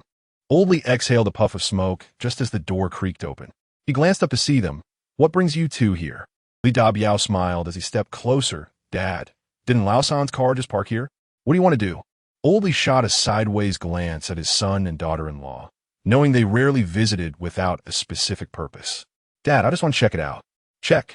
Old Li was no fool. He was well aware of his son's dubious dealings. While selling meat was a legitimate trade, he knew the source was often pilfered from the local grocery store. Neighbors had even complained about Li Dabiao stealing eggs. Enough of this nonsense. This is not a place for you to meddle. You can't just take what I'm guarding. No, it's not like that. What do you mean not like that? They specifically told me to keep an eye out. How will I explain it if they come by tomorrow? At this moment, Zhang Sa stepped forward with a smile. Dad, look at you. What are you saying? Just say it plainly. Seeing his daughter-in-law speak, Old Li felt it was best to hold his tongue, though his tone remained cold. All right, we truly have nothing to hide. Zhang Sa exchanged a knowing glance with Li Dabiao. Right, Dad, we've been engaged in a grain collection business. And just when things are going well, Su Fei swooped in and took it from us. What? Old Li stubbed out his cigarette in the ashtray. Su Fei. Is he the young, tall, and spirited one? Yes, Zhang Sa nodded. That brat used a lower price to acquire the rice that was rightfully ours. How can I let this slide? After contemplating the situation, Old Li glanced at the remaining cigarettes. Damn it, that little rascal. Li Dabiao, witnessing his father's indignation, smiled at Zhang Sa. Dad, we can't let this go unavenged. After a brief pause, Old Li asked, So how do you plan to retaliate? We can transport the rice tonight, Li Dabiao suggested. Steal? No, Dad, Li Dabiao interjected. This isn't stealing. He changed the rules first. We are merely retaliating. Exactly, Dad. What we are doing is justifiable self-defense. Indeed, self-defense is not a crime. As they spoke, Old Li felt his resolve waver. You are right. He stood up and walked towards the exit. Zhang Sa pulled Li Dabiao along, following closely behind. When they reached the vehicle, Li Dabiao climbed atop and inspected the contents beneath the tarpaulin. "There's so much," Zhang Sa shouted from below. "How much is there?" "About 10 tons, I reckon." 10 tons? How do you plan to move that? Old Li frowned. "Don't worry, Dad. I'll find another vehicle. We'll take as much as we can. We cannot allow him to profit so easily." Li Dabiao glanced at Zhang Sa. "My dear, you and Dad wait here. I'll fetch the vehicle." He dashed off towards his home, where he had a 3-wheeled cart left idle from his previous meat-selling endeavors. As he entered the courtyard, he bumped into Old Wang, who was heading out for a late-night visit. "Who is there?" "It's me, Dabiao." "Oh, heading out to work?" Old Wang seemed to comprehend, and without further ado, he retreated to the restroom. Li Dabiao wheeled out his cart, making his way back to the cinema. Meanwhile, Su Fei was enjoying drinks with Lao San. "Brother, I mentioned before that you should join me as a partner, but you didn't listen. By the way, the grain collection business isn't that lucrative. Would you be interested in investing in the television venture?" And Lao San chuckled and shook his head. "Fei, don't involve me in business matters. I truly care for you. But if you have work, just give me a little transportation money." Understanding and Lao San's disinterest in material pursuits, Su Fei raised his glass. "Come, brother. As long as I have food, I will never forget your kindness." After consuming a substantial amount of liquor, and Lao San, unable to keep pace with Su Fei, suggested they part ways. Upon his arrival at the cinema, he was taken aback to find the door, which should have been securely locked, ajar. Alarmed, he quickened his pace and entered the cinema's backyard. Approaching the guard's window, he peered inside to find Old Li reclining on a cot, with the sounds of an opera playing in the background. With a sigh of relief, Su Fei knocked on the door. Old Li sat up, recognized Su Fei, and greeted him with a smile as he opened the door. "Ah, my dear brother, what brings you here?" Chapter 77, What's wrong? Are you not at ease? "No, not at all." Su Fei hastily waved his hands. Lao Li pulled him into the room and motioned for Su Fei to sit on the bench. He produced a Honghe cigarettes that Su Fei had sold him. Su Fei smiled as he accepted them, quickly taking out a match to light one for Lao Li first. After taking a couple of puffs, he asked, "By the way, Brother Li, why is the door open?" Lao Li was taken aback by this question. "What?" He stood up and walked to the window to glance outside. "That's strange. The door is locked." Hearing this, Su Fei felt a wave of anxiety wash over him. He stood up and stepped outside. Behind him, Lao Li feigned nervousness, muttering, "How could the door be open?" However, a sly smile crept onto his lips. When Su Fei reached the car, he noticed the rain cover draped over it, appearing undisturbed. As he climbed onto the vehicle and lifted the cover, he was taken aback. The entire truckload of millet had dwindled to less than half. "It's gone." He glanced back at Lao Li. "What?" Su Fei jumped down from the truck. 25,000 pounds of millet had now dwindled to just over 10,000. He looked at Lao Li and inquired, "Did you really not see anyone come in?" Lao Li shook his head. "After you left, I locked the door." Su Fei turned toward the main entrance, only to discover there was no lock on the door at all. "What are we going to do?" Lao Li feigned guilt, appearing as if he wished to slap himself. "Brother Li, it's all right. This matter has nothing to do with you. I willingly left the millet here, but I promised Lao San that I would keep an eye on it for you." Su Fei realized that blaming Lao Li was futile. He decided to say, "Brother Li, I'll stay outside your door tonight. I won't disturb you." "What are you talking about? The millet is gone, and I feel terrible about it. Perhaps we should call the police?" Lao Li's suggestion was influenced by Li Dabiao, intending to dissuade Su Fei from that idea. Originally, Su Fei had contemplated this course of action, but with Lao Li's words, he reconsidered. If he reported it, wouldn't that imply suspicion towards Lao Li? No. "Brother Li, this small amount of millet isn't worth it. Let us consider it a lesson learned." He asked Lao Li to find another key and lock the main door. Su Fei then settled on a chair beside the door. "Why don't you rest in bed for a while?" Lao Li inquired, pretending to be embarrassed. "No, Brother Li, you rest. I want to be able to sleep tonight anyway. I'll just keep watch here." Sighing, Lao Li lamented his own misfortune. "It's all my fault." You see, the next day, and Lao San arrived at the cinema early. He had arranged to meet Bao Pengfei from the Shanghai grocery store at 7:30. As he entered the guardhouse, he saw Su Fei perched on the windowsill. "Fei, what are you doing here?" Su Fei rubbed his eyes and replied, "The millet was stolen last night." "What?" And Lao San instinctively glanced at Lao Li who had just risen from the bed. Lao San, this is all my fault. Although Lao San was initially inclined to reprimand Lao Li, he was taken aback by Lao Li's immediate admission of guilt. Su Fei recounted the entire sequence of events. How did the door get opened? And Lao San turned to Lao Li. I don't know. If Su Fei hadn't come, I wouldn't even have realized. And Lao San shot an annoyed glance at Lao Li, internally cursing him for being useless. Nonetheless, they were all part of the same unit, and while he had sought Lao Li's assistance to keep watch, there was no guarantee against theft. However, Lao San believed the situation was more complex than Su Fei perceived. Third brother, let us head to the grocery store, Su Fei announced as he rose to leave the guardhouse. Lao San followed him outside, glancing at the truck. How could so much be missing? As he started the vehicle, he remarked at Su Fei, I don't think this is as straightforward as it seems. Su Fei nodded in agreement. If the truck was taken, Lao Li would have certainly noticed, unless he glanced at Lao San. When I checked this morning, there were no tire tracks in the yard, which is quite suspicious. Oomph. Do you think that old fellow tampered with it? And Lao San looked at the guardhouse. Su Fei remained silent. Without evidence, he wouldn't voice any accusations. Speculation could only guide their investigation. Determining guilt without proof could easily lead to wrongful accusations. And Lao San nodded in understanding. The vehicle slowly exited the cinema. In the rearview mirror, and Lao San cast a sidelong glance at Lao Li, who stood at the entrance watching them. That old scoundrel must have something to hide. Third brother, we can't approach this openly. I understand. The two soon arrived at the grocery store, where Bao Pengfei had been waiting. However, his demeanor struck Su Fei as somewhat off. As Su Fei stepped out of the car, Bao Pengfei remained seated, holding a prepared invoice in his hands. Brother Bao, you're here quite early. Su Fei approached with a smile, offering him 2 boxes of honghe that he had prepared earlier. Su Fei, this may be the last time I can procure your millet. Huh? Su Fei was taken aback. Don't misunderstand.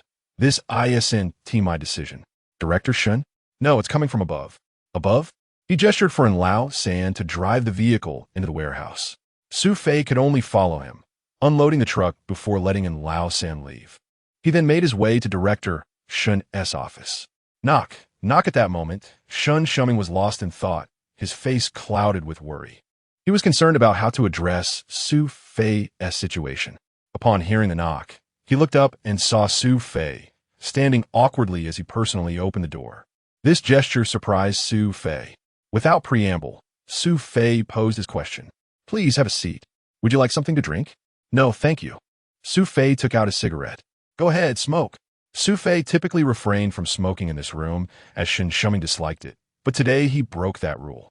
Shin Shuming did not object. After Su Fei exhaled a puff of smoke, Shin Shuming sat behind his desk, clasping his hands together. You see, Su Fei, director. I understand. What? You understand? Haha. It seems Bao Pengfei has quite the loose tongue. Shen shook his head, then turned to Su Fei. The leadership at the Municipal Supply and Marketing Cooperative personally called me. I couldn't refuse their request. Su Fei not that. He anticipated that his business would face competition so swiftly. Do you know who it is? Not yet. But they mentioned sending a batch of millet in the next few days, so your 20,000 pounds may not last. What? Why not? Su Fei recounted the events of the previous night. It's gone? How could that happen? Did you call the police? Su Fei shook his head. Such matters are difficult to investigate, so I didn't report it. Chapter 78. I'm on board, Shun. Shuming nodded slightly. Indeed, it was quite difficult to find. By the way, Director Shun, if the other party is delivering grain, please let me know. Su Fei pondered for a moment and said, I am quite curious about who shares my discerning eye. Ah, don't worry, sen replied. Su Fei then handed a receipt to Shin Shuming. What is this? Shin inquired. 10,000 jeans, just enough for your investment this time. So, what will you do? Nothing much, just covering the labor costs for these few days. Wait, what about transportation fees? Su Fei chuckled. We're all brothers here. Shin Shuming sighed in resignation. The two exchanged a few more words before Su Fei finally departed. Once in the car, and Lao San glanced at Su Fei and asked, Didn't he make any profit this time? Su Fei smiled and shook his head, then pulled out 100 yuan. Here, third brother, this is your transportation fee. What are you doing? What? You don't want the fare. Su Fei with us. There is no need for such formality. You didn't team make any money this time, so just forget about the fare. Who says I didn't team make money? Just take it. Su Fei firmly stuffed the money into Lao San's pocket. Why are you deceiving me? Besides, I share some responsibility for the lost rice. What responsibility do you have? Su Fei smiled and said, Third brother, if you say it like that, how can I dare to seek your help next time? And Lao San contemplated for a moment and said, Fine, I'll accept the money, but I will definitely investigate this matter and give you an explanation. Su Fei waved his hand. Third brother, let it be. However, I just asked Director Shun, and it turns out someone is indeed undermining our business. Who? Su Fei shook his head. I don't know yet.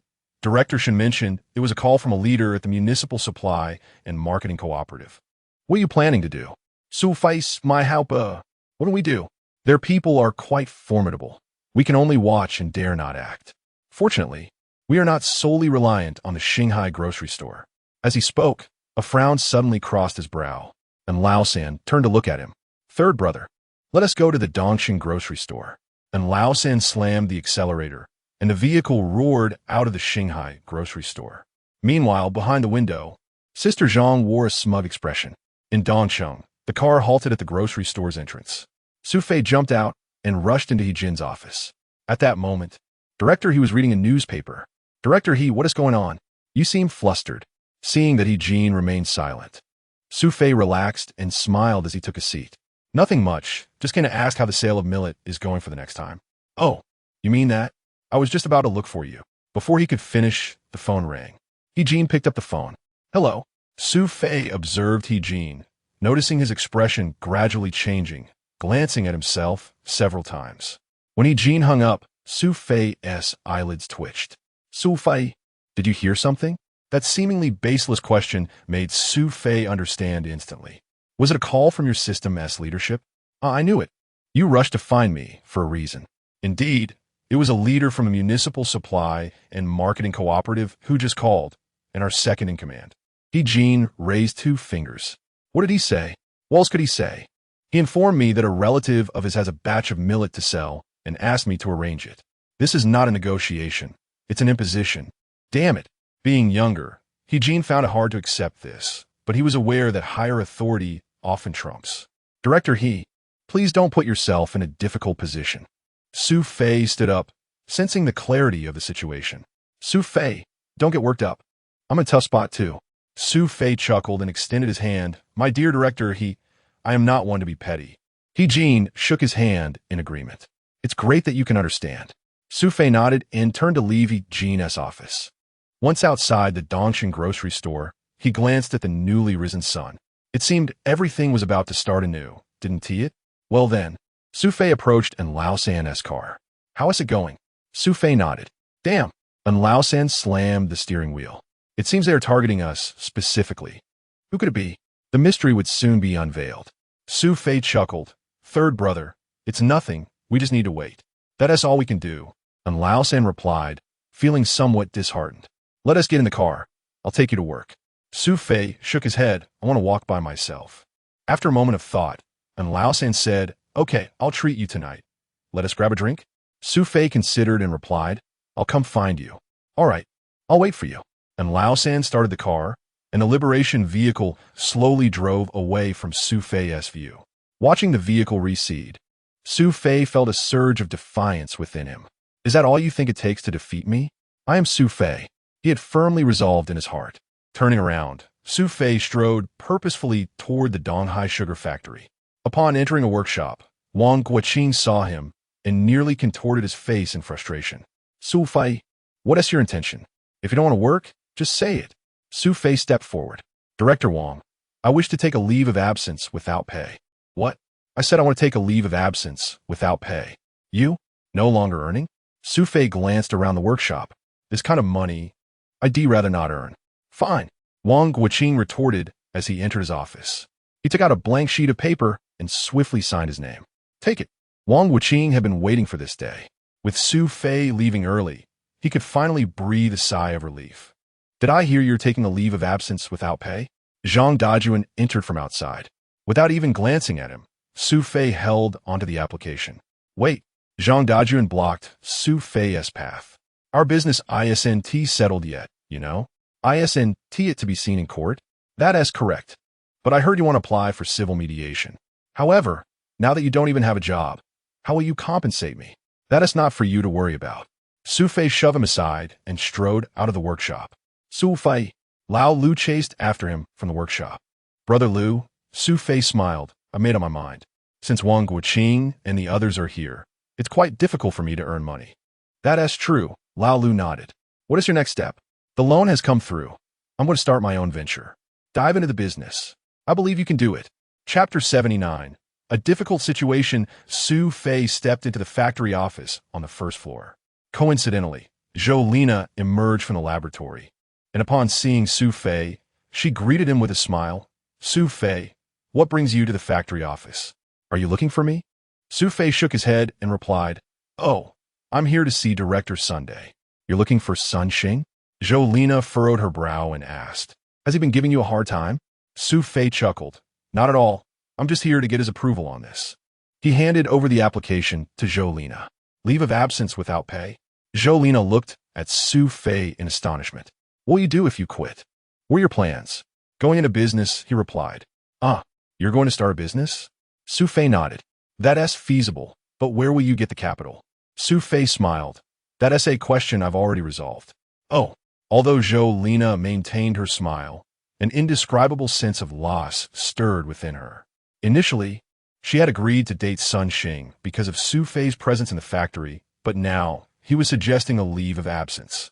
Jolina stood there, motionless, absorbed in her thoughts for quite some time. On the second floor of the factory office, Su Fei knocked on the director's door. Come in. Sun Xing glanced at Su Fei as he entered. I just heard you're taking a leave of absence without pay. Su Fei sat down in front of him and handed over the application, stating, Yes, could you please approve it, Director Sun? He then signed his name. What are your plans now? Sun Xing, despite his lack of fondness for Su Fei, felt curiosity about his next steps. Going into business. You're going into business? Is that not permissible? Sun Xing laughed, reclining in his chair, a hint of disdain in his eyes. Su Fei, it's not that I look down on you. But among our classmates, those who ventured into business often ended up battered and bruised. You, of all people, should remember that you were the least capable among us. This was undeniably true. The previous Su Fei could have been described as refined before he faced setbacks. Afterward, he could only be characterized as a failure. People change. Su Fei responded, sensing the conversation was going nowhere. He stood up, preparing to leave. Wait. Su Fei, uninterested in further discourse with such a person, exited with his application in hand. After finishing his paperwork in the office, he stepped out of the factory office. Jolina stood beside a flower bed, wearing a floral dress. Upon seeing Su Fei emerge, she approached him with a smile. Are you leaving already? Yes, I just finished the paperwork at the office. It's almost noon. How about I treat you to a meal as a send-off? Jolina suggested, reaching out to take Su Fei's hand. Come on. It seemed Jolina understood Su Fei's reluctance. They were too familiar with each other.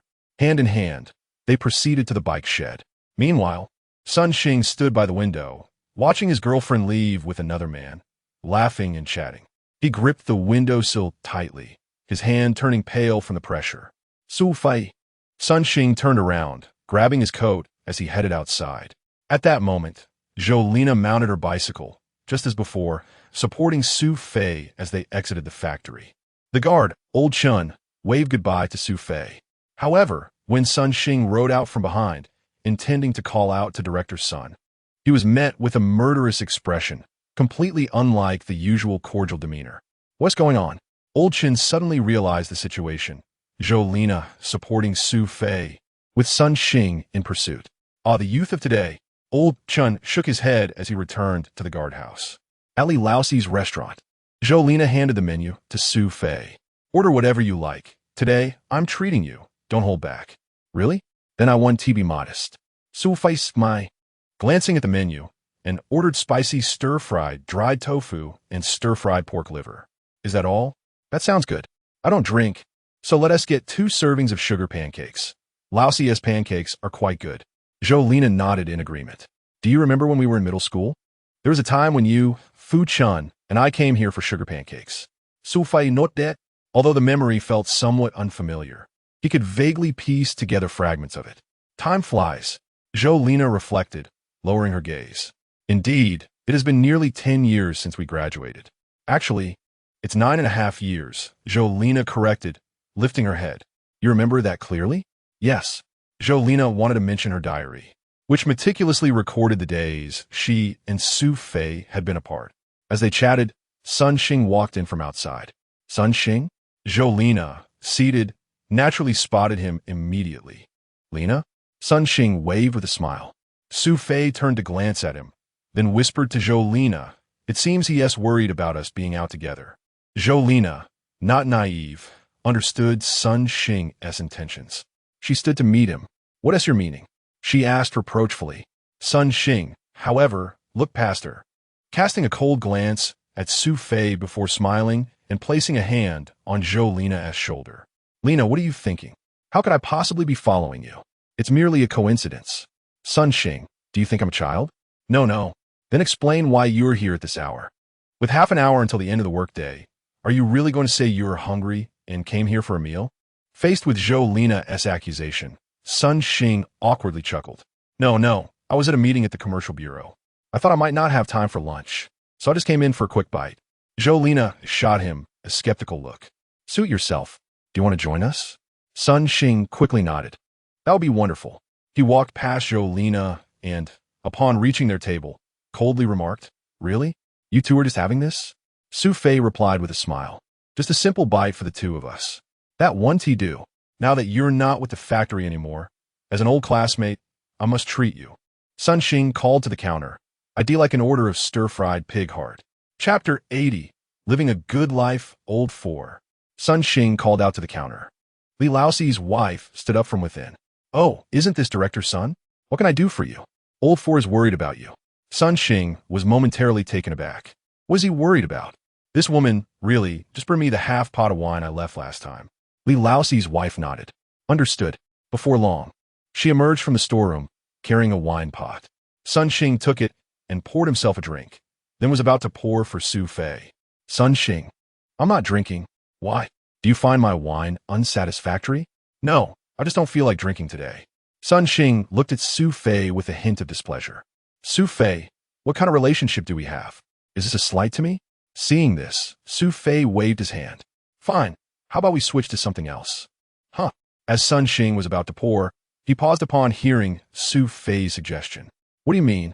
Su Fei handed over the bowl he had just used for food. Use this. Sun Xing glanced at it. It was a standard bowl, just slightly smaller than the larger ones. If he poured wine, that half pot would only fill 2 bowls. Isn't this a bit much? I have a meeting this afternoon. Just pour it for me. However you want to handle it is fine, Su Fei said nonchalantly. Sun Xing looked at Jolina. In front of a woman, he certainly didn't want to lose face. The meeting was merely an excuse. Jolina was observing him with a disdainful gaze. Determined, Sun Xing had Li Laoxi's wife bring a smaller bowl. He filled 2 bowls with wine. Come on, old classmate. I owe you for your help at the sugar factory. This drink is on me. He tilted his head back and downed the wine in one go. To his astonishment, Su Fei finished an entire bowl. Sun Xing was dumbfounded. You drank it all? What happened, old classmate? You used to drink differently. Su Fei was intentionally raising the stakes for him. Sun Xing, whose alcohol tolerance was average, stammered, I couldn't drink before either. He glanced at the wine in his hand. Can you handle it? Jolina noticed his expression was somewhat troubled. But when she asked, Sun Xing, who initially didn't want to drink at all, could only pinch his nose and nod. No problem, Lena, this little bit of wine is nothing for me. After saying that, Sun Xing lifted both bowls and drank them down. Su Fei picked up his chopsticks, grabbed a piece of dried tofu, and looked at the wine trickling down Sun Xing's neck. He shook his head. My old classmate, you're wasting that wine. Sun Xing barely managed to finish it and wiped his chin. Is there? At this moment, the alcohol began to take effect. Sun Xing's face flushed slightly. He burped, lowered his head, and pointed at Su Fei. I say, Su Fei, let's have more. More? Su Fei shook his head. Let's skip it. I think you've had enough. Sun Xing waved his hand. I'm not drunk. Even if you give me this much more, I can handle it. Jolina tugged at Sun Xing's arm. All right, don't drink anymore. You have work later. Work? Who can manage me at the factory? I call the shots, Sun Xing said, looking at Su Fei. Su Fei. Don't you agree? Su Fei observed Sun Xing, who was half drunk, and replied coolly, Sun Xing, what do you want to say? Oomph. Sun Xing snorted. Su Fei, old classmate. I just want to tell you that I call the shots at the sugar factory. What's wrong with that? Indeed, Su Fei replied, standing up. Lena, I have matters to attend to this afternoon. I'll take my leave. Su Fei, don't go. Jolena stood up, about to stop Su Fei. But Sun Xing grabbed her. Lena, I feel unwell. He leaned his head on the table. Su Fei realized Sun Xing was pretending. However, it was meaningless to expose him now. He walked to the counter, placed the money he had prepared earlier on it, and then left the restaurant. Behind him, he could still hear Jolena reprimanding Sun Xing. But Su Fei understood that he and Jolena needed to keep their distance from now on. Du-Man was unexpectedly not home. The place felt empty. Su Fei lay on the bed, wondering what Du-Man was doing in the middle of the day. The alcohol made his thoughts chaotic, and slowly, he fell asleep. After a while, Du-Man entered with groceries, placing them in the kitchen. She walked in and noticed the smell of alcohol on Su Fei. Why are you drinking again? Just as Du-Man was about to fetch a blanket for Su Fei, he suddenly pulled her close. Du-Man started. Su Fei kissed her neck. What are you doing? It's broad daylight. Su Fei kissed Du-Man. Feeling an indescribable sense of loss within him, unsure if it stemmed from the earlier encounter or from officially stepping into the world of independence today. In any case, all he wanted was to hold Du-Man, inhaling her faint fragrance and feeling her warm body, which offered him a semblance of security. Ever since his arrival in this world, Su Fei felt that though he had family like Du-Man, Su Qing, and Su Yun, he ultimately had only a physical connection with them. He paused, reflecting on this as he held Du-Man. What's wrong? Du-Man gently pushed him away, asking, Nothing, just tired. Su Fei lay on the bed, staring at the ceiling, as if time had frozen. He truly wished he had never arrived in this world. Missing home? Seeing his expression of despondency, Du-Man lay down on Su Fei's chest. It'll be all right at night. Du-Man's tenderness enveloped Su Fei, warming him. He ran his fingers through her hair. Thank you. He helped Du-Man sit up. I've taken a leave of absence. He felt this woman deserved to be the first to know. What? Du-Man was momentarily stunned. Why? Su Fei smiled, standing up from the bed. Du-Man followed suit, gazing up at the man before her, awaiting his answer. For the sake of our family, I want to earn more money so that you and everyone can live a good life. Chapter 81. What a surprise. At that moment, Su Qing entered the room. She cast a curious glance into Su Fei's room and seemed to spot Du-Man standing by the bed. What are you doing? What are we having for dinner tonight? She inquired. Du-Man quickly pushed Su Fei aside and stepped out of the room. I haven't cooked yet. Su Qing, what do you want to eat? You have an exam today, so you need a good meal. Su Qing smiled and replied, Sister-in-law, I crave pig trotters. What? Pig trotters? Du-Man looked a bit troubled as she glanced at Su Qing. All right, I'll buy some. At that moment, Su Fei emerged from the room. Oh, what are you doing at home? He looked at Su Qing and added, Wait for me. I'll go buy you pig trotters. Su Fei, I was just saying that they are quite expensive. By this time, Su Fei had already grabbed his clothes and was heading outside. Don't worry about that. What's going on? Has your brother taken a leave of absence? What? Su Qing was taken aback. Has he fallen back into his old habits? Du-Man turned to glance at her and chuckled. What are you talking about? Your brother is planning to venture into business and make a fortune for us. Just him? Humph. Only you, sister-in-law, would believe in him. Su Qing shook her head dismissively. Suddenly, as if recalling something, she dashed into the kitchen, leaned against Du-Man's shoulder, and asked sister-in-law, what were you two doing in there just now? Du-Man was momentarily taken aback. We weren't doing anything. Su Qing Percy, playfully pinching Du-Man hair at waist. Du-Man let out a startled squeal. Still not going to confess? You little rascal, why are you so curious about everything? Du-Man laughed as she evaded Su Qing's grasp, shooting a playful glare at her. I may be a little rascal, but you seem to be the one with more experience. Tell me, were you up to anything mischievous? Who says that about their sister-in-law? Su Qing teased, clicking her tongue. Come on, Du-Man, just admit it. But you two are right. It's time you brought some new blood into our Su family. Du-Man, exasperated by her comment, playfully swatted Su Qing on the nose, causing her to wince in pain and retreat. Sister, what are you and sister-in-law doing? At that moment, Su Yun walked in. Little one, don't ask so many questions. By the way, how did you do on your final exams? Su Yun, hearing about the results, lifted her chin proudly. Sister, guess what place I got this time? You? Did you make it into the top 10? Su Qing pondered for a moment. Top 10? Is that all you think of me? Is that how you see your little brother? All right, just tell me. Du Man had also approached the kitchen door, looking at Su Yun with eager anticipation. Sister-in-law, I placed second in the entire year group. Well done, you little rascal. Su Qing exclaimed, ruffling Su Yun's hair affectionately. Sister, what are you doing? I rely on my brain for a living. Don't mess it up. Su Yun chuckled as she rolled her eyes at Su Qing. Indeed, Su Yun is the future of our Su family, Du Man remarked, pulling Su Yun closer. What do you want to eat? I'll prepare it for you tonight. I do like sister-in-law's braised pork. All right, I'll make that for you right away. Su Qing feigned annoyance, but couldn't hide her smile.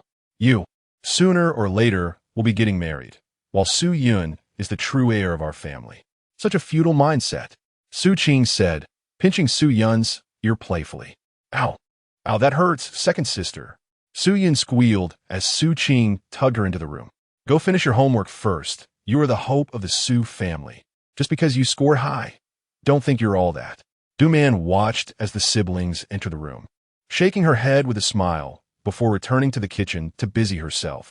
Where's Sister Zhang? Su Fei asked, glancing at Sister Wang, who was at the counter. Oh, she has taken a few days off. I heard she is involved in some sort of trade. Even her husband isn't selling meat anymore, Sister Wang replied, handing Su Fei a neatly packaged pig trotter. What kind of trade? She is not even attending class. Su Fei asked, taking the pig trotter. Millet, Shen Shuming emerged from behind. Director Shun? Su Fei was surprised to see Shen Shuming. Su Fei, come here. I need to talk to you. Shen Shuming gestured for him to approach. Su Fei walked through a side door at the counter, leading to a corridor that ended at Shen Shuming's office. What's the occasion? Are you eating pig trotters? Shen Shuming asked with a smile. Oh, my sister has her college entrance exam coming up soon, and my wife wants to make sure she is well fed. By the way, Director Shun, did you say Sister Zhang is trading millet? Shen Shuming pointed to a nearby sofa, inviting Su Fei to sit down. Yes, I just found out about it. I was planning to visit your home. Su Fei nodded. By the way, do you know what connection Sister Zhang has? Zhang Lichuan, Shen Shuming revealed, glancing at Su Fei. Surprised, aren't you? Indeed. Su Fei was taken aback. Actually, it's not that surprising. You just didn't know. Sister Zhang is Zhang Lichuan's niece. She calls him second uncle. They're relatives? Yes, didn't you know? Su Fei truly hadn't expected that. By the way, this afternoon, Sister Zhang brought Zhang Lei along. They had a truckload of millet, 30,000 Jin, leaving 15,000 for me. The rest is supposed to go to 2 grocery stores in the eastern and northern parts of the city. Upon hearing this news, Su Fei began to piece together the situation. Zhang Lei? That name is all too familiar to me. He hadn't expected Zhang Lei to be involved. So, it seems that the issue with the lost millet is indeed orchestrated by Zhang Lei behind the scenes. Who would have thought that the Zhang father and son would turn out to be his adversaries? Su Fei, it appears you have encountered a formidable opponent this time, Shen Shuming remarked, pouring a cup of tea for Su Fei and personally handing it to him. What do you mean? Although Zhang Lichuan isn't a prominent figure in Dongjiang City, he does have some influential relatives. I heard that a deputy mayor in the city is actually his distant uncle. Su Fei furrowed his brow. Is that so? Chapter 82. The gift, is that okay? Shen Shuming lightly patted Su Fei on the shoulder. So, considering that you were outmaneuvered this time, it's not entirely unjust. I think you should be contemplating alternative routes, especially concerning Xiaomi. Shen Shuming did not finish his thought, merely shaking his head. Su Fei understood his implication. Zhang Lichuan's connections ran deep, and it seemed that his own influence was somewhat inadequate in comparison. What if I seek out my third brother? He suggested. Shen Shuming shook his head. Su Fei, have you ever heard the saying, the county magistrate is not as good as the local constable? Su Fei nodded. Although old Zhang had extensive connections within the supply and marketing system in Donghai, he was now retired from active duty, while Zhang Lichuan's acquaintances were firmly entrenched in power. Forget it. My focus is no longer on this. The business with Xiaomi doesn't yield substantial profits anyway. If they wish to seize it, let them have it. Su Fei stood up. However, the individuals pilfering my rice are certainly linked to them. Shen Shuming nodded in agreement. Rising, He contemplated before saying, Su Fei, I have also looked into this matter. The rice they sent resembles the one you provided. This outcome was expected by Su Fei. I had already considered that. So, what do you plan to do? A cold smile flickered across Su Fei's lips. Let's just wait and see. He then nodded at Shen Shuming. Director Shun, why not come to my home tonight? We could share a drink. Never mind. Shen Shuming waved his hand, although he harbored intentions. Su Fei had indeed engaged in questionable activities. Oh, really? With your new son-in-law arriving, you, as the father-in-law, must ensure everything is in order. Shen Shuming's daughter was graduating from university this year and was seemingly set to be assigned to Donghai. Alas, my daughter insists on bringing home a son-in-law. He chuckled. Despite shaking his head, the joy on his face was unmistakable. Su Fei smiled and offered his congratulations before bidding farewell. Once outside the grocery store, however, Su Fei's expression darkened. A true gentleman must avenge grievances. The enmity between him and the Zhang father-son duo had unexpectedly deepened. Su Fei had intended to live a tranquil life, but fate had other plans. As he walked home, Chenda's jeep approached from behind. Fei, what are you thinking about? Brother? Where are you off to? Looking for you, Chenda replied, waving his hand. Get in the car. Su Fei opened the door and climbed inside. How did you hear I was on leave? Your news travels fast. Su Fei shared his thoughts on the situation. That's fine. I thought you were wronged at the factory. If that is the case, I support you. Chinda then noticed the pig trotter Su Fei had left on the dashboard. Looks like your family is having a good meal tonight. Oh, my little sister has her college entrance exams coming up. By the way, brother, why don't you come over to my place? We can have a drink together. After some contemplation, Chinda agreed. All right. He turned the car around. What are you doing? Just mind your own business, Chinda laughed. Soon, they arrived at the vegetable market. Give me half a pound of pig head meat. Chinda instructed without exiting the vehicle, speaking directly to the vendor. Got it. A young woman with 2 braids emerged from the food stall. She was quite attractive, especially her expressive large eyes, which seemed to convey a multitude of emotions. She glanced at Su Fei in the car and smiled. Miss, I remember the food vendor is usually an older gentleman, Chinda inquired. Oh, that's my father. He's been unwell lately, so I'm temporarily filling in for him. The young woman skillfully prepared the food, wrapping it in oil paper before handing it to Chinda. What is your name? Me? The young woman shyly glanced at Chinda. Why do you ask? Just curious, Chinda replied with a smile. My name is Doing. With that, Chinda suddenly pressed down on the accelerator and the jeep roared away from the food stall. Su Fei glanced at the rearview mirror, observing Du Ying still standing at the stall, seemingly lost in thought. I say, brother, have you taken a liking to her? Su Fei dizet. Ha, aren't you worried about what your sister-in-law might think? Her? If I don't say anything, how would she know? Su Fei shook his head. His brother had no qualms about such matters. Although Su Fei disapproved, he recognized that no one was perfect. As a brother, he felt it was inappropriate to be too direct. His earlier words had already hinted at his concerns, but Chenda remained unconcerned about his wife's feelings. Before long, Chenda's car arrived at Su Fei's home. The two entered the yard. Du man, bring out the bottle of wine I bought earlier. Su Fei called as he walked into the house. At that moment, Su Qing and Su Yun were already seated at the table. Come, Su Qing, Su Yun. Greet Brother Chun. Su Qing stood and called out to Chinda Good. Your sister is truly beautiful, Chinda remarked, his gaze lingering on Su Qing's face. Su Fei shot him a sideways glance, noticing his brother's eyes wandering. He quickly pulled Chinda into another room. Your sister is indeed stunning. Su Fei Juka, shaking his head. My dear brother, you. Chinda seemed to sense Su Fei's thoughts. Fei, what are you thinking? I may have a penchant for beautiful women, but Su Qing is my own sister. Do you really think so little of me? Seeing his brother's insistence, Su Fei laughed. Brother, I never said that. Look at you. All right, do you take me for a fool? Du Man entered the room. Du Man, this is my elder brother.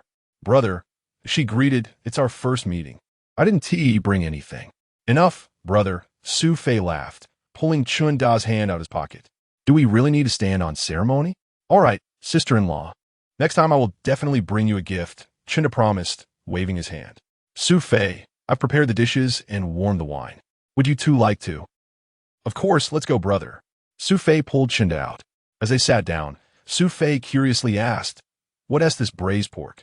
Oh, Su Yin scored second in his year-end exams, so I let him choose. Is that so? Su Fei clapped Su Yin on the shoulder heartily. Well done, third brother. Keep it up, and bring honor to the Su family by getting into Tsinghua or Peking University. Oomph.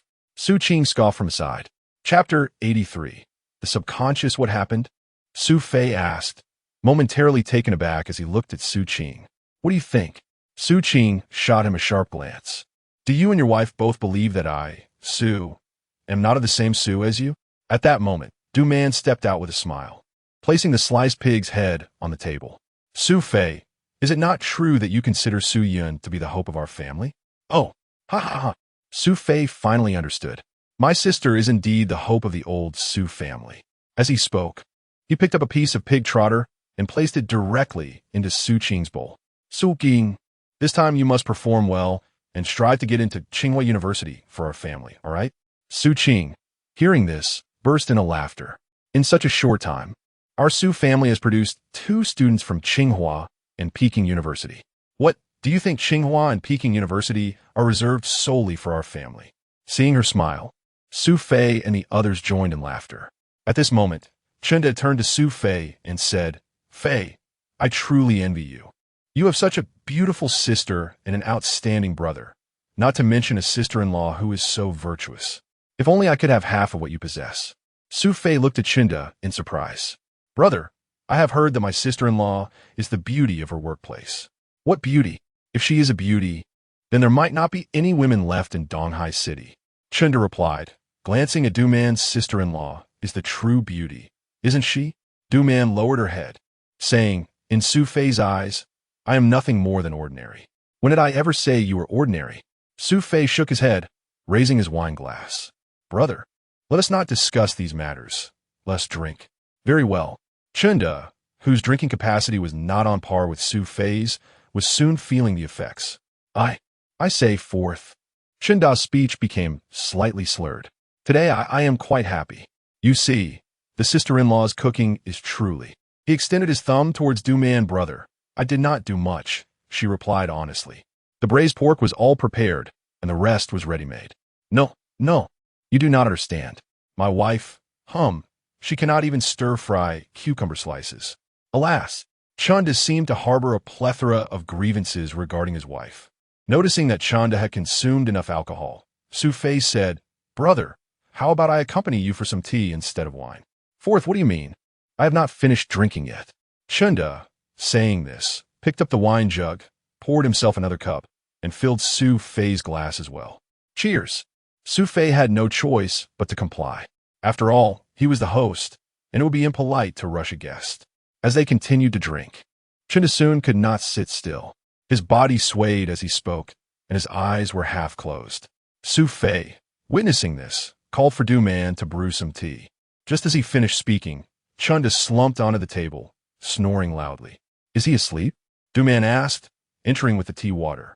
Du Man smiled as she poured tea for Su Fei and then went to tidy up the bedding. Su Fei took a sip of his tea, and soon after, Du Man returned with their bedding in her arms. You help him inside, she said. Su Fei stood up and carried Chinda inside. Once he had settled Chinda, he came back out to find Du Man had already opened the folding bed. Let us squeeze in here, she suggested, and Su Fei nodded with a smile. You sleep. I will just sit on the chair, he offered, but Du Man pulled him to the bed's edge. How can you squeeze in like that? She said, pushing Su Fei onto the folding bed. Seeing this, Su Fei laughed and wrapped his arms around her waist. What are you doing? Du Man glanced back. There are outsiders here. It's fine. He is sleeping and won't hear a thing. What about Su Qing and the others? Su Fei pondered before helplessly shaking his head. My brother came at just the right time. His earlier agreement with Du Man seemed to have been thwarted once again. Tomorrow then, Du Man said, gently stroking Su Fei's face before turning to the kitchen to wash the dishes. Su Fei, deciding to lie down on the bed, found himself half asleep. Suddenly, he was jolted awake by Du Man's voice. What are you doing, brother? Don't! Su Fei sprang up, rubbing his eyes. The voice was coming from the inner room. He rushed in, only to see Chunda gripping Du Man with both hands. Chunda, what are you doing? Su Fei exclaimed, stepping forward to push Chunda away. Chunda, having been pushed onto the bed, appeared to be in a trance, his hands flailing aimlessly in the air, mumbling incoherently. "Du-man, are you all right?" Du-man looked at Chunda on the bed, still shaken. Su-fei approached to take a closer look. "It seems he is sleepwalking."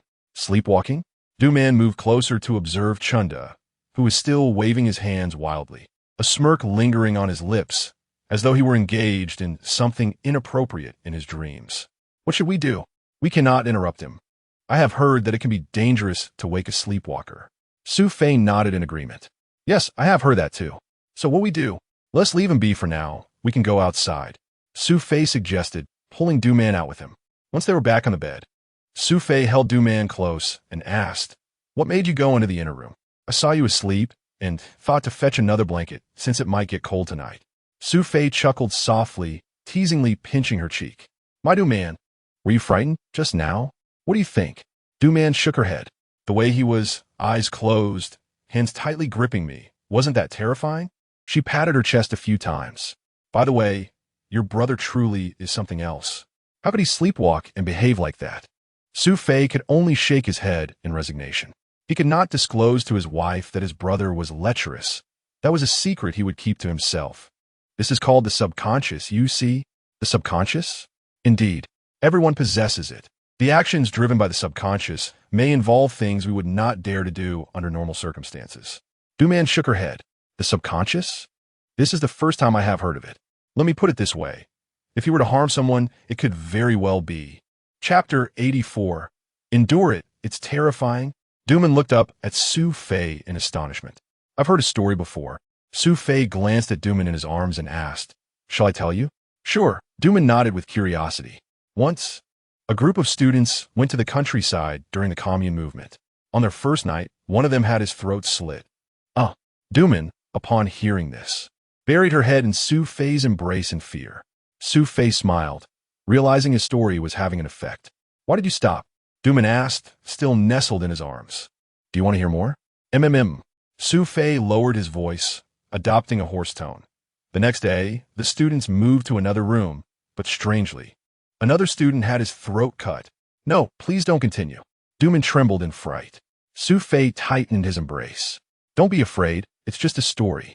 "I don't want to hear it anymore," she replied. "Don't you want to know who the murderer is?" Du-man shook her head. "I don't want to." Su-fei proudly held her closer. "Was someone sleepwalking?" Du-man asked softly.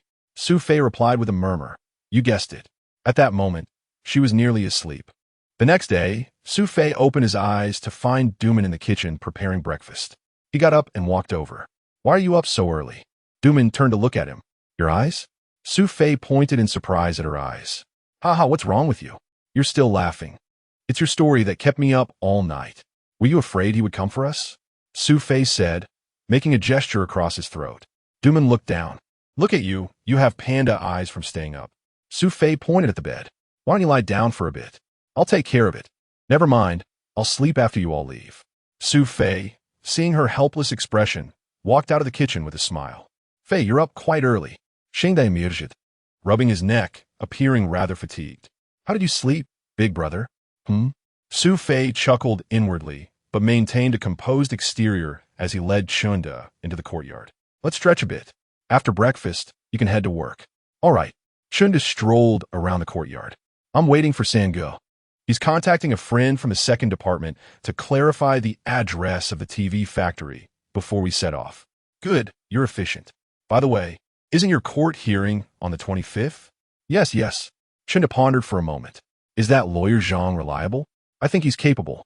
Su-fei understood the gravity of the situation. Just then, Du-man called from inside, "Breakfast is ready." Su-fei and Chunda walked in, joined by Su-ching and Su-yun. The four sat down as Du-man brought in the porridge. Just as they were about to eat, a loud bang echoed as the courtyard door was kicked open. "Chunda, are you in there? Come out." Chunda, who had just taken a sip of porridge, coughed violently, spewing grains everywhere. "Big brother, are you all right?" He coughed again. "Why, yes, it's her." He turned to the door, where a tall woman with long hair strode in. Upon seeing Chunda, she grabbed his hair. Hey. Chunda grasped her hands. "Guo Suhua, what are you doing?" Guo Suhua lifted Chunda up, then glanced at Du-man, who was emerging from the kitchen. "Who is this?" she asked, irritated. Su-fei stood up. "This is my wife." "Your wife?" Guo Suhua looked at Su-fei. "Aren't you Su-fei, The one who played cards with Chunda? Su Fei Akwadili not that. It was indeed true. Don't think I don't know what you're about. Everyone in Donghai City knows you're worthless, using your wife to settle debts, right?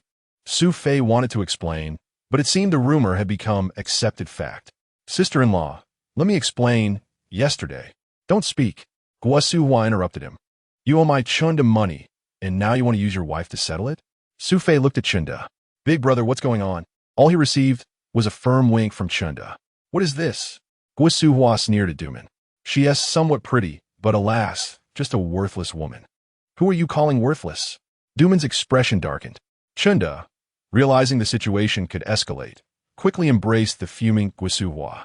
He pulled her outside, but her anger was far from quelled as she continued to shout insults at Su Fei and Duman from the courtyard.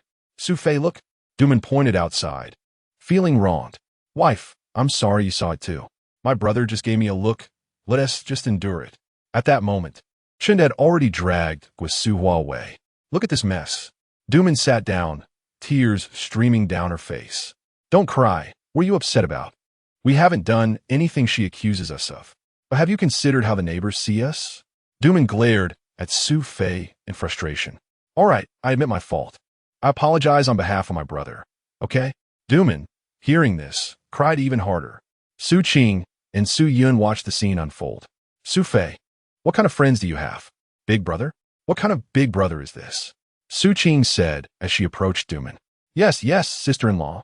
I'll help you chase him away. Upon hearing their words, Duman felt somewhat relieved. Su Qing and Su Yun are truly good to me. Chapter 85. Reporting well. As long as you treat her well, Su Fei said, shaking his head. He was more concerned about Chunda, having taken a mouthful of rice porridge. Su Fei stood up and exited the room. What are you doing? Duman followed him outside. I'm going to check on my brother. I hope he hasn't really been beaten into submission by his wife, Su Fei replied, sprinting out of the courtyard. Duman watched him with an exasperated shake of her head. Your own wife has been scolded, and you still have the heart to meddle in others' affairs. Truly unbelievable. She turned and went back inside. Su Qing and Su Yun exchanged amused glances. What are you laughing at? Duman queried. Sister-in-law, you seem to treat my brother differently now, Su Yun remarked, leaving Duman momentarily speechless. Doi, she said awkwardly, heading towards the kitchen. Duman, I've noticed you're becoming increasingly obedient. Just don't let Su Fei sell you off one day while you're counting the money for him, Su Qing teased, leaning against the kitchen door and watching Duman wash the dishes. Mind your own business. Yet, a faint smile crept on her lips. Su Qing shook her head. Suit yourself, I'm off to school now. At the Donghai Industrial and Commercial Bureau, Su Fei glanced into the courtyard. Chunda's car was present, alleviating some of his worries. Approaching the gatekeeper, he asked, Who are you looking for? Chunda, please sign in. Su Fei signed his name. The bureau was a 2-story building. As he entered, he saw Chunda coming down the stairs. Brother, what brings you here? Chunda smiled. Isn't it because I'm worried about you? Su Fei zet bonde. Chunda shook his head, saying, Brother, you needn't concern yourself. Thankfully, you and your wife helped me earlier. Otherwise, I would have had a really tough time. By the way, brother, about the money you say I owe you. Chunda chuckled awkwardly. Su Fei, please don't take it to heart. And do explain to your sister-in-law that I had no choice. No choice. Su Fei smiled, glancing at Chunda. Brother, did you spend the money on someone else? Chunda looked at Su Fei and gave him a thumbs up. Clever Su Fei. Nothing escapes your notice. Indeed, I had no choice. Since they are with us, I thought I should at least get them something. Su Fei shook his head, saying, My dear brother, you can do this once or twice, but what will happen over time? If it doesn't end, what then? Chunda was taken aback. Brother, have you never considered such a scenario? Chunda genuinely hadn't thought about it. If it doesn't end, then I will truly have to cut it off. Su Fei looked at Chunda incredulously. Brother, you can still laugh? What else can I do? Life is about living joyfully. As for what happens later, why worry so much? Su Fei couldn't help but admire Chunda's outlook. If it were someone else, they would probably be in a state of anxiety by now. All right, brother, as long as you're fine. Why are you leaving so soon? Well, Su Fei, please explain things to your sister-in-law. It's nothing serious. Sheng hesitated. What is it, brother? It's nothing, just that if your sister-in-law or you encounter my fierce wife, please steer clear of her. Su Fei had not anticipated this. All right. He nodded helplessly, accepting his fate. Upon leaving the bureau, Su Fei intended to find Zhang Mingyang when he unexpectedly ran into him. Third brother, what brings you here? Zhang Mingyang was surprised to see Su Fei. How are you? I'm well. Why do you ask, third brother? Zhang Mingyang's Futin Su Fei. I just bumped into Guisu Hua. Su Fei then understood why Zhang Mingyang had asked. Did she mention what happened at my house yesterday? Yes. Zhang Mingyang pointed toward the bureau. Is Chunda all right? He's fine. Oh, as long as yes, okay. Su Fei sighed, but I have my own issues now. You? Su Fei recounted Chun Da's earlier words. This Chunda, how could he be so shameless? I have to confront him. Zhang Mingyang started to head inside, but Su Fei stopped him. My dear third brother, let it be. How coincidental that my wife and I just happened to run into your sister-in-law. But it's nothing. Su Fei waved his hand dismissively. By the way, third brother, I wanted to find you. Find me? What for? Remember the matter I asked you to inquire about last time? Oh, right. Zhang Mingyang fished a crumpled piece of paper from his pocket. Su Fei took it. An address? Nanjing? Yes, Zhang Mingyang indicated the paper. A friend of mine said, this is where the 200 warehouse stocks their goods, and it's south the closest place to us in Donghai. Got it. Su Fei note that. With this, we can set off. Today, Su Fei glanced at Zhang Mingyang. Third brother, will you accompany me? Zhang Mingyang smiled and nodded. I came to tell you this matter is not like collecting millet. When we're out, we must be two people. So, I'm all set for us to go together. Great. Su Fei tucked the paper away. The two then parted ways, and Su Fei headed straight to the Donghai train station. Upon arriving at the ticket hall, he inquired only to find that tickets to Nanjing were completely sold out. Excuse me, are there any tickets for tomorrow? None. None at all. Su Fei was puzzled. What about the day after tomorrow? None either. The ticket seller's tone grew impatient. Su Fei frowned and stepped away from the window. Just a few steps later, two shifty-eyed men approached him. Hey, are you heading to Nanjing? Yes, what do you want? One of them, grinning, leaned closer and whispered, look what I have. Su Fei glanced at his hand and saw a train ticket to Nanjing. What do you mean by this? Su Fei asked, scrutinizing him. I bought an extra ticket. If you want it, I can sell it to you for an extra $5. Scalpers? Come on, buddy, $5 isn't much. Let me tell you, for the next 3 days, there won't be any tickets available. Su Fei shot a sideways glance at the other scalper, inwardly cursing. Of course, you bought them all. That's why there are none left. Enough of this. Let us ask someone else. As the two men moved on, Su Fei felt a surge of anger. Yet, reality was harsh. These individuals were operating as a syndicate, and even the ticket sellers were likely complicit. Even if he reported them, retaliation would be inevitable. Su Fei pondered for a moment, then grabbed one of the men. How do I know this ticket is genuine? Chapter 86 and 87. Something's going on combined. Why waste words? Are you buying or not? If not, I'll find someone else, one of the ticket scalpers remarked impatiently. Su Fei pondered for a moment. If he did not procure the ticket from this individual, he might find it exceedingly difficult to secure one in the next 3 to 4 days. It was indeed a vicious cycle. All right, brother, if you truly do not want it, you may miss this opportunity, another scalper chimed in. The two seemed to be performing a duet of persuasion. Those lacking resolve could easily be swayed by such tactics. Su Fei glanced at the one who spoke so harshly. Of course, I will buy it. However what? Make it cheaper. Look at the time. The train will depart soon. If you do not sell it, the ticket will be worthless to you, right? Su Fei surprisingly began to haggle. This caught the two scalpers off guard. You are indeed a rarity. The one playing the villainous role chuckled. Very well. Since you are unique, I shall offer you a discount, but do not share this with others. Su Fei was aware of the unspoken rules of the trade. If someone from his train car also purchased a ticket from them and discovered that their price was not the lowest, they would surely return for retribution. These scalpers, after all, needed to make a living. Su Fei note that? Rest assured, I will not say a word.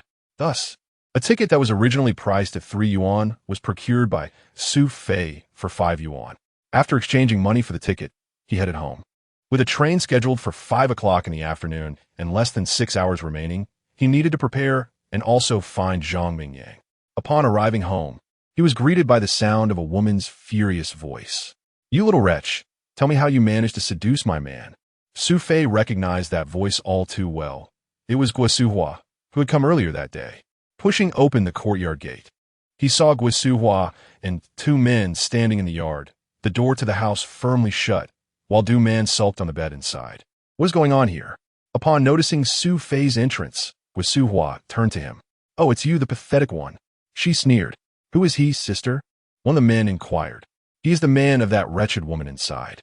Oh, so it's him. The two men beside Guo Suhua cast disdainful glances at Su Fei. Su Fei scrutinized them. One bore a striking resemblance to Guo Suhua and had just called her sister, likely her brother. The other had a shifty appearance, suggesting he was not to be trusted. Suhua, stop wasting time with her. Let us break down the door, the dubious man declared, pointing at the entrance. You dare. Su Fei felt a surge of anger. He could assist Chunda in maintaining this ruse, but that did not mean he would allow his family to suffer as well. What did you say? Guo Suhua smirked. Jangwo, break it down. This woman was truly deranged. At her command, the man who was likely her brother picked up a brick from the ground and smashed it against the door's glass. Crash! The sound of shattering glass filled the air. Ah! Su Fei! Du Man screamed from within, her eyes ablaze with anger and injustice. Su Fei's heart ached. Was this not an unwarranted calamity? What are you doing?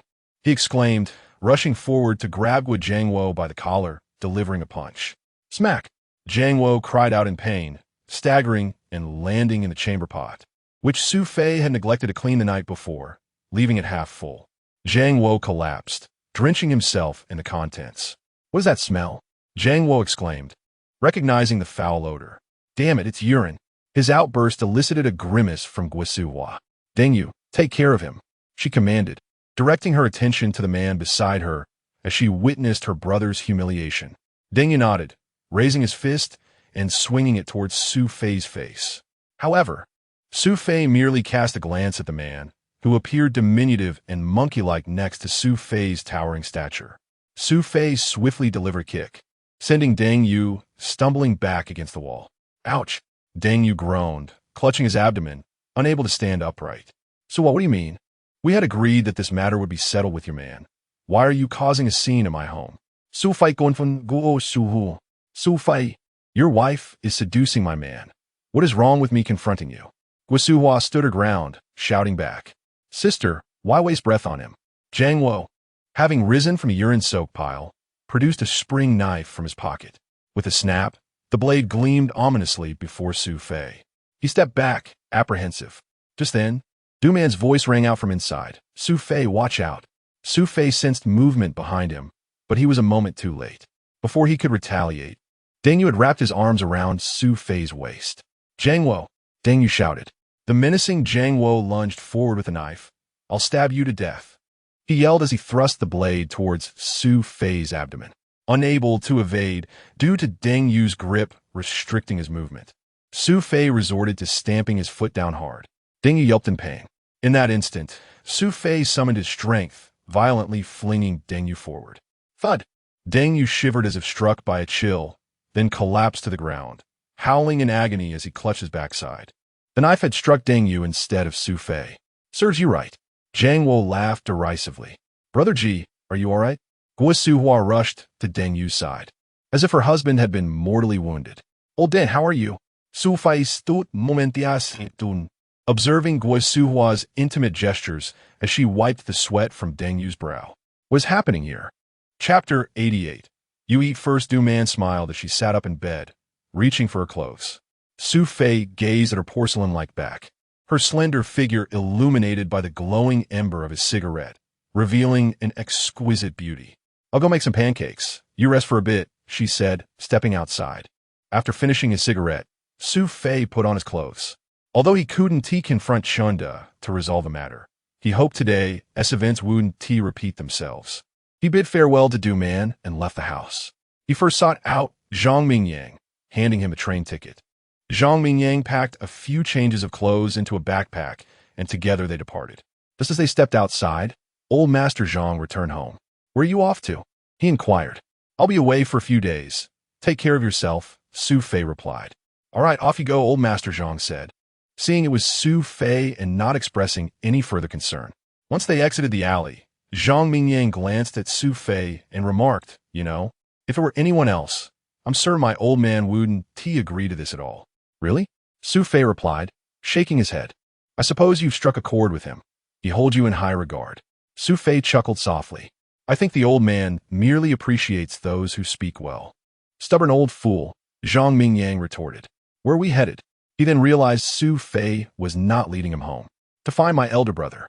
Looking for him? Su Fei recounted the recent disturbance caused by Guisu Hua. Damn, I knew it. Is Guizhang Wo getting bold enough to confront you now? Zhang Mingyang exclaimed, rolling up his sleeves.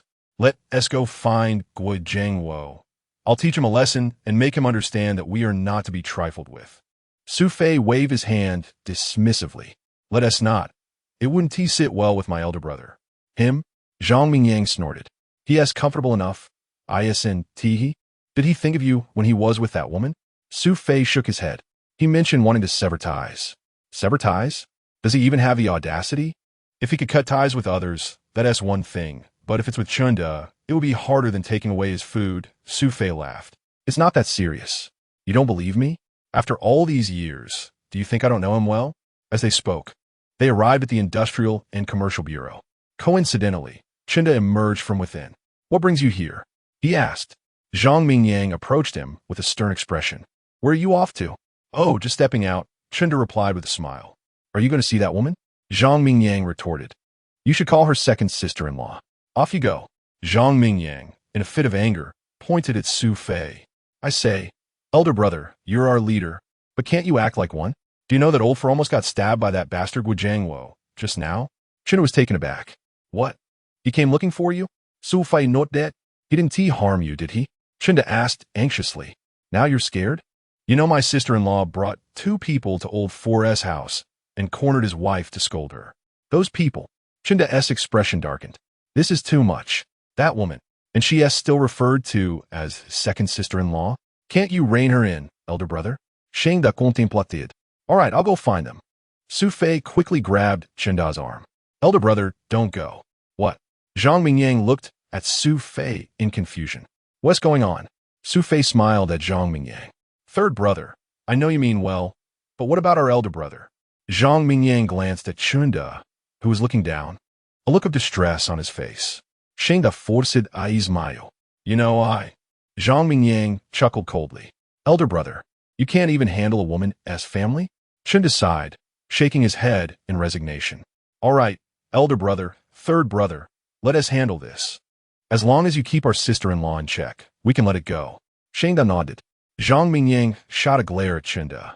After Chunda finished speaking, he waved goodbye and left. Watching him go, Zhang Mingyang shook his head. Old Fur, I bet our elder brother is definitely at that woman's place. Su Fei glanced at Zhang Mingyang. Third brother, there is something I haven't told you. Zhang Mingyang looked at him curiously. What is it? Our sister-in-law brought someone named Deng Yu today. I feel there is something unusual about their relationship. Deng Yu? Zhang Mingyang frowned. I know that kid. He was in the same class as Guisu Hua. Su Fei nodded. I just have a feeling. Zhang Mingyang scoffed. This couple. He turned to Su Fei. Say, old Fur, what is the point of marriage? Su Fei Chuka. What is up, third brother? Why the sudden sentimentality? Zhang Mingyang laughed along. I've come to realize that if I want to play around or find a fling, that's fine. But marriage? I think I'll pass. Being alone is quite nice. Seeing his perspective, Su Fei placed a hand on his shoulder. My dear third brother, your old man is quite anxious. Isn't? If he is anxious, let him find someone himself. I wouldn't mind if he found me a stepmother. They both erupted into laughter at Zhang Mingyang's words, amused by the absurdity of the notion. As they continued their jovial banter, they made their way to Su Fei's home. Upon entering, Zhang Mingyang was greeted by the enticing aroma of pancakes. How delightful! He exclaimed, pushing the door open. Du Man emerged from the kitchen, holding a plate of pancakes. Welcome, third brother. Sister-in-law. These pancakes are truly exquisite, Su Fei said, pulling Zhang Mingyang to sit at the table. Come, third brother, let us eat first. Chapter 89. A conversation resumes indeed. Third brother, you all eat. I shall prepare some more for you, Du Man said as she entered the kitchen to busy herself. Zhang Mingyang gave Su Fei a thumbs up. What is up? Su Fei asked with a smile upon noticing his expression. Considering you are both married, look at you too, Zhang Mingyang remarked. So, third brother, do you still think marriage is a good thing? He shook his head with a smile. Alas, I shall never encounter a wife like my sister-in-law, so I won't seek out someone who lacks decorum. You, third brother, have yet to meet the right person, Su Fei replied, handing Zhang Mingyang a pancake. Is that so? Perhaps, Zhang Mingyang said, taking a bite. Delicious. As they enjoyed their meal, Su Qing and Su Yun entered from outside. Come, greet third brother, Su Fei called to his sister. Su Qing nodded at Zhang Mingyang and walked into the room, while Su Yun obediently bowed to him. Zhang Mingyang smiled and pulled Su Yun closer. Hey kid, you're quite sturdy, aren't you? Su Yun blushed and chuckled shyly. Go wash your hands and join us for pancakes, Su Fei instructed, and Su Yun nodded before heading off to the washroom. Is this your sister? Zhang Mingyang asked, glancing at Su Yun as he left the room and lowering his voice. Su Fei no det, so mewat embazat. Third brother, my sister Wanti even call me brother when she sees me. Is that so? Zhang Mingyang shook his head with a smile. She seems quite fiery. Is it because of your past affairs? Su Fei no det? All right, take your time. Perhaps she will come to understand the difficulties of having an elder brother. I hope so, Su Fei sighed. Just then, Su Yun returned with a smile, and Zhang Mingyang pulled him down to sit beside him. Here, he offered Su Yun a pancake. Thank you, third brother, Su Yun sweetly replied. Zhang Mingyang patted him on the back. Kid, you're quite charming, even sweeter than your brother. Su Fei laughed as he poured soy sauce for Su Yun. At that moment, Su Qing emerged from the kitchen, quietly taking a seat opposite the three. Come, sister, Zhang Mingyang offered her a pancake, but she merely nodded and did not extend her bowl. Su Qing, are you going to take some? Su Fei asked, a hint of frustration in his voice. Su Qing shot him a glare. Are you planning to leave? How do you know? Su Qing's gulp. Sister-in-law mentioned that she would make pancakes for us when you leave. Su Fei and Zhang Mingyang exchanged glances and chuckled. How long will you be gone this time? Su Fei inquired. Su Fei pondered and replied, don't worry, I will definitely be back for your college entrance examinations. I never said that. As long as my sister-in-law is here, that's enough, Su Qing said, lowering her head to eat her pancake. Su Fei shot a helpless glance at Zhang Mingyang. All right, let us eat, Zhang Mingyang said, serving another pancake to Su Yun. The meal concluded amidst an awkward atmosphere among the four. Du-man had prepared 2 takeout boxes by then. Here, this is for you and third brother, she said, handing a box to Su Fei, who stuffed it into his bag. By the way, do you want to take some pickles? Du-man asked, retrieving a glass jar from the kitchen. Let us skip that. We're only going for a few days. If we get hungry, we can eat out. Isn't there a lack of delicious food outside? Du-man remarked as she packed the pickles into the bag. Zhang Mingyang then expressed enviously, sister-in-law, you make me envious of this kid. Third brother, if you envy him, then you should quickly find us a sister-in-law. Zhang Mingyang was taken aback. Why do you say that? Has Su Fei been talking too much about me? Du-man glanced at Su Fei and added, he hasn't mentioned you brothers in front of me at all. However, from the hole in your shirt, I can tell you lack a woman-esque concern. Zhang Mingyang looked down at the hole in his left shirt sleeve, indeed, burned from smoking. Su Fei chuckled. My third brother, how could you let it get so shabby? It looks like a mess.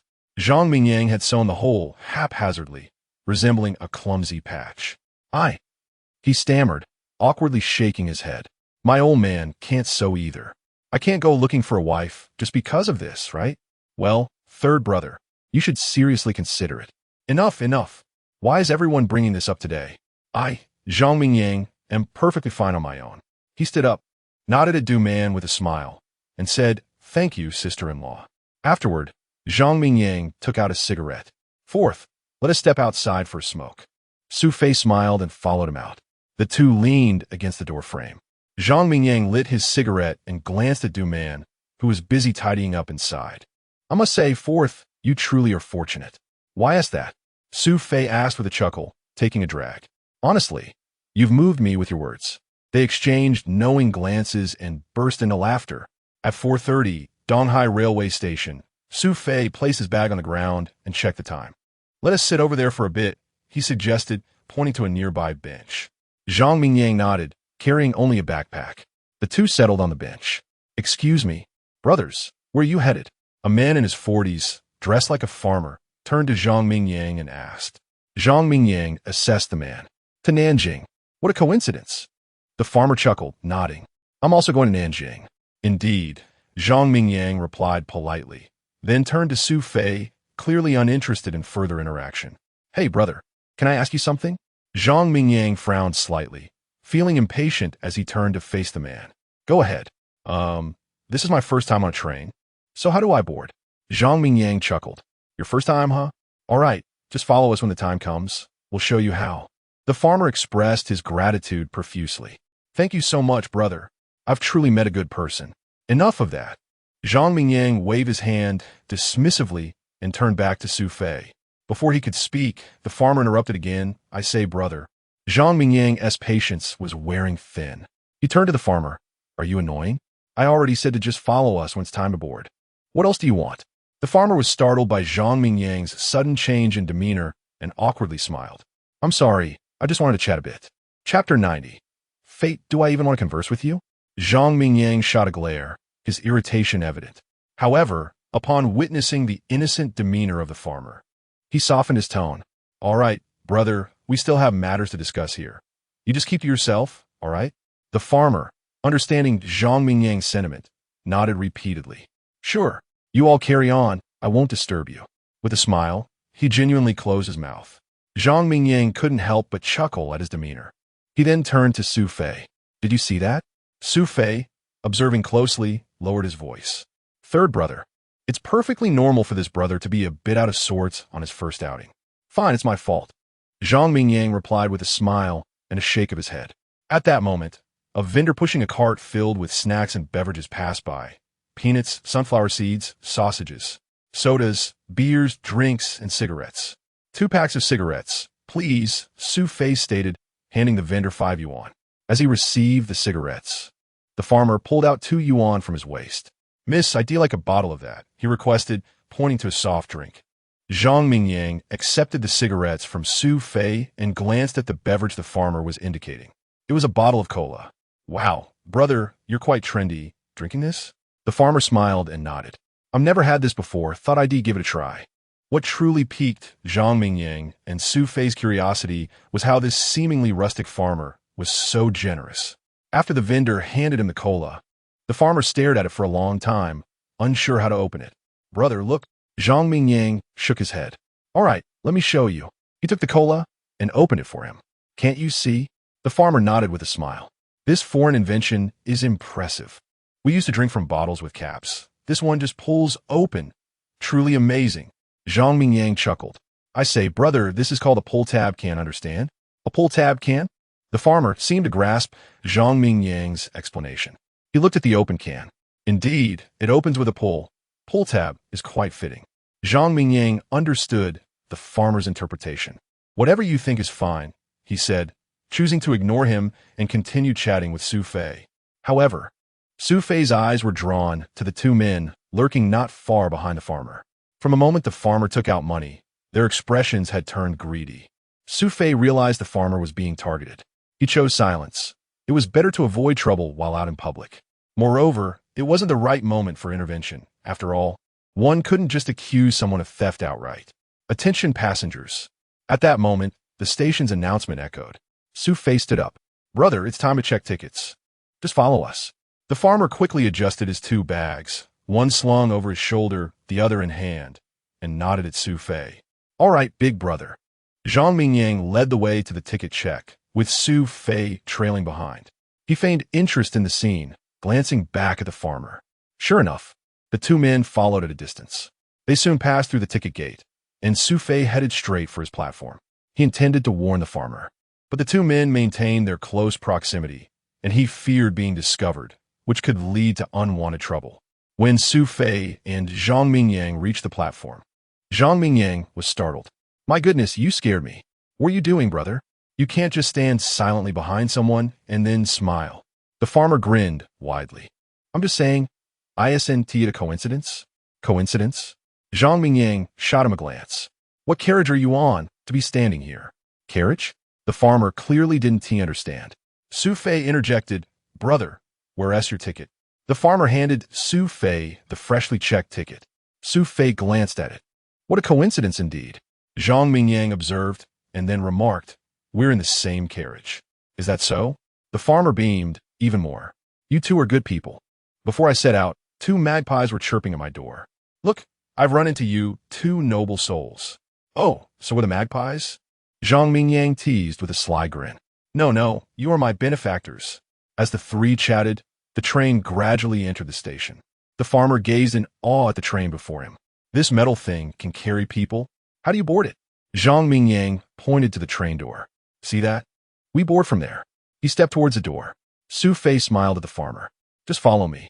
"All right, big brother," the farmer replied. Thus, they boarded the train. Once Zhang Mingyang found his seat by the window, he tossed his backpack into the corner and settled down. "Fourth brother, yours is right here." Zhang Mingyang pointed to the seat opposite him. The two seats were indeed by the window, a rather fortunate arrangement. Su Fei took the seat across from him. Meanwhile, the farmer approached them. "Brother, this is your seat." Su Fei pointed to the spot next to him. "Oh, wonderful. We truly are fated to meet," the farmer exclaimed joyfully, placing his two bags beside Zhang Mingyang. "Hey, if you put them here, how will others sit down?" Zhang Mingyang protested. "Right, then where should I place them?" the farmer asked, looking around. Zhang Mingyang gestured to the overhead luggage rack. Noticing others doing the same, the farmer followed suit and hoisted his bags above. "Thank you, big brothers. This is my first time on a train, and without you, I wouldn't know what to do." "Su Fei, no need for formalities. By the way, what brings you to Nanjing?" "I'm going to see my daughter." The farmer proudly pulled out a photo from his pocket. "She graduated from university and was assigned to Nanjing. I'm going to visit her." He handed the photo to Su Fei. "Oh, she is quite lovely," Su Fei remarked after taking a look. The farmer nodded with satisfaction. "Not only is my daughter beautiful, but she is also the only college graduate in our village. You truly are fortunate, brother." Zhang Mingyang laughed. "Indeed, the villagers say the same." The farmer gazed fondly at his daughter's photo, while Su Fei scanned their surroundings, noticing that the two men had taken seats nearby, one in front and one behind. Chapter 91. Fate, brother, I still don't know what to call you, Su Fei thought to himself. It seemed these two fellows were not going to act immediately, so he began to engage in casual conversation with the farmer. "Brother, there's no need for formalities. I'm just a simple farmer. My surname is Li, and I'm called Li Cixi. By the way, I haven't asked your names yet," Li Cixi said, glancing at Zhang Mingyang. Sensing Zhang Mingyang's apparent disdain, he forced a smile. "I'm Su Fei," Su Fei replied with a nod. He looked at Zhang Mingyang, realizing that his third brother truly did not wish to engage with this Li fellow. "This is my third brother. His surname is Zhang." Zhang Mingyang cast a sidelong glance at Li Cixi and said, "I'm Zhang Mingyang. It's nothing, just a minor matter." Zhang Mingyang waved his hand dismissively and turned his gaze out the window. Su Fei observed this and smiled at Li Cixi, eager to continue the conversation. "Brother, where are you from in Donghai?" "Shaoli Village. Have you heard of it?" "Shaoli Village? Is that the one in Tai Lai County?" Yes. "Have you been there?" Li Cixi asked eagerly. Su Fei shook his head, recalling that in his previous life, he had a classmate from Tai Lai County. "I had a classmate from your Tai Lai," he replied. "You are from Donghai City, right?" Li Cixi inquired. "Indeed. Just by looking at your attire. You don't resemble us simple villagers. You seem quite refined, haha." Li Cixi lauga.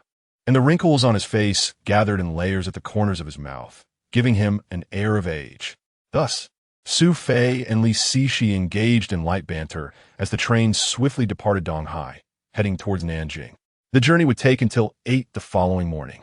As night fell, the train was enveloped in darkness, and the lights inside flickered on. By evening, a fragrant aroma of food wafted through the air as many passengers retrieved their packed meals. "Here, brother, please try my wife's vegetable dumplings," Li Cixi offered, opening a dark box to reveal neatly arranged dumplings. Su Fei glanced at them, noting the dumplings were impeccably shaped. "Looking at your wife's dumplings, one can tell you are indeed fortunate," Su Fei remarked. "Is that so?" "Haha, you're not mistaken. My wife is one of the best in our village." Li Cixi beamed, his eyes sparkling as he spoke of his wife. He placed the box on the table between the three of them. Come, have a taste. Su Fei, not one to be polite, smiled and picked up a dumpling with his chopsticks, placing it in his mouth. Delicious. Zhang Mingyang glanced at him. You look like you've never had dumplings before. Is it really that good? Su Fei gestured. Third brother. You'll know once you try one. He picked up another dumpling and ate it, naturally piquing Zhang Mingyang's curiosity. He took out his chopsticks, wiped them on his sleeve, and, after eyeing Li Cixi, who was eagerly watching, picked up a dumpling. What filling is it? Zhang Mingyang asked. Li Cixi smiled and replied, It's fennel. Fennel? That explains the strong flavor, Zhang Mingyang said, biting into the dumpling. As he took a bite, his eyes widened in surprise, and he quickly devoured the rest. So how is it? Isn't it fragrant? Su Fei asked eagerly. Third brother. I have some flatbreads too. If you don't fancy dumplings, perhaps you'll prefer my flatbreads. I'll take the dumplings. How does that sound? Su Fei dizet? Presenting the flatbreads. No. Zhang Mingyang, with a mouthful of dumplings, waved his hand, unable to articulate properly. Seeing him eat so heartily, Li Cixi chuckled in satisfaction. Slow down, brother, I still have more. He opened his bag to reveal a slightly yellowed handkerchief wrapped around another lunchbox. What are you having? Zhang Mingyang asked after swallowing his dumpling. I'm not hungry. Farmers typically eat just 2 meals a day when not working. Li Cixi replied with a smile as he zipped his bag. Su Fei handed Li Cixi a flatbread. Brother, give this a try. My wife made it. This is made by your sister-in-law? Li Cixi looked at it, rubbed his hands together, and then accepted the flatbread with both hands. Su Fei then took out some pickled vegetables. It would be perfect if we had some wine, Zhang Mingyang said as he picked up another dumpling, popping it into his mouth again. Third brother, is dumplings paired with wine? Su Fei chuckled, shaking his head. I really did forget about that. Look at you. Zhang Mingyang shot him a playful, reproachful glance. The two brothers exchanged amused looks. Li Cixi opened his bag once more. Here, I brought some. He produced a square bottle of liquor. Donghai Old Cellar? Zhang Mingyang's eyes lit up at the sight, his demeanor towards Li Cixi changing instantly. Brother, you are truly our benefactor. Oh no. Li Cixi waved his hands in modesty at the compliment. He then handed the bottle to Zhang Mingyang. Brother, you enjoy this too, right? Li Cixi nodded with a smile. All right then. Zhang Mingyang unscrewed the cap of the bottle. Old four, you're something else. Su Fei chuckled as he retrieved 3 small cups from his pocket. Hey, how come you brought cups, but no wine? Zhang Mingyang inquired. Su Fei laughed. I thought ahead. If we ever feel like indulging, we might as well have something to drink in the inn. Fair enough, Zhang Mingyang said, pointing at him with a smile. Su Fei poured the liquor into the cups, and Zhang Mingyang lifted one, offering it to Li Cixi. Here, brother. Ah, thank you. Li Cixi accepted it with a smile. Su Fei and Zhang Mingyang raised their cups as well. Here's to you, brother, your dumplings, and the fate that brought us 3 together on this journey. Let us toast to that. Zhang Mingyang, a hearty drinker, embraced the camaraderie as if he were on his own battlefield. Yes, indeed, brother speaks wisely. Li Cixi nodded in agreement, smiling. The 3 clinked their cups together and drank heartily. As the liquor flowed, it seemed as though these 3 initially unfamiliar individuals had instantly become bosom friends. Zhang Mingyang personally served a dumpling to Li Cixi, while Su Fei, pouring more liquor, noticed one man sitting across from him who had not partaken in a meal, his head bent over a newspaper. Chapter 92. The threatening move, how dedicated. Su Fei thought to himself.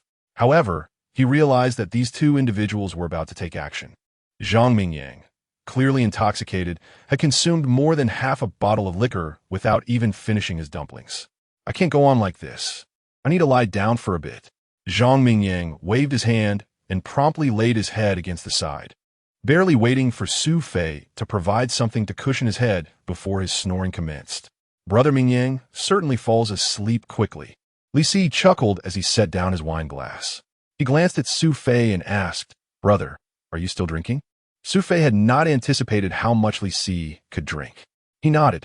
If you're in a mood, I'll keep you company. Li Cixi smiled and filled his glass again. He looked at the bottle. We can each pour ourselves another glass. Su Fei nodded in agreement, realizing that this rustic man was also a connoisseur of liquor.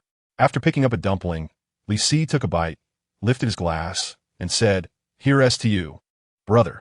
Thank you. Meeting you on this journey has made it worthwhile." Su Fei grinned and clinked his glass against Li Si. Yes. With a crisp sound, they both drank heartily. Li Si set down his glass and stood up, saying, "I'll take a quick break. I'm getting on in years." Not as spry anymore, he chuckled and shook his head. Watching him leave, Su Fei divided the remaining liquor. Just then, the train arrived at the station, and Su Fei noticed a person behind Li Si, who stood up to retrieve their luggage and disembarked.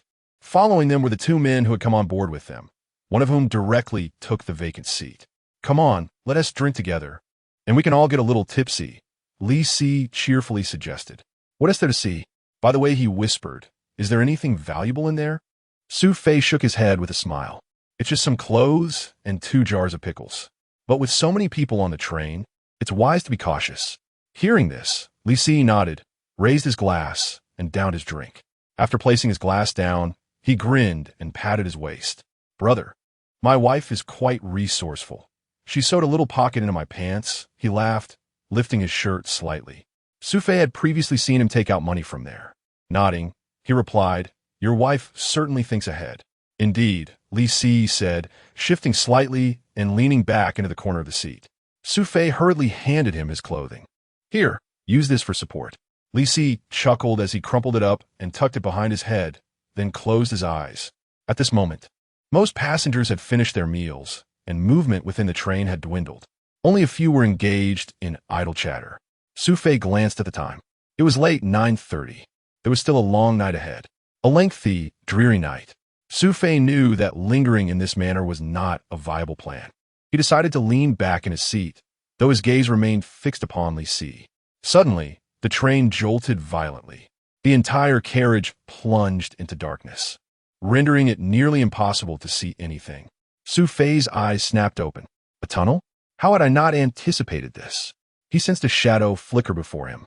Instinctively, he reached out, and, sure enough, his hand grasped something, a piece of clothing. Before he could utter a word, a glint of cold steel appeared before him. A knife. The assailant swung the blade toward Su Fei's hand. Whoosh! The train emitted a deep, resonant sound as it exited the tunnel. Light reappeared ahead, and the shadow vanished. Someone stood up, shouting, "What is going on?" In the middle of the night, how does the power go out while passing through a tunnel? Others echoed Su Fei's thoughts. He observed the man with his back to him.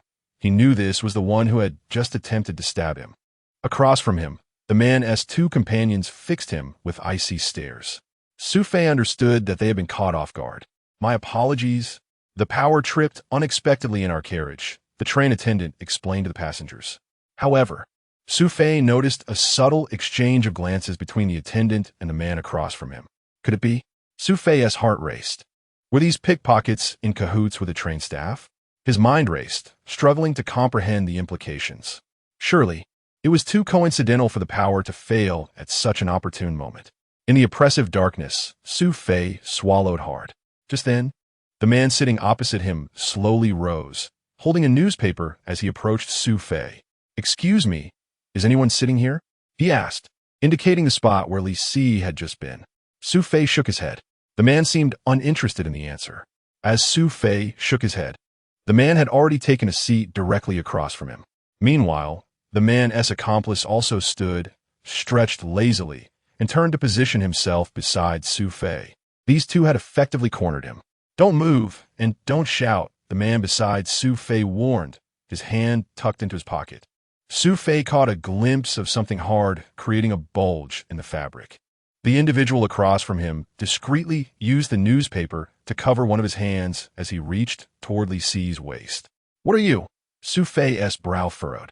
Before he could finish, the man beside him made a threatening gesture. "What do you think you're doing? Do you want to get yourself killed?" He leaned closer, glaring with bloodshot eyes, as if to say that any further words from Su Fei would provoke a violent response. Su Fei clenched his fists tightly, watching as the man opposite him moved swiftly and skillfully beneath the newspaper, successfully pocketing something.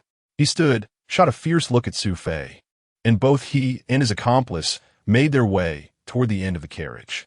At that moment, Zhang Mingyang, who had been asleep, slowly opened his eyes. Did they leave? He asked Su Fei. Yes. So, are we going to make our move? Su Fei not dead? They both stood up and followed closely behind. Chapter 93. The mistake at the coupling of the carriage. This point had become sparsely populated. Aside from a few smokers who might appear, no one was willing to linger here. Yet Su Fei knew that those two individuals must be here to divide their spoils. Sure enough, when he and Zhang Mingyang pushed open the second door, they saw the two men preparing to openly Sishi's money pouch by the side door. What are you doing? Su Fei stepped out boldly. The two men were startled by his sudden appearance. It's you? The one wielding a knife, a rather large fellow, seemed to be playing the role of enforcer. Are you looking for trouble? As he spoke, he advanced, one hand already slipping into his pocket. Su Fei, however, remained motionless. Behind him, Zhang Mingyang rushed forward, wielding an empty wine bottle. Crack! The man did not withdraw his hand from his pocket. He was struck on the head by Zhang Mingyang's bottle, which shattered upon impact. Su Fei kicked the fallen man aside, but he made no sound. You Su Fei turned to the man holding the newspaper. Hand it over. I you this, as he stammered. Zhang Mingyang pointed with the remaining piece of the wine bottle.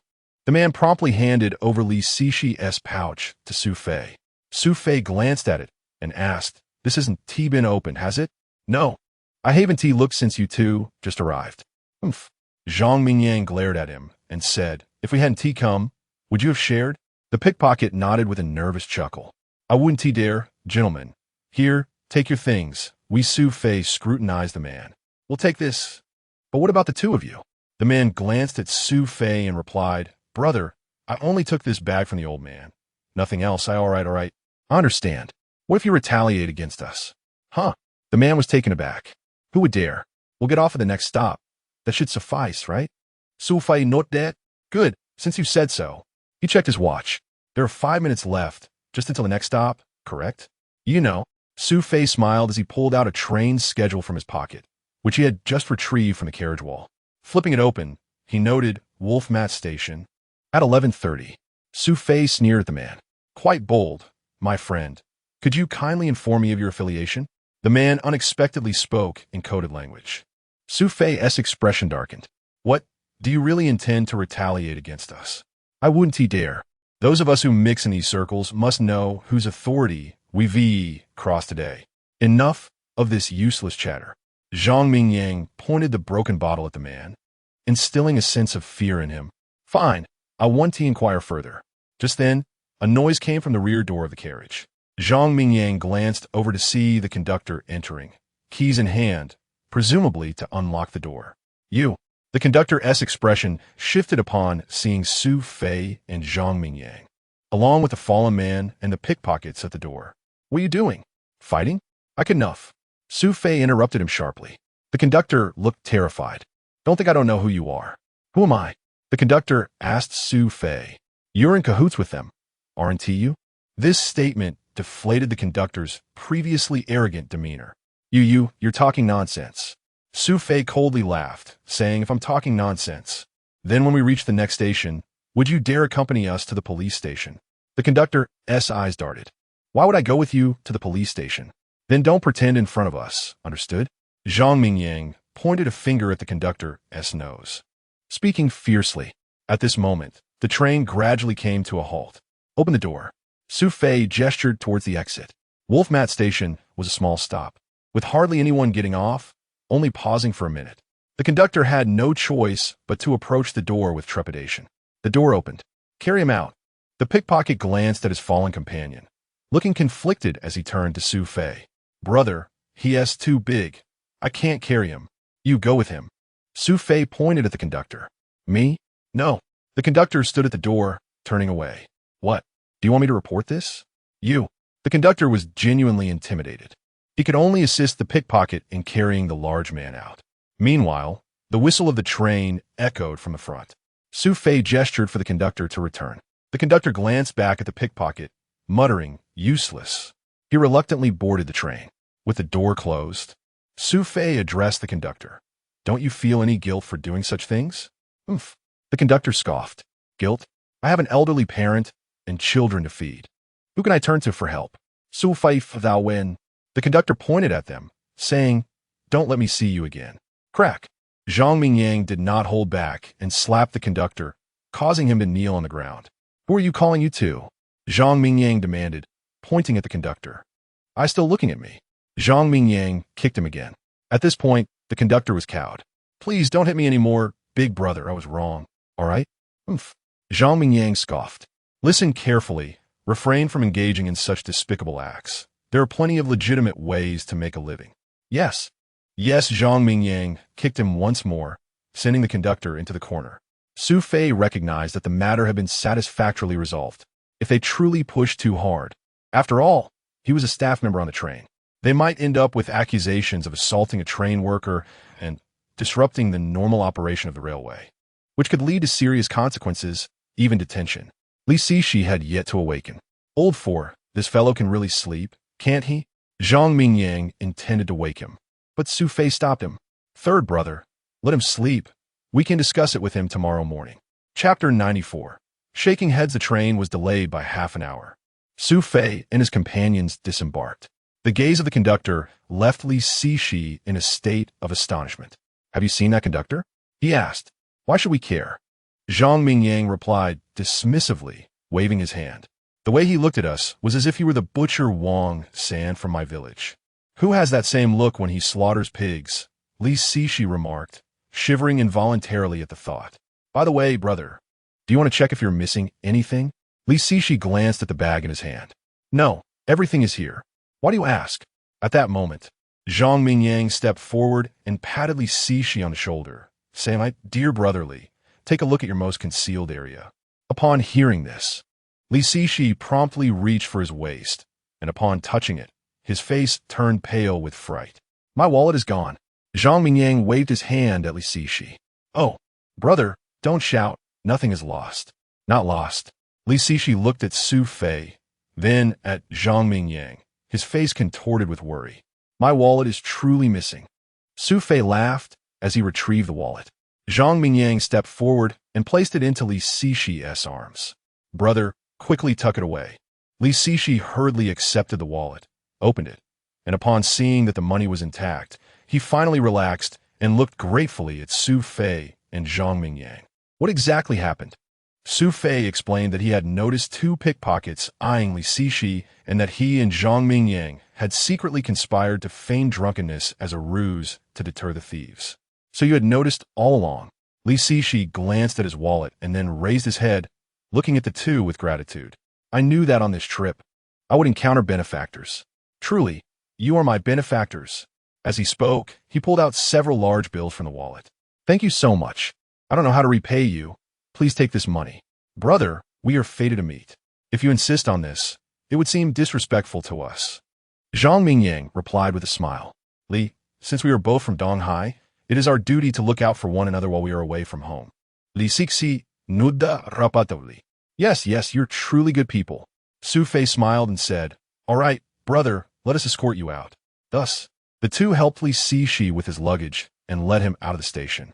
Li Cixi expressed his gratitude profusely before parting ways with Su Fei and Zhang Mingyang. "Old four, shall we grab a bite to eat before heading to the Nanjing television factory?" Su Fei nodded in agreement. They found a small eatery nearby, ordered some breakfast, and continued discussing Li Cixi's situation.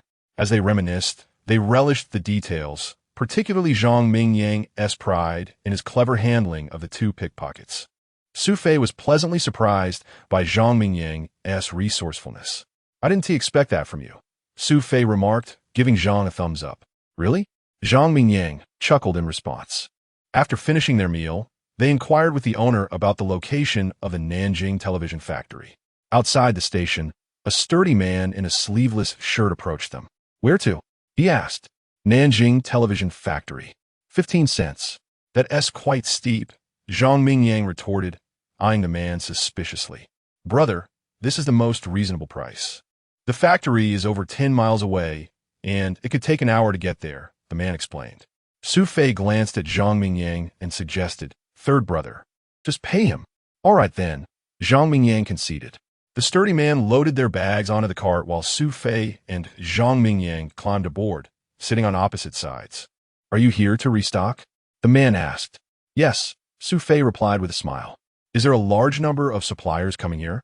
Indeed, our Nanjing television factory is the only one in several nearby provinces, the man replied as they chatted amiably. Approximately an hour later, they arrived at the Nanjing television factory. Here we are, the sturdy man announced, bringing the cart to a stop. Su Fei paid him and, noticing the man's amiable demeanor, received a tip. Brother, I see you're decent folks. Let me give you a heads up, he said, gesturing towards the factory. This factory is currently experiencing high demand. So have you seen the inn across the street? Su Fei and Zhang Mingyang turned to look. Directly opposite the factory stood a row of modest houses, adorned with colorful lights and a well-kept dirt path leading to the entrance. Ying Shunin, Su Fei Yin Guit? Yes, that's the one. Suppliers usually stay there. Do you know why? Su Fei, sensing the implication in his words, offered the man a cigarette. Here. Zhang Mingyang quickly produced a match to light it for him. Thank you. After taking a puff and releasing a cloud of smoke, the sturdy man pointed at the inn. This place is actually owned by the factory's deputy director. If you don't stay there, even if you have money, you won't be able to buy a television. Oh! Zhang Mingyang spat contemptuously at the mention of the inn. The sturdy man glanced at Zhang Mingyang and shook his head slightly. Thank you, brother. Su Fei acknowledged the man with a nod. I see you're a wise individual. I fear you might waste your time at the factory and end up with nothing. The man warned. Su Fei note that. Is there any other rule we should know? The man pondered briefly before responding. While you can stay at the inn, the real challenge is getting a spot in line. The production of televisions is limited, and if you want to secure a good position, you'll need to curry favor with the deputy director. What? Zhang Mingyang's eyes widened in disbelief. Isn't that corruption? Well, that is all I know. I'll be on my way now. With that, the sturdy man hopped back onto his cart and rode off into the distance. Su Fei waved goodbye and then turned to Zhang Mingyang. Old Four, should we check out the inn? Sure. The two brothers made their way towards Yingchun Inn. Chapter 95. No reaction at all inside the Yingchun Inn. Su Fei pushed open the door. A hall of 3 rooms greeted his eyes, with a counter directly opposite the entrance. A guest had arrived. At the counter stood a woman, seemingly in her late 20s, with cascading wavy hair and meticulously drawn eyebrows. Her lips were painted a vivid red, resembling the color of blood. As she called out a greeting, a young girl, approximately 17 or 18 years old, wearing an apron and sporting 2 large braids, stepped out from a side room. She had an elegant appearance, though a noticeable black mole marred her left forehead, which she seemed to hide behind her bangs, perhaps feeling it was unsightly. Su Fei thought it was a pity. The young attendant approached them with a smile, asking, "Gentlemen, are you here to check in?" "Yes. Do you have any rooms available?" Su Fei Yin Guit. "Yes. Would you like a standard room or a deluxe room?" Zhang Mingyang glanced at Su Fei, questioning, "Deluxe room? What is that?" In response to the question, the young attendant produced a crumpled image from her apron pocket. "This is our deluxe room, equipped with a television and a private bath." "Ah, it truly seems quite luxurious," Zhang Mingyang remarked, taking the picture from her hands and pointing at it. Su Fei nodded in agreement. "How much is it?" At that moment, the woman at the counter, upon hearing their inquiry about the deluxe room, stepped forward with a smile. "Oh, you two have excellent taste. Our deluxe room is indeed the finest in all of Nanjing. Let me put it this way, if you stay here, you will feel it is worth it for a lifetime." Zhang Mingyang, inhaling the rich scent of the snowflake cream in the air, joked, "You smell delightful, madam." Typically, a business owner would respond to such banter with a smile, but the woman's expression instantly turned cold. "Do you need to comment on whether I smell good or not?" This was Zhang Mingyang's first encounter with such a brusque innkeeper. Ideally, one would expect a warm welcome in the hospitality industry. "How do you speak to customers?" He retorted. "What do you mean by that? I wonder how you just spoke to me." Zhang Mingyang was about to retaliate when Su Fei intervened, pulling him back. "Brother San, is it not normal for the innkeeper to smell nice?" Su Fei chuckled, attempting to ease the tension. He then approached the woman and asked, "Madam, how much is the deluxe room?" 10 yuan per night. "What? Isn't that a bit too expensive?" Zhang Mingyang frowned. "Too expensive? There are cheaper options. If you don't want to stay, you can leave." Su Fei feared Zhang Mingyang would provoke her further. After all, the inn was run by the deputy director of the television factory. Offending her could lead to dire consequences later. "Madam, we will take the room for 5 nights," Su Fei stated, handing her the money. Brother, see you. Zhang Mingyang looked at Su Fei, who winked at him. There is no choice. Remembering their need to buy a television, he swallowed his anger. Nevertheless, he shot a glare at the innkeeper. What are you staring at? She retorted, undeterred by Zhang Mingyang's displeasure. Zhang Mingyang muttered under his breath, I'm only putting up with this for the sake of buying a television, otherwise. The innkeeper overheard him. Oh, so you are here to buy a television? Su Fei, seizing the opportunity, stepped closer to the counter, saying, Madam, we are indeed here to purchase a television, but as it is our first time, we are unfamiliar with the factory situation. Since you have a shop across the street, could you kindly guide us? Since you asked, I shall oblige. Aunt Meng is buying a television, I presume?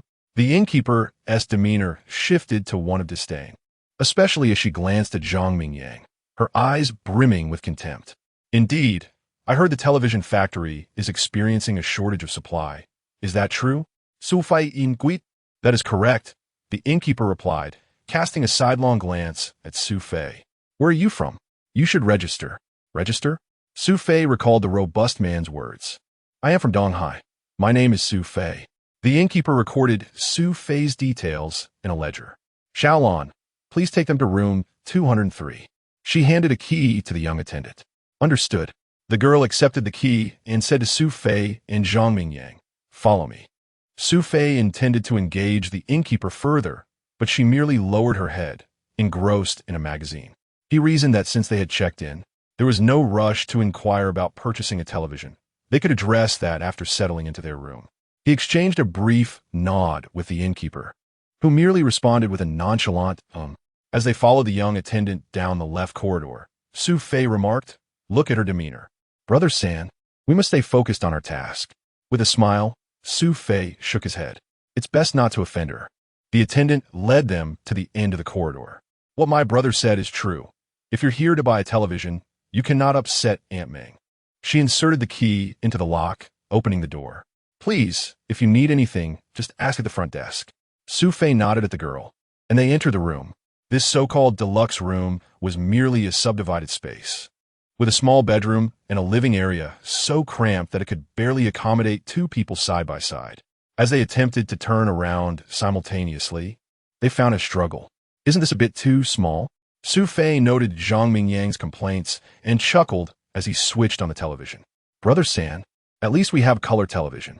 At that moment, the screen flickered to life. Wait, isn't this black and white? Zhang Mingyang exclaimed, pointing at the so-called color television in frustration. Chapter 96. A word is a promise. Xiaolon glanced about, feigning ignorance, and said shyly, No way. Let me take a look. She approached the television and pointed at a square box beside it. See? Without this, of course, there won't be any color. As she spoke, she hung the square box in front of the television screen. In an astonishing turn of events, the previously monochrome screen transformed into a vibrant display of colors, albeit the hues appeared as though hastily painted on, lacking in naturalness. It's still a marked improvement over the black and white. Wow, Zhang Mingyang exclaimed, leaning closer to the television. Old four, you wouldn't believe how magical this is. Su Fei nodded in appreciation. Thank you. With a smile, Xiaolon said, I'll take my leave now. Call me if you need anything. With that, she turned and dashed out of the room. What is she running off for? Zhang Mingyang pointed out. This isn't a color television. Su Fei remarked as he walked into the bedroom. Isn't it? Zhang Mingyang had never seen a color television before, so he remained oblivious. Captivated by the martial arts film currently playing on the screen, he eagerly sat down in a chair. Su Fei surveyed the bedroom, which contained two single beds. He placed his backpack on one and lay back, contemplating that he would need to have a chat with the landlady outside. Old four, aren't you going to watch? This movie is fantastic. No, you enjoy it. I'll take a stroll outside. Su Fei tossed his jacket onto the bed, grabbed his cup, and stepped out. As he walked along the corridor towards the counter, he noted about a dozen closed doors, each suggesting the presence of occupants inside. All set? The landlady asked with a smile as Su Fei approached, setting aside the sunflower seeds she had been eating. Everything is arranged, right? Our Ingchun Inn is the best in Nanjing. Su Fei nodded in return, though inwardly he could only chuckle. Do you have hot water? He inquired, placing his cup on the counter. Yes, we do. The landlady glanced towards the kitchen. Fatty, coming. A short, stout young man emerged from the kitchen. His complexion fair. Go get him some hot water, she instructed. The stout one sized up Su Fei before disappearing back into the kitchen. Don't you have many staff here? Su Fei asked. It's manageable. With such a large inn, it wouldn't do to have only me running the show. The landlady replied. At that moment, the stout one returned, placing the cup on the counter with a forceful clatter, splashing water everywhere. Watch it. Why are you always so careless? The landlady scolded him, noticing the mess. The stout one shot a hostile glance at Su Fei. What are you looking at? Seeing the tension, the landlady swiftly kicked the stout one. He jumped in surprise. Don't mind him. He.S. just here to keep an eye on me, as per his brother's orders. Su Fei raised an eyebrow. Keep an eye on you? Yes. My husband doesn't trust me running in alone, so she scoffed. If I were that sort of woman, could a kid like him possibly keep me in check? That's true, Su Fei thought, taken aback by her candidness. This woman was indeed not to be trifled with. By the way, I haven't asked your surname yet. Landlady. Me? She smiled at Su Fei. Why the curiosity? I thought we could be friends. I like people who are straightforward like you. Indeed, I have my fair share of admirers. The landlady tucked a strand of hair behind her ear. My surname is N-E. Anyi. A lovely name. Su Fei nodded. Really? What makes it lovely? And he leaned against the counter, her fingers tracing circles on Su Fei's cup. It's quite beautiful, of course. Su Fei felt a bit awkward and picked up the cup. Flattering. Are we? By the way, I didn't ask, what brings you to Nanjing? Su Fei's interest piqued. It seemed they were about to delve into the crux of the matter. We're here to purchase televisions. You're from Donghai, right? I remember they just took a shipment not long ago. But how come we've never met before? Oh, we're buying for ourselves. Yourself? And he was clearly taken aback. She chuckled slightly. Do you think this is a wholesale place? The Nanjing Television Factory only deals with bulk orders. They don't sell individual units. Su Fei quickly clarified, it's not what you think, we're purchasing in bulk too. Personal bulk buying? An ES expression reflected her astonishment. She scrutinized Su Fei. Yes. Really? Indeed. We're looking to buy about 100 units. What? 100? Yes. What is the matter? Does the television factory refuse to sell? And he glanced at Su Fei and shook her head slightly. Well, it's not that. That is good then, Su Fei replied. Seizing the moment, Su Fei pressed on, I've heard it's quite challenging to procure televisions directly from the factory. I wonder if the landlady has any connections to expedite our order. Actually, and he pondered, I know a leader at their factory. If it were 30 or 50 units, we might have to wait, but for your 100, I can certainly assist you. Really? Su Fei Feigen et Sim Den. If you can help us, that would be wonderful. Rest assured, I want to let you do it for free. And he raised an eyebrow, intrigued. What do you mean by not for free? I can offer you 5 yuan for each unit. How does that sound? Her eyes widened in surprise at Su Fei's proposition. What did you say? Su Fei lowered his voice. As long as I can get the goods quickly, I'll give you 5 yuan for each television. And he glanced at Su Fei's outstretched fingers. She grabbed his hand with a smile. Then it's settled. Chapter 97. Wealth can move mountains and Su Fei managed to establish contact. Su Fei, holding a cup of hot water, noticed a significant change in Yi's demeanor upon hearing that he intended to purchase 100 televisions. She even presented him with a package of tea from behind the counter, a gesture that seemed to signify special treatment. Upon entering the room, Zhang Mingyang inquired curiously, Did you go to buy tea? This tea was given to me by the landlady, Su Fei replied. Really? Zhang Mingyang stood up, took the cup from Su Fei, unscrewed the lid, and took a sip. Not bad. This is fine tea. He glanced at Su Fei with a smile. Are you interested in the landlady? Brother, what are you talking about? Su Fei chuckled, shaking his head in exasperation. It's not like that. I merely discussed our purchase with her. For 100 units. I offered her a 5 yuan incentive, and that's why she treated me so well. What? Zhang Mingyang's expression darkened upon hearing about the 5 yuan incentive.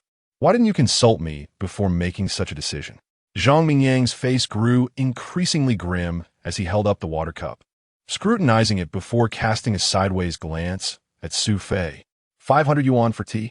Ha ha, you're really generous, aren't you? Seeing Zhang Mingyang's reaction, Su Fei chose not to argue further.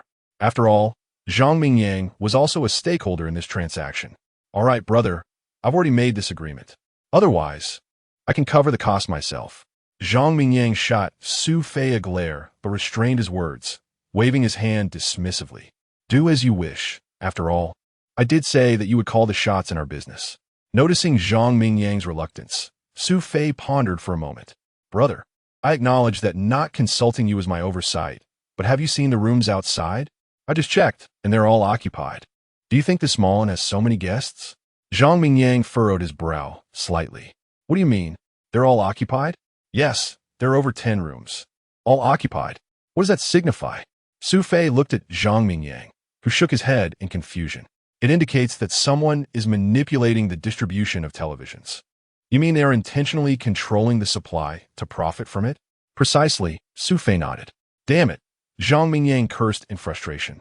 Why do we always encounter such people? I never noticed this before. When did everyone become so profit-driven? Su Fei, however, remained unfazed. To him, this was merely the norm, given his origins in the 21st century, where money could accomplish anything. In contrast, Zhang Mingyang, shaped by the values of his era, found it difficult to accept such underhanded dealings, even if he wasn't particularly upright. Zhang Mingyang shook his head. This is corruption. Su Fei was taken aback. Hearing such words from Zhang Mingyang truly surprised him. I don't quite understand these matters. But you're right. As long as it enables us to procure the televisions, that's what matters, Zhang Mingyang said as he returned to his seat. By the way, are you hungry? He glanced at Su Fei.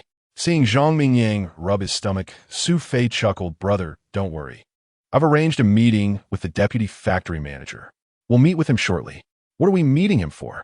Brother, do you want to buy another television for just 5 yuan? Zhang Mingyang looked puzzled, staring blankly at Su Fei. What do you mean? Su Fei smiled. I expect to sell out our 100 units swiftly, which means we might need a substantial supply of televisions. Therefore, I wish to discuss collaboration with him. What? Collaboration? Su Fei nodded with a grin. The 5 yuan is merely bait. You mean you want them to invest? Exactly. Old four, what are you planning? I don't quite grasp it, Zhang Mingyang admitted, bewildered. Brother, have you considered that if they invest, not only will we secure the fastest procurement channel, but we might also enjoy lower purchase prices? Moreover, if they agree to invest, we might even take the televisions without upfront payment. You mean to swindle them? Su Fei burst into laughter at his words. Brother, you're onto something there. Zhang Mingyang raised his thumb in admiration. Old four, you truly are a business genius. I could never have imagined such a scheme. Su Fei shook his head modestly.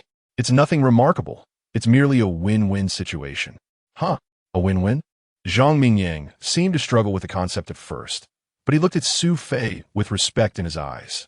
Just then, a knock echoed through the door. Su Fei approached and opened it to find Xiaolon. Big brother, the room is ready. Would you like to take a look? Su Fei understood that the room was meant for his meeting with the deputy factory manager. He nodded. Let the landlady decide. I have no objections. Xiaolon, note that? My aunt said to be ready by 4:30 and wait for her in the room. All right. Su Fei smiled and asked Xiaolon to remind them when the time came. He then pulled a 1 yuan note from his pocket. Here, buy some snacks. It was Xiaolon's first experience receiving money from someone. No, I can't accept this. Su Fei firmly pressed the money into her hand. Take it. Don't be polite with me. Xiaolon was genuinely touched, bowing deeply to Su Fei. Thank you, big brother. All right, please make sure to call us later. Don't worry, she replied cheerfully as she left. Zhang Mingyang nodded. Money truly is a powerful thing. Su Fei chuckled. There's a saying, money can make the devil push the mill. In fact, brother, there's another saying, money can make the mill push the devil. What? Zhang Mingyang was startled by this remark. The mill pushes the devil? He pondered for a moment, ultimately finding wisdom in Su Fei's words. Before long, it was 4:30. Xiaolon indeed knocked on their door punctually. Let us go, big brother. Su Fei and Zhang Mingyang followed her to the back courtyard. Are these houses owned by your landlady? Su Fei asked in astonishment. Xiaolon, note that? These houses belong to my aunt. How does she have such vast property? Zhang Mingyang wondered aloud. That's nothing. It is said that half of the street in front of the Nanjing television factory used to belong to my aunt. Chapter 98. The Landlord. Zhang Mingyang whispered to Su Fei. To be honest, reflecting on it now, that proprietress indeed possesses such an aura.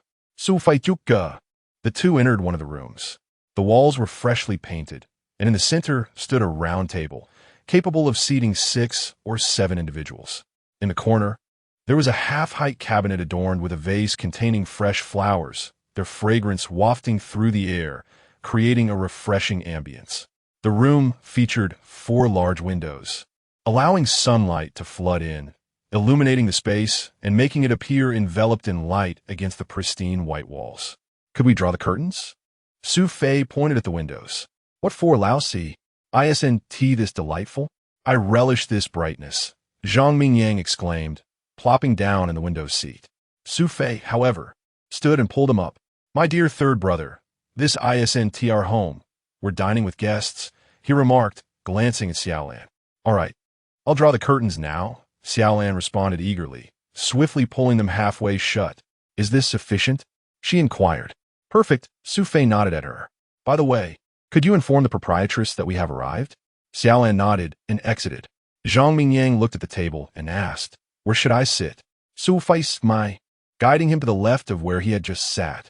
Third brother, this is your spot. And what about you? Su Fei gestured to the seat below. That one do.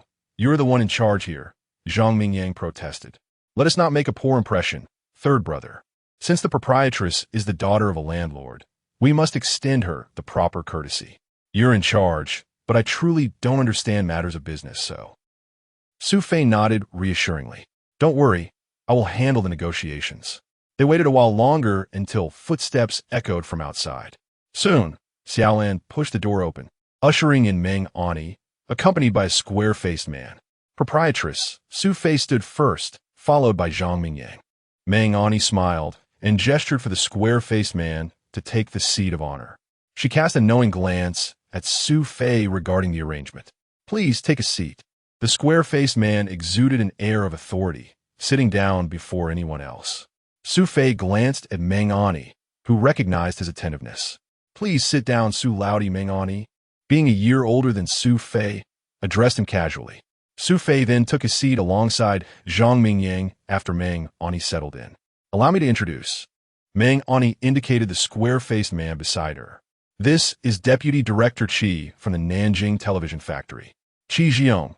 The man introduced himself with a slight nod, casting a cursory glance at Su Fei and Zhang Mingyang. Su Fei immediately stood. Director Qi, we are thrilled to have you here. Not director, but deputy director. Qi Jiong corrected him. Su Fei chuckled. To me, you're a director. Ha ha ha. Qi Jiong smiled faintly. Young man, are you from Donghai? Su Fei note that. Please have a seat. Qi Jiong gestured for him to sit, and Su Fei complied, placing his hands in front of him, appearing as though he were awaiting a lecture from a superior. I have visited Donghai. The scenery is delightful. If you enjoy it, I can arrange a visit anytime you wish. Really? Qi Jiong nodded and glanced at Meng Ani. That would be wonderful. It appeared the rumors were indeed true. The man behind Meng Ani was none other than Qi Jiong. Shall we serve the dishes? Su Fei inquired with an interrogative tone. Sure, Xiao Su, you're the host. You lead the way, Qi Jiong replied, though his tone bore a condescending undertone. Su Fei glanced at Meng Ani, seeking her approval. The astute woman merely squinted her eyes slightly. Su Fei then approached the door. Xiaolan, he called, and she peeked her head in from the adjacent room. Big brother, please, bring out the dishes. Certainly. How did you manage to win over this little girl? She is quite stubborn. I've never seen her so attentive to other guests. Su Fei smiled without responding. Is there something I don't know? My elder sister, I wouldn't dare. Su Fei hasti gladi. All right, I believe you, Meng Ani said, turning her attention to Qi Jiong. Old Qi, you see, my person is everything arranged. Is he not impressive? Qi Jiong nodded slightly. Xiao Su, I have a knack for reading people. Despite your youth, you seem to be quite extraordinary. Su Fei, flattered by Qi Jiong's praise, quickly replied, Oh, Director Qi, please don't say that. In your presence, I feel like a mere novice. How can you say that? Qi Jiong countered. I've heard you plan to purchase 100 televisions in one go. Not many would have such audacity. Indeed, Xiao Su mentioned it, and I conveyed it to Director Qi. He was quite astonished. Not just astonished, but I am genuinely curious. With such a large order, do you have confidence in selling them all? Qi Jiong and Meng Ani both regarded Su Fei with a mix of skepticism and curiosity. Of course, Su Fei responded confidently. Do elaborate, Qi Jiong urged, his expression serious. Director Qi, perhaps you believe I cannot compete with the state-owned department stores? Isn't that the case? Qi Jiong's lips curved downward, as if this notion had already been settled in his mind. That is the current situation, but I firmly believe that by the end of this year, the television market will experience explosive growth. You mean? Qi Jiong furrowed his brows, studying Su Fei. There will be a demand that exceeds supply for televisions, Su Fei affirmed. Qi Jiong scoffed lightly. Then why wouldn't people buy from the state-owned department stores instead of from you? Su Fei replied calmly. I rely solely on 2 words. 2 words? Both Qi Jiong and Meng Ani were taken aback. What are those 2 words? Meng Ani asked, bewildered. Service. Chapter 99. The endorsement of service. Qi Jiong was taken aback. What do you mean by service? At that moment, Su Fei decided to keep them in suspense. I apologize, Director Qi, but this pertains to our forthcoming plans. Our? This term momentarily stunned both Qi Jiong and Meng Ani. What do you mean by that? Just then, the door swung open, and Xiao Lan entered with the plump man, both bearing dishes. The food has arrived. The plump man, upon glancing at Su Fei, bore a different expression than before. He smiled at Qi Jiong and said, Cousin, you're here. Indeed. Qi Jiong merely nodded slightly. The two arranged the dishes neatly. Once they departed, Su Fei stood and closed the door. Director Qi, allow me to pour you a drink. He filled a glass and presented it before Qi Jiong. Subsequently, he poured another for Meng Ani. I don't drink. Su Fei smiled and replied, Sister, it matters not how much you consume, but today I must pour you a glass. Why? Meng Ani regarded Su Fei with curiosity. It seems you have something to say, Su. What do you mean by we? Su Fei raised his glass. Zhang Mingyang, who had been silent, also lifted his cup. This young brother appears to be rather taciturn, noted Qi Jiong, glancing at Zhang Mingyang. Ha! Director Qi, I am but a rough man. A rough man? Qi Jiong shook his head. Zhang Ida was also a rough man, yet without him, Liu Bei would find it difficult to divide the realm. Su Fei smiled at Zhang Mingyang and remarked, Director Qi, you truly possess keen insight. My third brother here is the most loyal of companions. Indeed, it is evident. All right. Fourth, let us toast to Director Qi. Zhang Mingyang raised his glass toward Qi Jiong. They were seated closely, and Qi Jiong merely lifted his glass. Zhang Mingyang took the initiative to clink his glass against Qi Jiong's. Cheers! Zhang Mingyang exclaimed, downing the drink in one gulp. Good. Qi Jiong followed suit and finished his drink. Gulme. Su Fei and Meng Ani clinked their glasses. Sister, feel free, he said as he drank down his glass. Meng Ani merely took a small sip. Su Fei, may we speak now? Su Fei nodded with a smile. Director Qi, sister, I have an invitation. I wish to collaborate with you both. Collaborate? Qi Jiong said nonchalantly. How do you propose we collaborate? I intend to purchase television sets and establish an appliance store in Donghai, specializing in televisions. Su Fei said, looking at Qi Jiong. Director Qi, I wish to offer you a shareholding. You wish to give me shares? Indeed. That seems inappropriate. I have not contributed anything. One should not receive rewards without effort, after all. Su Fei shook his head. Director Qi, this shareholding is not entirely without merit. I hope to leverage your position at the Nanjing television factory to ensure our supply of goods. I still don't understand, Meng Ani interjected, echoing Qi Jiong's sentiments. Yes, you could sell on your own. Why give us shares for free? Su Fei smiled and replied, Sister, wealth is not meant to be earned by one alone. With your support, we will have a solid backing for our business in Donghai. In fact, as I mentioned earlier, the television market is poised for significant growth in the coming months. How can you be so certain? Without a doubt. Qi Jiong contemplated for a moment. You merely need to ensure timely supply? Su Fei nodded. Director Qi, all I require is your assurance of the television supply. As for the profit share, I propose a 70-30 split. 70-30? Meng Ani inquired, puzzled. How much is that? Approximately 60 yuan per television. What? That much? Meng Ani gazed at Qi Jiong in astonishment. However, Qi Jiong remained composed. Su, I can indeed ensure the supply, but is this market change you mentioned genuine? Indeed. Mengani seemed to sense Qi Zhiyong's cautious demeanor. How can you be so sure? Zhang Mingyang chuckled and remarked, My dear Director Qi and Madam Boss, our proposal to share profits with you both holds no ulterior motives. Would you not wish to earn money? Qi Zhiyong nodded slightly. Su, allow me to ponder this matter. Su Fei responded with a smile. Then let us toast. Today, we shall enjoy our drinks. Of course, Director Qi must take his time to consider, as it is our first meeting and this collaboration is merely our unilateral idea. Zhang Mingyang shook his head. What a pity. Qi Zhiyong furrowed his brow slightly. Zhang, what do you find so regrettable? I merely pointed out that Director Qi is of a certain stature.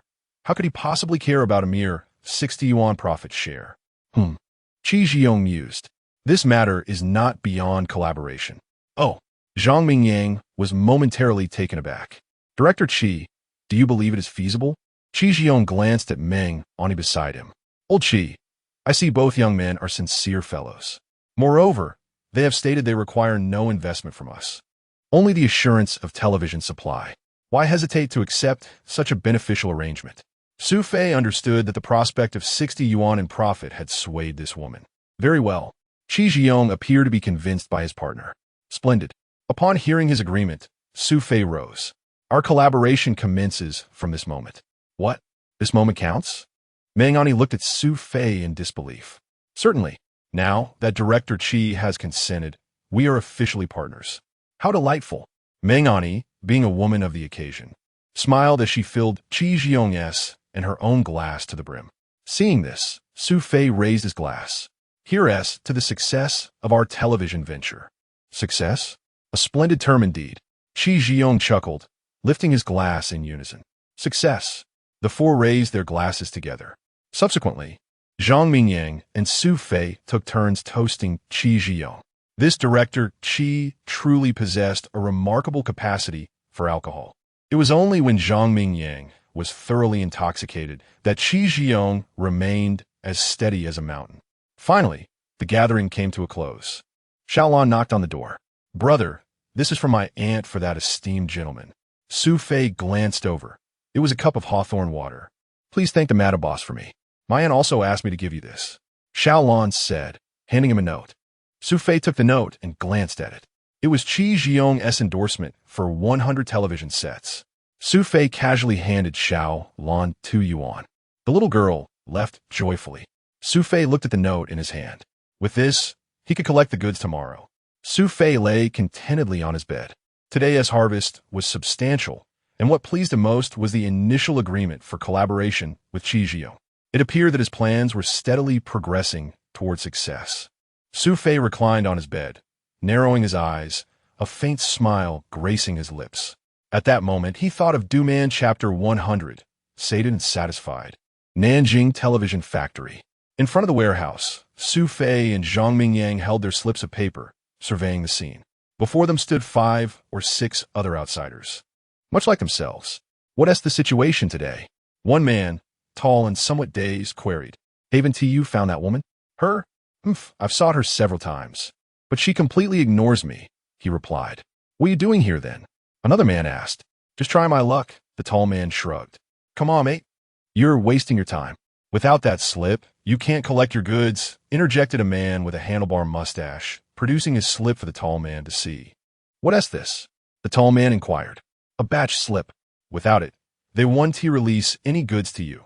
Su Fei chimed in as he stepped forward.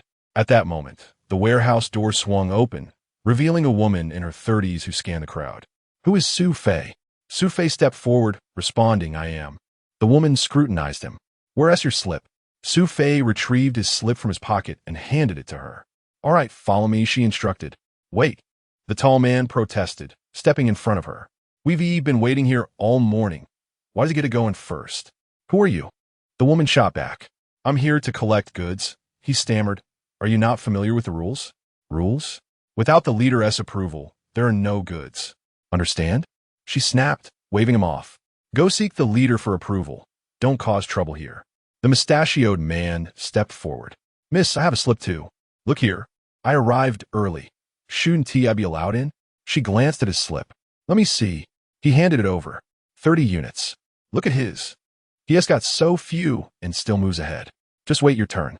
With that, she turned and entered the warehouse. Su Fei and Zhang Mingyang exchanged glances, while several envious procurement agents watched them follow her inside. Old Four, you're truly tall, Zhang Mingyang remarked quietly after entering. Su Fei chuckled. Inside the warehouse, it was sparse except for a corner piled high with a few televisions. Is this enough? Zhang Mingyang questioned, bewildered. Before they could inquire further, the woman approached a side door in the southeast corner of the warehouse. What are you looking at? She beckoned them over. Upon reaching the door, she opened it to reveal a small storeroom brimming with hundreds of televisions. Have you arranged for your vehicle? She asked. Not yet, they replied. Do you want me to help you arrange it? Su Fei smiled. That would be splendid. 100 units, correct? He nodded. Will you be shipping by train? Su Fei pondered for a moment. We haven't contacted the train yet, but if we can ship to Donghai, a truck would suffice as long as the price is reasonable. Don't worry. The vehicles I arrange are from companies that have long-term contracts with our factory. Su Fei glanced at Zhang Mingyang, who nodded in agreement.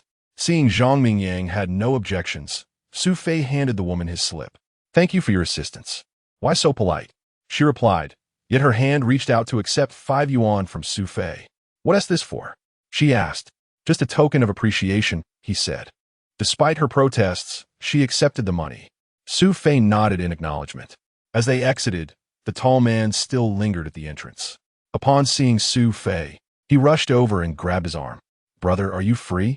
How about I treat you both to a drink at the Yingchun Hotel? Su Fei smiled at Zhang Mingyang. Are you hungry?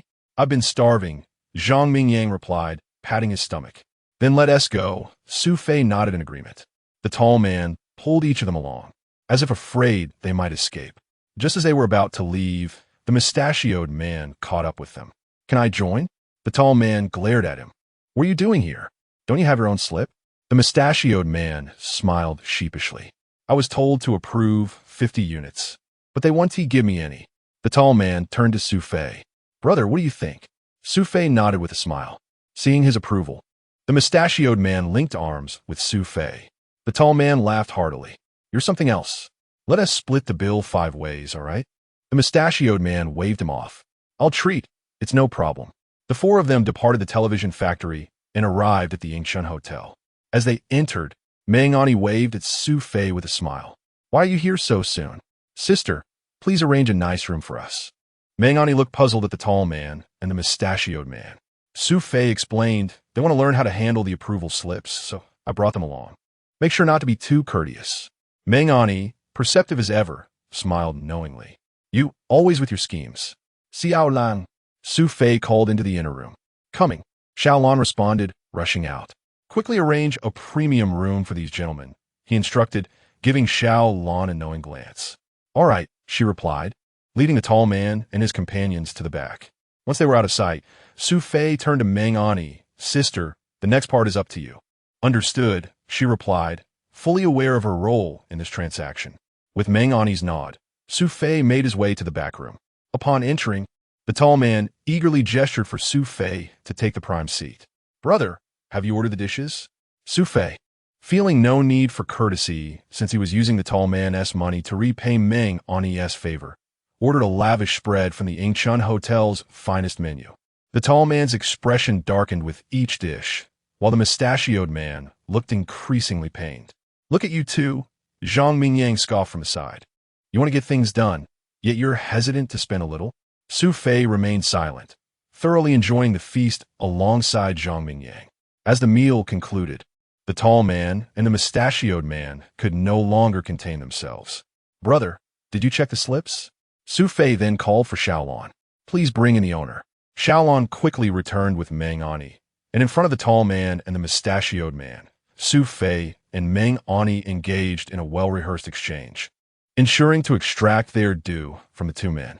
In the end, the 2 were compliant with their conditions, and Meng Ani profited handsomely from the arrangement. A fair exchange for all involved. As the gathering dispersed, a liberation truck pulled up outside the Yingchun Hotel. Who is Su Fei? Chapter 101. 50. I am Su Fei. Su Fei stepped out of the Yingchun Inn and glanced at the stout man standing in front of the liberation truck. This man stood at a height of approximately 7 meters, yet his girth nearly surpassed his stature. "You must be Su Fei," the rotund individual said, removing his grease-stained gloves and extending a hand toward Su Fei. "Greetings. I am Zhao Tai." Su Fei smiled as he shook the plump man's hand. "Hello, brother Zhao." Zhao Tai appeared to be in his 30s. Even when not smiling, his expression suggested a jovial demeanor, especially evident in his moist palm, as though it had recently been washed. "Apologies, but portly individuals tend to perspire," he remarked. Su Fei chuckled and shook his head, noting that it was indeed unusual for someone to sweat so profusely during late autumn. "Lu Jie sent me," Su Fei nodded. He presumed Lu Jie was the female custodian from the television factory. "Did Lu Jie inform you?" Zhao Tai inquired. Su Fei glanced at the truck. "Is the television on board? If you tidy up, we can depart immediately," he suggested. "Lead me to it." Zhao Tai furrowed his brow. "What, do you not trust me?" Su Fei replied with a grin. "Brother Zhao, given Lu Jie's introduction, how could I possibly doubt you? However, in business, it's important to maintain a clear distinction between personal relations and financial matters. Would you not agree?" Zhao Tai seemed somewhat impatient as he remarked, "Fine. You have quite a few requests." He then turned towards the truck. Su Fei observed his demeanor, feeling somewhat unsettled. Nevertheless, when abroad, it is wise to prioritize harmony and not stoop to the level of the driver. When Su Fei approached the truck, Zhao Tai said, "You can manage it yourself." He handed the gloves to Su Fei. "Manage it myself?" Su Fei raised an eyebrow. "Brother Zhao, you tied up this truck, and I am not familiar with such matters. It would be best if you could assist me." "All right, 5 yuan," Zhao Tai replied, donning the gloves and extending his hand towards Su Fei. "5 yuan? Indeed. I see you have secured the truck, and now you want me to unlock it without compensation?" Su Fei felt a surge of frustration, but chose to suppress it. "Very well." Upon receiving Su Fei's agreement, Zhao Tai smirked and approached the truck. The manner in which the driver's hitch was tied is said to be intricate. It is often challenging for outsiders to even locate the mechanism, let alone untie it. However, Zhao Tai merely grasped one end of the rope, and, with a slight tug, the rope fell away like the skin from a boiled bone. Beneath the rope lay a tarpaulin. "Give me a hand." Zhao Tai gestured towards the tarp on the truck. "What should I do?" "You go ahead." Zhao Tai spoke as though directing a servant, which caused Su Fei to furrow his brow. He chose to endure it. Su Fei then climbed onto the truck and took hold of one corner of the heavy tarp, straining to pull it upwards. "What's happening?" At that moment, Zhang Mingyang exited the inn. He approached the truck, casting a sidelong glance at Zhao Tai. "What is the matter?" Zhao Tai feigned ignorance. "We hired your truck. Why are we expected to handle the tarp?" Zhao Tai retorted coldly, "I secured this tarp. Now that you wish to see inside, I haven't charged you for this service." "You." Su Fei, standing atop the truck, interjected, "Brother San, let it go. This task is trivial." Zhang Mingyang, however, lacked Su Fei's patience. "We have paid, and we cannot even take a look at the goods?" "TCH." Zhao Tai appeared unperturbed, casting a glance at Zhang Mingyang. "If you don't want to pay, then you can unload the truck yourself." Su Fei felt a surge of ire at Zhao Tai's conduct. Yet after having already submitted to their prior agreements, he decided it was not worth further conflict. "Brother Zhao, I appreciate your efforts. If you could hold on a moment, we will quickly check the goods and leave." "Leave?" Zhao Tai scoffed. "You cannot depart now. If you wish to leave, it will cost more." "You?" Zhang Mingyang's temper flared at this provocation. He marched up to Zhao Tai. "Are you looking for trouble?" Zhao Tai glared at Zhang Mingyang. "What? Do you intend to strike me?" "What if I do?" Zhao Tai showed no fear, casually removing his gloves and whistling. Suddenly, 4 burly men emerged from the direction of the Nanjing television factory, sprinting across the street. "What is going on, Brother Tai?" one asked. "He wants a fight." The hulking figures immediately turned their attention to Zhang Mingyang, one of them pointing at him. "What? Do you wish to challenge Brother Tai?" Su Fei recognized that they were in unfamiliar territory. These men were locals, and a strong dragon cannot intimidate a local snake. Moreover, with only 2 of them, they were no match for the group. Su Fei quickly called out from atop the truck, "Brother San, go inside and retrieve our items. I will handle this here."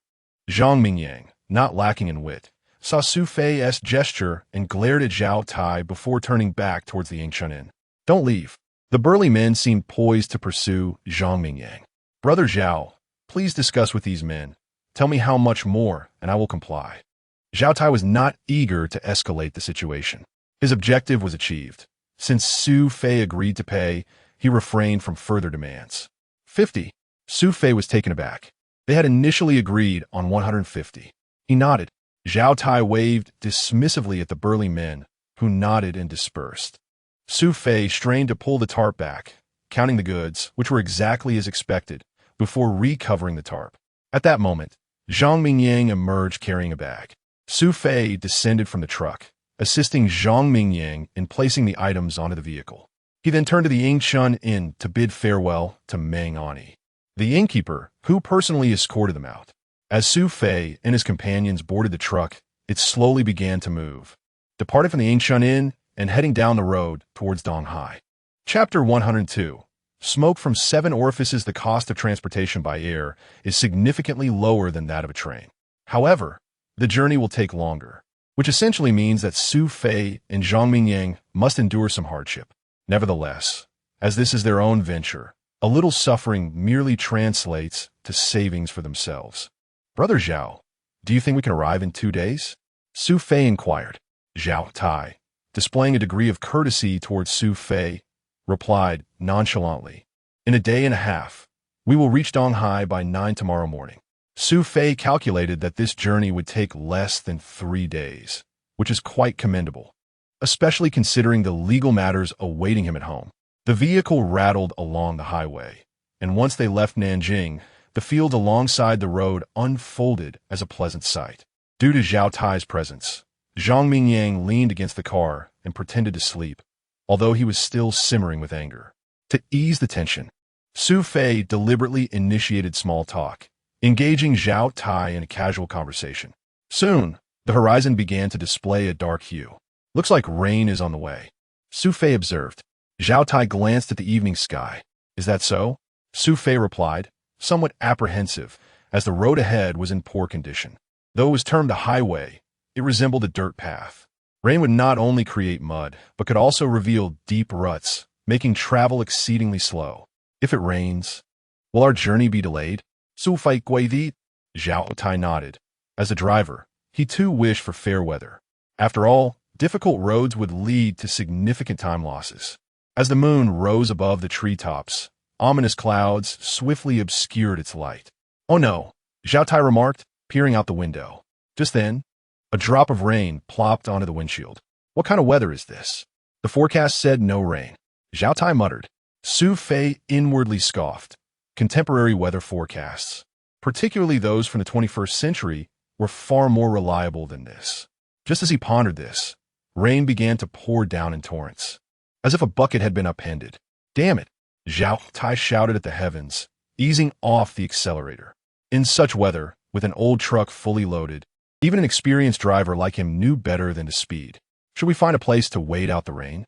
Su Fei suggested, glancing at Zhao Tai. Wait? Zhao Tai shook his head. What are you thinking? This is Nanjing. When it rains, it can last for days. If the heavens are in a bad mood, we could be stuck for 3 days. He switched on the windshield wipers, but Su Fei's visibility was dwindling rapidly. He could barely see 2 or 3 meters ahead. He glanced at Zhao Tai, whose head was now hunched over the steering wheel. Is he nearsighted? Su Fei mused silently, but he refrained from asking. Zhao Tai strained to see the road ahead, which was now marred by large puddles. God forbid we get stuck in a ditch, he exclaimed. Barely had he uttered those words when a loud bang echoed, and the vehicle jolted violently, coming to a sudden halt. The tremors startled Zhang Mingyang, who sat up straight. What happened? He asked, as the vehicle ground to a stop. Zhao Tai pressed the accelerator vigorously. The engine roared, shaking the car, but this only lasted a few seconds before everything fell silent. Why has it stopped? Zhang Mingyang questioned Zhao Tai, who looked visibly uneasy. It stalled. Zhao Tai's expression darkened. Can we move? Su Fei Inguit? Zhao Tai glanced back at him. Even if it starts, the truck is stuck. We won't be able to go anywhere. What do we do now? Zhang Mingyang asked irritably. I'll check it out, Zhao Tai said, rummaging through the back for an old raincoat. Let me help you, Su Fei began, but Zhang Mingyang grabbed his arm. Have you lost your mind? It's pouring outside, and you don't even have a raincoat. You'll catch a cold for sure. Zhang Mingyang's logic was sound. Su Fei watched as Zhao Tai exited the vehicle alone, but he felt uneasy about him going solo. Su Fei's protest was met with Zhang Mingyang's fierce glare. Are you insane, Fourth? How'd he treat us just now? And you want to help him? Zhang Mingyang retorted. Brother San, this delay affects us too. The sooner we leave, the sooner we get home. Zhang Mingyang rolled his eyes. No way. You don't have a raincoat, do you? As Zhao Tai worked outside, Su Fei contemplated their situation. Perhaps he can't manage alone. What is the worst that can happen? We can just sit in the car and wait. Once the rain subsides, we can continue, Su Fei suggested. But Zhao Tai just told me that the weather here doesn't resemble that of Donghai. Once it starts, it could go on endlessly. Who cares? Zhang Mingyang replied, patting his bag. He got supplies. We won starve waiting in the car for a few days. Meanwhile, Zhao Tai had been digging for a while. After making some progress, he returned to the vehicle, shooting a glare at Zhang Mingyang, who was smirking at him. What are you looking at? Zhang Mingyang sneered. What is your status? Can we move? Zhao Tai shot back. How would I know? Zhang Mingyang retorted, leaving Zhao Tai momentarily speechless. Fuming, Zhao Tai turned the ignition and pressed the accelerator several times before releasing the clutch, causing the vehicle to lurch forward. As the previously sunken right side of the truck began to rise, Su Fei shouted, It's working. Zhang Mingyang chastised Zhao Tai. You're useless. I was practically pressing my foot through the accelerator. Useless? You think you could do better? Zhao Tai shot back, his frustration boiling over. If you could, why would I pay you? Zhang Mingyang replied, resting his head against the seat back. Zhao Tai, seething with anger, was at his wit's end. Chapter 103.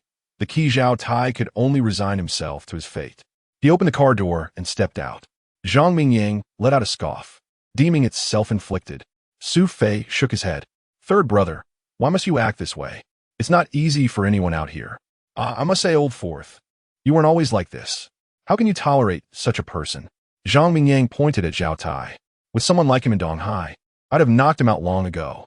Before he could finish his sentence, a scream pierced the air from behind the car.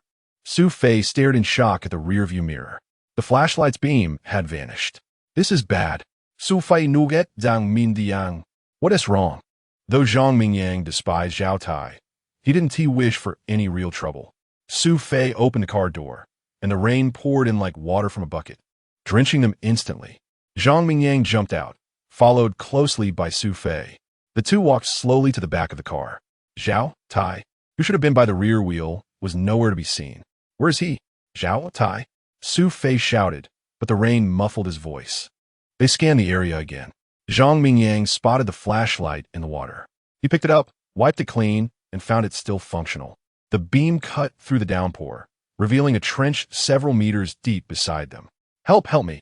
Su Fei suddenly heard a faint cry for help. He tugged at Zhang Mingyang's arm. Third brother, listen. Huh? Zhang Mingyang listened intently. The voice was indeed emanating from the trench beside them. Su Fei grasped the flashlight and stepped forward, directing the light downward. Just 3 to 4 meters away, Zhao Tai had one leg extended upward.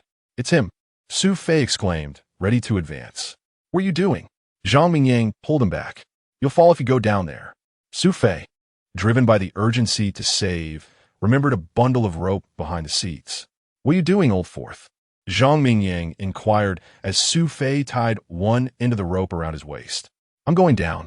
You're out of your mind. That is far too dangerous. There is no time, third brother. Saving him is the priority. As long as the rope is secure, I'll be fine. Just remember to pull us up. No way. Zhang Mingyang insisted, grabbing him firmly. I'll go. Third brother, don't go down. You're stronger. You should stay back. Su Fei protested, turning to the trench's edge. Seeing this, Zhang Mingyang quickly grasped the rope tied around Su Fei's waist. Take it slow. With Zhang Mingyang holding the rope, Su Fei felt somewhat steadied as he began to slide down sideways. The grass below was soaked, slippery as if coated in oil. Although Zhang Mingyang was pulling him, Su Fei lost his footing and fell onto the ground, the sudden force yanking Zhang Mingyang off balance. Fortunately, he managed to grab hold of the car just in time. Goodness. Old Fourth, are you all right? Zhang Mingyang called, glancing at Su Fei in the trench. Su Fei shook the flashlight to signal he was fine. I'm okay, third brother. Just hold on. I'm sliding down. The distance of 3 to 4 meters proved arduous for Su Fei, as sharp stones lay concealed among the grass, sending jolts of pain through his lower back. He pressed on until he reached Zhao Tai, who was head down, clutching tufts of grass. It appeared he had sustained an injury, a red gash marking his left temple, washed by the rain. "Are you all right?" Su Fei asked. Zhao Tai responded with a faint grunt. Su Fei began to untie the rope, first securing Zhao Tai, then fastening himself to it. "Can you move?" Zhao Tai waved his hand weakly. I feel dizzy." Su Fei surmised that Zhao Tai had likely suffered a concussion. He carefully adjusted Zhao Tai's head to face upwards. "Third brother, pull." "Okay." Zhang Mingyang exerted force from above, while Su Fei pushed from below. Slowly, they managed to hoist Zhao Tai to the roadside. "What is his condition?" Su Fei inquired, examining Zhao Tai, who seemed unresponsive, having completely lost consciousness. Su Fei glanced back at the trench, realizing its depth was far greater than they had initially perceived. Had they not acted swiftly, Zhao Tai might have slipped away entirely after losing consciousness. "What do we do now?" Zhang Mingyang was at a loss, looking at Su Fei. "We need to get him in the car." As Su Fei attempted to rise, a sharp pain shot through his lower back, reminding him of the earlier impact. Noticing Su Fei's struggle, Zhang Mingyang approached him. "What's wrong?" "My back was struck by a stone." "What?" Zhang Mingyang lifted Su Fei's shirt, revealing a large bruise. "Goodness, how serious is it?" "It's quite severe. It's all bruised." "Su Fei not dead." "I'll be fine." "Third brother, just get him in the car before the rain worsens his condition." Zhang Mingyang nodded, bending down and swiftly lifting Zhao Tai, carrying him to the vehicle. Su Fei, meanwhile, sought out a shovel, crouching under the car to dig. "This one do. We must free the car. If we don't leave here and get him to the hospital, I fear for his safety." Reluctantly, Zhang Mingyang followed suit, crouching beside Su Fei and snatching the shovel from his hands.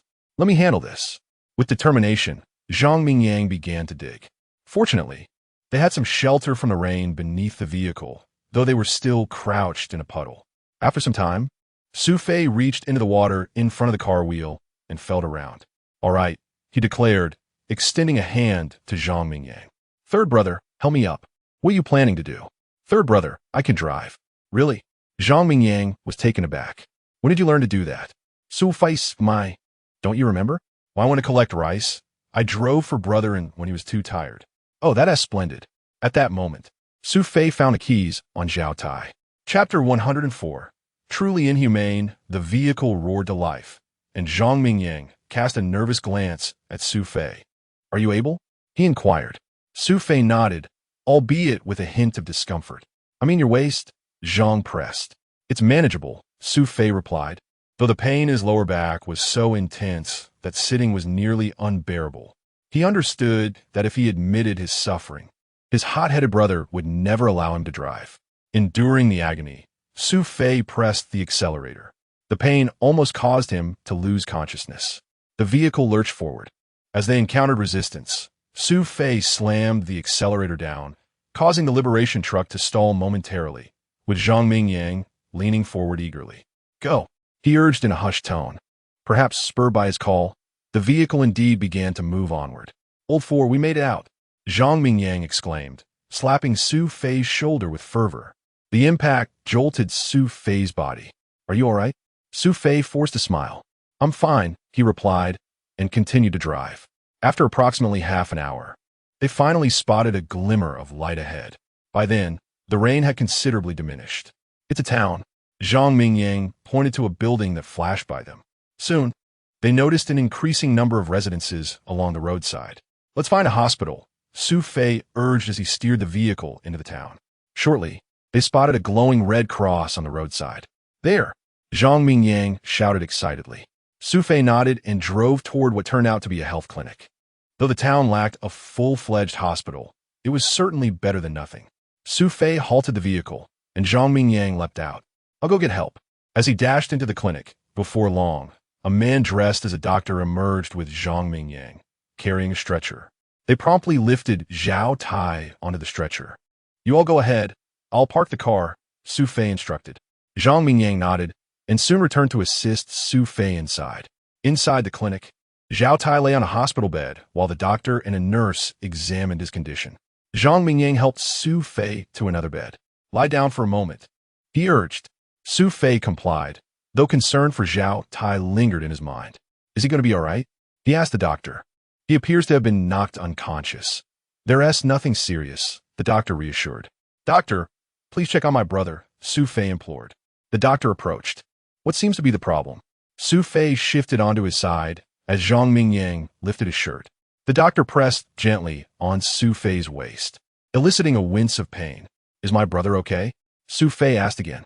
It's just a bruise. I'll prescribe some medication to promote blood circulation and alleviate bruising. The doctor replied, moving to the desk to write a prescription.